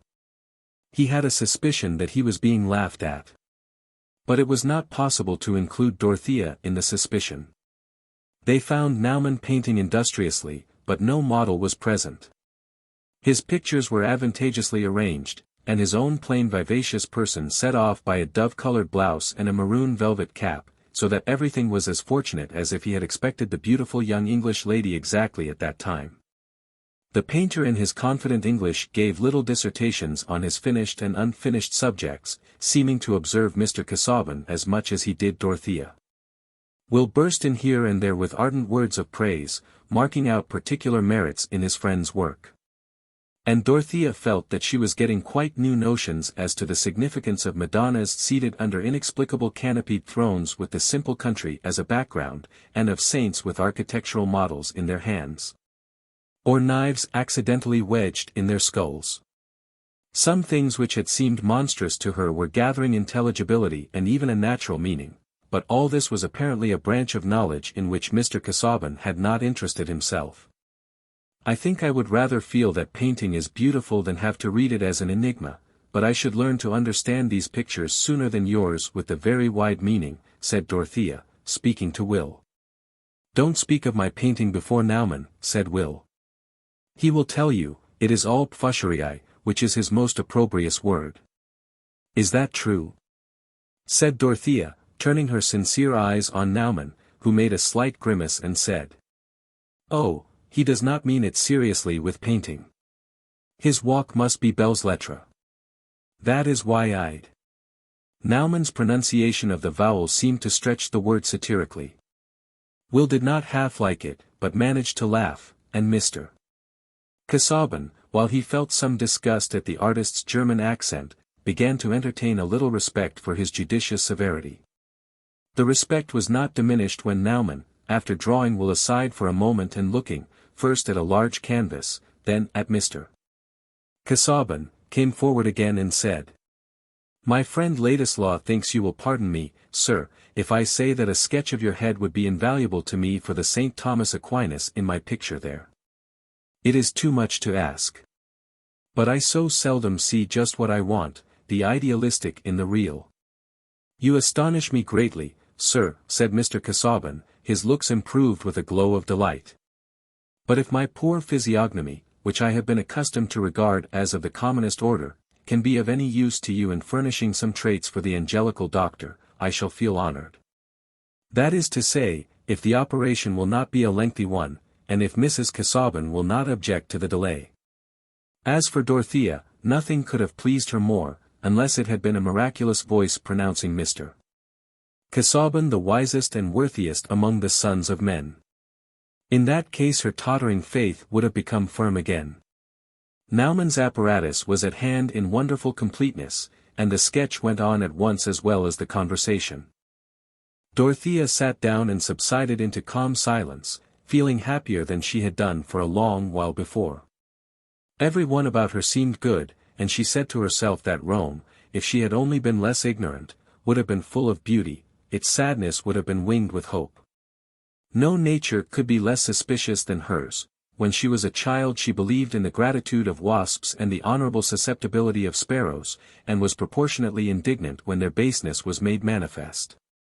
The adroit artist was asking Mr. Casaubon questions about English polities, which brought long answers, and, Will meanwhile had perched himself on some steps in the background overlooking all. Presently Naumann said, Now if I could lay this by for half an hour and take it up again, come and look, Ladislaw, I think it is perfect so far. Will vented those adjuring interjections which imply that admiration is too strong for syntax. And Naumann said in a tone of piteous regret. Ah, now, if I could but have had more, but you have other engagements, I could not ask it, or even to come again tomorrow. Oh, let us stay, said Dorothea. We have nothing to do today except go about, have we? She added, looking entreatingly at Mr. Casaubon. It would be a pity not to make the head as good as possible. I am at your service, sir, in the matter, said Mr. Casaubon, with polite condescension. Having given up the interior of my head to idleness, it is as well that the exterior should work in this way. You are unspeakably good, now I am happy, said Naumann, and then went on in German to Will, pointing here and there to the sketch as if he were considering that. Putting it aside for a moment, he looked round vaguely, as if seeking some occupation for his visitors, and afterwards turning to Mr. Casaubon, said. Perhaps the beautiful bride, the gracious lady, would not be unwilling to let me fill up the time by trying to make a slight sketch of her, not, of course, as you see, for that picture, only as a single study. Mr. Casaubon, bowing, doubted not that Mrs. Casaubon would oblige him, and Dorothea said, At once, where shall I put myself? Naumann was all apologies in asking her to stand, and allow him to adjust her attitude, to which she submitted without any of the affected airs and laughs frequently thought necessary on such occasions, when the painter said. It is as Santa Clara that I want you to stand, leaning so, with your cheek against your hand, so, looking at that stool, please, so. Will was divided between the inclination to fall at the saint's feet and kiss her robe, and the temptation to knock Naumann down while he was adjusting her arm. All this was impudence and desecration, and he repented that he had brought her. The artist was diligent, and while recovering himself moved about and occupied Mr. Casaubon as ingeniously as he could, but he did not in the end prevent the time from seeming long to that gentleman, as was clear from his expressing a fear that Mrs. Casaubon would be tired. Naumann took the hint and said. Now, sir, if you can oblige me again, I will release the lady wife. So Mr. Casaubon's patience held out further, and when after all it turned out that the head of St. Thomas Aquinas would be more perfect if another sitting could be had, it was granted for the morrow. On the morrow Santa Clara too was retouched more than once. The result of all was so far from displeasing to Mr. Casaubon, that he arranged for the purchase of the picture in which St. Thomas Aquinas sat among the doctors of the Church in a disputation too abstract to be represented, but listened to with more or less attention by an audience above. The Santa Clara, which was spoken of in the second place, Naumann declared himself to be dissatisfied with. He could not, in conscience, engage to make a worthy picture of it, so about the Santa Clara the arrangement was conditional. I will not dwell on Naumann's jokes at the expense of Mr. Casaubon that evening, or on his dithyrambs about Dorothea's charm, in all which will joined, but with a difference. No sooner did Naumann mention any detail of Dorothea's beauty, than Will got exasperated at his presumption. There was grossness in his choice of the most ordinary words, and what business had he to talk of her lips? She was not a woman to be spoken of as other women were. Will could not say just what he thought, but he became irritable. And yet, when after some resistance he had consented to take the Casaubons to his friend's studio, he had been allured by the gratification of his pride in being the person who could grant Naumann such an opportunity of studying her loveliness, or rather her divineness. For the ordinary phrases which might apply to mere bodily prettiness were not applicable to her. Certainly all Tipton and its neighborhood, as well as Dorothea herself, would have been surprised at her beauty being made so much of. In that part of the world Miss Brooke had been only a fine young woman. Oblige me by letting the subject drop, Naumann. Mrs. Casaubon is not to be talked of as if she were a model, said Will. Naumann stared at him. Shaun. I will talk of my Aquinas. The head is not a bad type, after all. I dare say the great scholastic himself would have been flattered to have his portrait asked for. Nothing like these starchy doctors for vanity. It was as I thought, he cared much less for her portrait than his own. He's a cursed white-blooded pedantic coxcomb, said Will, with gnashing impetuosity. His obligations to Mr. Casaubon were not known to his hearer, but Will himself was thinking of them, and wishing that he could discharge them all by a check. Naumann gave a shrug and said, It is good they go away soon, my dear. They are spoiling your fine temper. All Will's hope and contrivance were now concentrated on seeing Dorothea when she was alone. He only wanted her to take more emphatic notice of him, he only wanted to be something more special in her remembrance than he could yet believe himself likely to be.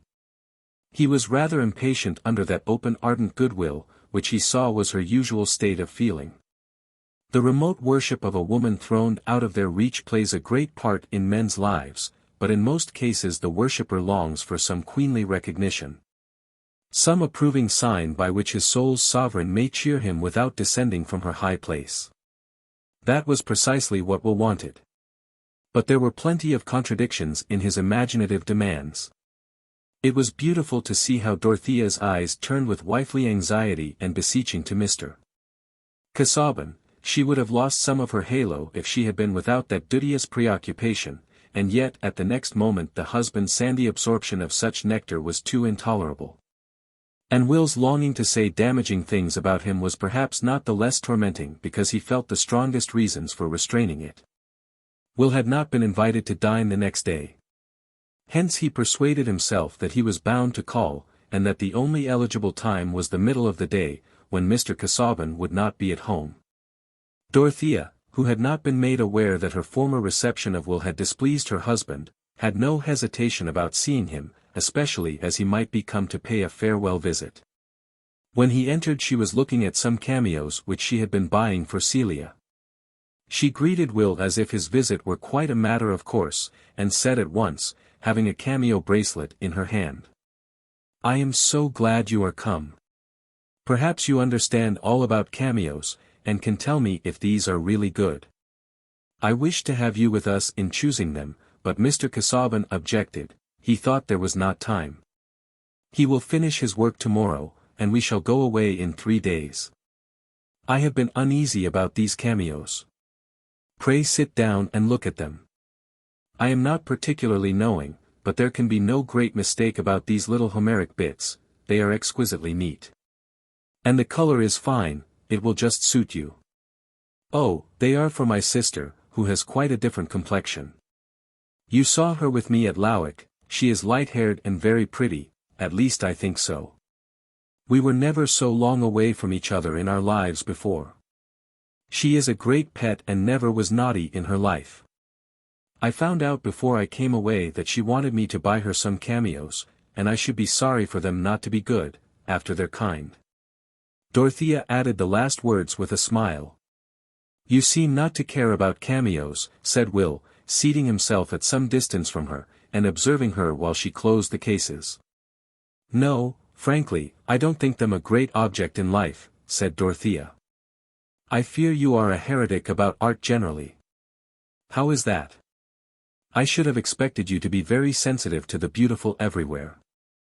I suppose I am dull about many things, said Dorothea, simply. I should like to make life beautiful, I mean everybody's life. And then all this immense expense of art, that seems somehow to lie outside life and make it no better for the world, pains one. It spoils my enjoyment of anything when I am made to think that most people are shut out from it. I call that the fanaticism of sympathy, said Will, impetuously. You might say the same of landscape, of poetry, of all refinement. If you carried it out you ought to be miserable in your own goodness, and turn evil that you might have no advantage over others. The best piety is to enjoy, when you can. You are doing the most then to save the earth's character as an agreeable planet. And enjoyment radiates. It is of no use to try and take care of all the world, that is being taken care of when you feel delight, in art or in anything else. Would you turn all the youth of the world into a tragic chorus, wailing and moralizing over misery? I suspect that you have some false belief in the virtues of misery, and want to make your life a martyrdom. Will had gone further than he intended, and checked himself. But Dorothea's thought was not taking just the same direction as his own, and she answered without any special emotion. Indeed you mistake me. I am not a sad, melancholy creature. I am never unhappy long together. I am angry and naughty, not like Celia, I have a great outburst, and then all seems glorious again. I cannot help believing in glorious things in a blind sort of way. I should be quite willing to enjoy the art here, but there is so much that I don't know the reason of, so much that seems to me a consecration of ugliness rather than beauty. The painting and sculpture may be wonderful, but the feeling is often low and brutal, and sometimes even ridiculous. Here and there I see what takes me at once as noble, something that I might compare with the Alban Mountains or the sunset from the Pincian Hill. But that makes it the greater pity that there is so little of the best kind among all that mass of things over which men have toiled so. Of course there is always a great deal of poor work, the rarer things want that soil to grow in. Oh dear, said Dorothea, taking up that thought into the chief current of her anxiety, I see it must be very difficult to do anything good. I have often felt since I have been in Rome that most of our lives would look much uglier and more bungling than the pictures, if they could be put on the wall. Dorothea parted her lips again as if she were going to say more, but changed her mind and paused. You are too young, it is an anachronism for you to have such thoughts, said Will, energetically, with a quick shake of the head habitual to him. You talk as if you had never known any youth. It is monstrous, as if you had had a vision of Hades in your childhood, like the boy in the legend. You have been brought up in some of those horrible notions that choose the sweetest women to devour, like minotaurs. And now you will go and be shut up in that stone prison at Lowick, you will be buried alive. It makes me savage to think of it. I would rather never have seen you than think of you with such a prospect. Will again feared that he had gone too far. But the meaning we attach to words depends on our feeling, and his tone of angry regret had so much kindness in it for Dorothea's heart, which had always been giving out ardor and had never been fed with much from the living beings around her, that she felt a new sense of gratitude and answered with a gentle smile. It is very good of you to be anxious about me. It is because you did not like Lowick yourself, you had set your heart on another kind of life. But Lowick is my chosen home.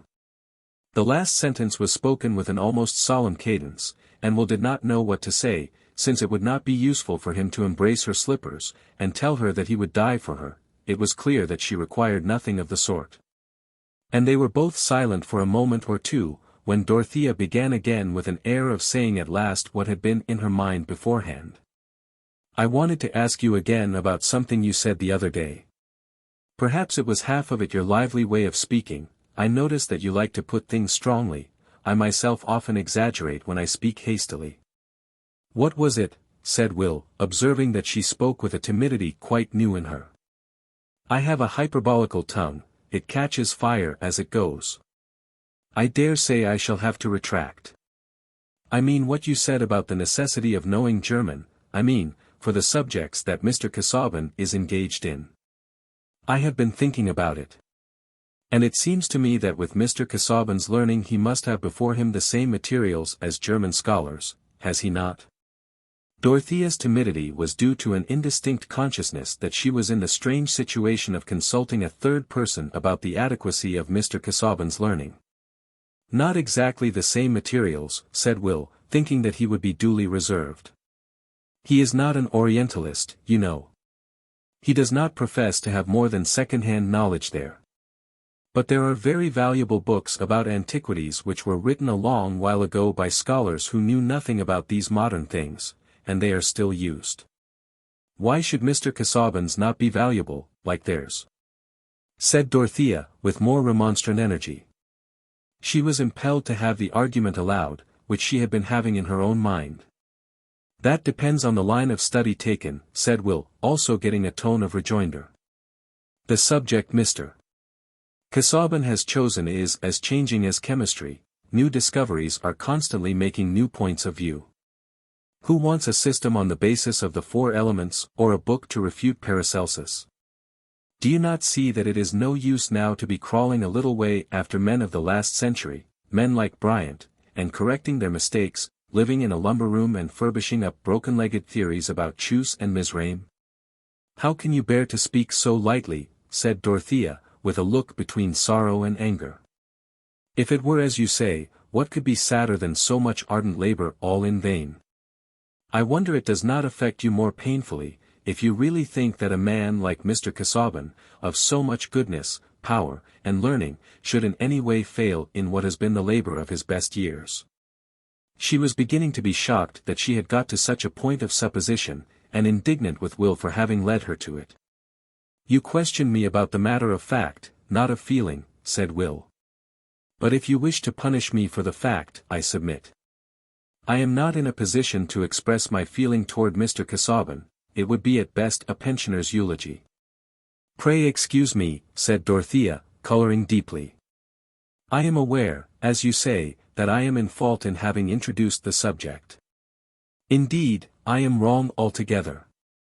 Failure after long perseverance is much grander than never to have a striving good enough to be called a failure. I quite agree with you, said Will, determined to change the situation, so much so that I have made up my mind not to run that risk of never attaining a failure. Mr. Casaubon's generosity has perhaps been dangerous to me, and I mean to renounce the liberty it has given me. I mean to go back to England shortly and work my own way, depend on nobody else than myself. That is fine, I respect that feeling, said Dorothea, with returning kindness. But Mr. Casaubon, I am sure, has never thought of anything in the matter except what was most for your welfare. She has obstinacy and pride enough to serve instead of love, now she has married him, said Will to himself. Aloud he said, rising. I shall not see you again. Oh, stay till Mr. Casaubon comes, said Dorothea, earnestly. I am so glad we met in Rome. I wanted to know you. And I have made you angry, said Will. I have made you think ill of me. Oh no.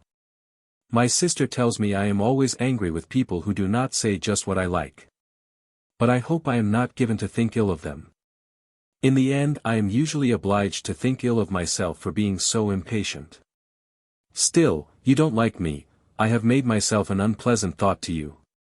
Not at all, said Dorothea, with the most open kindness. I like you very much. Will was not quite contented, thinking that he would apparently have been of more importance if he had been disliked. He said nothing, but looked dull, not to say sulky. And I am quite interested to see what you will do, Dorothea went on cheerfully. I believe devoutly in a natural difference of vocation. If it were not for that belief, I suppose I should be very narrow. There are so many things, besides painting, that I am quite ignorant of. You would hardly believe how little I have taken in of music and literature, which you know so much of. I wonder what your vocation will turn out to be. Perhaps you will be a poet? That depends. To be a poet is to have a soul so quick to discern that no shade of quality escapes it, and so quick to feel. That discernment is but a hand playing with finely ordered variety on the chords of emotion, a soul in which knowledge passes instantaneously into feeling, and feeling flashes back as a new organ of knowledge. One may have that condition by fits only. But you leave out the poems, said Dorothea. I think they are wanted to complete the poet. I understand what you mean about knowledge passing into feeling, for that seems to be just what I experience. But I am sure I could never produce a poem. You are a poem, and that is to be the best part of a poet, what makes up the poet's consciousness in his best moods, said Will, showing such originality as we all share with the morning and the springtime and other endless renewals. I am very glad to hear it, said Dorothea, laughing out her words in a bird-like modulation, and looking at Will with playful gratitude in her eyes. What very kind things you say to me. I wish I could ever do anything that would be what you call kind, that I could ever be of the slightest service to you. I fear I shall never have the opportunity. Will spoke with fervor. Oh yes, said Dorothea, cordially. It will come. And I shall remember how well you wish me. I quite hoped that we should be friends when I first saw you, because of your relationship to Mr. Casaubon. There was a certain liquid brightness in her eyes, and Will was conscious that his own were obeying a law of nature and filling too. The allusion to Mr. Casaubon would have spoiled all if anything at that moment could have spoiled the subduing power, the sweet dignity, of her noble unsuspicious inexperience. And there is one thing even now that you can do, said Dorothea, rising and walking a little way under the strength of a recurring impulse. Promise me that you will not again, to any one, speak of that subject, I mean about Mr. Casaubon's writings, I mean in that kind of way. It was I who led to it. It was my fault. But promise me. She had returned from her brief pacing and stood opposite Will, looking gravely at him. Certainly, I will promise you, said Will, reddening however. If he never said a cutting word about Mr. Casaubon again and left off receiving favors from him, it would clearly be permissible to hate him the more. The poet must know how to hate, says Goethe, and Will was at least ready with that accomplishment. He said that he must go now without waiting for Mr. Casaubon, whom he would come to take leave of at the last moment. Dorothea gave him her hand, and they exchanged a simple good-bye. But going out of the porte-cochere he met Mr. Casaubon, and that gentleman, expressing the best wishes for his cousin, politely waived the pleasure of any further leave-taking on the morrow, which would be sufficiently crowded with the preparations for departure. I have something to tell you about our cousin Mr. Ladislaw, which I think will heighten your opinion of him, said Dorothea to her husband in the course of the evening. She had mentioned immediately on his entering that Will had just gone away, and would come again, but Mr. Casaubon had said, I met him outside, and we made our final adieus, I believe, saying this with the air and tone by which we imply that any subject, whether private or public, does not interest us enough to wish for a further remark upon it. So Dorothea had waited. What is that, my love, said Mr. Casaubon. He always said, my love, when his manner was the coldest. He has made up his mind to leave off wandering at once, and to give up his dependence on your generosity. He means soon to go back to England, and work his own way. I thought you would consider that a good sign, said Dorothea, with an appealing look into her husband's neutral face. Did he mention the precise order of occupation to which he would addict himself? No. But he said that he felt the danger which lay for him in your generosity. Of course he will write to you about it. Do you not think better of him for his resolve? I shall await his communication on the subject, said Mr. Casaubon. I told him I was sure that the thing you considered in all you did for him was his own welfare. I remembered your goodness in what you said about him when I first saw him at Lowick, said Dorothea, putting her hand on her husband's. I had a duty towards him, said Mr. Casaubon, laying his other hand on Dorothea's in conscientious acceptance of her caress, but with a glance which he could not hinder from being uneasy. The young man, I confess, is not otherwise an object of interest to me, nor need we, I think, discuss his future course, which it is not ours to determine beyond the limits which I have sufficiently indicated. Dorothea did not mention Will again. Book 3. Waiting for Death. Chapter 23. Your horses of the sun, he said. And first-rate whip Apollo. Whatever they be, I'll eat my head. But I will beat them hollow. Fred Vincy, we have seen, had a debt on his mind, and though no such immaterial burthen could depress that buoyant-hearted young gentleman for many hours together. There were circumstances connected with this debt which made the thought of it unusually importunate. The creditor was Mr. Bambridge, a horse-dealer of the neighbourhood, whose company was much sought in Middlemarch by young men understood to be addicted to pleasure.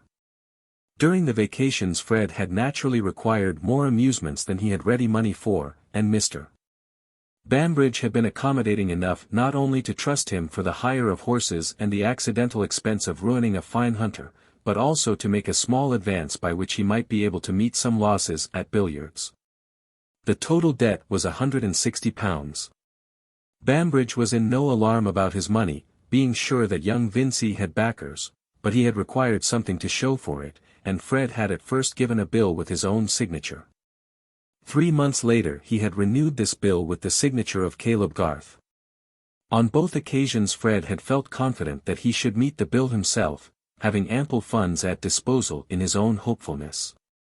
You will hardly demand that his confidence should have a basis in external facts. Such confidence, we know, is something less coarse and materialistic. It is a comfortable disposition leading us to expect that the wisdom of Providence or the folly of our friends, the mysteries of luck or the still greater mystery of our high individual value in the universe, will bring about agreeable issues, such as are consistent with our good taste in costume, and our general preference for the best style of thing. Fred felt sure that he should have a present from his uncle, that he should have a run of luck.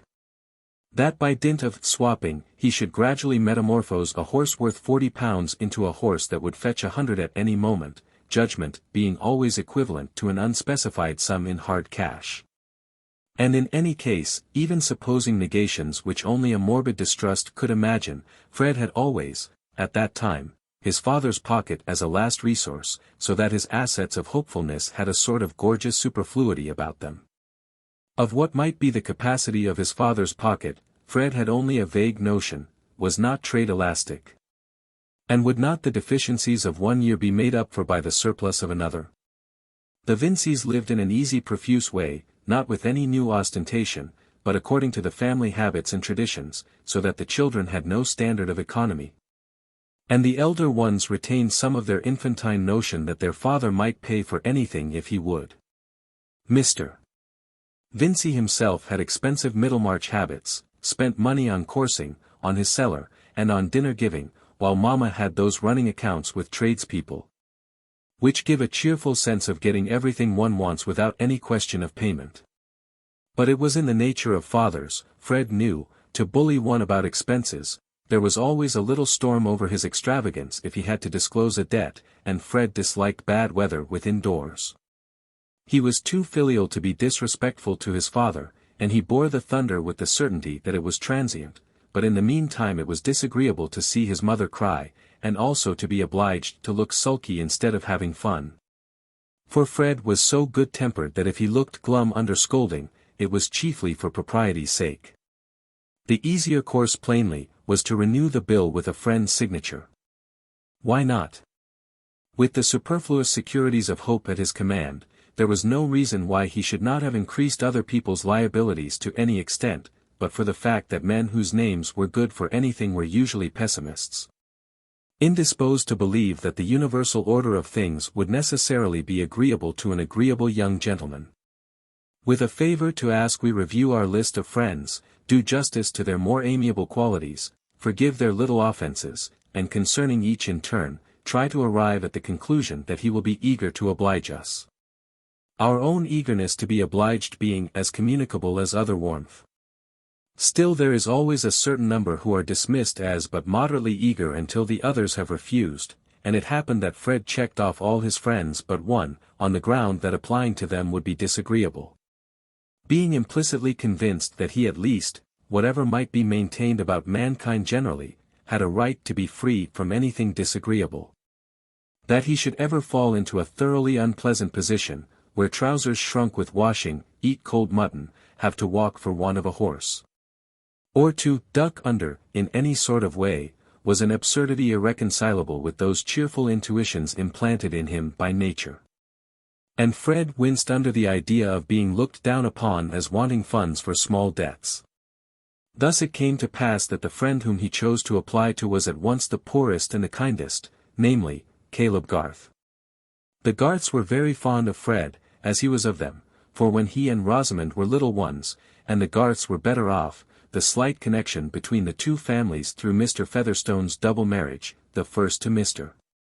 Garth's sister, and the second to Mrs. Vincey's, had led to an acquaintance which was carried on between the children rather than the parents. The children drank tea together out of their toy teacups, and spent whole days together in play.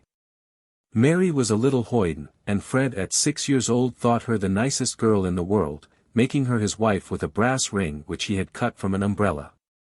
Through all the stages of his education he had kept his affection for the Garths, and his habit of going to their house as a second home, though any intercourse between them and the elders of his family had long ceased.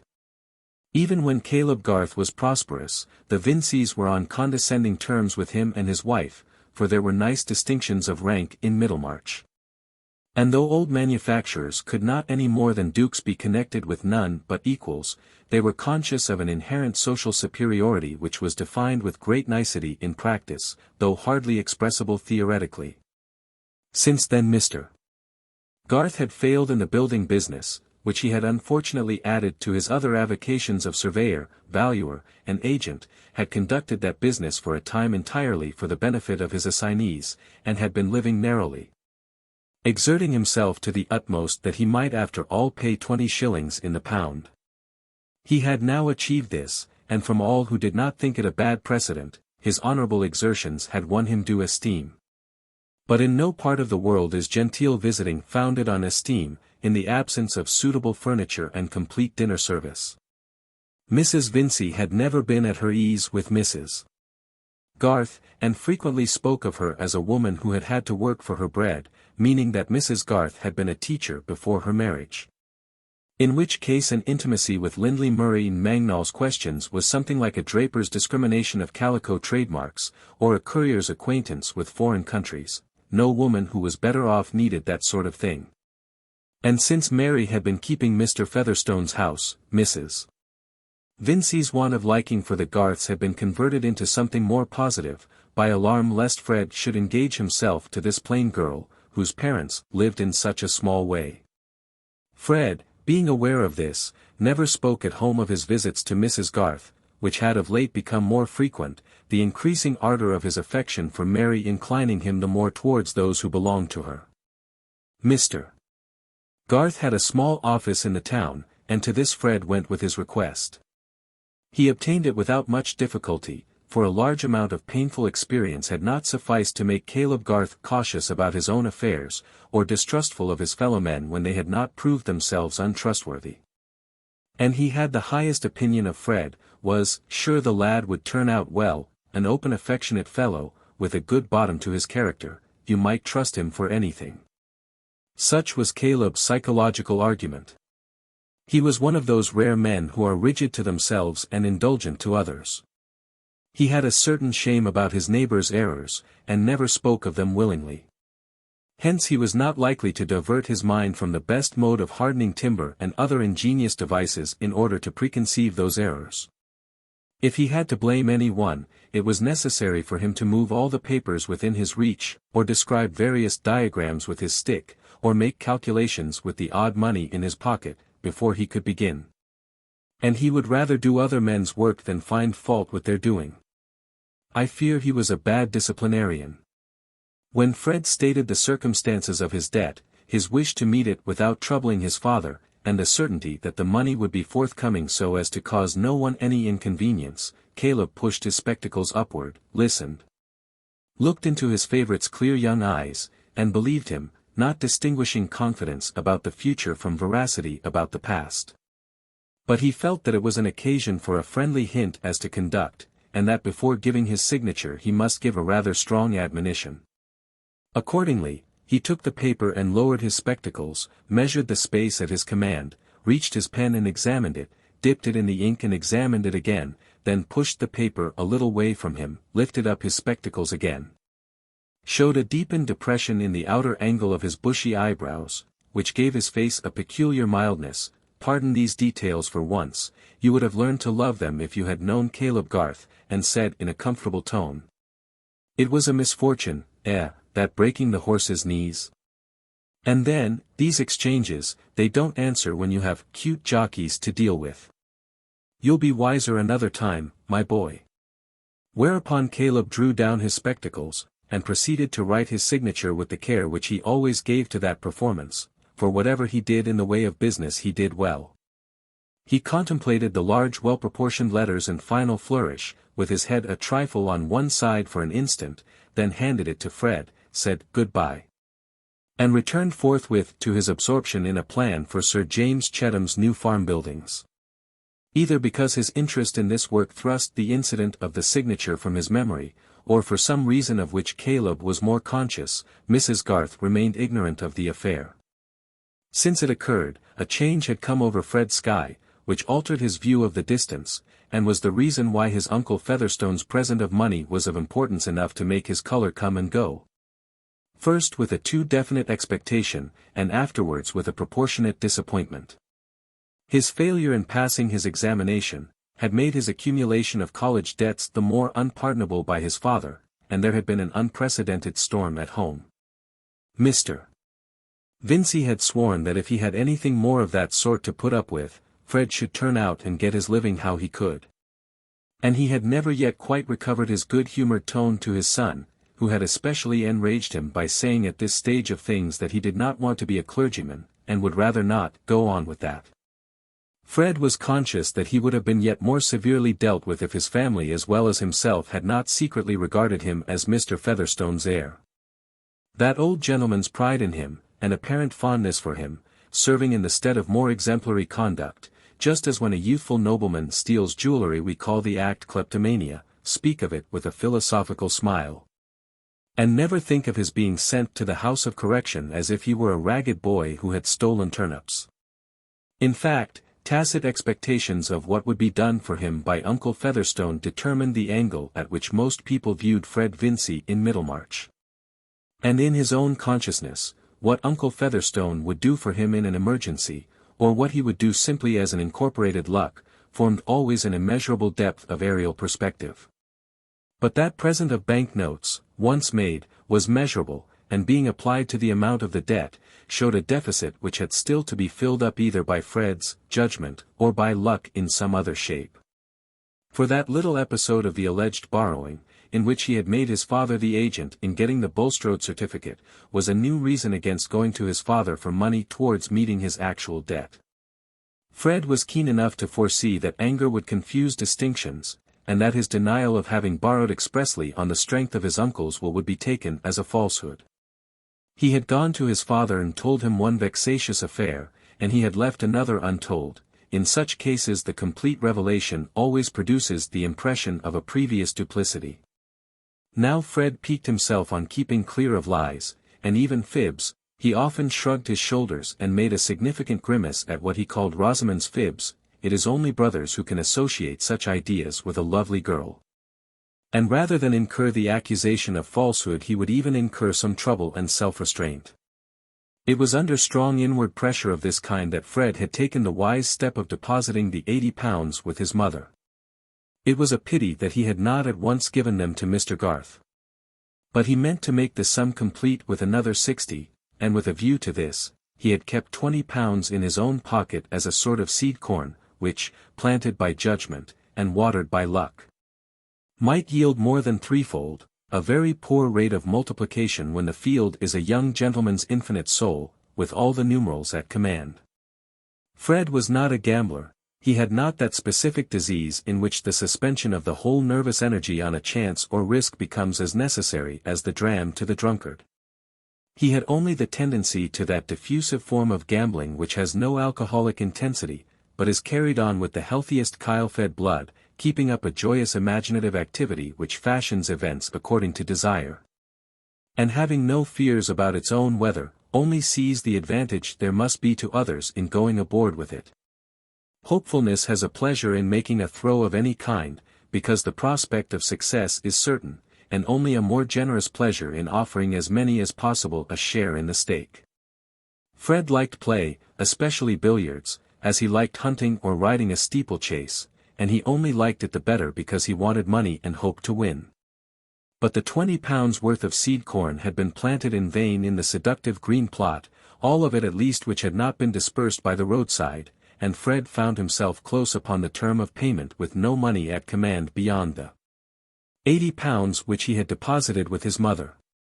The broken-winded horse which he rode represented a present which had been made to him a long while ago by his uncle Featherstone. His father always allowed him to keep a horse, Mr.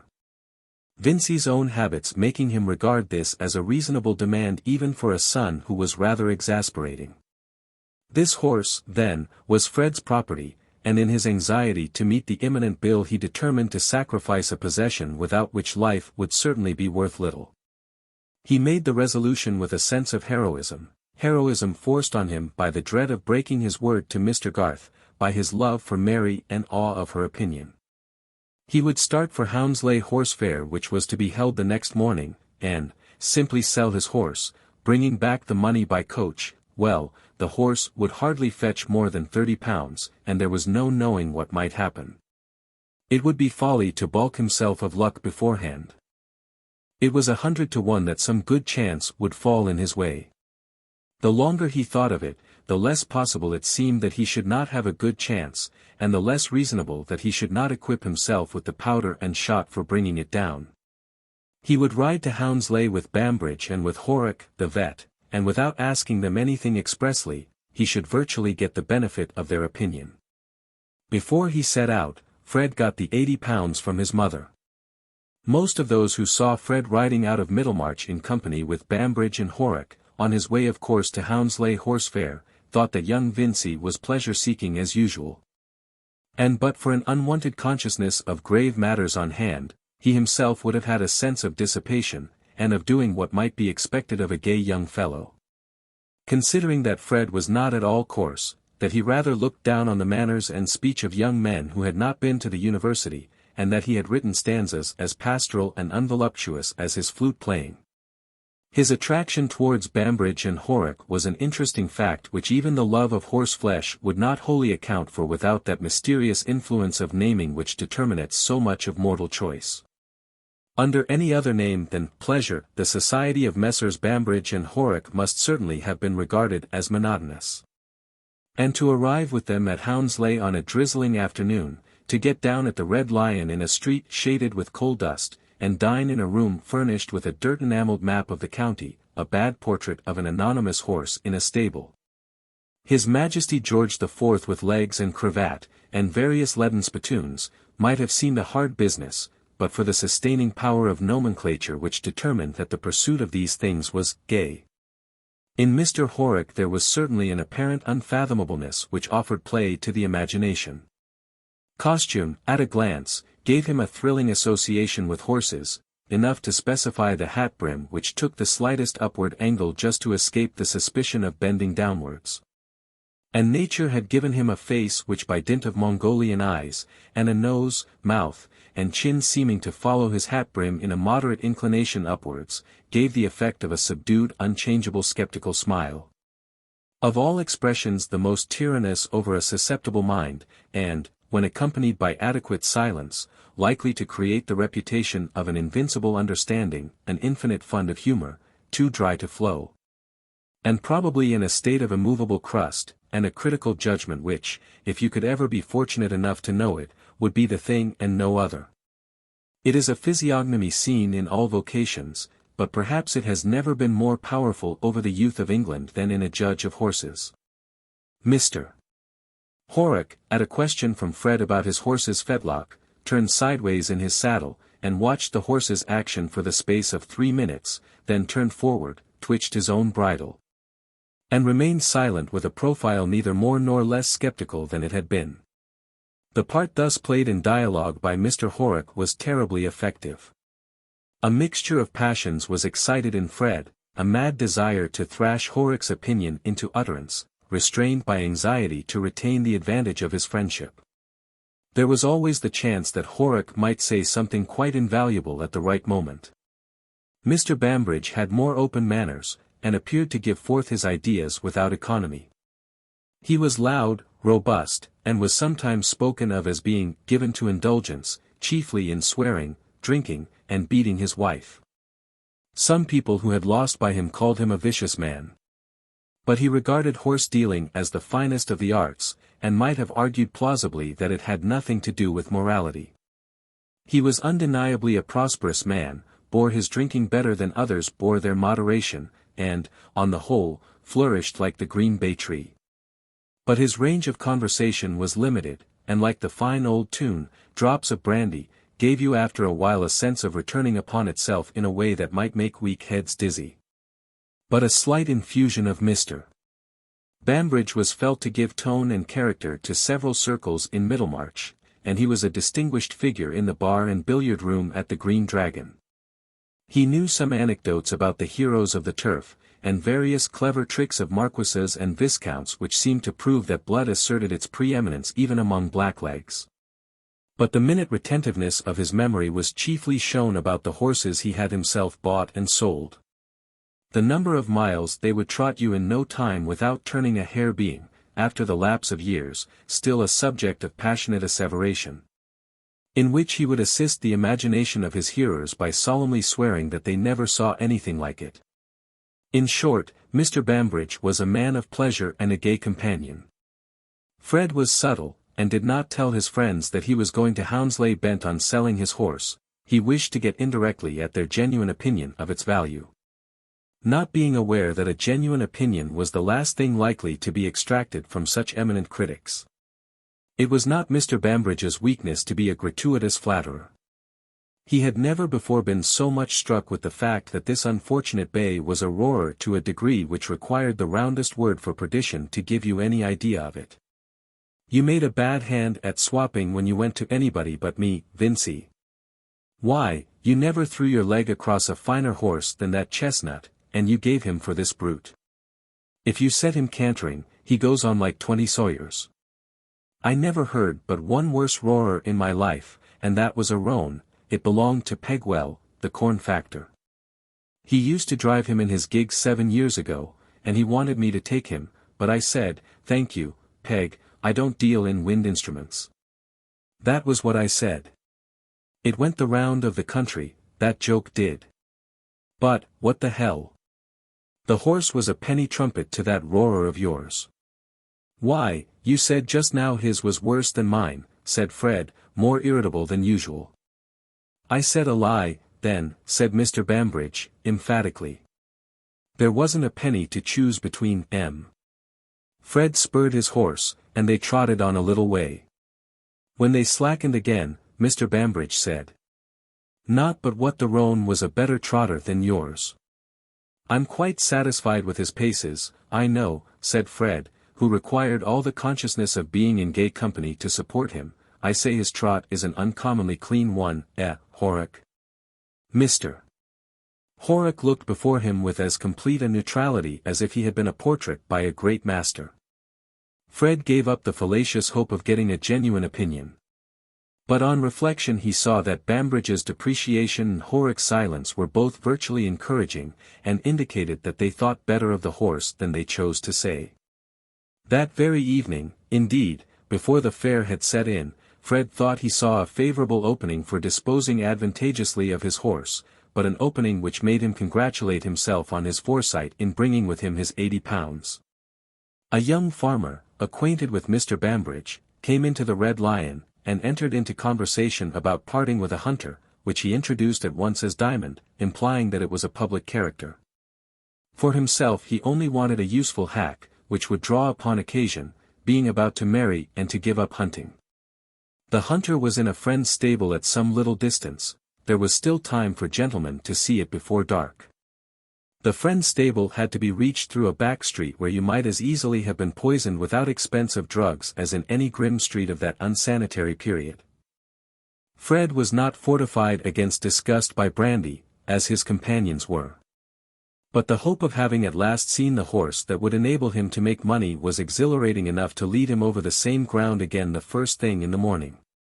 He felt sure that if he did not come to a bargain with the farmer, Bambridge would, for the stress of circumstances, Fred felt, was sharpening his acuteness and endowing him with all the constructive power of suspicion.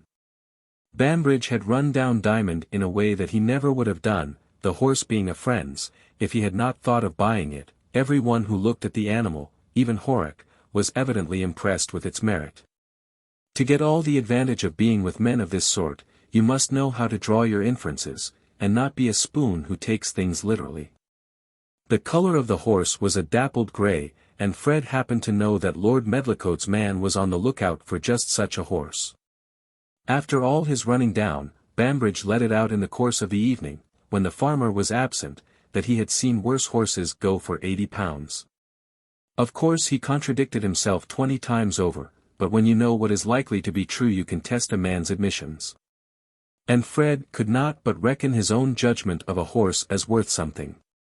The farmer had paused over Fred's respectable though broken-winded steed long enough to show that he thought it worth consideration, and it seemed probable that he would take it, with £25 in addition, as the equivalent of Diamond.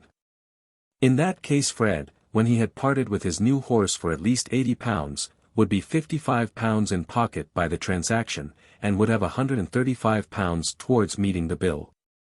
So that the deficit temporarily thrown on Mr. Garth would at the utmost be £25.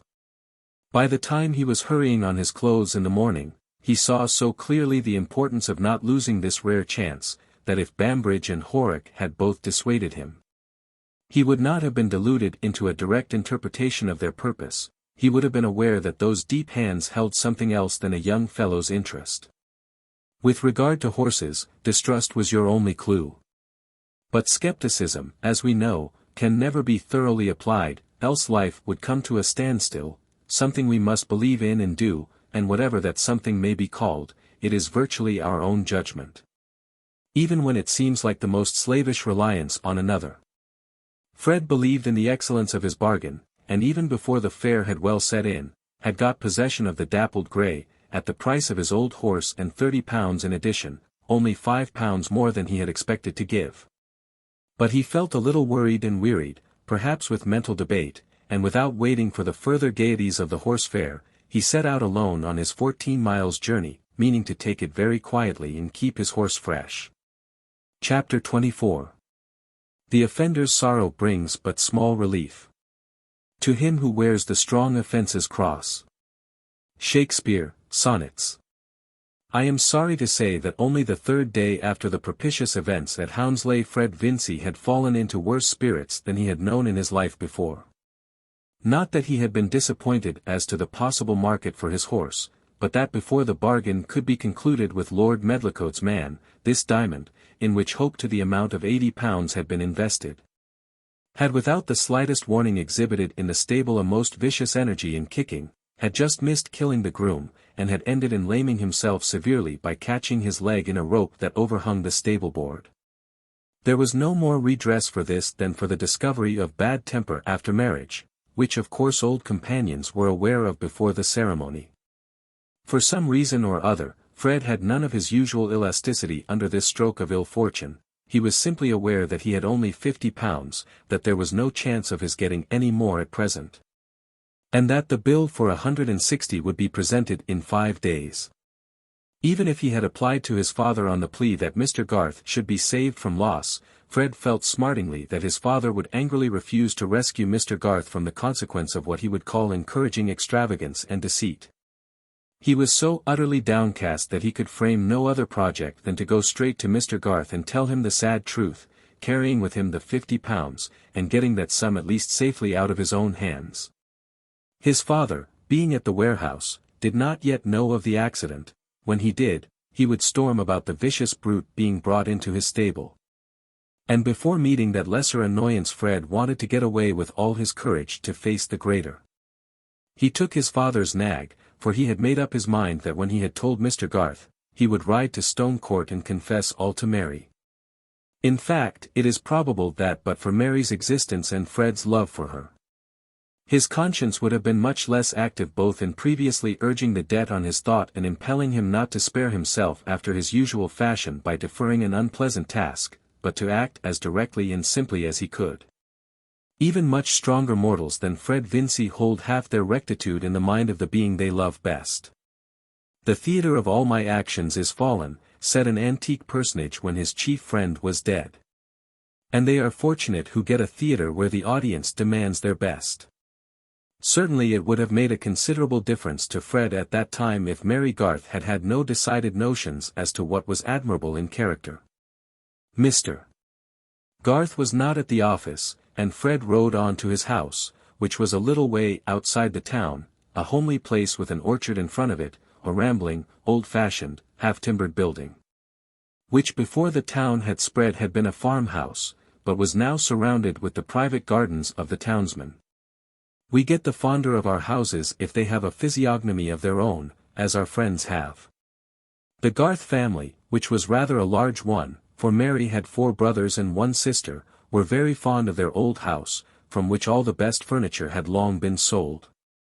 Fred liked it too, knowing it by heart even to the attic, which smelt deliciously of apples and quinces, and until today he had never come to it without pleasant expectations. But his heart beat uneasily now with the sense that he should probably have to make his confession before Mrs. Garth, of whom he was rather more in awe than of her husband. Not that she was inclined to sarcasm and to impulsive sallies, as Mary was. In her present matronly age at least, Mrs. Garth never committed herself by over-hasty speech, having, as she said, borne the yoke in her youth, and learned self-control.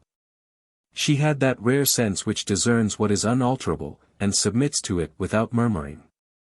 Adoring her husband's virtues, she had very early made up her mind to his incapacity of minding his own interests, and had met the consequences cheerfully. She had been magnanimous enough to renounce all pride in teapots or children's frilling, and had never poured any pathetic confidences into the ears of her feminine neighbors concerning Mr. Garth's want of prudence and the sums he might have had if he had been like other men. Hence these fair neighbors thought her either proud or eccentric, and sometimes spoke of her to their husbands as, "your fine Mrs. Garth."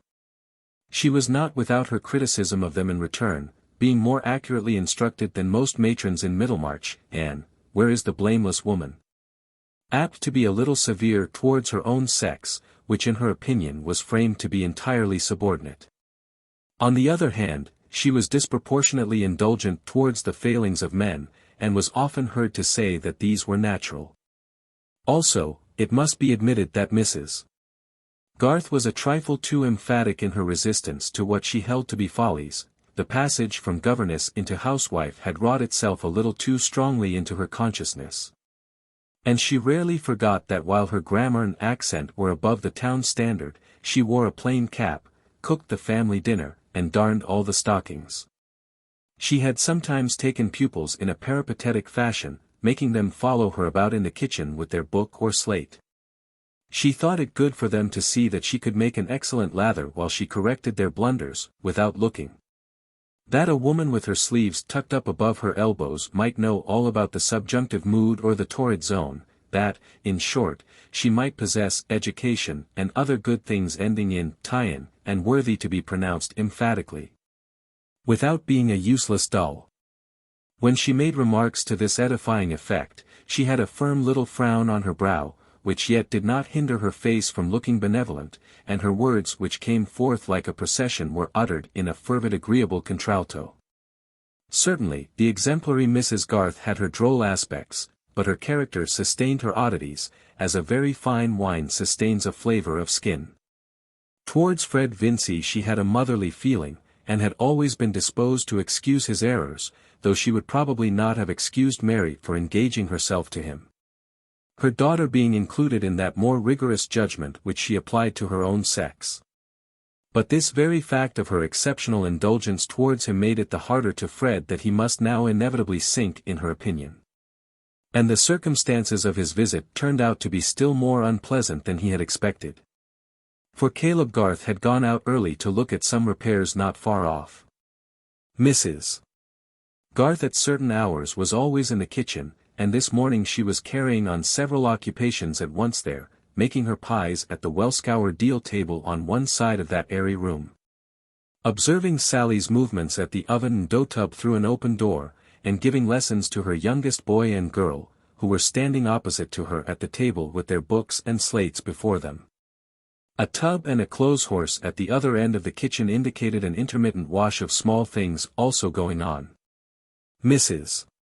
Garth, with her sleeves turned above her elbows, deftly handling her pastry, applying her rolling pin and giving ornamental pinches. While she expounded with grammatical fervor what were the right views about the concord of verbs and pronouns with nouns of multitude or signifying many, was a sight agreeably amusing. She was of the same curly-haired, square-faced type as Mary, but handsomer, with more delicacy of feature, a pale skin, a solid matronly figure, and a remarkable firmness of glance.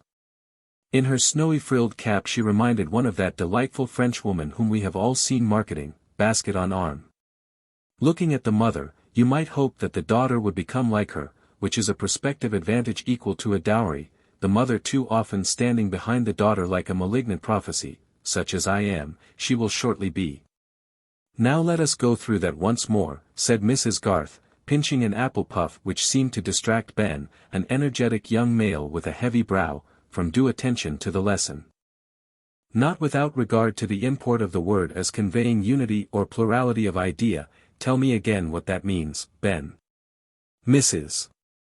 Garth, like more celebrated educators, had her favorite ancient paths, and in a general wreck of society would have tried to hold her, Lindley Murray, above the waves. Oh, it means, you must think what you mean, said Ben, rather peevishly. I hate grammar. What's the use of it? To teach you to speak and write correctly, so that you can be understood, said Mrs. Garth, with severe precision. Should you like to speak as old Job does? Yes, said Ben, stoutly, it's funnier. He says, yo goo, that's just as good as, you go. But he says, a ship's in the garden, instead of, a sheep, said Letty, with an air of superiority.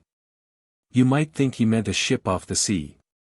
No, you mightn't, if you weren't silly, said Ben. How could a ship off the sea come there? These things belong only to pronunciation, which is the least part of grammar, said Mrs. Garth. That apple peel is to be eaten by the pigs, Ben. If you eat it, I must give them your piece of pasty. Job has only to speak about very plain things. How do you think you would write or speak about anything more difficult, if you knew no more of grammar than he does? You would use wrong words, and put words in the wrong places, and instead of making people understand you, they would turn away from you as a tiresome person. What would you do then? I shouldn't care, I should leave off, said Ben, with a sense that this was an agreeable issue where grammar was concerned. I see you are getting tired and stupid, Ben, said Mrs. Garth, accustomed to these obstructive arguments from her male offspring. Having finished her pies, she moved towards the clothes horse, and said, Come here and tell me the story I told you on Wednesday, about Cincinnatus. I know. He was a farmer, said Ben. Now, Ben, he was a Roman, let me tell, said Letty, using her elbow contentiously. You silly thing, he was a Roman farmer, and he was ploughing. Yes, but before that, that didn't come first, people wanted him," said Letty. "Well, but you must say what sort of a man he was first," insisted Ben. "He was a wise man, like my father, and that made the people want his advice. And he was a brave man, and could fight. And so could my father, couldn't he, Mother? Now, Ben, let me tell the story straight on, as Mother told it us," said Letty, frowning. "Please, Mother, tell Ben not to speak." "Letty, I am ashamed of you," said her mother, wringing out the caps from the tub.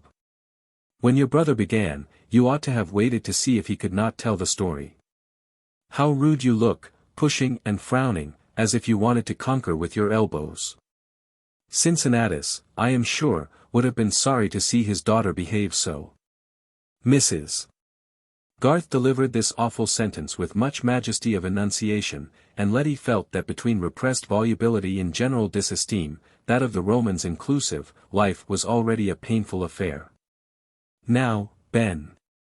"Well, oh, well, why, there was a great deal of fighting, and they were all blockheads, and, I can't tell it just how you told it, but they wanted a man to be captain and king and everything."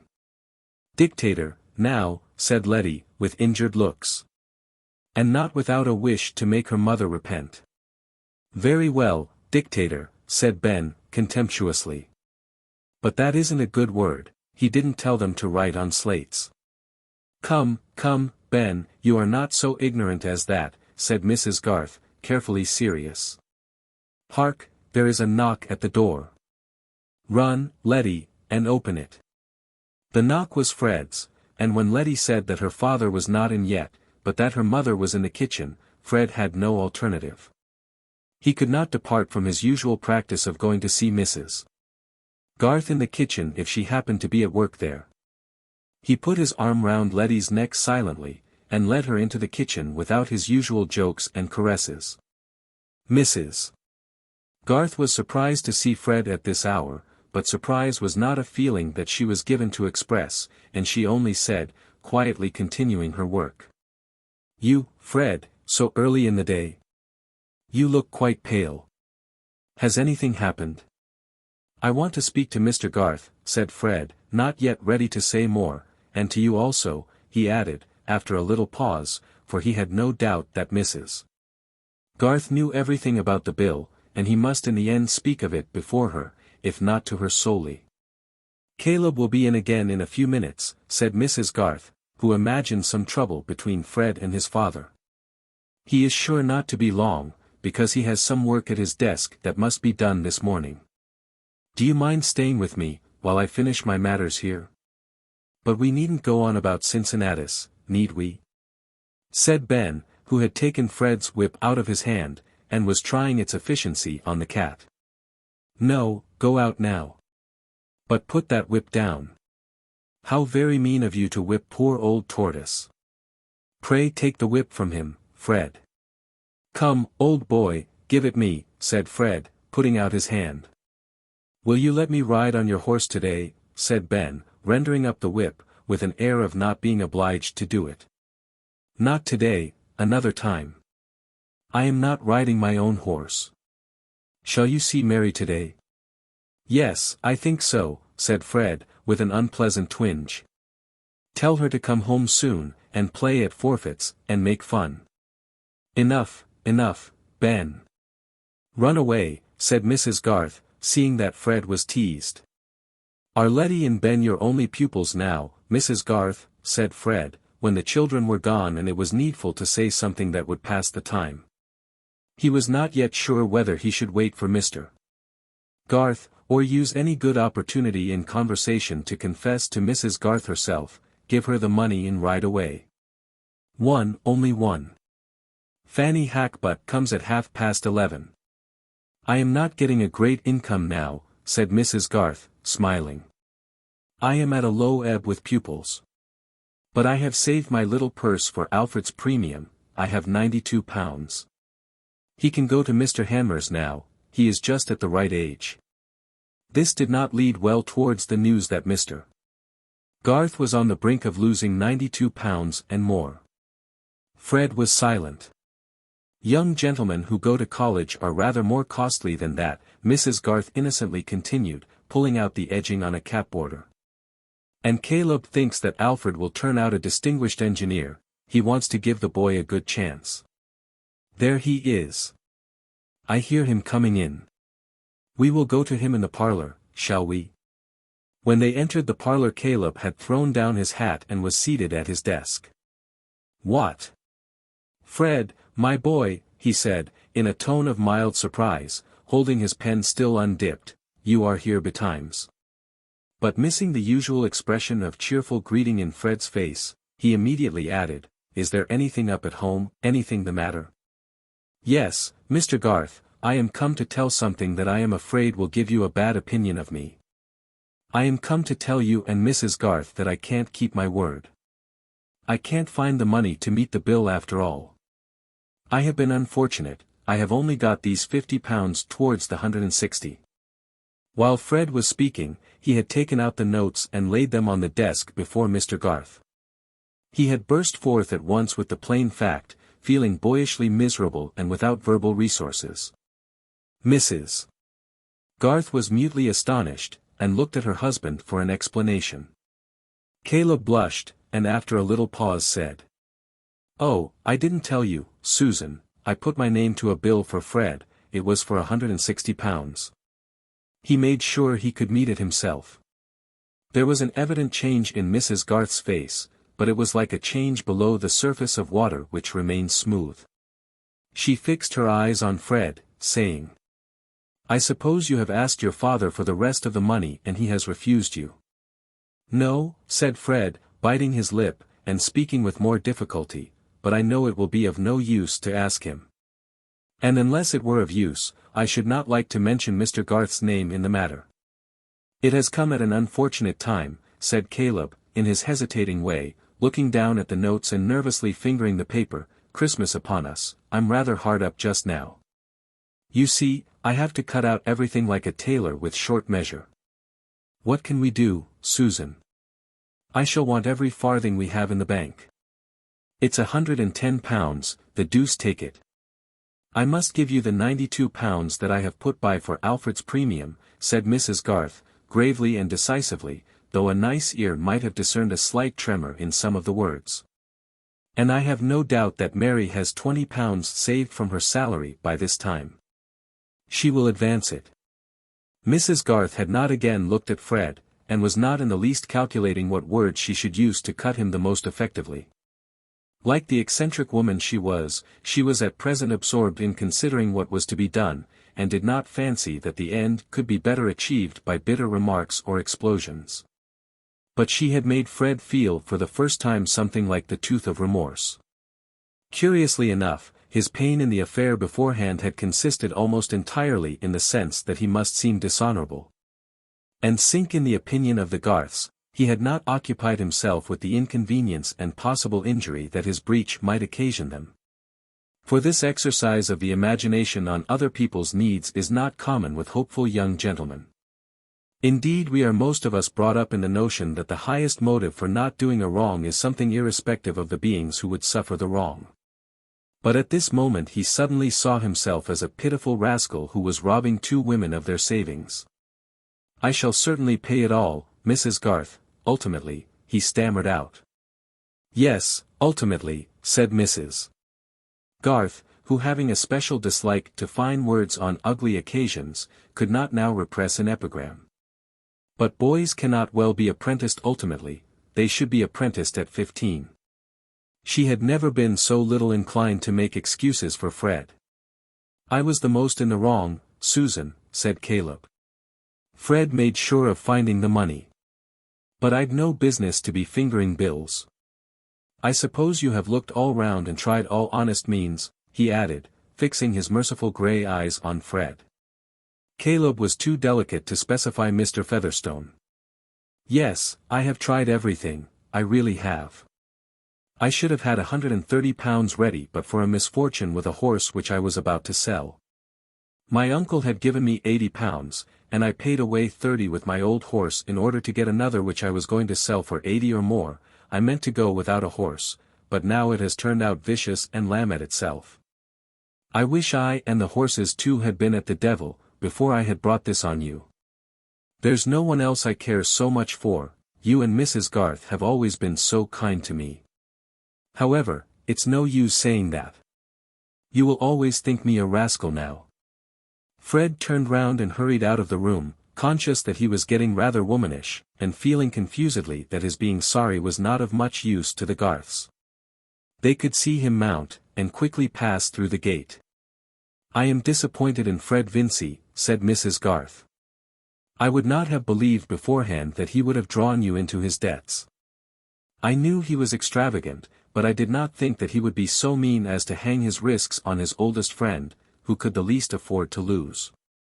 I was a fool, Susan. That you were, said the wife, nodding and smiling. But I should not have gone to publish it in the marketplace. Why should you keep such things from me? It is just so with your buttons, you let them burst off without telling me, and go out with your wristband hanging. If I had only known, I might have been ready with some better plan. You are sadly cut up, I know, Susan, said Caleb, looking feelingly at her.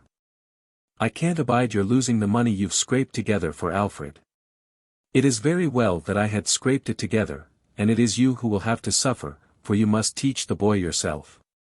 You must give up your bad habits. Some men take to drinking, and you have taken to working without pay.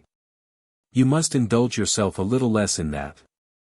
And you must ride over to Mary, and ask the child what money she has. Caleb had pushed his chair back, and was leaning forward, shaking his head slowly, and fitting his fingertips together with much nicety. Poor Mary, he said. Susan, he went on in a lowered tone, I'm afraid she may be fond of Fred. Oh no. She always laughs at him, and he is not likely to think of her in any other than a brotherly way. Caleb made no rejoinder, but presently lowered his spectacles, drew up his chair to the desk, and said, Deuce take the bill, I wish it was at Hanover. These things are a sad interruption to business. The first part of this speech comprised his whole store of maledictory expression, and was uttered with a slight snarl easy to imagine. But it would be difficult to convey to those who never heard him utter the word business, the peculiar tone of fervid veneration, of religious regard, in which he wrapped it, as a consecrated symbol is wrapped in its gold-fringed linen. Caleb Garth often shook his head in meditation on the value, the indispensable might of that myriad-headed, myriad-handed labor by which the social body is fed, clothed, and housed. It had laid hold of his imagination in boyhood. The echoes of the great hammer where roof or keel were a-making, the signal shouts of the workmen, the roar of the furnace, the thunder and plash of the engine, were a sublime music to him. The felling and lading of timber, and the huge trunk vibrating star-like in the distance along the highway, the crane at work on the wharf, the piled-up produce in warehouses. The precision and variety of muscular effort wherever exact work had to be turned out, all these sights of his youth had acted on him as poetry without the aid of the poets, had made a philosophy for him without the aid of philosophers. A religion without the aid of theology. His early ambition had been to have as effective a share as possible in this sublime labor, which was peculiarly dignified by him with the name of business. And though he had only been a short time under a surveyor, and had been chiefly his own teacher, he knew more of land, building, and mining than most of the special men in the county. His classification of human employments was rather crude, and, like the categories of more celebrated men, would not be acceptable in these advanced times. He divided them into business, politics, preaching, learning, and amusement. He had nothing to say against the last four, but he regarded them as a reverential pagan regarded other gods than his own. In the same way, he thought very well of all ranks, but he would not himself have liked to be of any rank in which he had not such close contact with business as to get often honorably decorated with marks of dust and mortar. The damp of the engine, or the sweet soil of the woods and fields. Though he had never regarded himself as other than an orthodox Christian, and would argue on prevenient grace if the subject were proposed to him, I think his virtual divinities were good practical schemes, accurate work. And the faithful completion of undertakings, his prince of darkness was a slack workman. But there was no spirit of denial in Caleb, and the world seemed so wondrous to him that he was ready to accept any number of systems, like any number of firmaments, if they did not obviously interfere with the best land drainage, solid building, correct measuring, and judicious boring, for coal. In fact, he had a reverential soul with a strong practical intelligence. But he could not manage finance. He knew values well, but he had no keenness of imagination for monetary results in the shape of profit and loss, and having ascertained this to his cost, he determined to give up all forms of his beloved business, which required that talent. He gave himself up entirely to the many kinds of work which he could do without handling capital, and was one of those precious men within his own district whom everybody would choose to work for them, because he did his work well, charged very little, and often declined to charge at all. It is no wonder, then, that the Garths were poor, and lived in a small way. However, they did not mind it. Chapter 25. Love seeketh not itself to please, nor for itself hath any care, but for another gives its ease, and builds a heaven in hell's despair. Love seeketh only self to please, to bind another to its delight, joys in another's loss of ease, and builds a hell in heaven's despite. W. Blake, Songs of Experience. Fred Vincy wanted to arrive at Stone Court when Mary could not expect him, and when his uncle was not downstairs. In that case she might be sitting alone in the wainscoted parlour. He left his horse in the yard to avoid making a noise on the gravel in front, and entered the parlour without other notice than the noise of the door handle. Mary was in her usual corner, laughing over Mrs. Piozzi's recollections of Johnson, and looked up with the fun still in her face. It gradually faded as she saw Fred approach her without speaking, and stand before her with his elbow on the mantelpiece, looking ill. She too was silent, only raising her eyes to him inquiringly. "Mary," he began, "I am a good-for-nothing blackguard." "I should think one of those epithets would do at a time," said Mary, trying to smile, but feeling alarmed. "I know you will never think well of me any more. You will think me a liar. You will think me dishonest. You will think I didn't care for you, or your father and mother. You always do make the worst of me, I know. I cannot deny that I shall think all that of you, Fred, if you give me good reasons. But please to tell me at once what you have done. I would rather know the painful truth than imagine it. I owed money, £160. I asked your father to put his name to a bill. I thought it would not signify to him. I made sure of paying the money myself, and I have tried as hard as I could.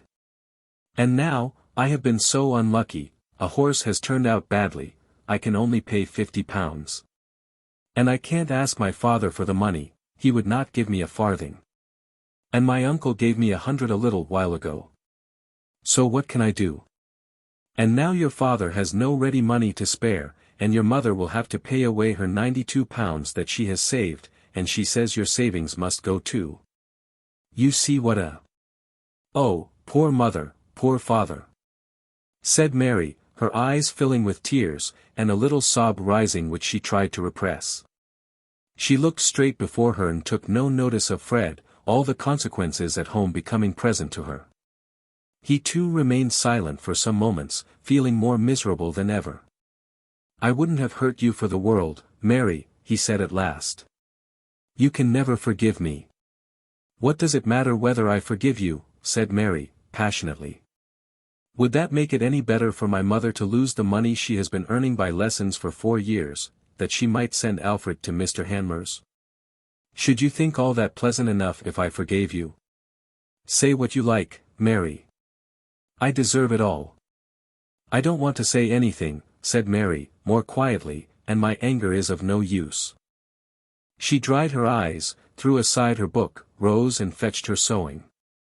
Fred followed her with his eyes, hoping that they would meet hers, and in that way find access for his imploring penitence. But no.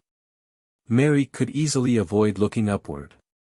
"I do care about your mother's money going," he said, when she was seated again and sewing quickly. "I wanted to ask you, Mary, don't you think that Mr.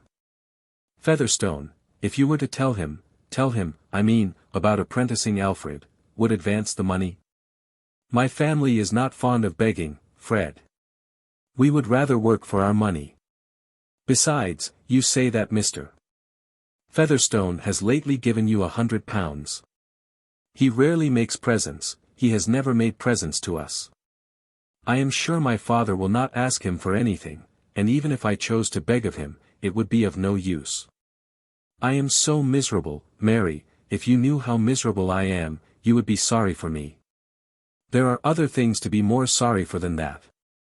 But selfish people always think their own discomfort of more importance than anything else in the world. I see enough of that every day. It is hardly fair to call me selfish.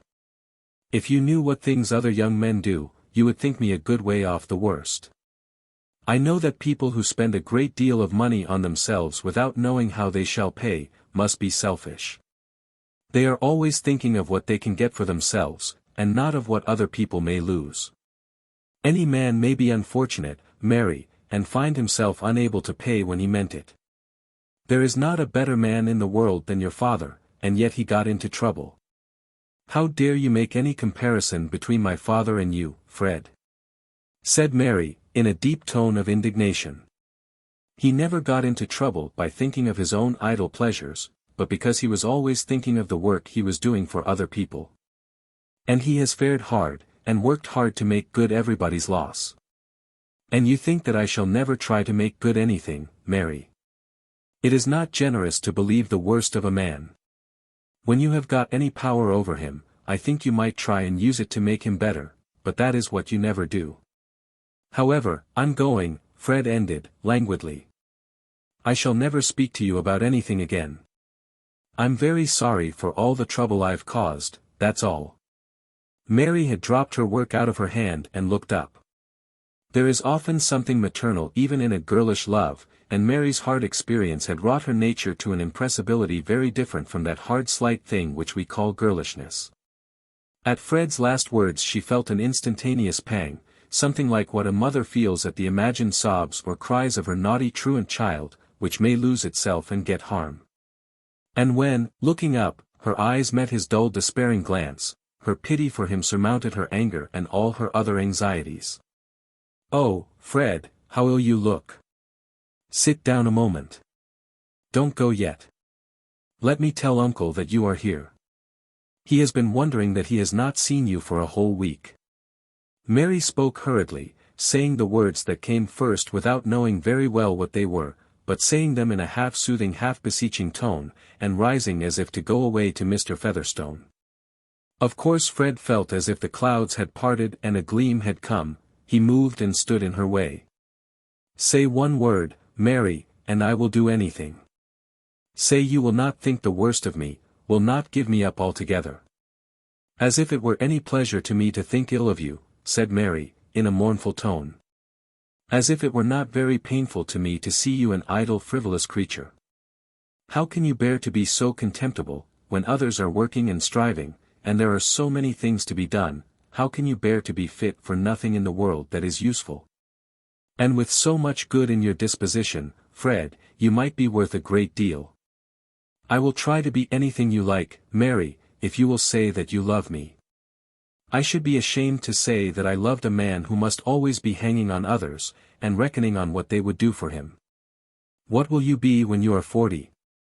Like Mr. Bowyer, I suppose, just as idle, living in Mrs.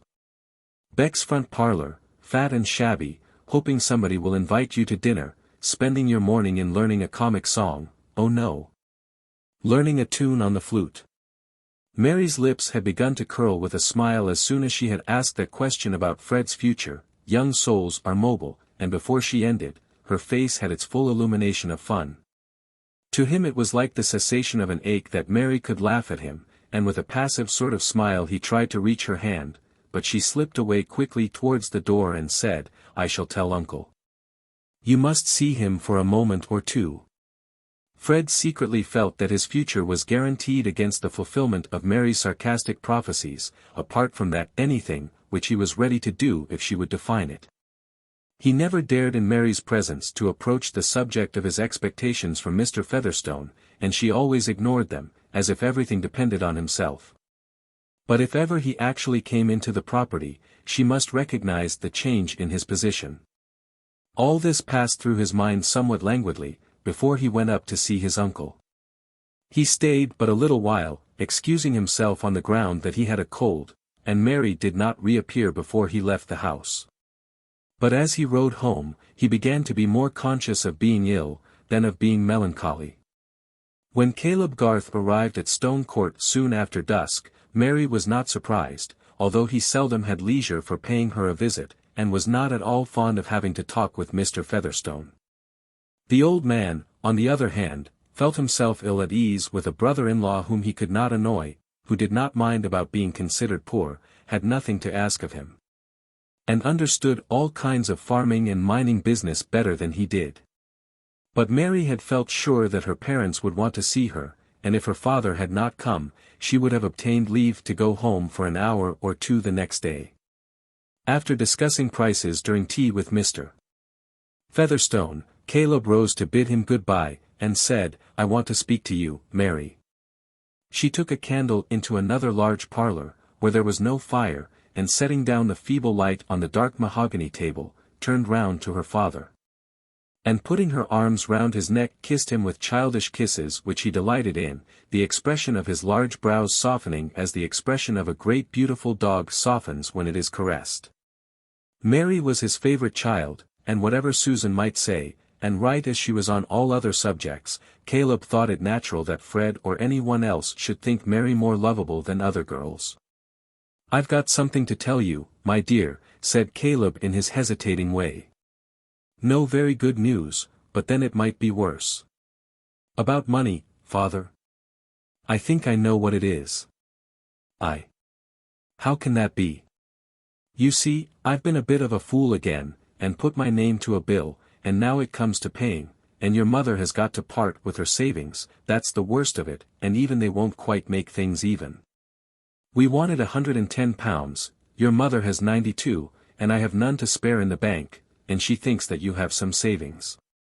"Oh yes, I have more than £24. I thought you would come, father, so I put it in my bag. See. Beautiful white notes and gold." Mary took out the folded money from her reticule and put it into her father's hand. "Well, but how, we only want 18, here, put the rest back, child, but how did you know about it?" said Caleb, who, in his unconquerable indifference to money, was beginning to be chiefly concerned about the relation the affair might have to Mary's affections. "Fred told me this morning." "Ah! Did he come on purpose?" "Yes, I think so. He was a good deal distressed." "I'm afraid Fred is not to be trusted, Mary," said the father, with hesitating tenderness. "He means better than he acts, perhaps. But I should think it a pity for anybody's happiness to be wrapped up in him, and so would your mother." "And so should I, father," said Mary, not looking up, but putting the back of her father's hand against her cheek. "I don't want to pry, my dear. But I was afraid there might be something between you and Fred, and I wanted to caution you. You see, Mary," here Caleb's voice became more tender. He had been pushing his hat about on the table and looking at it, but finally he turned his eyes on his daughter. "A woman, let her be as good as she may, has got to put up with the life her husband makes for her. Your mother has had to put up with a good deal because of me." Mary turned the back of her father's hand to her lips and smiled at him. Well, nobody's perfect, but," here Mr. Garth shook his head to help out the inadequacy of words, "what I am thinking of is, what it must be for a wife when she's never sure of her husband. When he hasn't got a principle in him to make him more afraid of doing the wrong thing by others than of getting his own toes pinched. That's the long and the short of it, Mary. Young folks may get fond of each other before they know what life is, and they may think it all holiday if they can only get together, but it soon turns into working day, my dear. However, you have more sense than most, and you haven't been kept in cotton wool. There may be no occasion for me to say this, but a father trembles for his daughter, and you are all by yourself here." "Don't fear for me, father," said Mary, gravely meeting her father's eyes. "Fred has always been very good to me. He is kind-hearted and affectionate, and not false, I think, with all his self-indulgence. But I will never engage myself to one who has no manly independence, and who goes on loitering away his time on the chance that others will provide for him. You and my mother have taught me too much pride for that. That's right, that's right. Then I am easy, said Mr. Garth, taking up his hat. But it's hard to run away with your earnings, child. Father, said Mary, in her deepest tone of remonstrance. Take pocketfuls of love besides to them all at home, was her last word before he closed the outer door on himself. I suppose your father wanted your earnings, said old Mr. Featherstone, with his usual power of unpleasant surmise, when Mary returned to him. He makes but a tight fit, I reckon. You're of age now, you ought to be saving for yourself. I consider my father and mother the best part of myself, sir, said Mary, coldly. Mr. Featherstone grunted. He could not deny that an ordinary sort of girl like her might be expected to be useful, so he thought of another rejoinder, disagreeable enough to be always apropos. If Fred Vincy comes tomorrow, now, don't you keep him chattering, let him come up to me. Chapter 26. He beats me and I rail at him, O worthy satisfaction. Would it were otherwise, that I could beat him while he railed at me. Troilus and Cressida. But Fred did not go to Stone Court the next day, for reasons that were quite peremptory. From those visits to unsanitary Hounslow streets in search of diamond, he had brought back not only a bad bargain in horseflesh, but the further misfortune of some ailment which for a day or two had deemed mere depression and headache. But which got so much worse when he returned from his visit to Stone Court that, going into the dining room, he threw himself on the sofa, and in answer to his mother's anxious question, said, I feel very ill, I think you must send for Wrench. Wrench came, but did not apprehend anything serious, spoke of a slight derangement, and did not speak of coming again on the morrow. He had a due value for the Vincys' house, but the wariest men are apt to be dulled by routine, and on worried mornings will sometimes go through their business with the zest of the daily bell-ringer. Mr. Wrench was a small, neat, bilious man, with a well-dressed wig. He had a laborious practice, an irascible temper, a lymphatic wife and 7 children, and he was already rather late before setting out on a 4 miles drive to meet Dr. Minchin on the other side of Tipton, the decease of Hicks, a rural practitioner, having increased Middlemarch practice in that direction. Great statesmen err, and why not small medical men? Mr. Wrench did not neglect sending the usual white parcels, which this time had black and drastic contents. Their effect was not alleviating to poor Fred, who, however, unwilling as he said to believe that he was in for an illness, rose at his usual easy hour the next morning and went downstairs meaning to breakfast. But succeeded in nothing but in sitting and shivering by the fire. Mr. Wrench was again sent for, but was gone on his rounds, and Mrs. Vincy, seeing her darling's changed looks and general misery, began to cry and said she would send for Dr. Sprague. Oh, nonsense, mother. It's nothing, said Fred, putting out his hot dry hand to her, I shall soon be all right. I must have taken cold in that nasty damp ride. Mamma, said Rosamond, who was seated near the window. The dining-room windows looked on that highly respectable street called Lydgate. There is Mr. Lydgate, stopping to speak to someone. If I were you I would call him in. He has cured Ellen Bulstrode. They say he cures every one. Mrs. Vincy sprang to the window and opened it in an instant, thinking only of Fred and not of medical etiquette. Lydgate was only 2 yards off on the other side of some iron palisading, and turned round at the sudden sound of the sash, before she called to him. In 2 minutes he was in the room, and Rosamond went out, after waiting just long enough to show a pretty anxiety conflicting with her sense of what was becoming. Lydgate had to hear a narrative in which Mrs. Vincy's mind insisted with remarkable instinct on every point of minor importance, especially on what Mr. Wrench had said and had not said about coming again. That there might be an awkward affair with Wrench, Lydgate saw at once. But the case was serious enough to make him dismiss that consideration. He was convinced that Fred was in the pink-skin stage of typhoid fever, and that he had taken just the wrong medicines. He must go to bed immediately, must have a regular nurse, and various appliances and precautions must be used, about which Lydgate was particular. Poor Mrs. Vincey's terror at these indications of danger found vent in such words as came most easily. She thought it very ill usage on the part of Mr. Wrench, who had attended their house so many years in preference to Mr. Peacock, though Mr. Peacock was equally a friend. Why Mr. Wrench should neglect her children more than others, she could not for the life of her understand. He had not neglected Mrs. Larcher's when they had the measles, nor indeed would Mrs. Vincey have wished that he should. And if anything should happen. Here poor Mrs. Vincey's spirit quite broke down, and her Niobe throat and good-humoured face were sadly convulsed.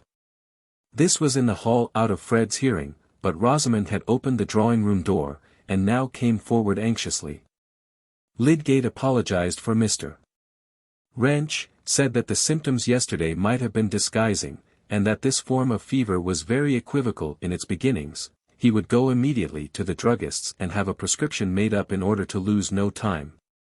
But he would write to Mr. Wrench and tell him what had been done. But you must come again, you must go on attending Fred. I can't have my boy left to anybody who may come or not. I bear nobody ill will, thank God, and Mr. Wrench saved me in the pleurisy, but he'd better have let me die, if.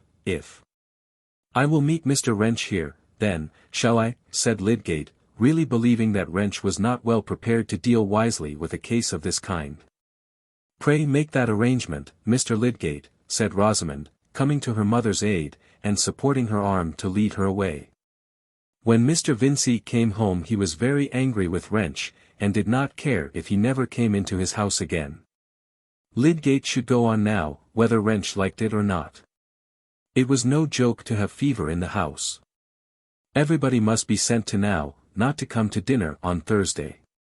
And Pritchard needn't get up any wine, brandy was the best thing against infection.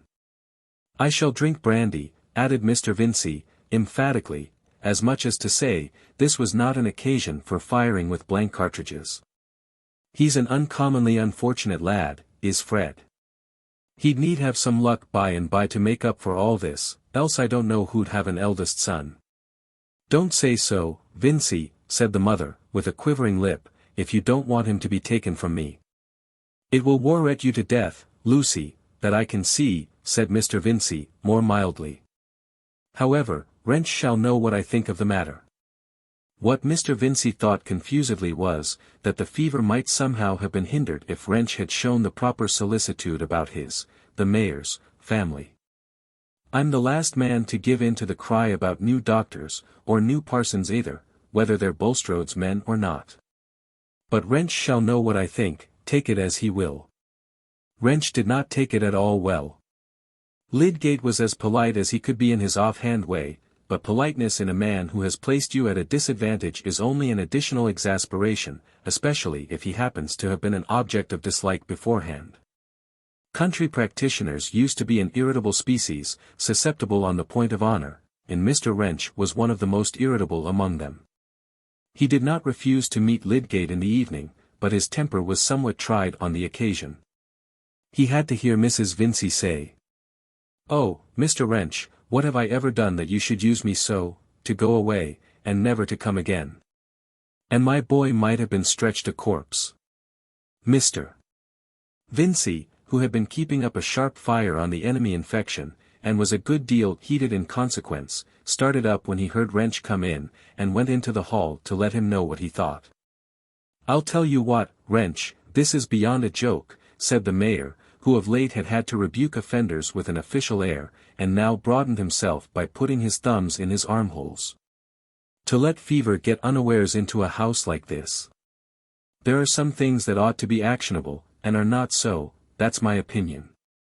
But irrational reproaches were easier to bear than the sense of being instructed, or rather the sense that a younger man, like Lydgate, inwardly considered him in need of instruction, for, in point of fact, Mr. Wrench afterwards said, Lydgate paraded flighty, foreign notions, which would not wear. He swallowed his ire for the moment, but he afterwards wrote to decline further attendance in the case. The house might be a good one, but Mr. Wrench was not going to truckle to anybody on a professional matter. He reflected, with much probability on his side, that Lydgate would by and by be caught tripping too, and that his ungentlemanly attempts to discredit the sale of drugs by his professional brethren, would by and by recoil on himself. He threw out biting remarks on Lydgate's tricks, worthy only of a quack, to get himself a factitious reputation with credulous people.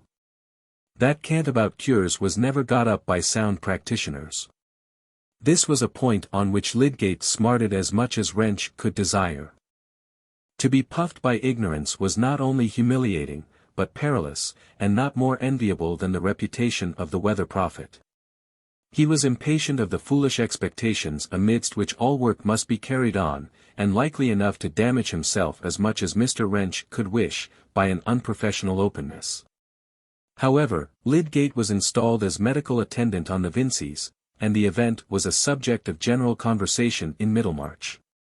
Some said, that the Vinceys had behaved scandalously, that Mr. Vincey had threatened Wrench, and that Mrs. Vincey had accused him of poisoning her son. Others were of opinion that Mr. Lydgate's passing by was providential, that he was wonderfully clever in fevers, and that Bulstrode was in the right to bring him forward. Many people believed that Lydgate's coming to the town at all was really due to Bulstrode, and Mrs. Taft, who was always counting stitches and gathered her information in misleading fragments caught between the rows of her knitting, had got it into her head that Mr. Lydgate was a natural son of Bulstrode's, a fact which seemed to justify her suspicions of evangelical laymen. She one day communicated this piece of knowledge to Mrs. Fairbrother, who did not fail to tell her son of it, observing, "I should not be surprised at anything in Bulstrode, but I should be sorry to think it of Mr. Lydgate." "Why, mother," said Mr.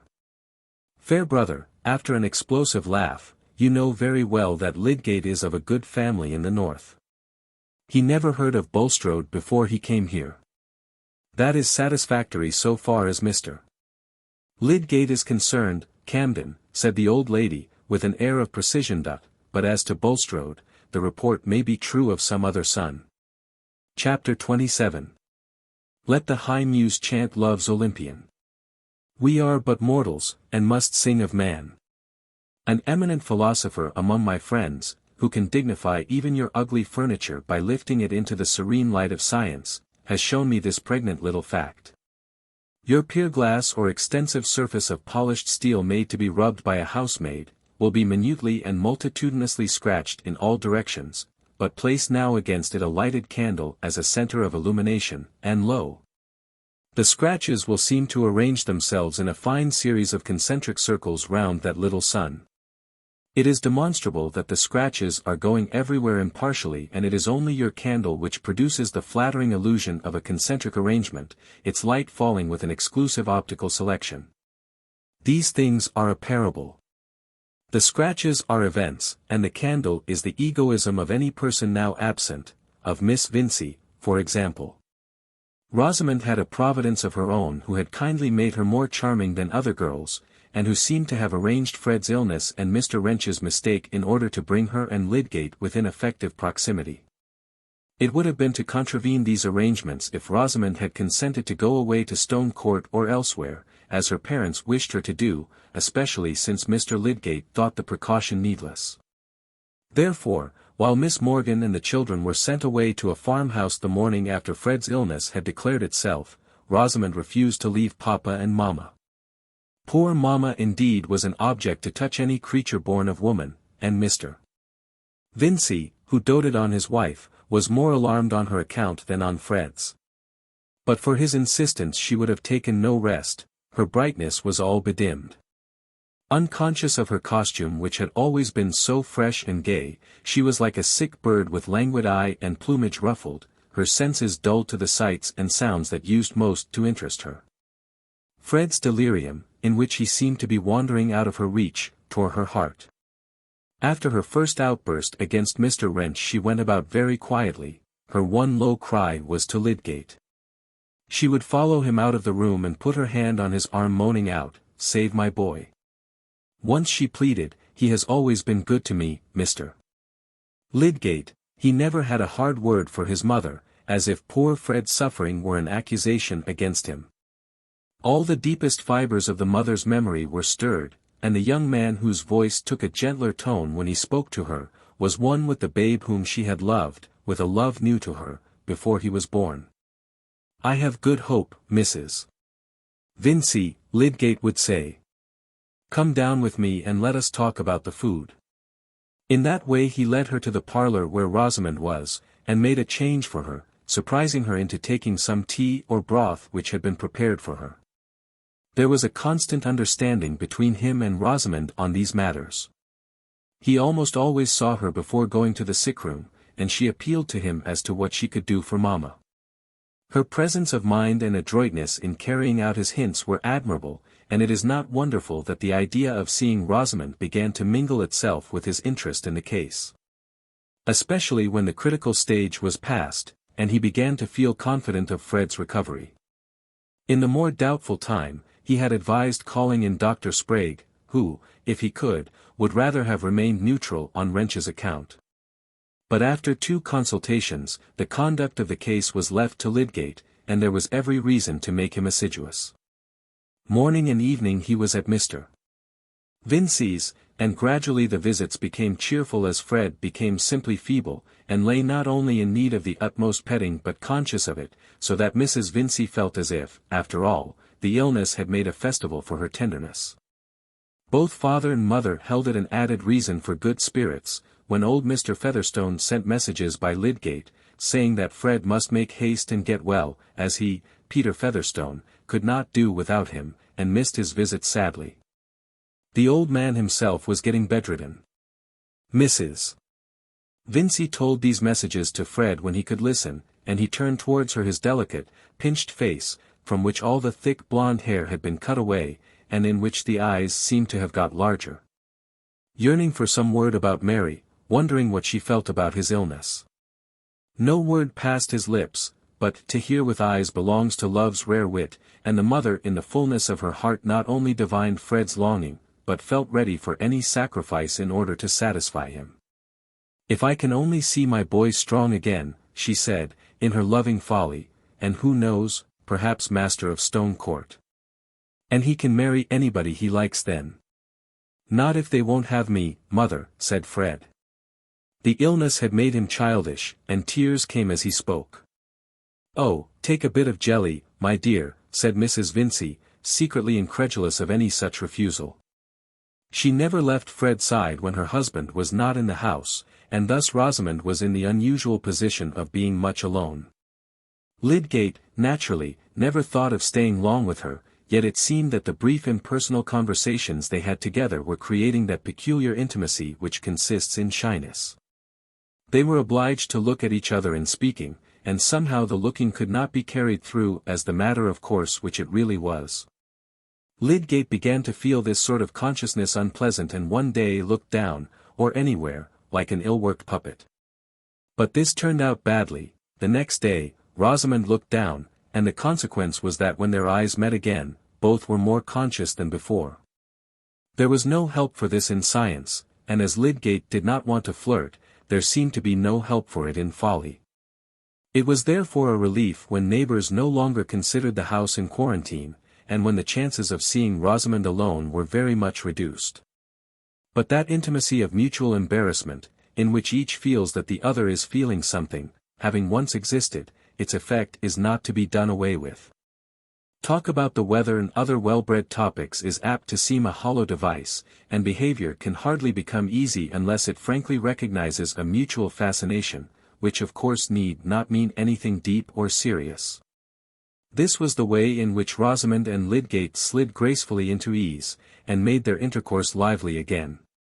Visitors came and went as usual, there was once more music in the drawing-room, and all the extra hospitality of Mr. Vincy's mayoralty returned. Lydgate, whenever he could, took his seat by Rosamond's side, and lingered to hear her music, calling himself her captive, meaning, all the while, not to be her captive. The preposterousness of the notion that he could at once set up a satisfactory establishment as a married man was a sufficient guarantee against danger. This play at being a little in love was agreeable, and did not interfere with graver pursuits. Flirtation, after all, was not necessarily a singeing process. Rosamond, for her part, had never enjoyed the days so much in her life before. She was sure of being admired by some one worth captivating, and she did not distinguish flirtation from love either in herself or in another. She seemed to be sailing with a fair wind just whither she would go, and her thoughts were much occupied with a handsome house in Lydgate which she hoped would by and by be vacant. She was quite determined, when she was married, to rid herself adroitly of all the visitors who were not agreeable to her at her father's, and she imagined the drawing-room in her favourite house with various styles of furniture. Certainly her thoughts were much occupied with Lydgate himself. He seemed to her almost perfect, if he had known his notes so that his enchantment under her music had been less like an emotional elephant's, and if he had been able to discriminate better the refinements of her taste in dress. She could hardly have mentioned a deficiency in him. How different he was from young Plymdale or Mr. Caius Larcher. Those young men had not a notion of French, and could speak on no subject with striking knowledge, except perhaps the dyeing and carrying trades, which of course they were ashamed to mention. They were Middlemarch gentry, elated with their silver-headed whips and satin stocks, but embarrassed in their manners, and timidly jocose. Even Fred was above them, having at least the accent and manner of a university man. Whereas Lydgate was always listened to, bore himself with the careless politeness of conscious superiority, and seemed to have the right clothes on by a certain natural affinity, without ever having to think about them. Rosamond was proud when he entered the room, and when he approached her with a distinguishing smile, she had a delicious sense that she was the object of enviable homage. If Lydgate had been aware of all the pride he excited in that delicate bosom, he might have been just as well pleased as any other man. Even the most densely ignorant of humoral pathology or fibrous tissue, he held it one of the prettiest attitudes of the feminine mind to adore a man's preeminence without too precise a knowledge of what it consisted in. But Rosamond was not one of those helpless girls who betray themselves unawares, and whose behavior is awkwardly driven by their impulses, instead of being steered by wary grace and propriety. Do you imagine that her rapid forecast and rumination concerning house furniture and society were ever discernible in her conversation, even with her mamma? On the contrary, she would have expressed the prettiest surprise and disapprobation if she had heard that another young lady had been detected in that immodest prematureness, indeed, would probably have disbelieved in its possibility. For Rosamond never showed any unbecoming knowledge, and was always that combination of correct sentiments, music, dancing, drawing, elegant note-writing, private album for extracted verse, and perfect blonde loveliness, which made the irresistible woman for the doomed man of that date. Think no unfair evil of her, pray. She had no wicked plots, nothing sordid or mercenary. In fact, she never thought of money except as something necessary which other people would always provide. She was not in the habit of devising falsehoods, and if her statements were no direct clue to fact, why, they were not intended in that light, they were among her elegant accomplishments, intended to please.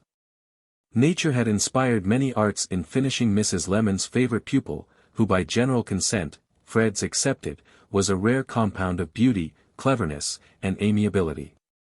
Lydgate found it more and more agreeable to be with her, and there was no constraint now. There was a delightful interchange of influence in their eyes, and what they said had that superfluity of meaning for them, which is observable with some sense of flatness by a third person. Still they had no interviews or asides from which a third person need have been excluded. In fact, they flirted, and Lydgate was secure in the belief that they did nothing else. If a man could not love and be wise, surely he could flirt and be wise at the same time. Really, the men in Middlemarch, except Mr. Fairbrother, were great bores, and Lydgate did not care about commercial politics or cards. What was he to do for relaxation? He was often invited to the Bulstrodes, but the girls there were hardly out of the schoolroom, and Mrs.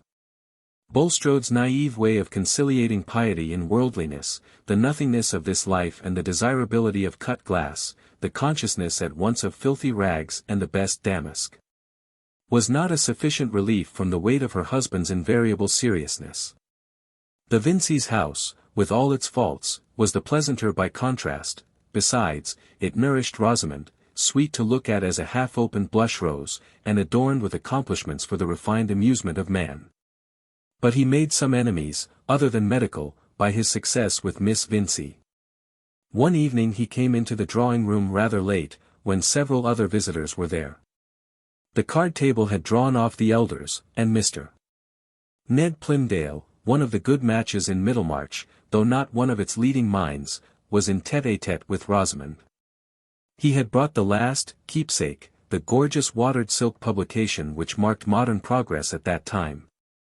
And he considered himself very fortunate that he could be the first to look over it with her, dwelling on the ladies and gentlemen with shiny copperplate cheeks and copperplate smiles, and pointing to comic verses as capital and sentimental stories as interesting. Rosamond was gracious, and Mr. Ned was satisfied that he had the very best thing in art and literature as a medium for paying addresses, the very thing to please a nice girl. He had also reasons, deep rather than ostensible, for being satisfied with his own appearance. To superficial observers his chin had too vanishing an aspect, looking as if it were being gradually reabsorbed.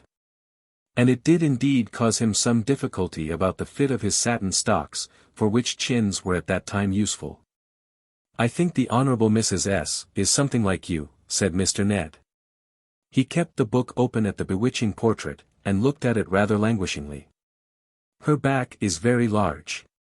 She seems to have sat for that," said Rosamond, not meaning any satire, but thinking how red young Plymdale's hands were, and wondering why Lydgate did not come. She went on with her tatting all the while. "I did not say she was as beautiful as you are," said Mr. Ned, venturing to look from the portrait to its rival. "I suspect you of being an adroit flatterer," said Rosamond, feeling sure that she should have to reject this young gentleman a second time. But now Lydgate came in. The book was closed before he reached Rosamond's corner, and as he took his seat with easy confidence on the other side of her, young Plymdale's jaw fell like a barometer towards the cheerless side of change. Rosamond enjoyed not only Lydgate's presence but its effect. She liked to excite jealousy.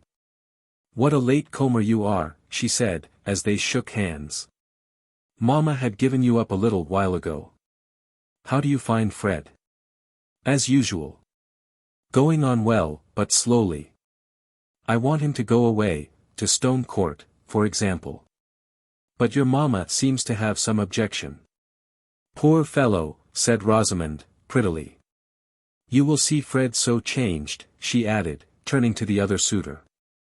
"We have looked to Mr. Lydgate as our guardian angel during this illness." "Mr. Ned smiled nervously, while Lydgate, drawing the Keepsake towards him and opening it, gave a short scornful laugh and tossed up his chin, as if in wonderment at human folly. "What are you laughing at so profanely?" said Rosamond, with bland neutrality. "I wonder which would turn out to be the silliest, the engravings or the writing here," said Lydgate, in his most convinced tone, while he turned over the pages quickly, seeming to see all through the book in no time. And showing his large white hands to much advantage, as Rosamond thought. "Do look at this bridegroom coming out of church. Did you ever see such a sugared invention, as the Elizabethans used to say? Did any haberdasher ever look so smirking? Yet I will answer for it the story makes him one of the first gentlemen in the land." "You are so severe, I am frightened at you," said Rosamond, keeping her amusement duly moderate. Poor young Plymdale had lingered with admiration over this very engraving, and his spirit was stirred. "There are a great many celebrated people writing in the Keepsake, at all events," he said, in a tone at once piqued and timid. "This is the first time I have heard it called silly." "I think I shall turn round on you and accuse you of being a Goth," said Rosamond, looking at Lydgate with a smile. "I suspect you know nothing about Lady Blessington and L.E.L." Rosamond herself was not without relish for these writers, but she did not readily commit herself by admiration, and was alive to the slightest hint that anything was not, according to Lydgate, in the very highest taste. "But Sir Walter Scott, I suppose Mr. Lydgate knows him," said young Plymdale, a little cheered by this advantage. "Oh, I read no literature now," said Lydgate, shutting the book, and pushing it away. "I read so much when I was a lad, that I suppose it will last me all my life." I used to know Scott's poems by heart. I should like to know when you left off, said Rosamond, because then I might be sure that I knew something which you did not know. Mr. Lydgate would say that was not worth knowing, said Mr. Ned, purposely caustic. On the contrary, said Lydgate, showing no smart, but smiling with exasperating confidence at Rosamond. It would be worth knowing by the fact that Miss Vincey could tell it me. Young Plymdale soon went to look at the whist playing, thinking that Lydgate was one of the most conceited, unpleasant fellows it had ever been his ill fortune to meet. How rash you are, said Rosamond, inwardly delighted. Do you see that you have given offence? What? Is it Mr. Plymdale's book? I am sorry. I didn't think about it.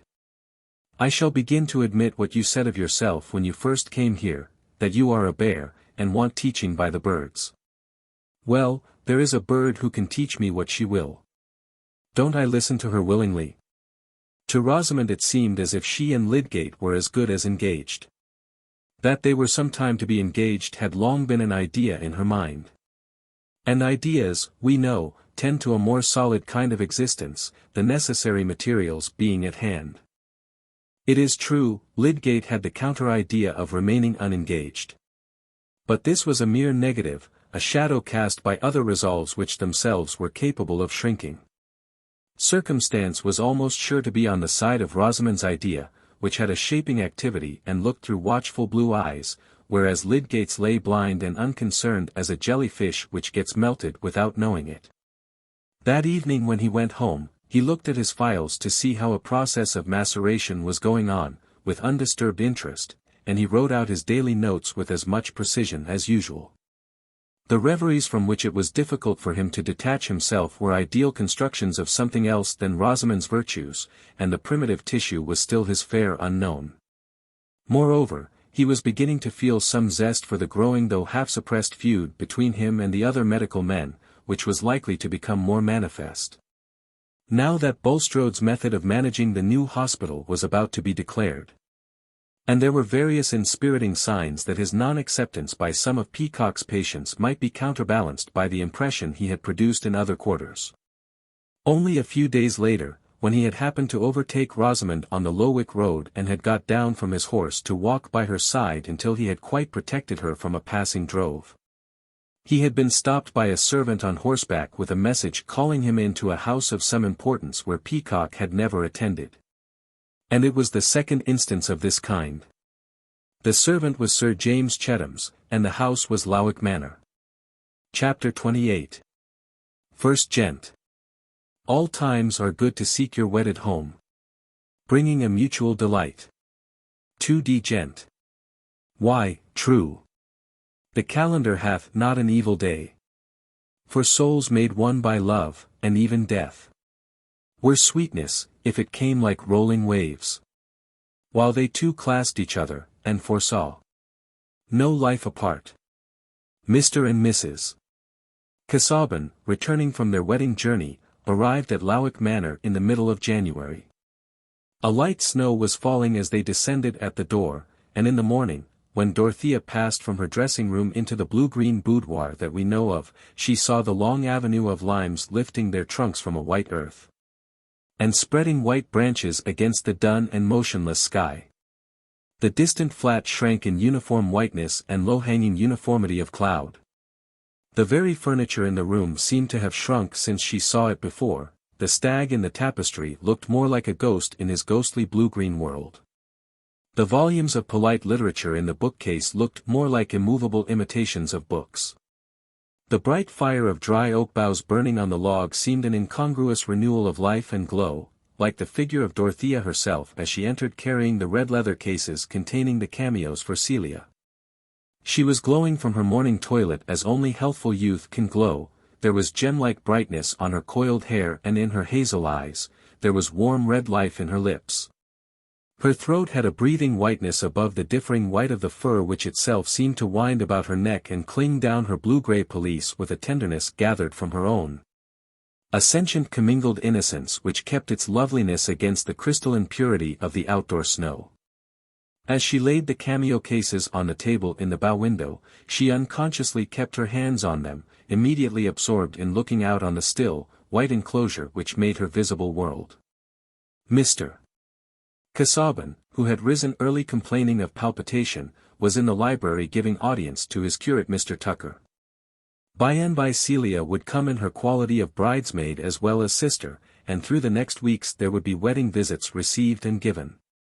All in continuance of that transitional life understood to correspond with the excitement of bridal felicity, and keeping up the sense of busy ineffectiveness, as of a dream which the dreamer begins to suspect. The duties of her married life, contemplated as so great beforehand, seemed to be shrinking with the furniture and the white vapor-walled landscape. The clear heights where she expected to walk in full communion had become difficult to see even in her imagination. The delicious repose of the soul on a complete superior had been shaken into uneasy effort and alarmed with dim presentiment. When would the days begin of that active wifely devotion which was to strengthen her husband's life and exalt her own? Never perhaps, as she had preconceived them, but somehow, still somehow. In this solemnly pledged union of her life, duty would present itself in some new form of inspiration and give a new meaning to wifely love. Meanwhile there was the snow and the low arch of dun vapor, there was the stifling oppression of that gentlewoman's world. Where everything was done for her and none asked for her aid, where the sense of connection with a manifold pregnant existence had to be kept up painfully as an inward vision, instead of coming from without in claims that would have shaped her energies. What shall I do? Whatever you please, my dear, that had been her brief history since she had left off learning morning lessons and practicing silly rhythms on the hated piano. Marriage, which was to bring guidance into worthy and imperative occupation, had not yet freed her from the gentlewoman's oppressive liberty, it had not even filled her leisure with the ruminant joy of unchecked tenderness. Her blooming full-pulsed youth stood there in a moral imprisonment which made itself one with the chill, colorless, narrowed landscape, with the shrunken furniture, the never-read books, and the ghostly stag in a pale fantastic world that seemed to be vanishing from the daylight. In the first minutes when Dorothea looked out she felt nothing but the dreary oppression, then came a keen remembrance, and turning away from the window she walked round the room. The ideas and hopes which were living in her mind when she first saw this room nearly 3 months before were present now only as memories. She judged them as we judge transient and departed things. All existence seemed to beat with a lower pulse than her own, and her religious faith was a solitary cry, the struggle out of a nightmare in which every object was withering and shrinking away from her. Each remembered thing in the room was disenchanted, was deadened as an unlit transparency, till her wandering gaze came to the group of miniatures. And there at last she saw something which had gathered new breath and meaning. It was the miniature of Mr. Casaubon's Aunt Julia, who had made the unfortunate marriage, of Will Ladislaw's grandmother. Dorothea could fancy that it was alive now, the delicate woman's face which yet had a headstrong look, a peculiarity difficult to interpret. Was it only her friends who thought her marriage unfortunate? Or did she herself find it out to be a mistake, and taste the salt bitterness of her tears in the merciful silence of the night? What breadths of experience Dorothea seemed to have passed over since she first looked at this miniature. She felt a new companionship with it, as if it had an ear for her and could see how she was looking at it. Here was a woman who had known some difficulty about marriage. Nay, the colors deepened, the lips and chin seemed to get larger, the hair and eyes seemed to be sending out light. The face was masculine and beamed on her with that full gaze which tells her on whom it falls that she is too interesting for the slightest movement of her eyelid to pass unnoticed and uninterpreted.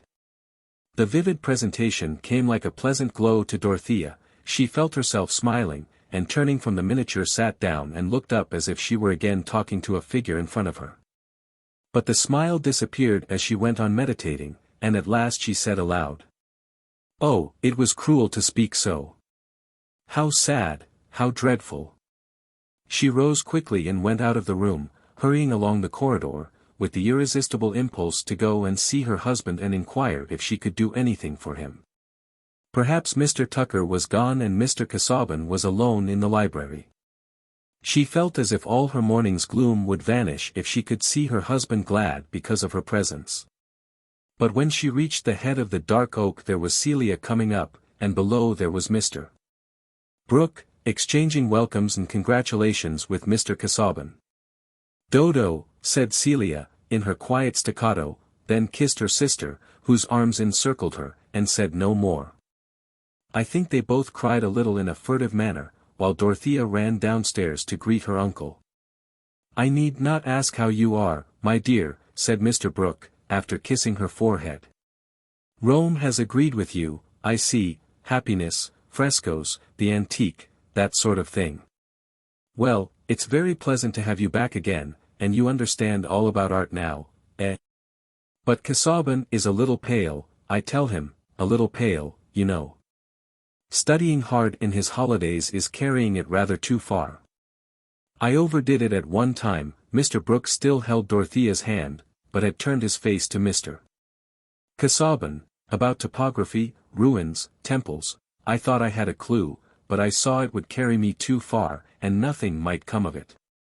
You may go any length in that sort of thing, and nothing may come of it, you know. Dorothea's eyes also were turned up to her husband's face with some anxiety at the idea that those who saw him afresh after absence might be aware of signs which she had not noticed. Nothing to alarm you, my dear, said Mr. Brooke, observing her expression. A little English beef and mutton will soon make a difference. It was all very well to look pale, sitting for the portrait of Aquinas, you know, we got your letter just in time. But Aquinas, now, he was a little too subtle, wasn't he? Does anybody read Aquinas? He is not indeed an author adapted to superficial minds, said Mr. Casaubon, meeting these timely questions with dignified patience. You would like coffee in your own room, uncle, said Dorothea, coming to the rescue. Yes, and you must go to Celia, she has great news to tell you, you know. I leave it all to her. The blue-green boudoir looked much more cheerful when Celia was seated there in a pelisse exactly like her sister's, surveying the cameos with a placid satisfaction, while the conversation passed on to other topics. Do you think it nice to go to Rome on a wedding journey? Said Celia, with her ready delicate blush which Dorothea was used to on the smallest occasions. It would not suit all, not you, dear, for example, said Dorothea, quietly. No one would ever know what she thought of a wedding journey to Rome.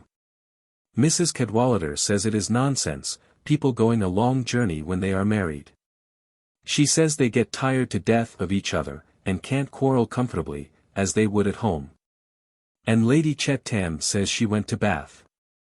Celia's color changed again and again, seemed to come and go with tidings from the heart. As it a running messenger had been. It must mean more than Celia's blushing usually did. Celia. Has something happened? Said Dorothea, in a tone full of sisterly feeling. Have you really any great news to tell me? It was because you went away, Dodo. Then there was nobody but me for Sir James to talk to, said Celia, with a certain roguishness in her eyes. I understand. It is as I used to hope and believe, said Dorothea, taking her sister's face between her hands, and looking at her half anxiously. Celia's marriage seemed more serious than it used to do. It was only 3 days ago, said Celia. And Lady Chettam is very kind. And you are very happy? Yes. We are not going to be married yet. Because everything is to be got ready. And I don't want to be married so very soon, because I think it is nice to be engaged. And we shall be married all our lives after. I do believe you could not marry better, Kitty. Sir James is a good, honorable man, said Dorothea, warmly. He has gone on with the cottages, Dodo. He will tell you about them when he comes. Shall you be glad to see him?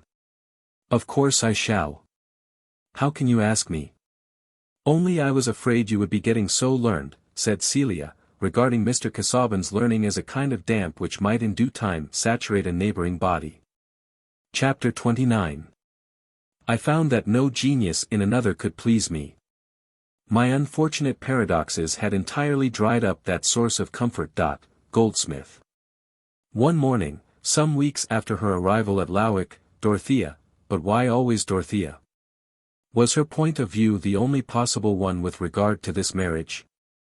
I protest against all our interest, all our effort at understanding being given to the young skins that look blooming in spite of trouble. For these too will get faded, and will know the older and more eating griefs which we are helping to neglect. In spite of the blinking eyes and white moles objectionable to Celia, and the want of muscular curve which was morally painful to Sir James, Mr. Casaubon had an intense consciousness within him, and was spiritually hungered like the rest of us.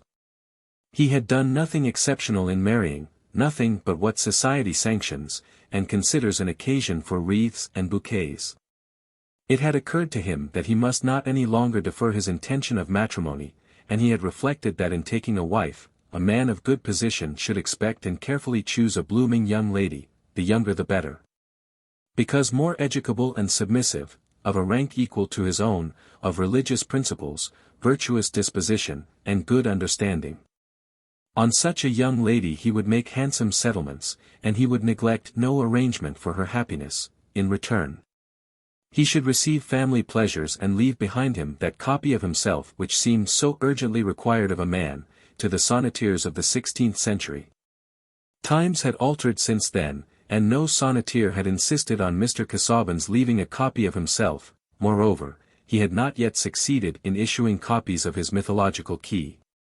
But he had always intended to acquit himself by marriage, and the sense that he was fast leaving the years behind him, that the world was getting dimmer and that he felt lonely, was a reason to him for losing no more time in overtaking domestic delights before they too were left behind by the years.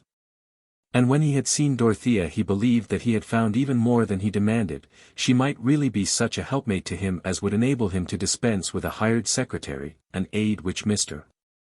Casaubon had never yet employed and had a suspicious dread of.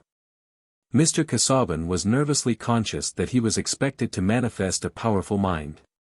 Providence, in its kindness, had supplied him with the wife he needed.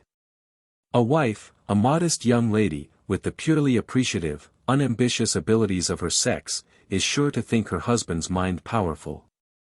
Whether Providence had taken equal care of Miss Brooke in presenting her with Mr. Casaubon was an idea which could hardly occur to him.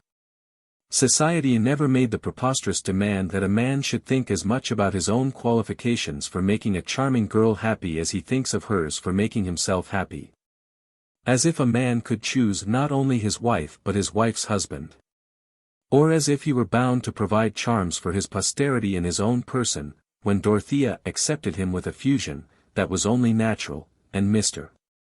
Casaubon believed that his happiness was going to begin. He had not had much foretaste of happiness in his previous life. To know intense joy without a strong bodily frame, one must have an enthusiastic soul. Mr. Casaubon had never had a strong bodily frame, and his soul was sensitive without being enthusiastic. It was too languid to thrill out of self-consciousness into passionate delight. It went on fluttering in the swampy ground where it was hatched, thinking of its wings and never flying. His experience was of that pitiable kind which shrinks from pity, and fears most of all that it should be known. It was that proud narrow sensitiveness which has not mass enough to spare for transformation into sympathy, and quivers thread-like in small currents of self-preoccupation or at best of an egoistic scrupulosity.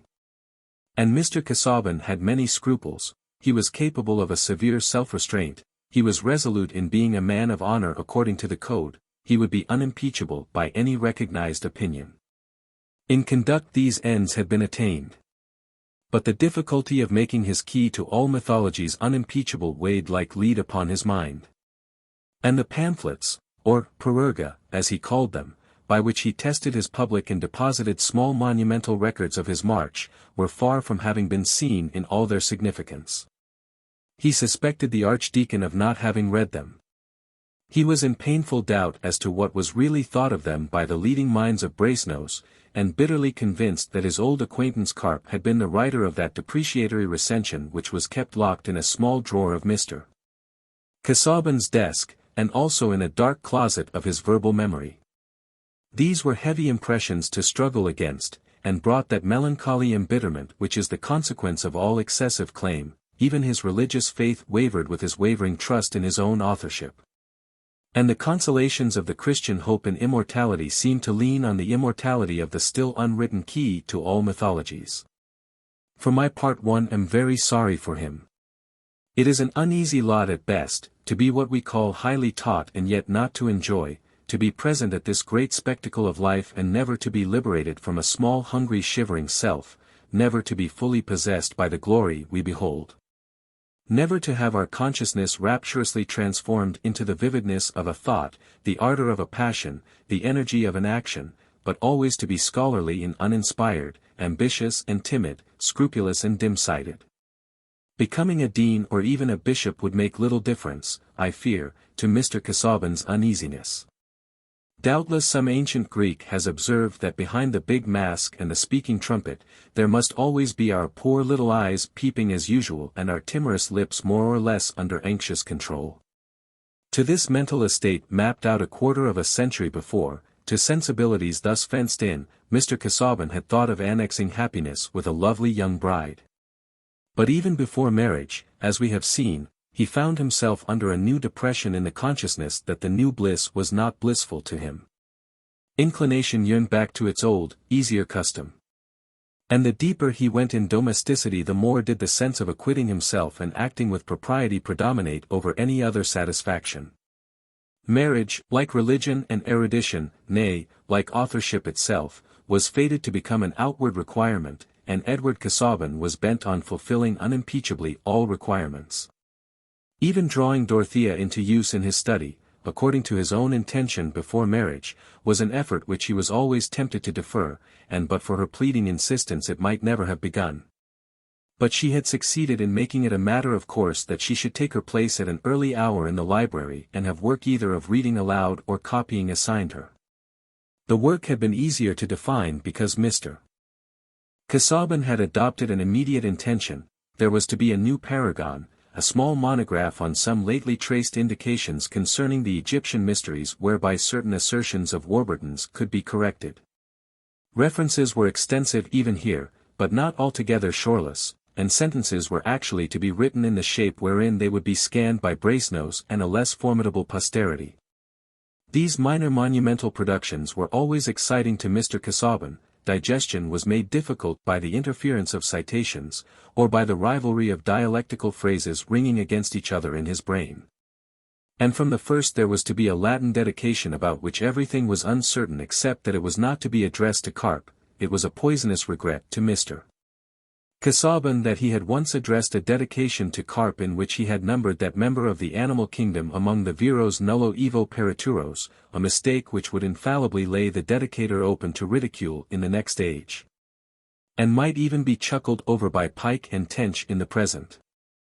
Thus Mr. Casaubon was in one of his busiest epochs, and as I began to say a little while ago, Dorothea joined him early in the library where he had breakfasted alone. Celia at this time was on a second visit to Lowick, probably the last before her marriage, and was in the drawing-room expecting Sir James. Dorothea had learned to read the signs of her husband's mood, and she saw that the morning had become more foggy there during the last hour. She was going silently to her desk when he said, in that distant tone which implied that he was discharging a disagreeable duty, "Dorothea, here is a letter for you, which was enclosed in one addressed to me." It was a letter of 2 pages, and she immediately looked at the signature. "Mr. Ladislaw. What can he have to say to me?" she exclaimed, in a tone of pleased surprise. "But," she added, looking at Mr. Casaubon, "I can imagine what he has written to you about." "You can, if you please, read the letter," said Mr. Casaubon, severely pointing to it with his pen, and not looking at her. "But I may as well say beforehand, that I must decline the proposal it contains to pay a visit here. I trust one may be excused for desiring an interval of complete freedom from such distractions as have been hitherto inevitable, and especially from guests whose desultory vivacity makes their presence a fatigue." There had been no clashing of temper between Dorothea and her husband since that little explosion in Rome, which had left such strong traces in her mind that it had been easier ever since to quell emotion than to incur the consequence of venting it. But this ill-tempered anticipation that she could desire visits which might be disagreeable to her husband, this gratuitous defense of himself against selfish complaint on her part, was too sharp a sting to be meditated on until after it had been resented. Dorothea had thought that she could have been patient with John Milton, but she had never imagined him behaving in this way, and for a moment Mr. Casaubon seemed to be stupidly undiscerning and odiously unjust. Pity, that newborn babe which was by and by to rule many a storm within her, did not stride the blast on this occasion. With her first words, uttered in a tone that shook him, she startled Mr. Casaubon into looking at her, and meeting the flash of her eyes. "Why do you attribute to me a wish for anything that would annoy you? You speak to me as if I were something you had to contend against. Wait at least till I appear to consult my own pleasure apart from yours." "Dorothea, you are hasty," answered Mr. Casaubon, nervously. Decidedly, this woman was too young to be on the formidable level of wifehood, unless she had been pale and featureless and taken everything for granted. "I think it was you who were first hasty in your false suppositions about my feeling," said Dorothea, in the same tone. The fire was not dissipated yet, and she thought it was ignoble in her husband not to apologize to her. "We will, if you please, say no more on this subject, Dorothea. I have neither leisure nor energy for this kind of debate." Here Mr. Casaubon dipped his pen and made as if he would return to his writing, though his hand trembled so much that the words seemed to be written in an unknown character. There are answers which, in turning away wrath, only send it to the other end of the room, and to have a discussion coolly waived when you feel that justice is all on your own side is even more exasperating in marriage than in philosophy. Dorothea left Ladislaw's 2 letters unread on her husband's writing table and went to her own place, the scorn and indignation within her rejecting the reading of these letters. Just as we hurl away any trash towards which we seem to have been suspected of mean cupidity.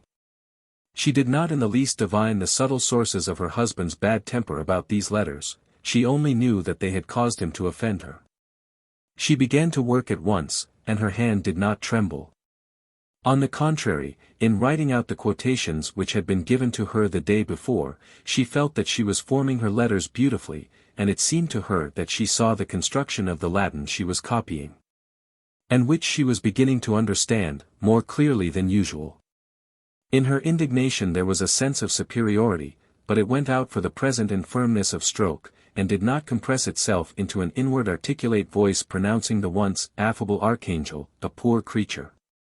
There had been this apparent quiet for half an hour, and Dorothea had not looked away from her own table, when she heard the loud bang of a book on the floor, and turning quickly saw Mr. Casaubon on the library steps clinging forward as if he were in some bodily distress. She started up and bounded towards him in an instant. He was evidently in great straits for breath. Jumping on a stool she got close to his elbow and said with her whole soul melted into tender alarm, "Can you lean on me, dear?" He was still for 2 or 3 minutes, which seemed endless to her, unable to speak or move, gasping for breath. When at last he descended the 3 steps and fell backward in the large chair which Dorothea had drawn close to the foot of the ladder, he no longer gasped but seemed helpless and about to faint. Dorothea rang the bell violently, and presently Mr. Casaubon was helped to the couch. He did not faint, and was gradually reviving, when Sir James Chettam came in, having been met in the hall with the news that Mr. Casaubon had had a fit in the library. "Good God! This is just what might have been expected," was his immediate thought. If his prophetic soul had been urged to particularize, it seemed to him that fits would have been the definite expression alighted upon. He asked his informant, the butler, whether the doctor had been sent for. The butler never knew his master to want the doctor before, but would it not be right to send for a physician? When Sir James entered the library, however, Mr. Casaubon could make some signs of his usual politeness, and Dorothea, who in the reaction from her first terror had been kneeling and sobbing by his side now rose and herself proposed that someone should ride off for a medical man. "I recommend you to send for Lydgate," said Sir James. "My mother has called him in, and she has found him uncommonly clever. She has had a poor opinion of the physicians since my father's death." Dorothea appealed to her husband, and he made a silent sign of approval. So Mr. Lydgate was sent for, and he came wonderfully soon, for the messenger, who was Sir James Chettam's man and knew Mr. Lydgate, met him leading his horse along the Lowick road and giving his arm to Miss Vincey. Celia, in the drawing-room, had known nothing of the trouble till Sir James told her of it. After Dorothea's account, he no longer considered the illness a fit, but still something, of that nature. "Poor dear Dodo, how dreadful," said Celia, feeling as much grieved as her own perfect happiness would allow. Her little hands were clasped, and enclosed by Sir James's as a bud is enfolded by a liberal calyx. "It is very shocking that Mr. Casaubon should be ill, but I never did like him. And I think he is not half fond enough of Dorothea. And he ought to be, for I am sure no one else would have had him. Do you think they would?"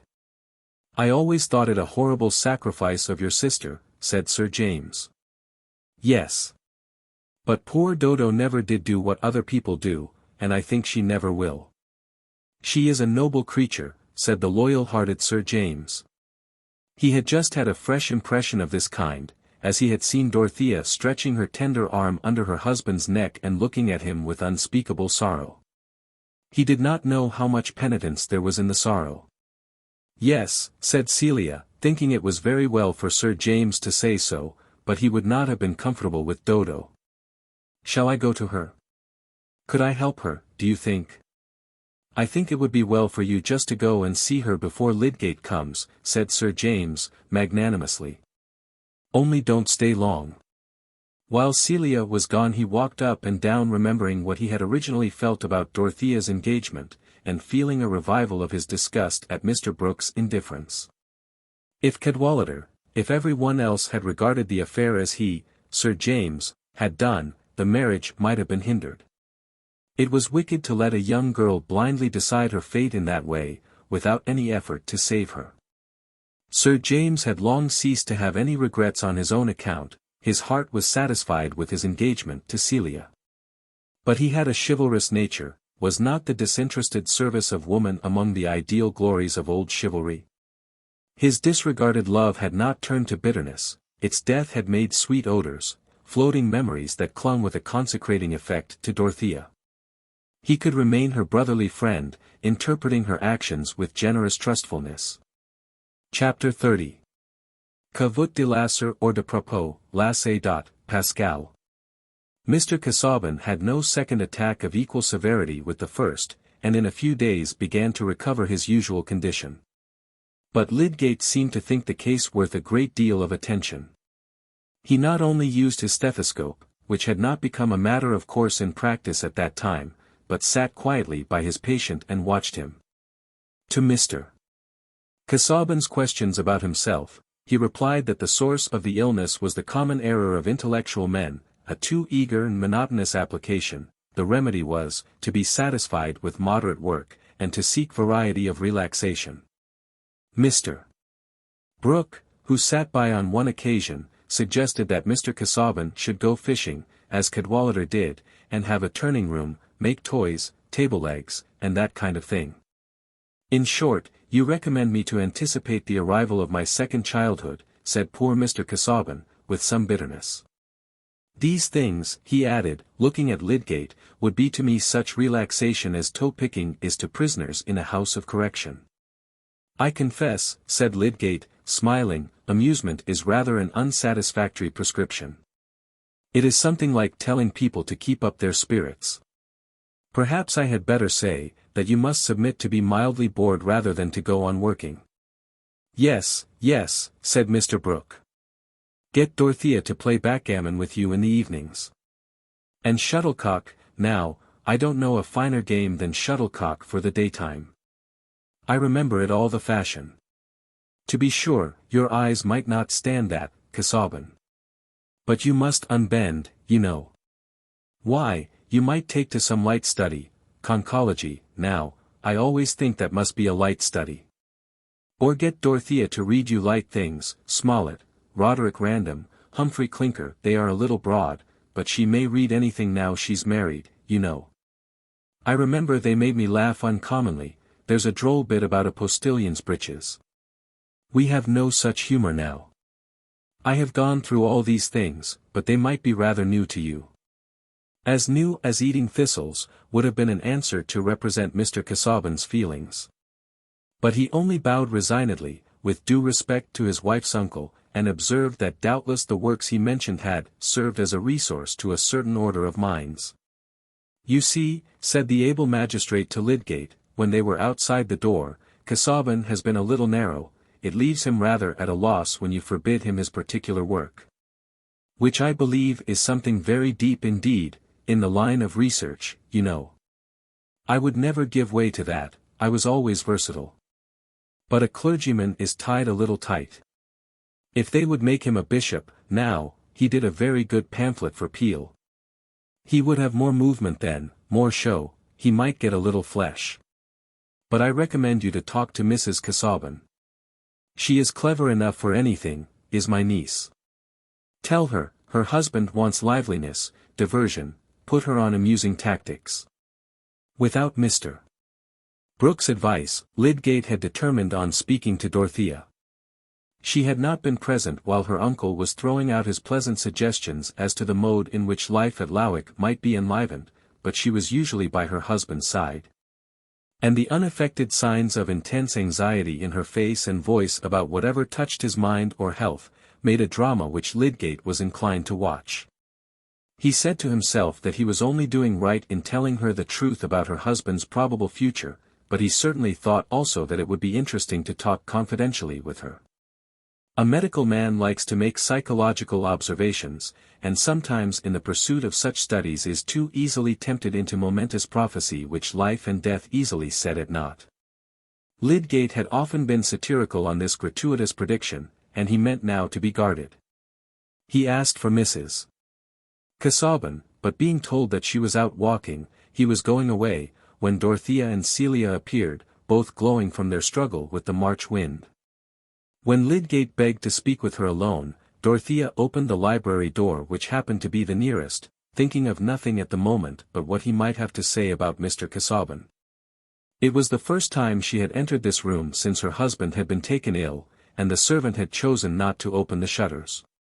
But there was light enough to read by from the narrow upper panes of the windows. "You will not mind this sombre light," said Dorothea, standing in the middle of the room. "Since you forbade books, the library has been out of the question. But Mr. Casaubon will soon be here again, I hope. Is he not making progress?" "Yes, much more rapid progress than I at first expected. Indeed, he is already nearly in his usual state of health." "You do not fear that the illness will return?" said Dorothea, whose quick ear had detected some significance in Lydgate's tone.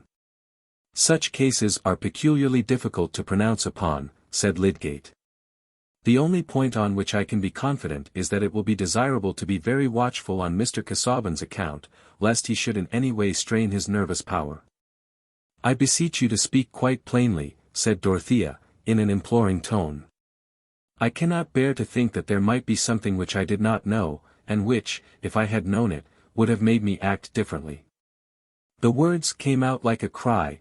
It was evident that they were the voice of some mental experience which lay not very far off. "Sit down," she added, placing herself on the nearest chair, and throwing off her bonnet and gloves, with an instinctive discarding of formality where a great question of destiny was concerned. "What you say now justifies my own view," said Lydgate.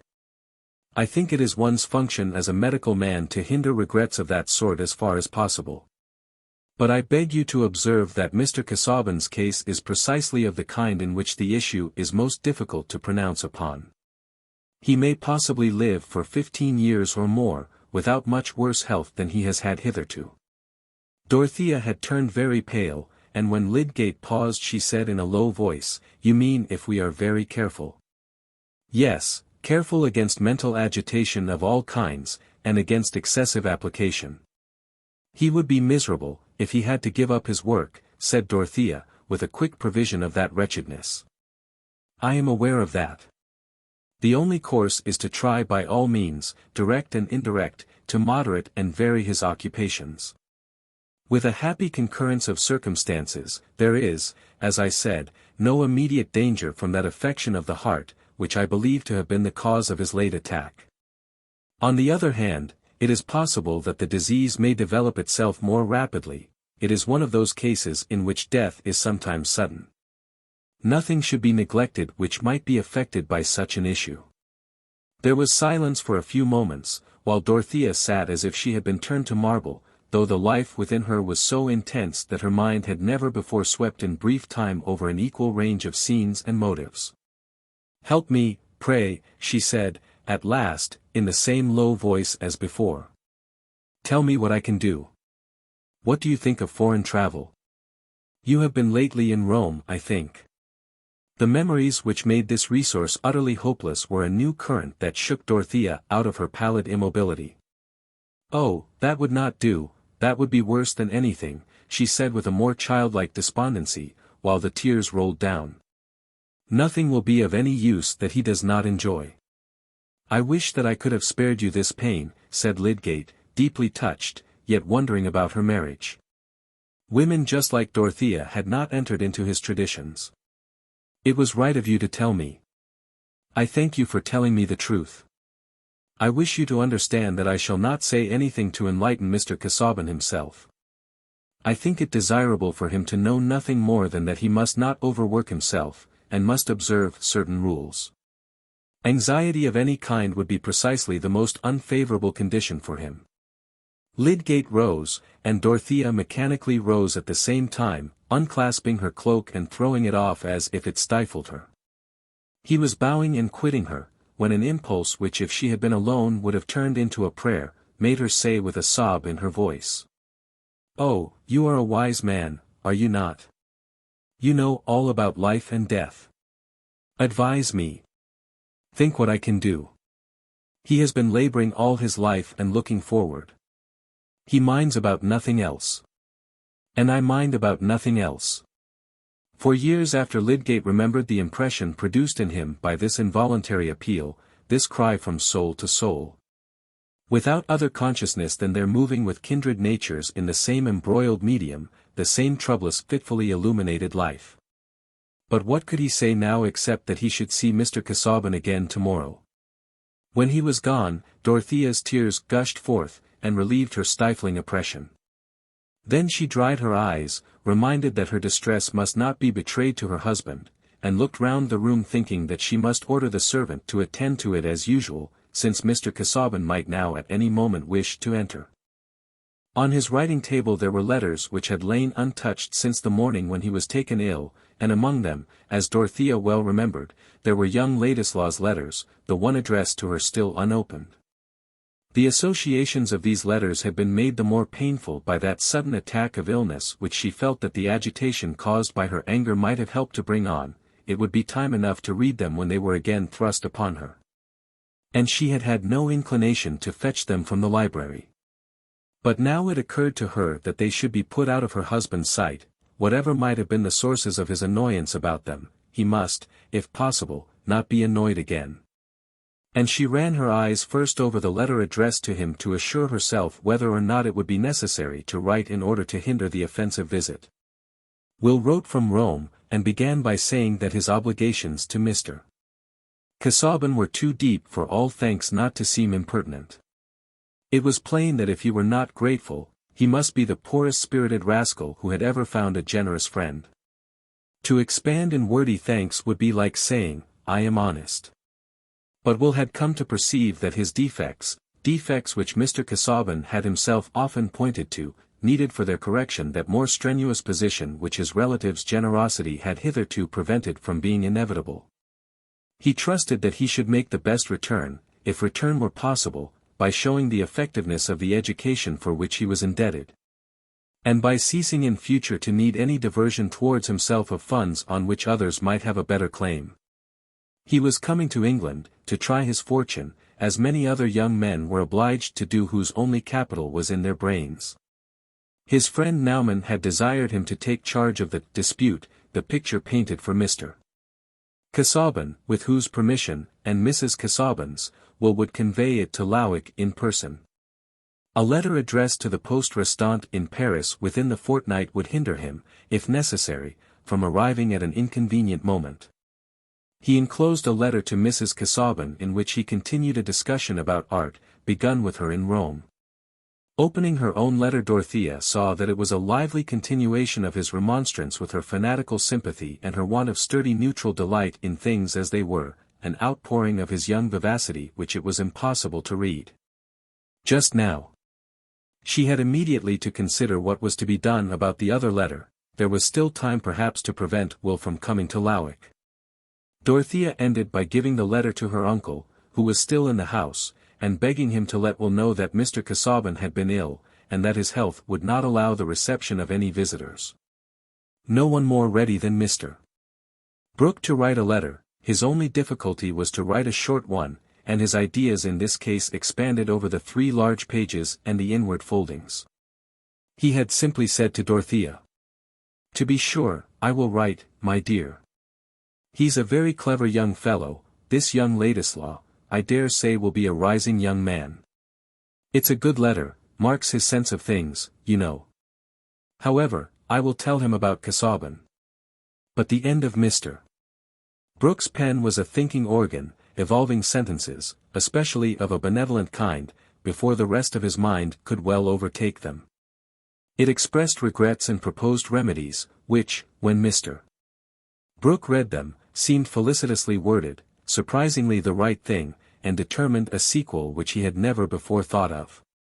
In this case, his pen found it such a pity young Ladislaw should not have come into the neighborhood just at that time, in order that Mr. Brooke might make his acquaintance more fully. And that they might go over the long-neglected Italian drawings together. It also felt such an interest in a young man who was starting in life with a stock of ideas, that by the end of the 2nd page it had persuaded Mr. Brooke to invite young Ladislaw, since he could not be received at Lowick, to come to Tipton Grange. Why not? They could find a great many things to do together, and this was a period of peculiar growth. The political horizon was expanding, and, in short, Mr. Brooke's pen went off into a little speech which it had lately reported for that imperfectly edited organ, the Middlemarch Pioneer. While Mr. Brooke was sealing this letter, he felt elated with an influx of dim projects, a young man capable of putting ideas into form, the Pioneer, purchased to clear the pathway for a new candidate, documents utilized, who knew what might come of it all. Since Celia was going to marry immediately, it would be very pleasant to have a young fellow at table with him, at least for a time. But he went away without telling Dorothea what he had put into the letter, for she was engaged with her husband, and, in fact, these things were of no importance to her. Chapter 31. How will you know the pitch of that great bell? Too large for you to stir. Let but a flute play 'neath the fine mixed metal, listen close, till the right note flows forth, a silvery rill. Then shall the huge bell tremble, then the mass with myriad waves concurrent shall respond in low soft unison. Lydgate that evening spoke to Miss Vincy of Mrs. Casaubon, and laid some emphasis on the strong feeling she appeared to have for that formal studious man 30 years older than herself. "Of course she is devoted to her husband," said Rosamond, implying a notion of necessary sequence which the scientific man regarded as the prettiest possible for a woman. But she was thinking at the same time that it was not so very melancholy to be mistress of Lowick Manor with a husband likely to die soon. "Do you think her very handsome?" "She certainly is handsome, but I have not thought about it," said Lydgate. "I suppose it would be unprofessional," said Rosamond, dimpling. "But how your practice is spreading! You were called in before to the Chetams, I think, and now, the Casaubons." "Yes," said Lydgate, in a tone of compulsory admission. "But I don't really like attending such people so well as the poor. The cases are more monotonous, and one has to go through more fuss and listen more deferentially to nonsense." "Not more than in Middlemarch," said Rosamond. "And at least you go through wide corridors and have the scent of rose leaves everywhere." "That is true, Mademoiselle de Montmorency," said Lydgate, just bending his head to the table and lifting with his 4th finger her delicate handkerchief which lay at the mouth of her reticule, as if to enjoy its scent, while he looked at her with a smile. But this agreeable holiday freedom with which Lydgate hovered about the flower of Middlemarch, could not continue indefinitely. It was not more possible to find social isolation in that town than elsewhere, and two people persistently flirting could by no means escape from the various entanglements, waits, blows, clashings, motions, by which things severally go on. Whatever Miss Vincy did must be remarked, and she was perhaps the more conspicuous to admirers and critics because just now Mrs. Vincy, after some struggle, had gone with Fred to stay a little while at Stone Court, there being no other way of at once gratifying old Featherstone and keeping watch against Mary Garth, who appeared a less tolerable daughter-in-law in proportion as Fred's illness disappeared. Aunt Bulstrode, for example, came a little oftener into Lydgate to see Rosamond, now she was alone.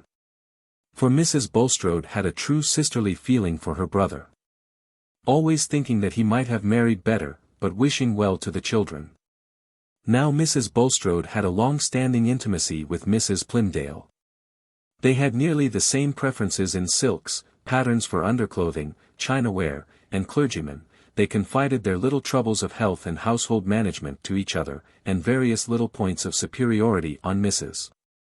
Bulstrode's side, namely, more decided seriousness, more admiration for mind, and a house outside the town, sometimes served to give color to their conversation without dividing them, well-meaning women both, knowing very little of their own motives. Mrs. Bulstrode, paying a morning visit to Mrs. Plymdale, happened to say that she could not stay longer, because she was going to see poor Rosamond. "Why do you say, poor Rosamond?" said Mrs. Plymdale, a round-eyed sharp little woman, like a tamed falcon. "She is so pretty, and has been brought up in such thoughtlessness. The mother, you know, had always that levity about her, which makes me anxious for the children." "Well, Harriet, if I am to speak my mind," said Mrs. Plymdale, with emphasis, "I must say, anybody would suppose you and Mr. Bulstrode would be delighted with what has happened, for you have done everything to put Mr. Lydgate forward." "Selina, what do you mean?" said Mrs. Bulstrode, in genuine surprise. "Not but what I am truly thankful for Ned's sake," said Mrs. Plymdale. "He could certainly better afford to keep such a wife than some people can. But I should wish him to look elsewhere.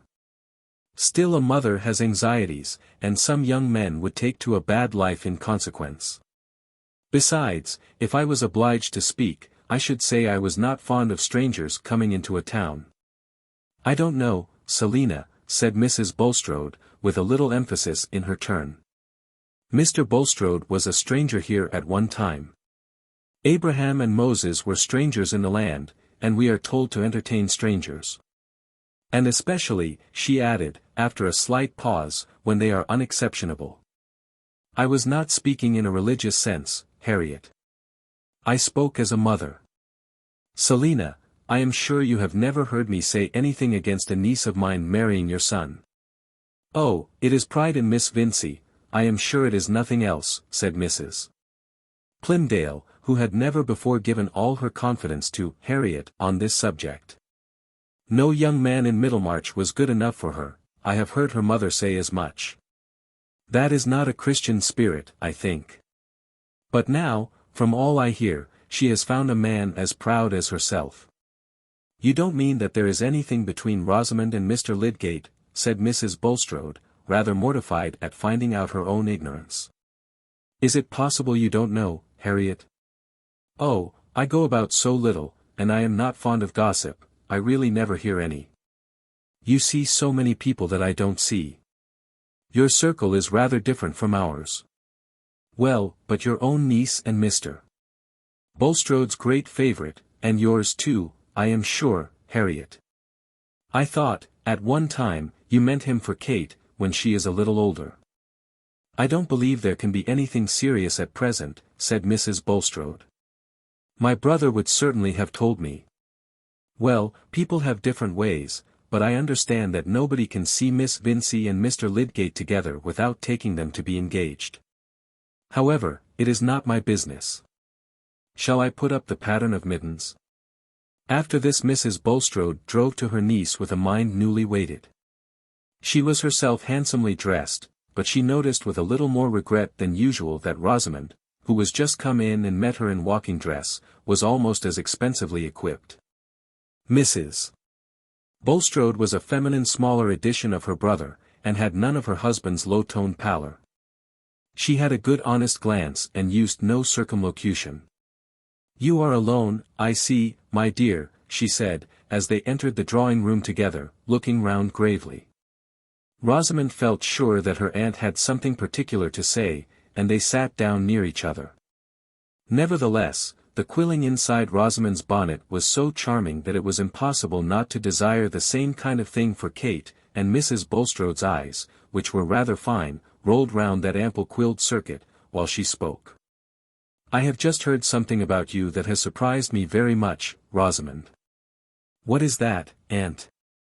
Rosamond's eyes also were roaming over her aunt's large embroidered collar. I can hardly believe it, that you should be engaged without my knowing it, without your father's telling me. Here Mrs. Bulstrode's eyes finally rested on Rosamond's, who blushed deeply, and said, I am not engaged, aunt. How is it that every one says so, then, that it is the town's talk? The town's talk is of very little consequence, I think, said Rosamond, inwardly gratified. Oh, my dear, be more thoughtful, don't despise your neighbors so. Remember you are turned 22 now, and you will have no fortune, your father, I am sure, will not be able to spare you anything. Mr. Lydgate is very intellectual and clever, no there is an attraction in that. I like talking to such men myself, and your uncle finds him very useful. But the profession is a poor one here. To be sure, this life is not everything, but it is seldom a medical man has true religious views, there is too much pride of intellect. And you are not fit to marry a poor man. Mr. Lydgate is not a poor man, aunt. He has very high connections. He told me himself he was poor. That is because he is used to people who have a high style of living. My dear Rosamond, you must not think of living in high style. Rosamond looked down and played with her reticule. She was not a fiery young lady and had no sharp answers, but she meant to live as she pleased. Then it is really true, said Mrs. Bulstrode, looking very earnestly at her niece. You are thinking of Mr. Lydgate, there is some understanding between you, though your father doesn't know. Be open, my dear Rosamond, Mr. Lydgate has really made you an offer. Poor Rosamond's feelings were very unpleasant. She had been quite easy as to Lydgate's feeling and intention, but now when her aunt put this question she did not like being unable to say yes. Her pride was hurt, but her habitual control of manner helped her. Pray excuse me, aunt. I would rather not speak on the subject. You would not give your heart to a man without a decided prospect, I trust, my dear.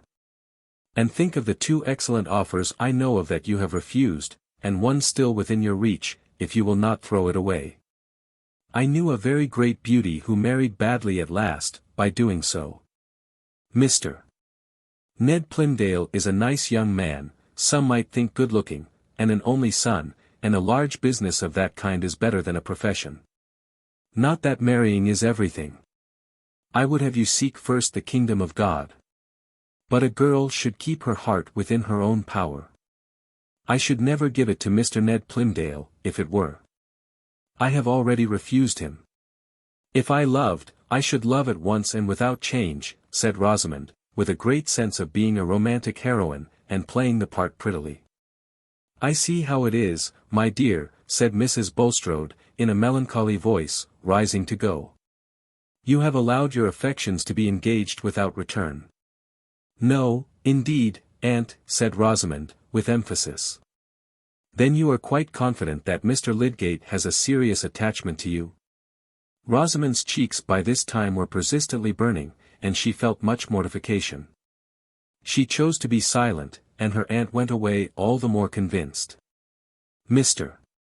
Bulstrode in things worldly and indifferent was disposed to do what his wife bade him, and she now, without telling her reasons, desired him on the next opportunity to find out in conversation with Mr. Lydgate whether he had any intention of marrying soon. The result was a decided negative.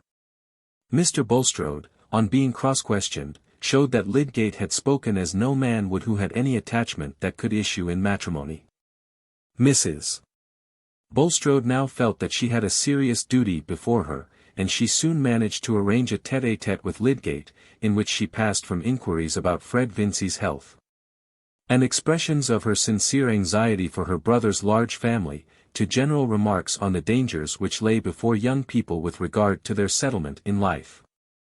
Young men were often wild and disappointing, making little return for the money spent on them, and a girl was exposed to many circumstances which might interfere with her prospects. Especially when she has great attractions, and her parents see much company, said Mrs. Bulstrode. Gentlemen pay her attention, and engross her all to themselves, for the mere pleasure of the moment, and that drives off others. I think it is a heavy responsibility, Mr. Lydgate, to interfere with the prospects of any girl. Here Mrs. Bulstrode fixed her eyes on him, with an unmistakable purpose of warning, if not of rebuke. Clearly, said Lydgate, looking at her, perhaps even staring a little in return.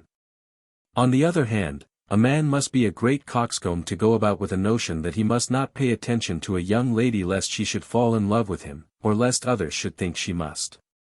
Oh, Mr. Lydgate, you know well what your advantages are. You know that our young men here cannot cope with you. Where you frequent a house it may militate very much against a girl's making a desirable settlement in life, and prevent her from accepting offers even if they are made. Lydgate was less flattered by his advantage over the Middlemarch Orlandos than he was annoyed by the perception of Mrs. Bulstrode's meaning. She felt that she had spoken as impressively as it was necessary to do, and that in using the superior word, militate, she had thrown a noble drapery over a mass of particulars which were still evident enough. Lydgate was fuming a little, pushed his hair back with one hand, felt curiously in his waistcoat pocket with the other, and then stooped to beckon the tiny black spaniel, which had the insight to decline his hollow caresses. It would not have been decent to go away, because he had been dining with other guests, and had just taken tea. But Mrs. Bulstrode, having no doubt that she had been understood, turned the conversation. Solomon's Proverbs, I think, have omitted to say, that as the sore palate findeth grit, so an uneasy consciousness heareth innuendos. The next day Mr. Fairbrother, parting from Lydgate in the street, supposed that they should meet at Vincey's in the evening. Lydgate answered curtly, no, he had work to do, he must give up going out in the evening. What? You are going to get lashed to the mast, and are stopping your ears, said the vicar. Well, if you don't mean to be won by the sirens, you are right to take precautions in time. A few days before, Lydgate would have taken no notice of these words as anything more than the vicar's usual way of putting things.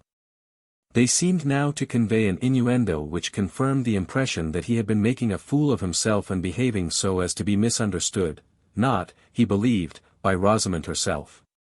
She, he felt sure, took everything as lightly as he intended it. She had an exquisite tact and insight in relation to all points of manners, but the people she lived among were blunderers and busybodies. However, the mistake should go no farther. He resolved, and kept his resolution, that he would not go to Mr. Vincey's except on business. Rosamond became very unhappy. The uneasiness first stirred by her aunt's questions grew and grew till at the end of 10 days that she had not seen Lydgate, it grew into terror at the blank that might possibly come, into foreboding of that ready, fatal sponge which so cheaply wipes out the hopes of mortals. The world would have a new dreariness for her, as a wilderness that a magician's spells had turned for a little while into a garden. She felt that she was beginning to know the pang of disappointed love, and that no other man could be the occasion of such delightful aerial building as she had been enjoying for the last 6 months. Poor Rosamond lost her appetite and felt as forlorn as Ariadne, as a charming stage Ariadne left behind with all her boxes full of costumes and no hope of a coach. There are many wonderful mixtures in the world which are all alike called love, and claim the privileges of a sublime rage which is an apology for everything, in literature and the drama. Happily Rosamond did not think of committing any desperate act, she plaited her fair hair as beautifully as usual, and kept herself proudly calm. Her most cheerful supposition was that her Aunt Bulstrode had interfered in some way to hinder Lydgate's visits, everything was better than a spontaneous indifference in him. Any one who imagines 10 days too short a time, not for falling into leanness, lightness, or other measurable effects of passion, but, for the whole spiritual circuit of alarmed conjecture and disappointment. is ignorant of what can go on in the elegant leisure of a young lady's mind. On the 11th day, however, Lydgate when leaving Stone Court was requested by Mrs. Vincey to let her husband know that there was a marked change in Mr. Featherstone's health, and that she wished him to come to Stone Court on that day. Now Lydgate might have called at the warehouse, or might have written a message on a leaf of his pocket-book and left it at the door. Yet these simple devices apparently did not occur to him, from which we may conclude that he had no strong objection to calling at the house at an hour when Mr. Vincey was not at home, and leaving the message with Miss Vincey. A man may, from various motives, decline to give his company, but perhaps not even a sage would be gratified that nobody missed him. It would be a graceful, easy way of piecing on the new habits to the old, to have a few playful words with Rosamond about his resistance to dissipation, and his firm resolve to take long fasts even from sweet sounds. It must be confessed, also, that momentary speculations as to all the possible grounds for Mrs. Bulstrode's hints had managed to get woven like slight clinging hairs into the more substantial web of his thoughts. Miss Vincey was alone, and blushed so deeply when Lydgate came in that he felt a corresponding embarrassment, and instead of any playfulness, he began at once to speak of his reason for calling, and to beg her, almost formally, to deliver the message to her father. Rosamond, who at the first moment felt as if her happiness were returning, was keenly hurt by Lydgate's manner. Her blush had departed, and she assented coldly, without adding an unnecessary word, some trivial chain-work which she had in her hands enabling her to avoid looking at Lydgate higher than his chin. In all failures, the beginning is certainly the half of the whole. After sitting 2 long moments while he moved his whip and could say nothing, Lydgate rose to go, and Rosamond, made nervous by her struggle between mortification and the wish not to betray it, dropped her chain as if startled, and rose too. Mechanically. Lydgate instantaneously stooped to pick up the chain. When he rose he was very near to a lovely little face set on a fair long neck which he had been used to see turning about under the most perfect management of self-contented grace. But as he raised his eyes now he saw a certain helpless quivering which touched him quite newly, and made him look at Rosamond with a questioning flash. At this moment she was as natural as she had ever been when she was 5 years old. She felt that her tears had risen, and it was no use to try to do anything else than let them stay like water on a blue flower or let them fall over her cheeks. Even as they would. That moment of naturalness was the crystallizing feather touch, it shook flirtation into love. Remember that the ambitious man who was looking at those forget-me-nots under the water was very warm-hearted and rash. He did not know where the chain went. An idea had thrilled through the recesses within him which had a miraculous effect in raising the power of passionate love lying buried there in no sealed sepulchre, but under the lightest, easily pierced mold. His words were quite abrupt and awkward, but the tone made them sound like an ardent, appealing avowal. "What is the matter? You are distressed. Tell me, pray." Rosamond had never been spoken to in such tones before. I am not sure that she knew what the words were, but she looked at Lydgate and the tears fell over her cheeks. There could have been no more complete answer than that silence, and Lydgate, forgetting everything else, completely mastered by the outrush of tenderness at the sudden belief that this sweet young creature depended on him for her joy, actually put his arms round her, folding her gently and protectingly. He was used to being gentle with the weak and suffering, and kissed each of the 2 large tears. This was a strange way of arriving at an understanding, but it was a short way. Rosamond was not angry, but she moved backward a little in timid happiness, and Lydgate could now sit near her and speak less incompletely. Rosamond had to make her little confession, and he poured out words of gratitude and tenderness with impulsive lavishment. In half an hour he left the house an engaged man, whose soul was not his own, but the woman's to whom he had bound himself. He came again in the evening to speak with Mr. Vincey, who, just returned from Stone Court, was feeling sure that it would not be long before he heard of Mr. Featherstone's demise. The felicitous word, demise, which had seasonably occurred to him, had raised his spirits even above their usual evening pitch. The right word is always a power, and communicates its definiteness to our action. Considered as a demise, old Featherstone's death assumed a merely legal aspect, so that Mr. Vincey could tap his snuff-box over it and be jovial, without even an intermittent affectation of solemnity, and Mr. Vincey hated both solemnity and affectation. Who was ever awestruck about a testator, or sang a hymn on the title to real property? Mr.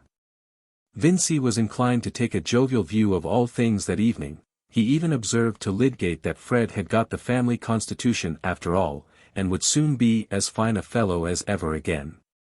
And when his approbation of Rosamond's engagement was asked for, he gave it with astonishing facility, passing at once to general remarks on the desirableness of matrimony for young men and maidens, and apparently deducing from the whole the appropriateness of a little more punch.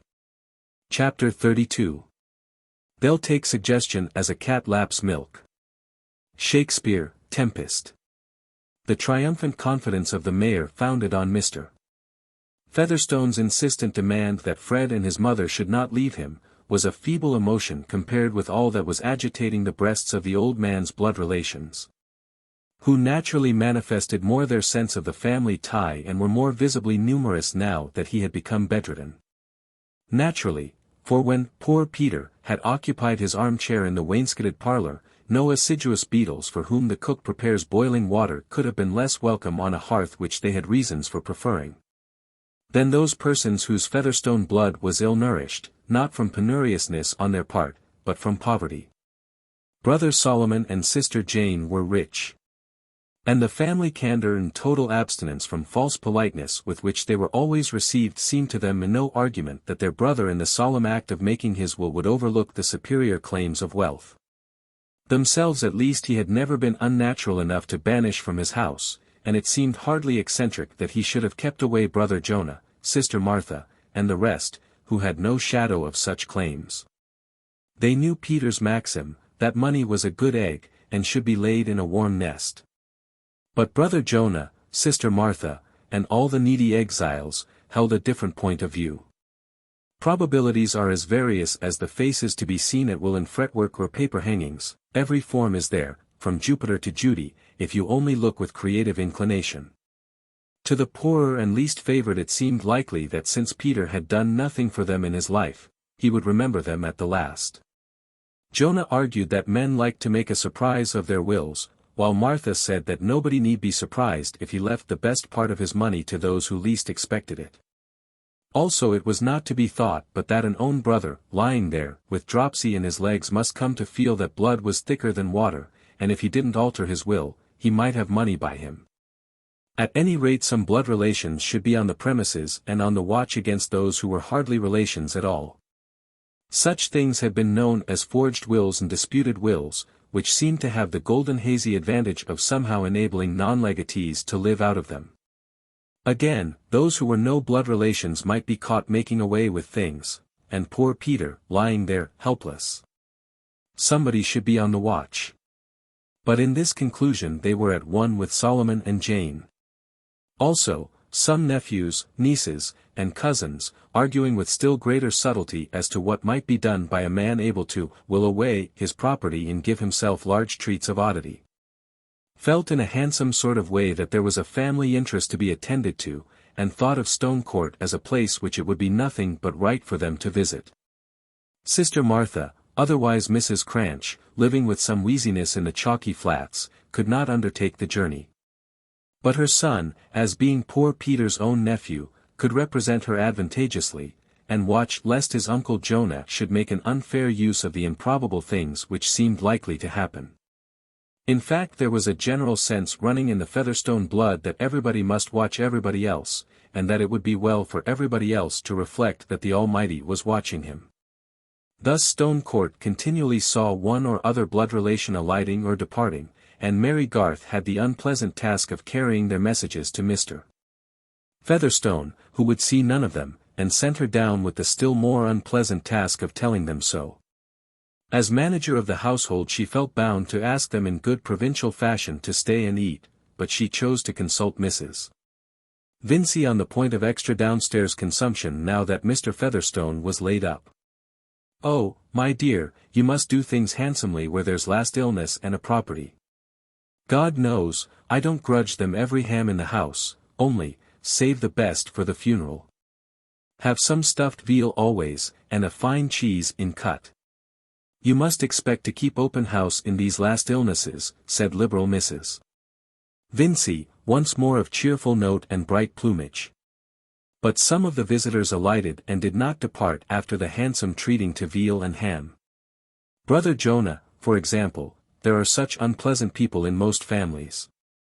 Perhaps even in the highest aristocracy there are Brobdingnag specimens, gigantically in debt and bloated at greater expense. Brother Jonah, I say, having come down in the world, was mainly supported by a calling which he was modest enough not to boast of, though it was much better than swindling either on exchange or turf. But which did not require his presence at Brassing so long as he had a good corner to sit in and a supply of food. He chose the kitchen corner, partly because he liked it best and partly because he did not want to sit with Solomon, concerning whom he had a strong brotherly opinion. Seated in a famous armchair and in his best suit, constantly within sight of good cheer, he had a comfortable consciousness of being on the premises, mingled with fleeting suggestions of Sunday and the bar at the Green Man. And he informed Mary Garth that he should not go out of reach of his brother Peter while that poor fellow was above ground. The troublesome ones in a family are usually either the wits or the idiots. Jonah was the wit among the Featherstones, and joked with the maid-servants when they came about the hearth, but seemed to consider Miss Garth a suspicious character, and followed her with cold eyes. Mary would have borne this one pair of eyes with comparative ease, but unfortunately there was young Cranch, who, having come all the way from the chalky flats to represent his mother and watch his uncle Jonah, also felt it his duty to stay and to sit chiefly in the kitchen to give his uncle company. Young Cranch was not exactly the balancing point between the wit and the idiot, verging slightly towards the latter type, and squinting so as to leave everything in doubt about his sentiments except that they were not of a forcible character. When Mary Garth entered the kitchen and Mr. Jonah Featherstone began to follow her with his cold detective eyes, young Cranch turning his head in the same direction seemed to insist on it that she should remark how he was squinting, as if he did it with design. Like the gypsies when Borrow read the New Testament to them. This was rather too much for poor Mary, sometimes it made her bilious, sometimes it upset her gravity. One day that she had an opportunity she could not resist describing the kitchen scene to Fred, who would not be hindered from immediately going to see it, affecting simply to pass through. But no sooner did he face the four eyes than he had to rush through the nearest door which happened to lead to the dairy. And there under the high roof and among the pans he gave way to laughter which made a hollow resonance perfectly audible in the kitchen. He fled by another doorway, but Mr. Jonah, who had not before seen Fred's white complexion, long legs, and pinched delicacy of face, prepared many sarcasms in which these points of appearance were wittily combined with the lowest moral attributes. "Why, Tom, you don't wear such gentlemanly trousers, you haven't got half such fine long legs," said Jonah to his nephew, winking at the same time, to imply that there was something more in these statements than their undeniableness. Tom looked at his legs, but left it uncertain whether he preferred his moral advantages to a more vicious length of limb and reprehensible gentility of trouser. In the large wainscoted parlor too there were constantly pairs of eyes on the watch, and own relatives eager to be sitters up.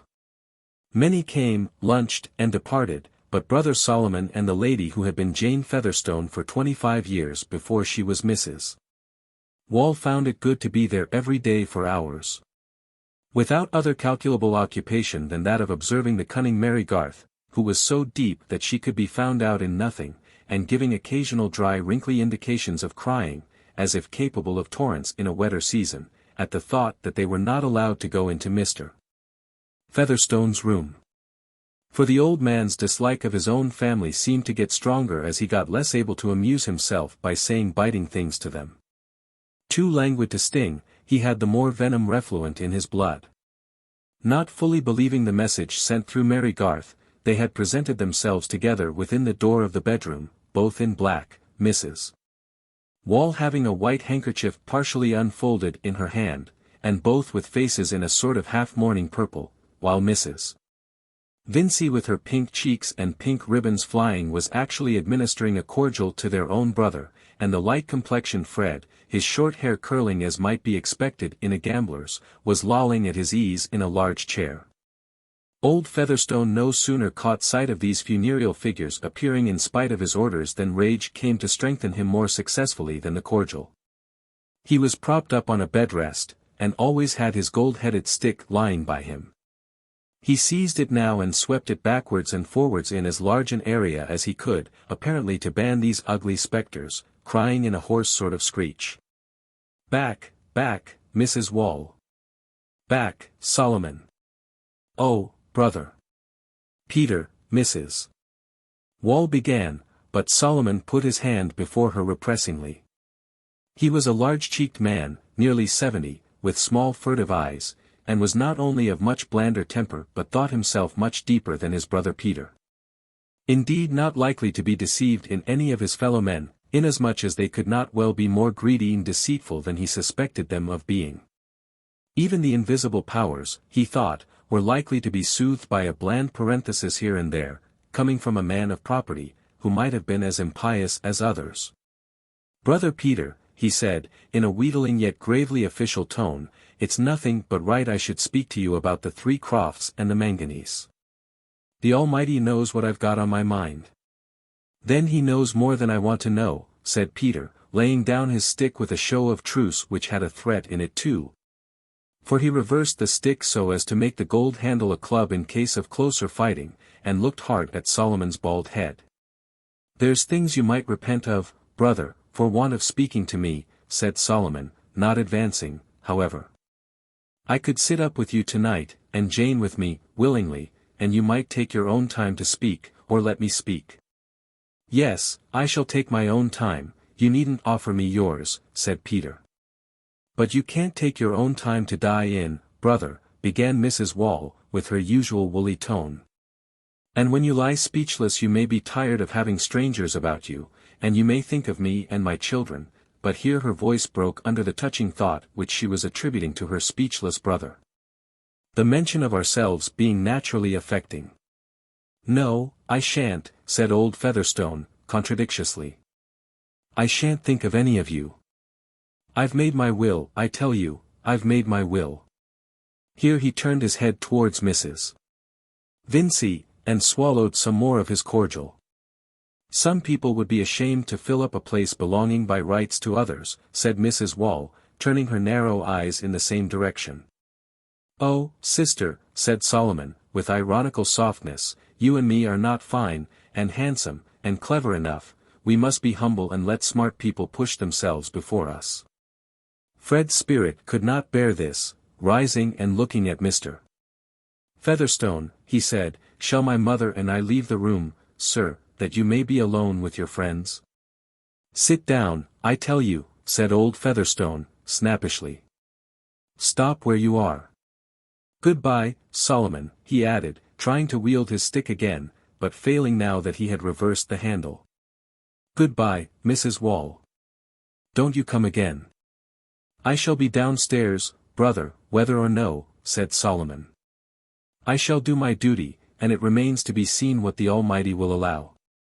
"Yes, in property going out of families," said Mrs. Wall, in continuation, "and where there's steady young men to carry on. But I pity them who are not such, and I pity their mothers. Good-bye, brother Peter. Remember, I'm the eldest after you, brother, and prospered from the first, just as you did, and have got land already by the name of Featherstone," said Solomon, relying much on that reflection, as one which might be suggested in the watches of the night. "But I bid you good-bye for the present." Their exit was hastened by their seeing old Mr. Featherstone pull his wig on each side and shut his eyes with his mouth-widening grimace, as if he were determined to be deaf and blind. None the less they came to Stone Court daily and sat below at the post of duty, sometimes carrying on a slow dialogue in an undertone in which the observation and response were so far apart that anyone hearing them might have imagined himself listening to speaking automata, in some doubt whether the ingenious mechanism would really work, or wind itself up for a long time in order to stick and be silent. Solomon and Jane would have been sorry to be quick, what that led to might be seen on the other side of the wall in the person of brother Jonah. But their watch in the wainscoted parlor was sometimes varied by the presence of other guests from far or near. Now that Peter Featherstone was upstairs, His property could be discussed with all that local enlightenment to be found on the spot. Some rural and Middlemarch neighbors expressed much agreement with the family and sympathy with their interest against the Vinceys. And feminine visitors were even moved to tears, in conversation with Mrs. Wall, when they recalled the fact that they themselves had been disappointed in times past by codicils and marriages for spite on the part of ungrateful elderly gentlemen, who, it might have been supposed, had been spared for something better.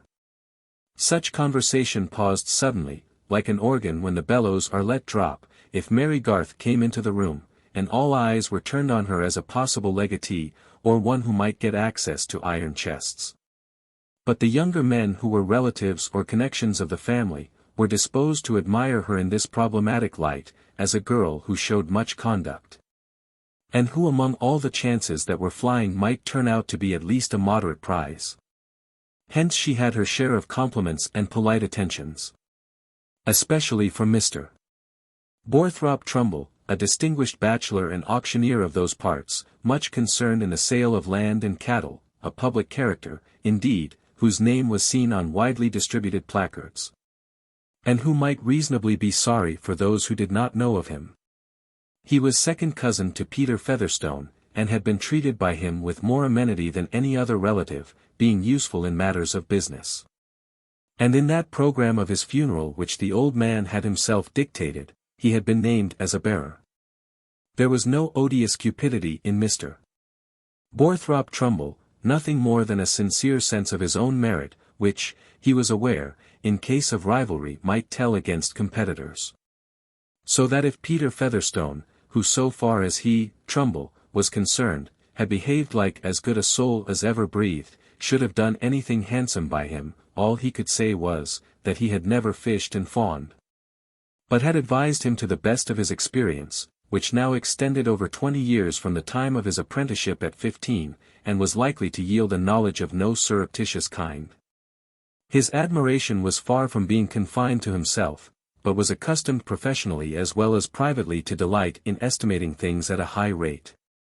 He was an amateur of superior phrases, and never used poor language without immediately correcting himself, which was fortunate, as he was rather loud, and given to predominate, standing or walking about frequently. Pulling down his waistcoat with the air of a man who is very much of his own opinion, trimming himself rapidly with his forefinger, and marking each new series in these movements by a busy play with his large seals. There was occasionally a little fierceness in his demeanor, but it was directed chiefly against false opinion, of which there is so much to correct in the world that a man of some reading and experience necessarily has his patience tried. He felt that the Featherstone family generally was of limited understanding, but being a man of the world and a public character, took everything as a matter of course, and even went to converse with Mr. Jonah and young Cranch in the kitchen, not doubting that he had impressed the latter greatly by his leading questions concerning the chalky flats. If anybody had observed that Mr. Borthrop Trumbull, being an auctioneer, was bound to know the nature of everything, he would have smiled and trimmed himself silently with the sense that he came pretty near that. On the whole, in an auctioneering way, he was an honorable man, not ashamed of his business, and feeling that, the celebrated Peel, now Sir Robert, if introduced to him, would not fail to recognize his importance. "I don't mind if I have a slice of that ham, and a glass of that ale, Miss Garth, if you will allow me," he said, coming into the parlour at 11:30, after having had the exceptional privilege of seeing old Featherstone. And standing with his back to the fire between Mrs. Wall and Solomon. "It's not necessary for you to go out, let me ring the bell." "Thank you," said Mary, "I have an errand." "Well, Mr. Trumbull, you're highly favoured," said Mrs. Wall. "What? Seeing the old man?" said the auctioneer, playing with his seals dispassionately. "Ah, you see he has relied on me considerably." Here he pressed his lips together, and frowned meditatively. "Might anybody ask what their brother has been saying?" said Solomon, in a soft tone of humility, in which he had a sense of luxurious cunning, he being a rich man and not in need of it. "Oh yes, anybody may ask," said Mr. Trumbull, with loud and good-humoured though cutting sarcasm. "Anybody may interrogate. Any one may give their remarks an interrogative turn, he continued, his sonorousness rising with his style. This is constantly done by good speakers, even when they anticipate no answer. It is what we call a figure of speech, speech at a high figure, as one may say. The eloquent auctioneer smiled at his own ingenuity. I shouldn't be sorry to hear he'd remembered you, Mr. Trumbull, said Solomon. I never was against the deserving. It's the undeserving I'm against. Ah, there it is, you see, there it is, said Mr. Trumbull, significantly. It can't be denied that undeserving people have been legatees, and even residuary legatees. It is so, with testamentary dispositions. Again he pursed up his lips and frowned a little. Do you mean to say for certain, Mr. Trumbull, that my brother has left his land away from our family, said Mrs. Wall, on whom, as an unhopeful woman, those long words had a depressing effect. A man might as well turn his land into charity land at once as leave it to some people, observed Solomon, his sister's question having drawn no answer. What, Bluecoat land, said Mrs. Wall, again. Oh, Mr. Trumbull, you never can mean to say that. It would be flying in the face of the Almighty that's prospered him. While Mrs. Wall was speaking, Mr. Borthrop Trumbull walked away from the fireplace towards the window, patrolling with his forefinger round the inside of his stock, then along his whiskers and the curves of his hair. He now walked to Miss Garth's work table, opened a book which lay there and read the title aloud with pompous emphasis as if he were offering it for sale. Anne of Geierstein, pronounced XVIII, or the Maiden of the Mist. By the author of Waverley. Then turning the page, he began sonorously, the course of 4 centuries has well nigh elapsed since the series of events which are related in the following chapters took place on the continent. He pronounced the last truly admirable word with the accent on the last syllable, not as unaware of vulgar usage, but feeling that this novel delivery enhanced the sonorous beauty which his reading had given to the whole. And now the servant came in with the tray, so that the moments for answering Mrs. Wall's question had gone by safely, while she and Solomon, watching Mr. Trumbull's movements, were thinking that high learning interfered sadly with serious affairs. Mr. Borthrop Trumbull really knew nothing about old Featherstone's will, but he could hardly have been brought to declare any ignorance unless he had been arrested for misprision of treason. I shall take a mere mouthful of ham and a glass of ale, he said, reassuringly. As a man with public business, I take a snack when I can. I will back this ham, he added, after swallowing some morsels with alarming haste, against any ham in the 3 kingdoms. In my opinion it is better than the hams at Freshitt Hall, and I think I am a tolerable judge. Some don't like so much sugar in their hams, said Mrs. Wall. But my poor brother would always have sugar. If any person demands better, he is at liberty to do so, but, God bless me, what an aroma. I should be glad to buy in that quality, I know. There is some gratification to a gentleman, here Mr. Trumbull's voice conveyed an emotional remonstrance, in having this kind of ham set on his table. He pushed aside his plate, poured out his glass of ale and drew his chair a little forward, profiting by the occasion to look at the inner side of his legs, which he stroked approvingly, Mr. Trumbull having all those less frivolous airs and gestures which distinguish the predominant races of the North. You have an interesting work there, I see, Miss Garth, he observed, when Mary re-entered. It is by the author of Waverley, that is Sir Walter Scott. I have bought one of his works myself, a very nice thing, a very superior publication, entitled Ivanhoe. You will not get any writer to beat him in a hurry, I think, he will not, in my opinion, be speedily surpassed. I have just been reading a portion at the commencement of Anne of XVIII. It commences well. Things never began with Mr. Borthrop Trumbull, they always commenced, both in private life and on his handbills. You are a reader, I see. Do you subscribe to our Middlemarch library? No, said Mary. Mr. Fred Vincy brought this book. I am a great bookman myself, returned Mr. Trumbull. I have no less than 200 volumes in calf, and I flatter myself they are well selected. Also pictures by Murillo, Rubens, Teniers, Titian, Van Dyck, and others. I shall be happy to lend you any work you like to mention, Miss Garth. I am much obliged, said Mary, hastening away again, but I have little time for reading. I should say my brother has done something for her in his will, said Mr.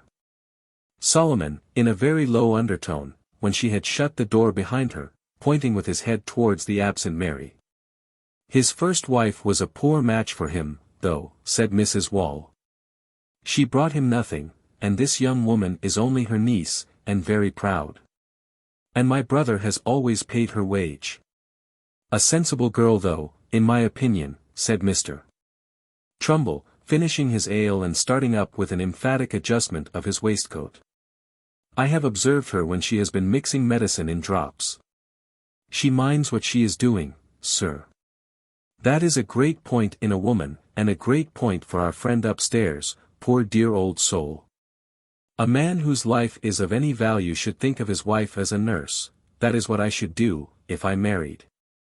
And I believe I have lived single long enough not to make a mistake in that line.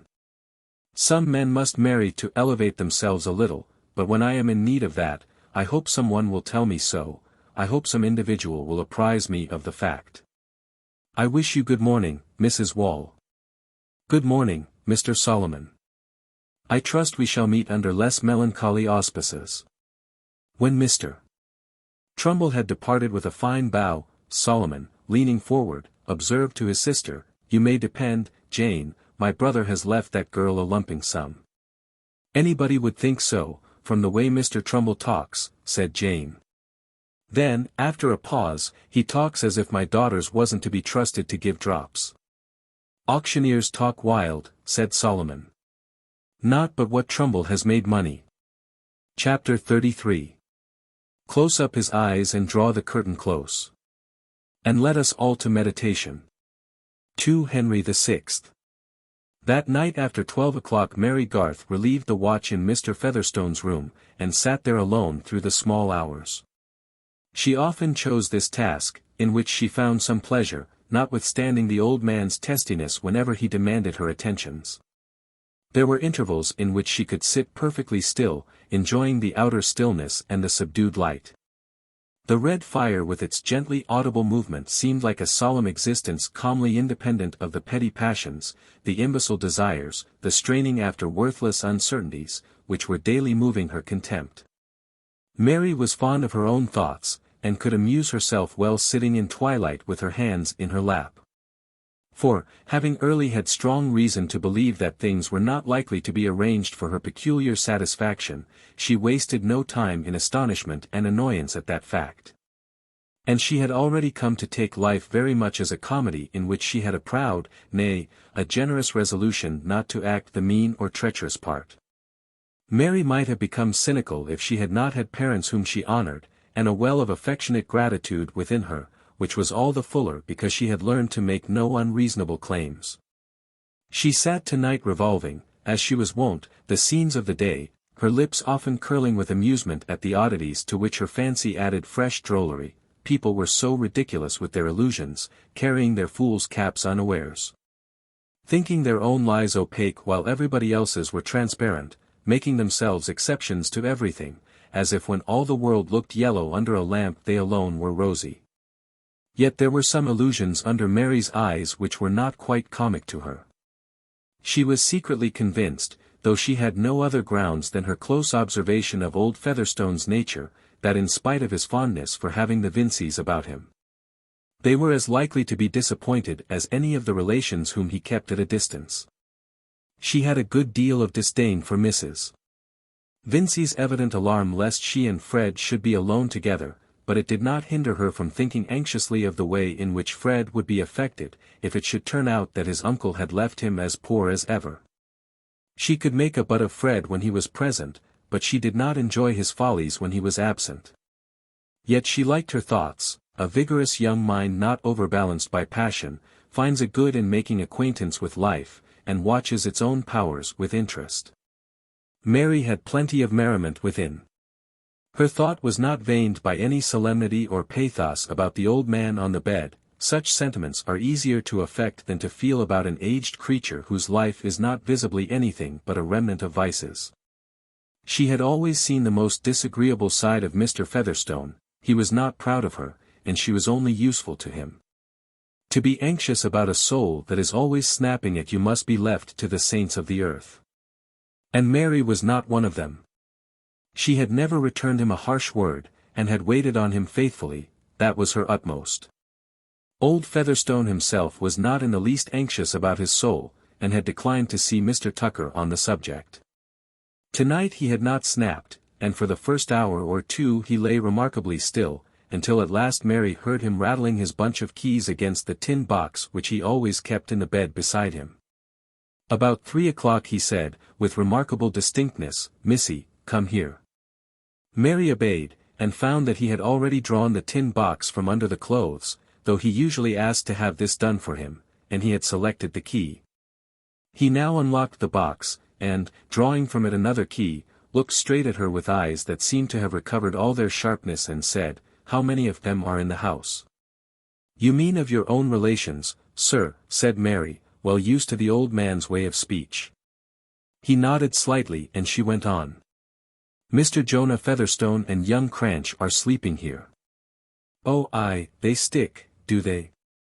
And the rest, they come every day, I'll warrant, Solomon and Jane, and all the young uns. They come peeping, and counting and casting up." "Not all of them every day. Mr. Solomon and Mrs. Wall are here every day, and the others come often."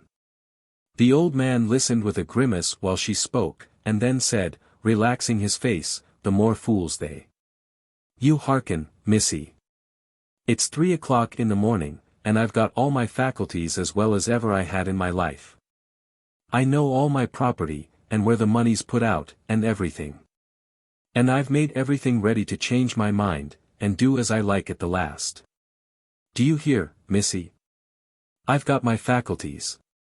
"Well, sir," said Mary, quietly. He now lowered his tone with an air of deeper cunning.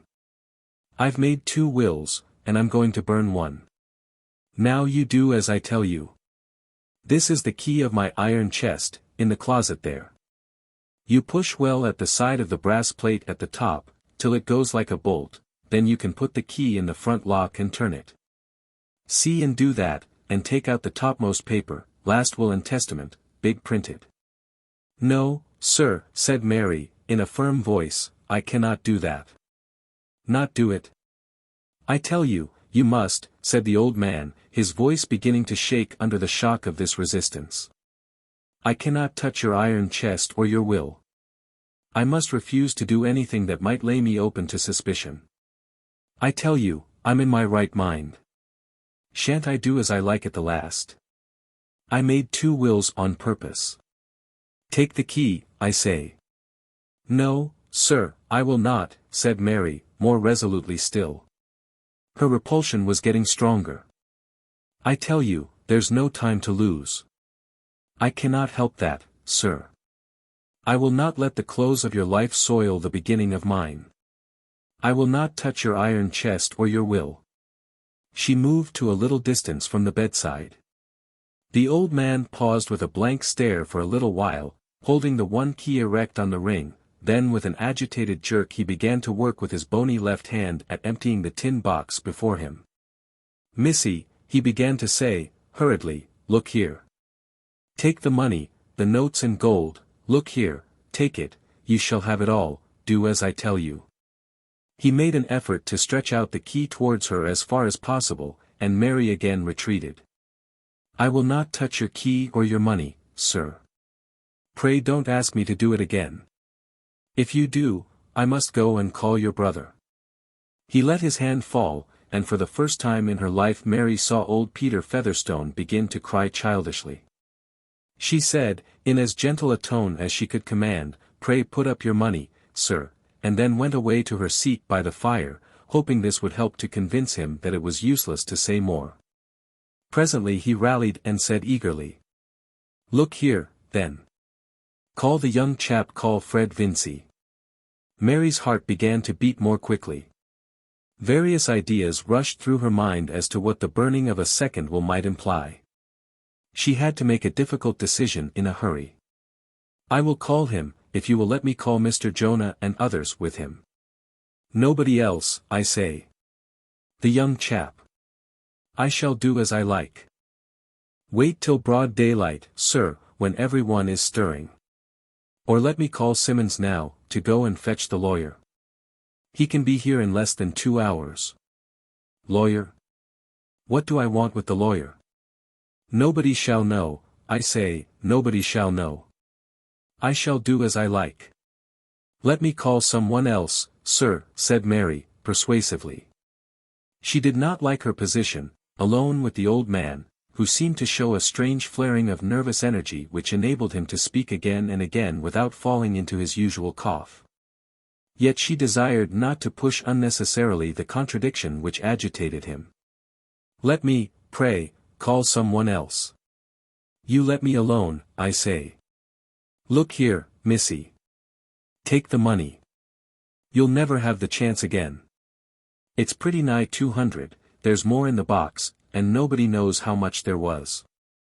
Take it and do as I tell you.